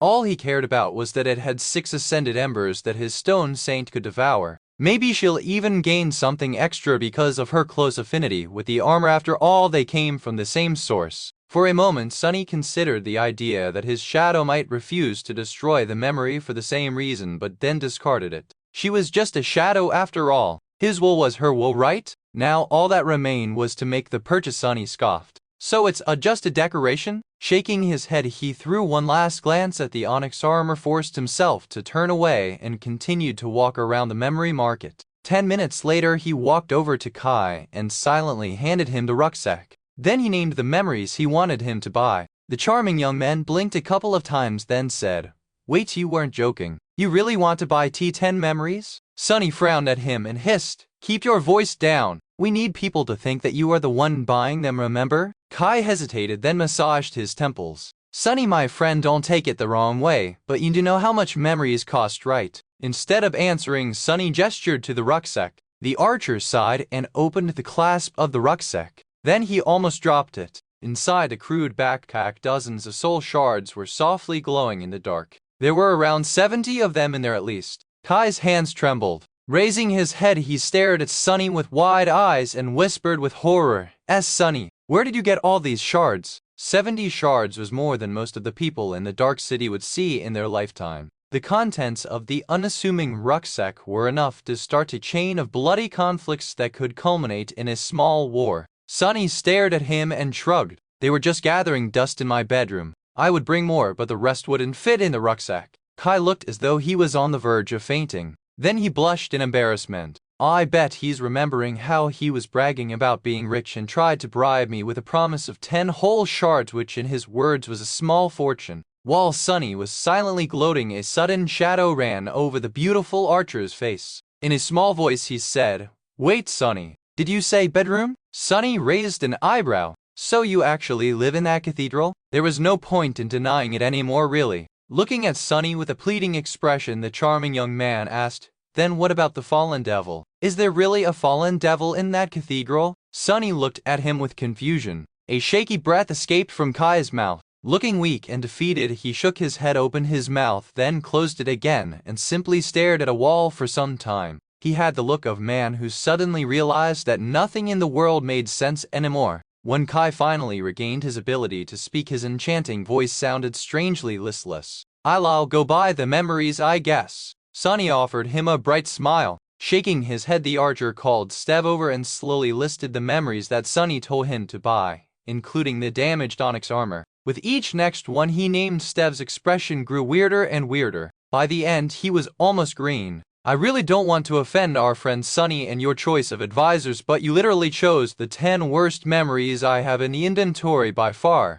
If it was anyone else, I would have been ecstatic to get rid of them. But I simply can't do this to you." Kai glanced at Sunny, asking what to do. It seemed that he didn't want to see his new friend make a terrible mistake. "You said it yourself, right? I guess you'll give us a big discount then." Stev stared at him with a bizarre expression on his face. Then he said, "I don't think you understand. When I say worse, what I mean is that they're trash. You do understand what trash means, right? Well, you know what they say. One man's trash is another man's breakfast. Another man's a treasure?" That's right. Sometime later, in an empty corridor of the bright castle, Kai took Sunny by the hand. A moment later, several sparks of energy traveled between them. Sunny tilted his head and listened to the silence. Soon he heard the faintly familiar voice of the spell whisper, "You have received a memory, you have received a memory, you have received a memory." After the 10th announcement, everything grew quiet again. Just like that, he had gained 10 memories to feed to his shadow. He even managed to purchase a tier 6 ascended armor for the laughable sum of 7 soul shards.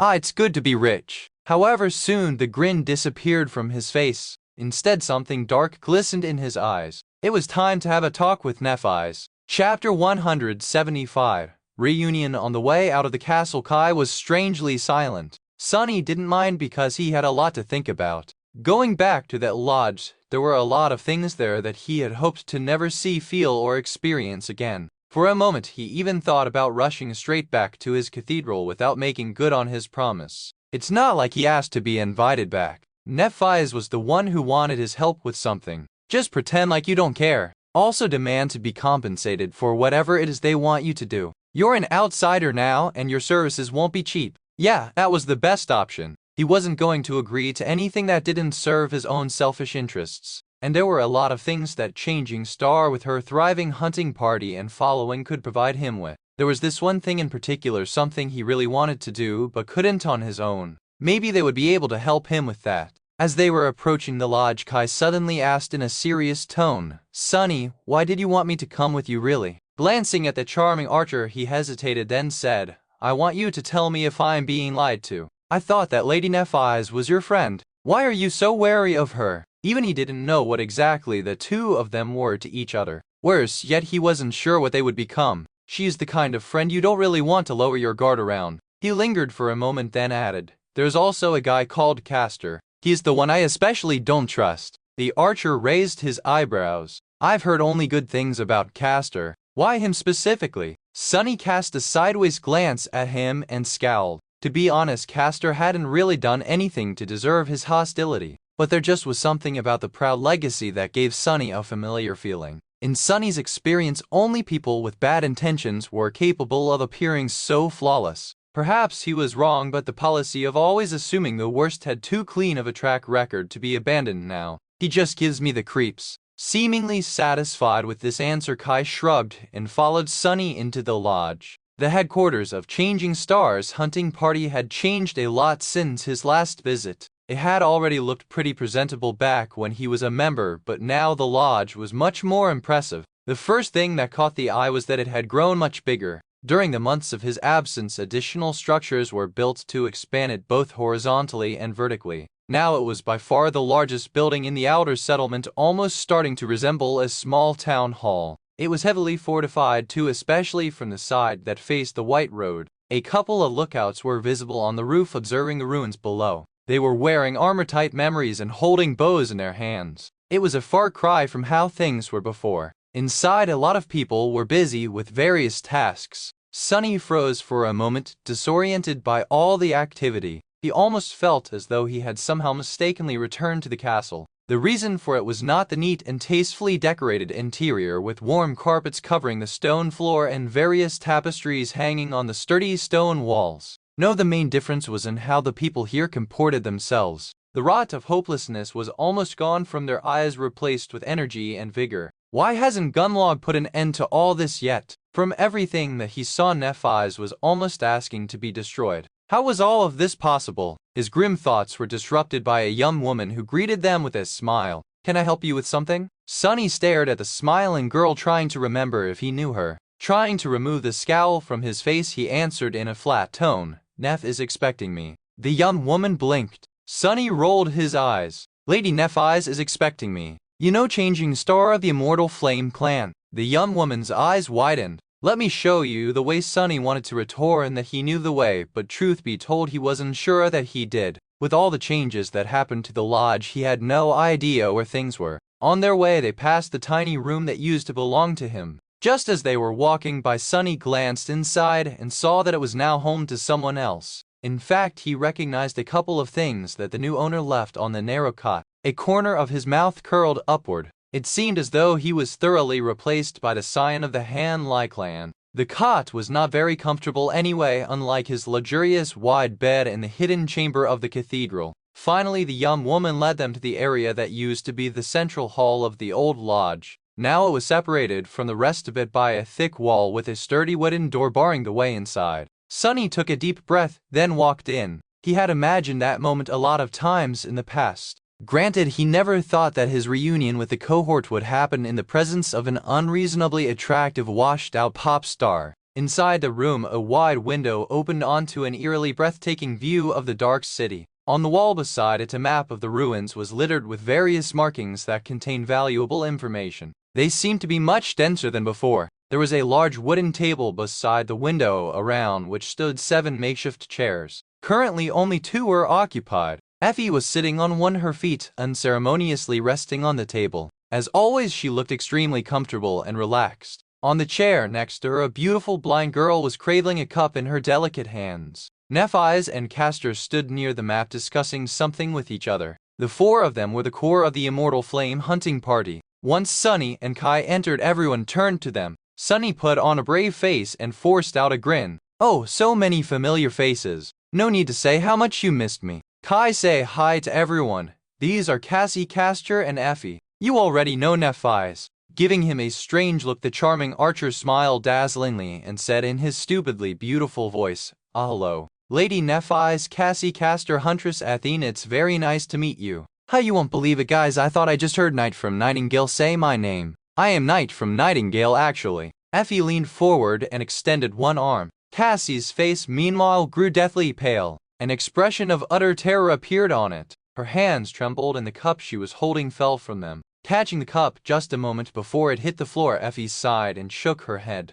Every time this happens, every time. Sunny furrowed his brow and glanced at the beautiful archer with disdain. Was that reaction really necessary? Chapter 176. Coming clean. The 4 people in the room reacted to his arrival differently. Nephi seemed to be indifferent as always. However, Sunny knew her well enough to notice a strange tension hiding in the depths of her calm gray eyes. Castor greeted him with an amiable smile, but there was coldness hiding behind it. It seemed as though the handsome scion was not happy about this turn of events. Did he see him as a rival for Neph's attention, or was there more to it? In any case, it was not Sunny's problem. He did not plan on returning to the cohort on a permanent basis. Castor could have all the attention to himself. Effie looked at him with a genuine surprise. "You are actually alive?" Sunny blinked and stared at her for a few moments, then said in an acrid tone, "Sorry to disappoint. Just how the hell did you manage to survive 3 whole months in the ruins?" I had a good teacher.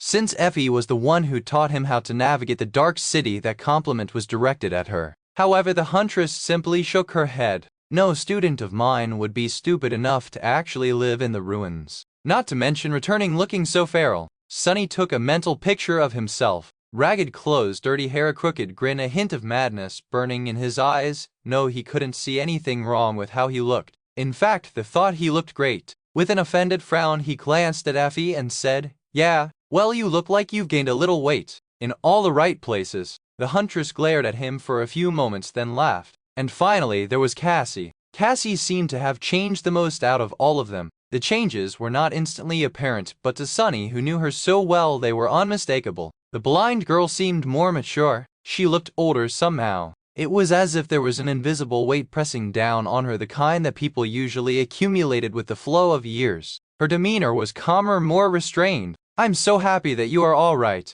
Giving him a polite smile, she grew silent and turned away. This wasn't exactly the kind of welcome he had expected from her. He had been sure that the blind girl would give him a hug at least. That was how it always happened in his head. Maybe she is shy because of Kai. However, Sunny had a feeling that he already knew the true reason for her subdued attitude. He just didn't want to admit it. That damn vision chasing away the feeling of dread, he sat down on one of the chairs and offered another one to Kai. "So what did you guys want to discuss?" Nephi's and Castor exchanged glances. Before saying anything, Castor walked over to the door and closed it. After that, he summoned a memory that looked like a bone flute and placed it on the table. Immediately, something in the room imperceptibly changed. Sunny raised an eyebrow. The handsome young man sat on a chair next to Changing Star and said, "This memory has an enchantment that creates a cone of silence. No one outside this room will be able to hear what we're talking about now." This fact alone was already enough to tell Sunny that they were going to discuss something that had to do with the Bright Lord Gunlog himself.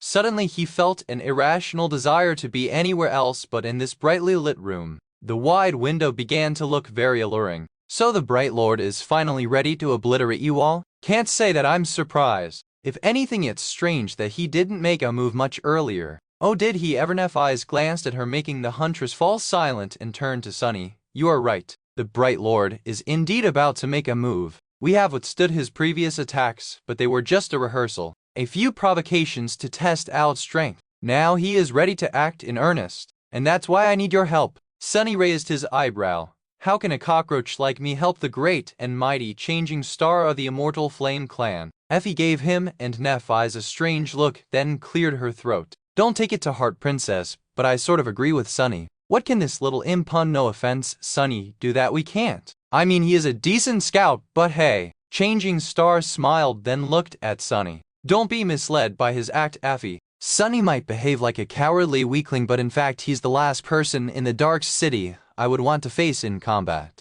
He is far more dangerous than anyone thinks he is. Isn't it right, Sunny?" The smile froze on his face. A few moments passed in silence with everyone staring at him. Finally, Sunny sighed. "I guess the secret is out of the box. I am actually not a weakling. Who could have thought?" Then he glared at Effie and added in a mocking tone, "Oh, actually everyone except for you already knew." "It seems that you are." However, Neff interrupted him. "That's why he was able to survive 3 months in the ruins, just like he had survived 2 in the labyrinth. Sunny is an extremely formidable fighter. Is she trying to flatter me? He's just a bit of a devious asshole, but that's exactly what makes him so dangerous." Looking at Effie, Sunny shrugged and smirked. "If you don't believe her, just ask Knight." Suddenly dragged into the conversation, Kai coughed, hesitated for a moment, and then said, Yes, I can confirm. He is indeed a bit of an asshole." Sunny's face twitched. "Tell them how I saved you." The charming archer fluttered his eyelashes with an innocent look, then added,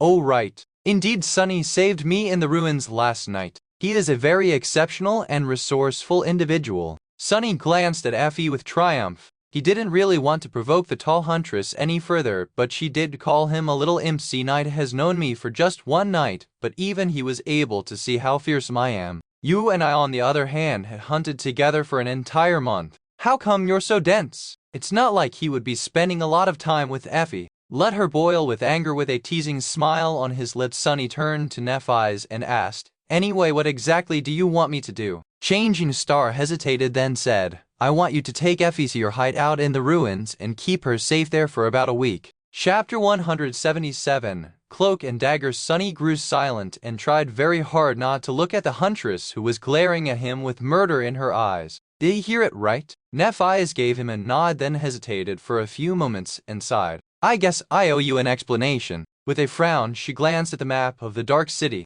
Her gaze was fixed on the symbol of a tower drawn in its center with white paint. After a few moments she said, You asked why Gunlog hasn't killed us all yet. This is a good question. However, the answer is complicated. Changing Star turned her head and looked at Sunny. Partially it is because I have not challenged him openly yet. I also haven't done anything to justify an intervention. Everything we have accomplished for the benefit of the outer settlement not only fell outside the purview of his reign over the castle but also strengthened the human position on the Forgotten Shore overall. Officially, he has no grounds to accuse me. It's not like Gunlog really needs justification. He only needs the pretense of one, and even then just barely. Nephias slightly frowned. If he really wanted to escalate the situation and bring about an open conflict, he could have easily created a reason. Alternatively, he could have sent Horus under the cover of night to make me disappear without a trace. And we are not entirely sure why. Glancing at Castor, Nef shook her head.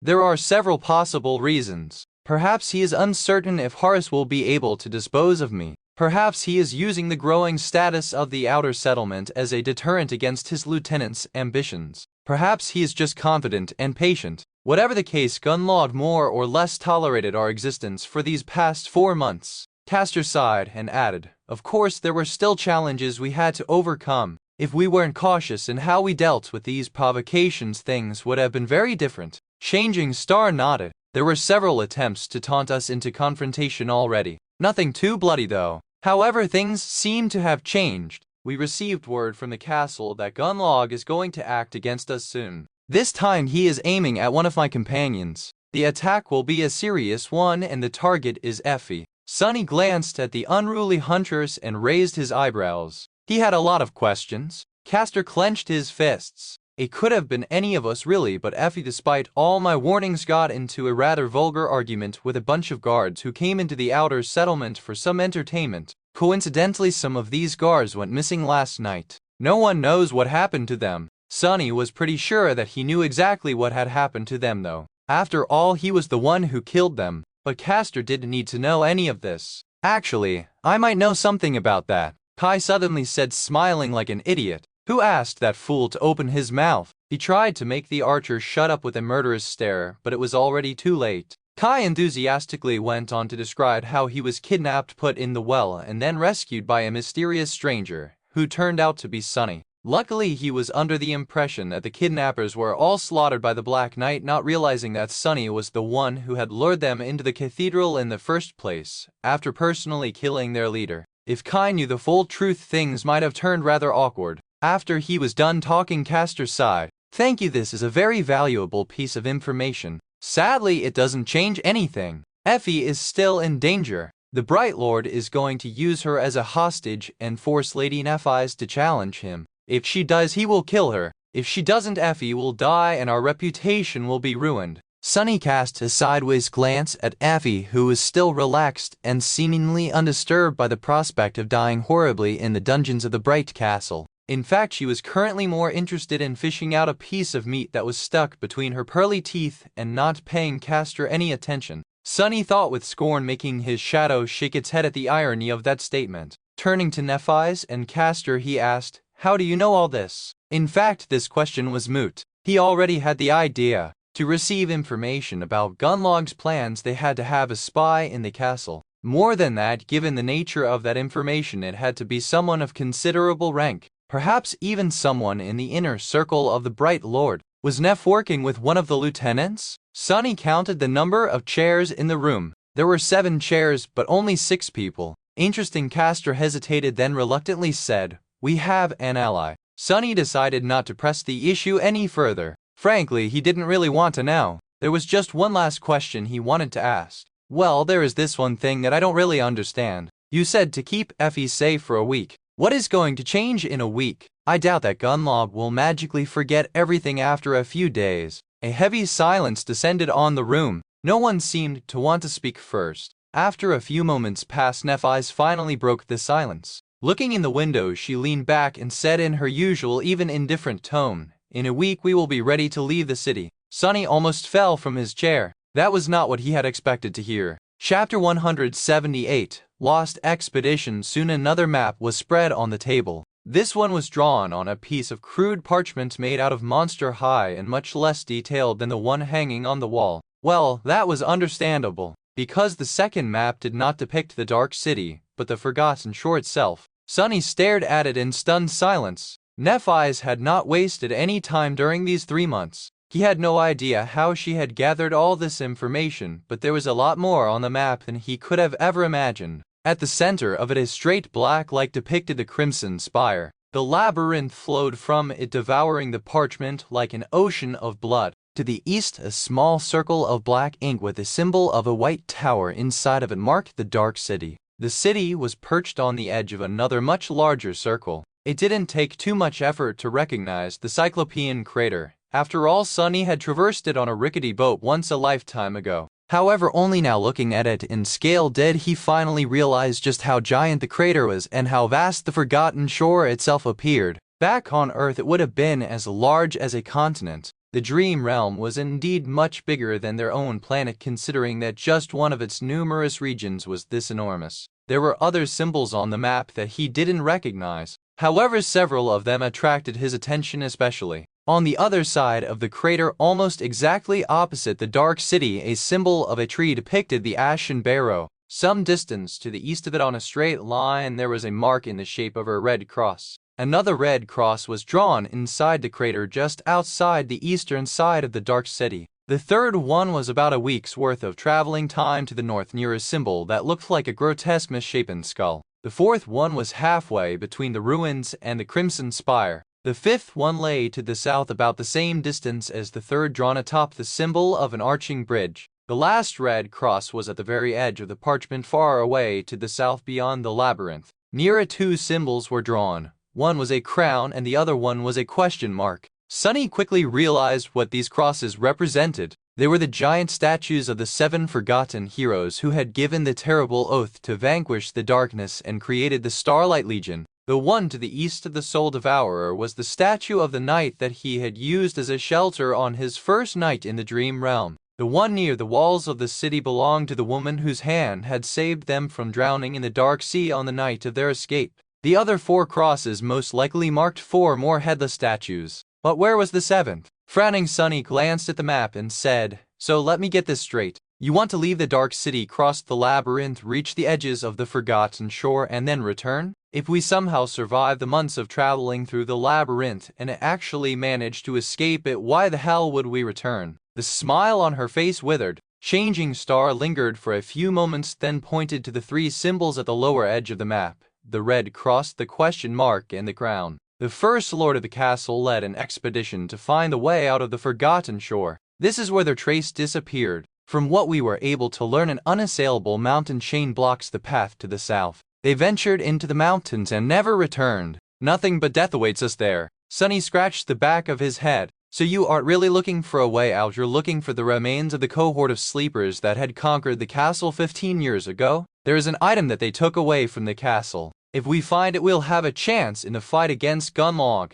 He felt as though she was not telling him everything. Maybe what little trust remained between them was not enough to share those secrets. Maybe she didn't want someone else in the room to hear them, but then again, he didn't really care. Changing Star's business was her own. Sonny was just here as a potential mercenary. As long as the reward was worth it, he was ready to not ask any questions. Provided that not knowing the answers was not going to get him killed, of course. Feeling his hesitation, Nephi's added, "The way to the mountains is not as dangerous as you think. There is a method we can use to reach them comparatively safely. But once we're there, that's where we'll need your talents. Having you with us will make a lot of things easier." Sonny looked at her with doubt. "How do you know all this? It's not like there's anyone in the Dark City who was alive back then." "There isn't, but there are stories. Some written evidence. However, most of this we have learned from Cassie's visions." She gave the blind girl a warm look. "Cassie has helped us a lot. If Changing Star made this plan, it meant that she had good reasons to believe that it was doable.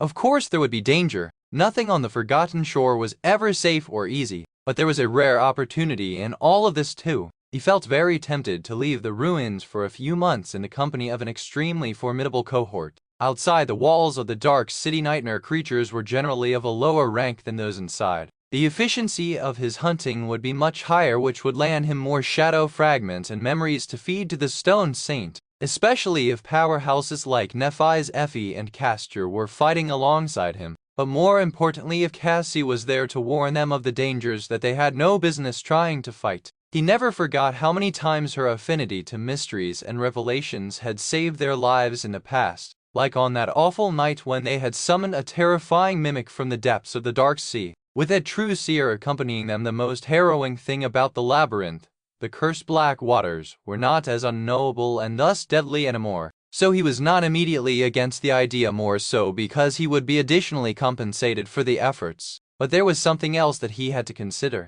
Looking up, Sonny glanced at the people gathered in the room and cleared his throat. I would like to talk to Nephi's alone. Most of them just stared at him without moving. Castor especially did not seem happy about the prospect. What is it about him and Neph? Why is he so possessive? But after Changing Star gave them a look, they reluctantly stood up and left the room one after another. Soon Sonny and Nephi's were left alone. He hesitated for a long time before finally speaking. His voice was raw and hoarse. Neph, why are you doing this? Why are you trying to pull me back? Don't you know how this all will end? She watched him silently for a while with an inexorable expression. Then she simply said, because there's only two people I trust in this world, Sonny. The other one is you. I only trust you to have my back. He couldn't help but laugh bitterly. Neph, you know what awaits the two of us in the future. This story won't have a happy ending. Only sorrow, pain, and rage. Changing Star lingered for a few moments. Her face was calm and firm. When the silence became almost overwhelming, she finally answered, life is not a story, Sonny.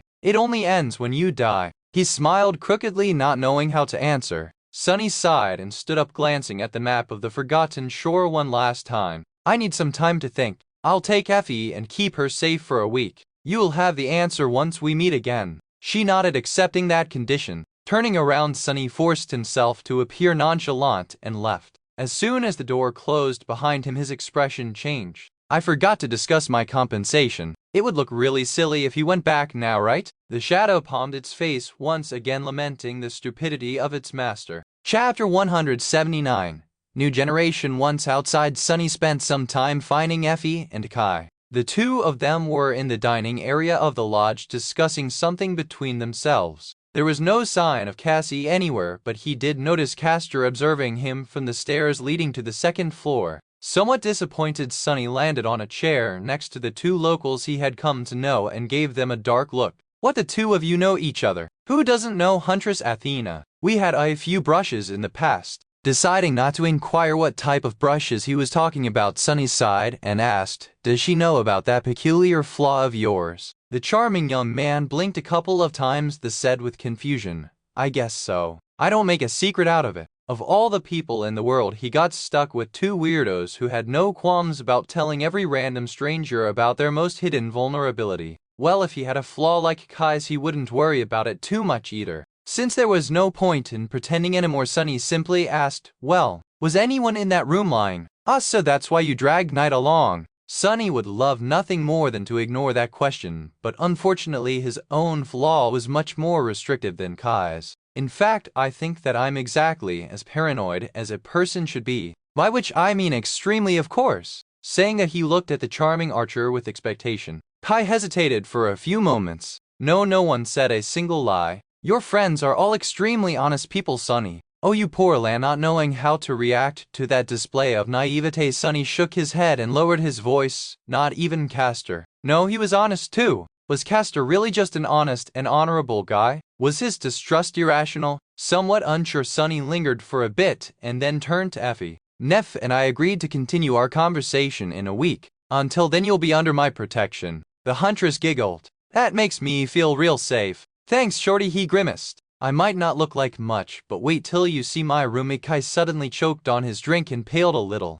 Reminded of something, Sonny patted him on the back and said, anyway, thanks for your help. See you around, I guess. He was not going to miss this guy one bit. Sunny wasn't winning any prizes with his looks already, but next to Kai he seemed downright barely above average. The charming Archer looked at him for a few moments, then forced out a smile. "Yeah, it was nice to make your acquaintance, Sunny. I can honestly say that spending time with you is an unforgettable experience." With that he glanced at Effie with something that resembled pity, rose and left. The two of them were left alone. The huntress looked around with a weary expression and then asked in a neutral tone, "So?" Sunny didn't hesitate. "Honestly, I can wait to get back to the ruins. This place, it gives me the creeps." Effie gave him a strange look, then shrugged. "Let's ditch this scary place and go hide in the ancient cursed ruins. At least we can feel safe there, right?" Some time later they were carefully walking through the streets of the dark city. Being here in daylight was not something Sunny was accustomed to, so he was justifiably tense. Luckily both of them were experienced hunters and worked well together. Sunny fell into the familiar rhythm of cooperating with Effie without skipping a bit, as though 3 whole months had not passed since they last saw each other. It was honestly nothing short of jolly. At some point the unruly huntress glanced at him and asked, but seriously, "How did you survive, Sunny?" He gave her a dark look, then shrugged. "You know that I am very good at hiding in the shadows. I slept during the day and hunted during the night, observed my prey carefully before striking at their weak spots. If I ever met something I wasn't sure I could kill, I ran." She became thoughtful for a while, then said, "It's noticeable, you know. You feel like a true hunter now." "Well, I would hope so. I hunted more nightmare creatures than was reasonable, really." "That was a good question." Sunny hesitated before answering. "Around 60? Yeah, no more than that, I think." Together with those terrors he had slain in the labyrinth, his kill count had long ago moved past 100. Effie blinked and looked at him with a dark expression.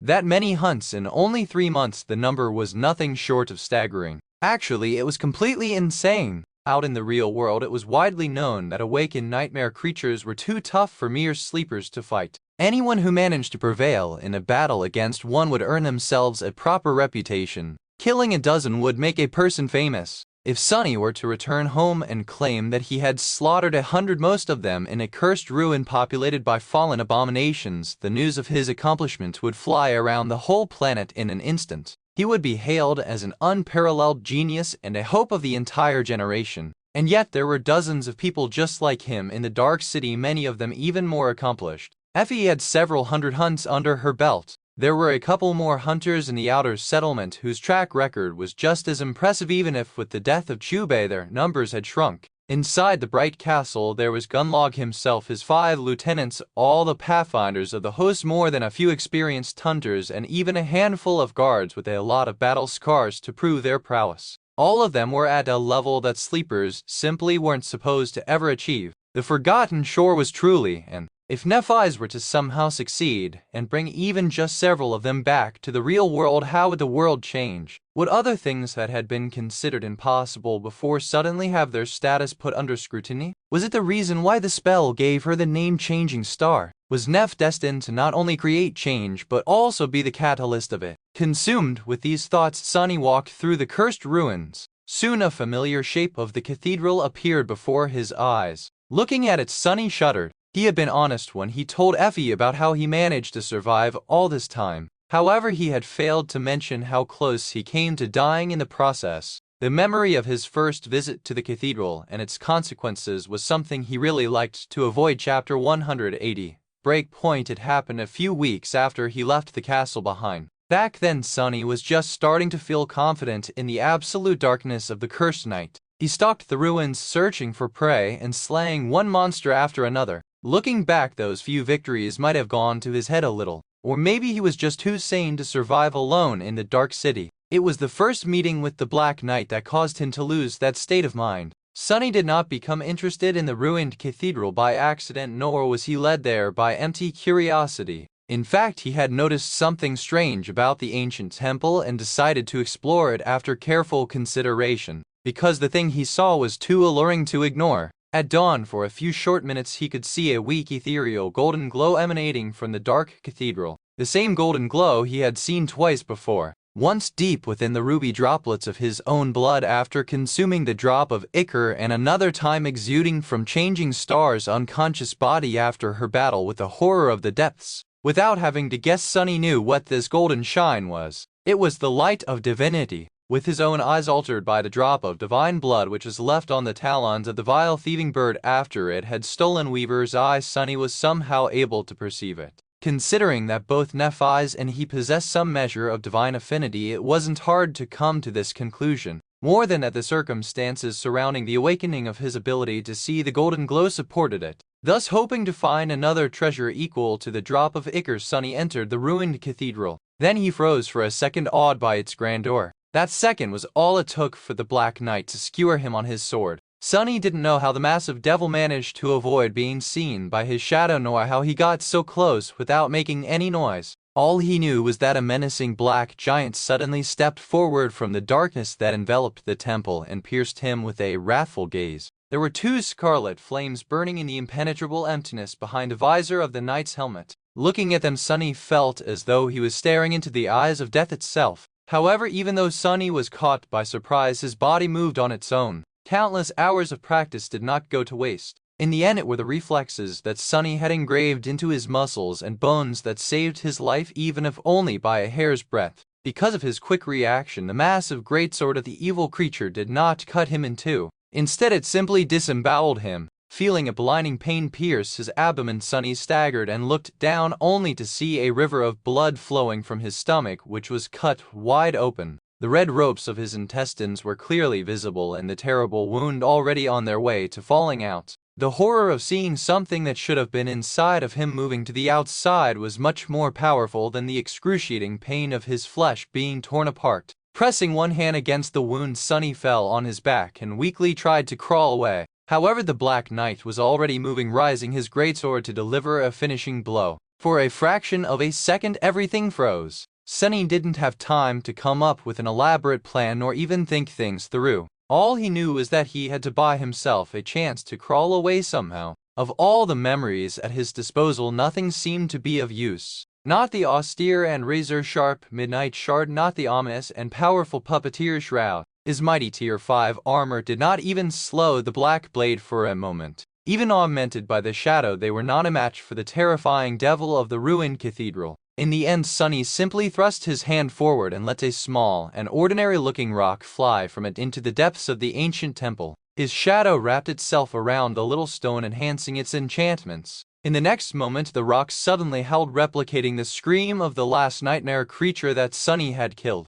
Augmented by the shadow, the howl shook the walls of the cathedral, causing dust to fly into the air. The Black Knight stopped, then looked over his shoulder in the direction where the howl was coming from. He seemed to hesitate for a moment. Not wasting any time, Sunny pressed tight onto his terrible wound, rose to his feet, and staggered away, almost slipping in the puddle of his own blood. Groaning from pain, he tried to reach the exit of the old temple. The Black Knight stopped in the doorway, simply following the small figure of the mortally wounded human with the burning flames that served him as eyes. Then it indifferently turned away and slowly returned into the darkness. Some time later, Sunny found himself lying in a ditch somewhere in the depths of the dark city. He had found his way to this ditch and crawled into it, hoping to hide himself from the monsters stalking the ruins at night. He was consumed by pain, fear, and disbelief. Was this how it was all going to end? Was this how he was going to die? He wanted to cry for help, but knew that no one would come. He wanted to simply cry, but for some reason nothing but laughter escaped from his lips. Funny, it was just too damn funny. An outskirt rat like him dying in a ditch. Why wouldn't he laugh? It was all just so hilarious. A laughing fit sent him into an ocean of suffering. Every time he moved, it felt as though invisible blades were cutting into his abdomen, slicing his flesh apart. And yet he couldn't stop laughing. The funniest thing of all was that he couldn't even die. No matter how much he bled, his tenacious blood refused to give up.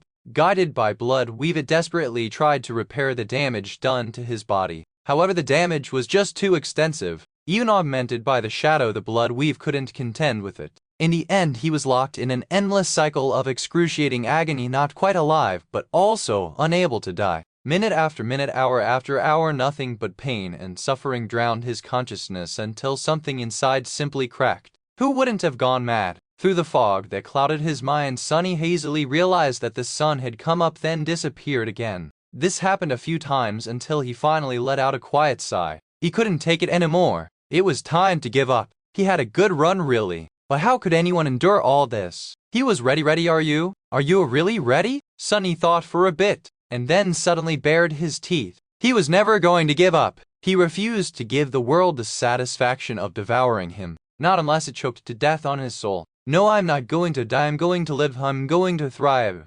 I'll be the last one standing no matter what. With that thought, he summoned the midnight shard and gripped its hilt with the last bit of strength left in his body. Memory enchantments, unbroken. Enchantment description: this blade refuses to be broken and thus is durable beyond reason. It will greatly enhance the power of its wielder when they are close to death, however, only if the wielder is still unwilling to surrender. Responding to his vicious promise, the ancient blade finally opened the gate to the well of power hiding somewhere deep within his soul. Instantly, a torrent of energy filled his body with dark resolve. The power given to Sunny by the Midnight Shard enhanced the healing factor of Blood Weave, allowing it to just barely keep him from slipping over the edge of death, while it slowly began to repair his ravaged body. And as long as he was almost dead, the effect of Unbroken continued to feed Blood Weave with power, creating another cycle. A cycle of unbroken will to survive. This was how Sunny was able to live through his first encounter with the Black Knight. However, while his body eventually healed, the wound dealt to his mind remained. Days later, after Sunny finally crawled from that ditch, he was never quite the same, and he never forgot the debt he owed to the Black Knight. One day he was going to kill the bastard no matter the cost. And now, approaching the cathedral months later in the company of Effie, Sunny felt like that day was drawing closer. Perhaps he really should agree to participate in Neff's expedition, as long as she helps him repay that debt. There was a lot to think about. Effie's voice tore him away from these thoughts. He shook off the harrowing memories, hesitated for a bit, and then smiled. Here we are, by the way. Welcome to my humble palace. The huntress looked at the grandiose cathedral with doubt. Sunny remembered his first nightmare and shrugged. I have a weak spot for ancient temples.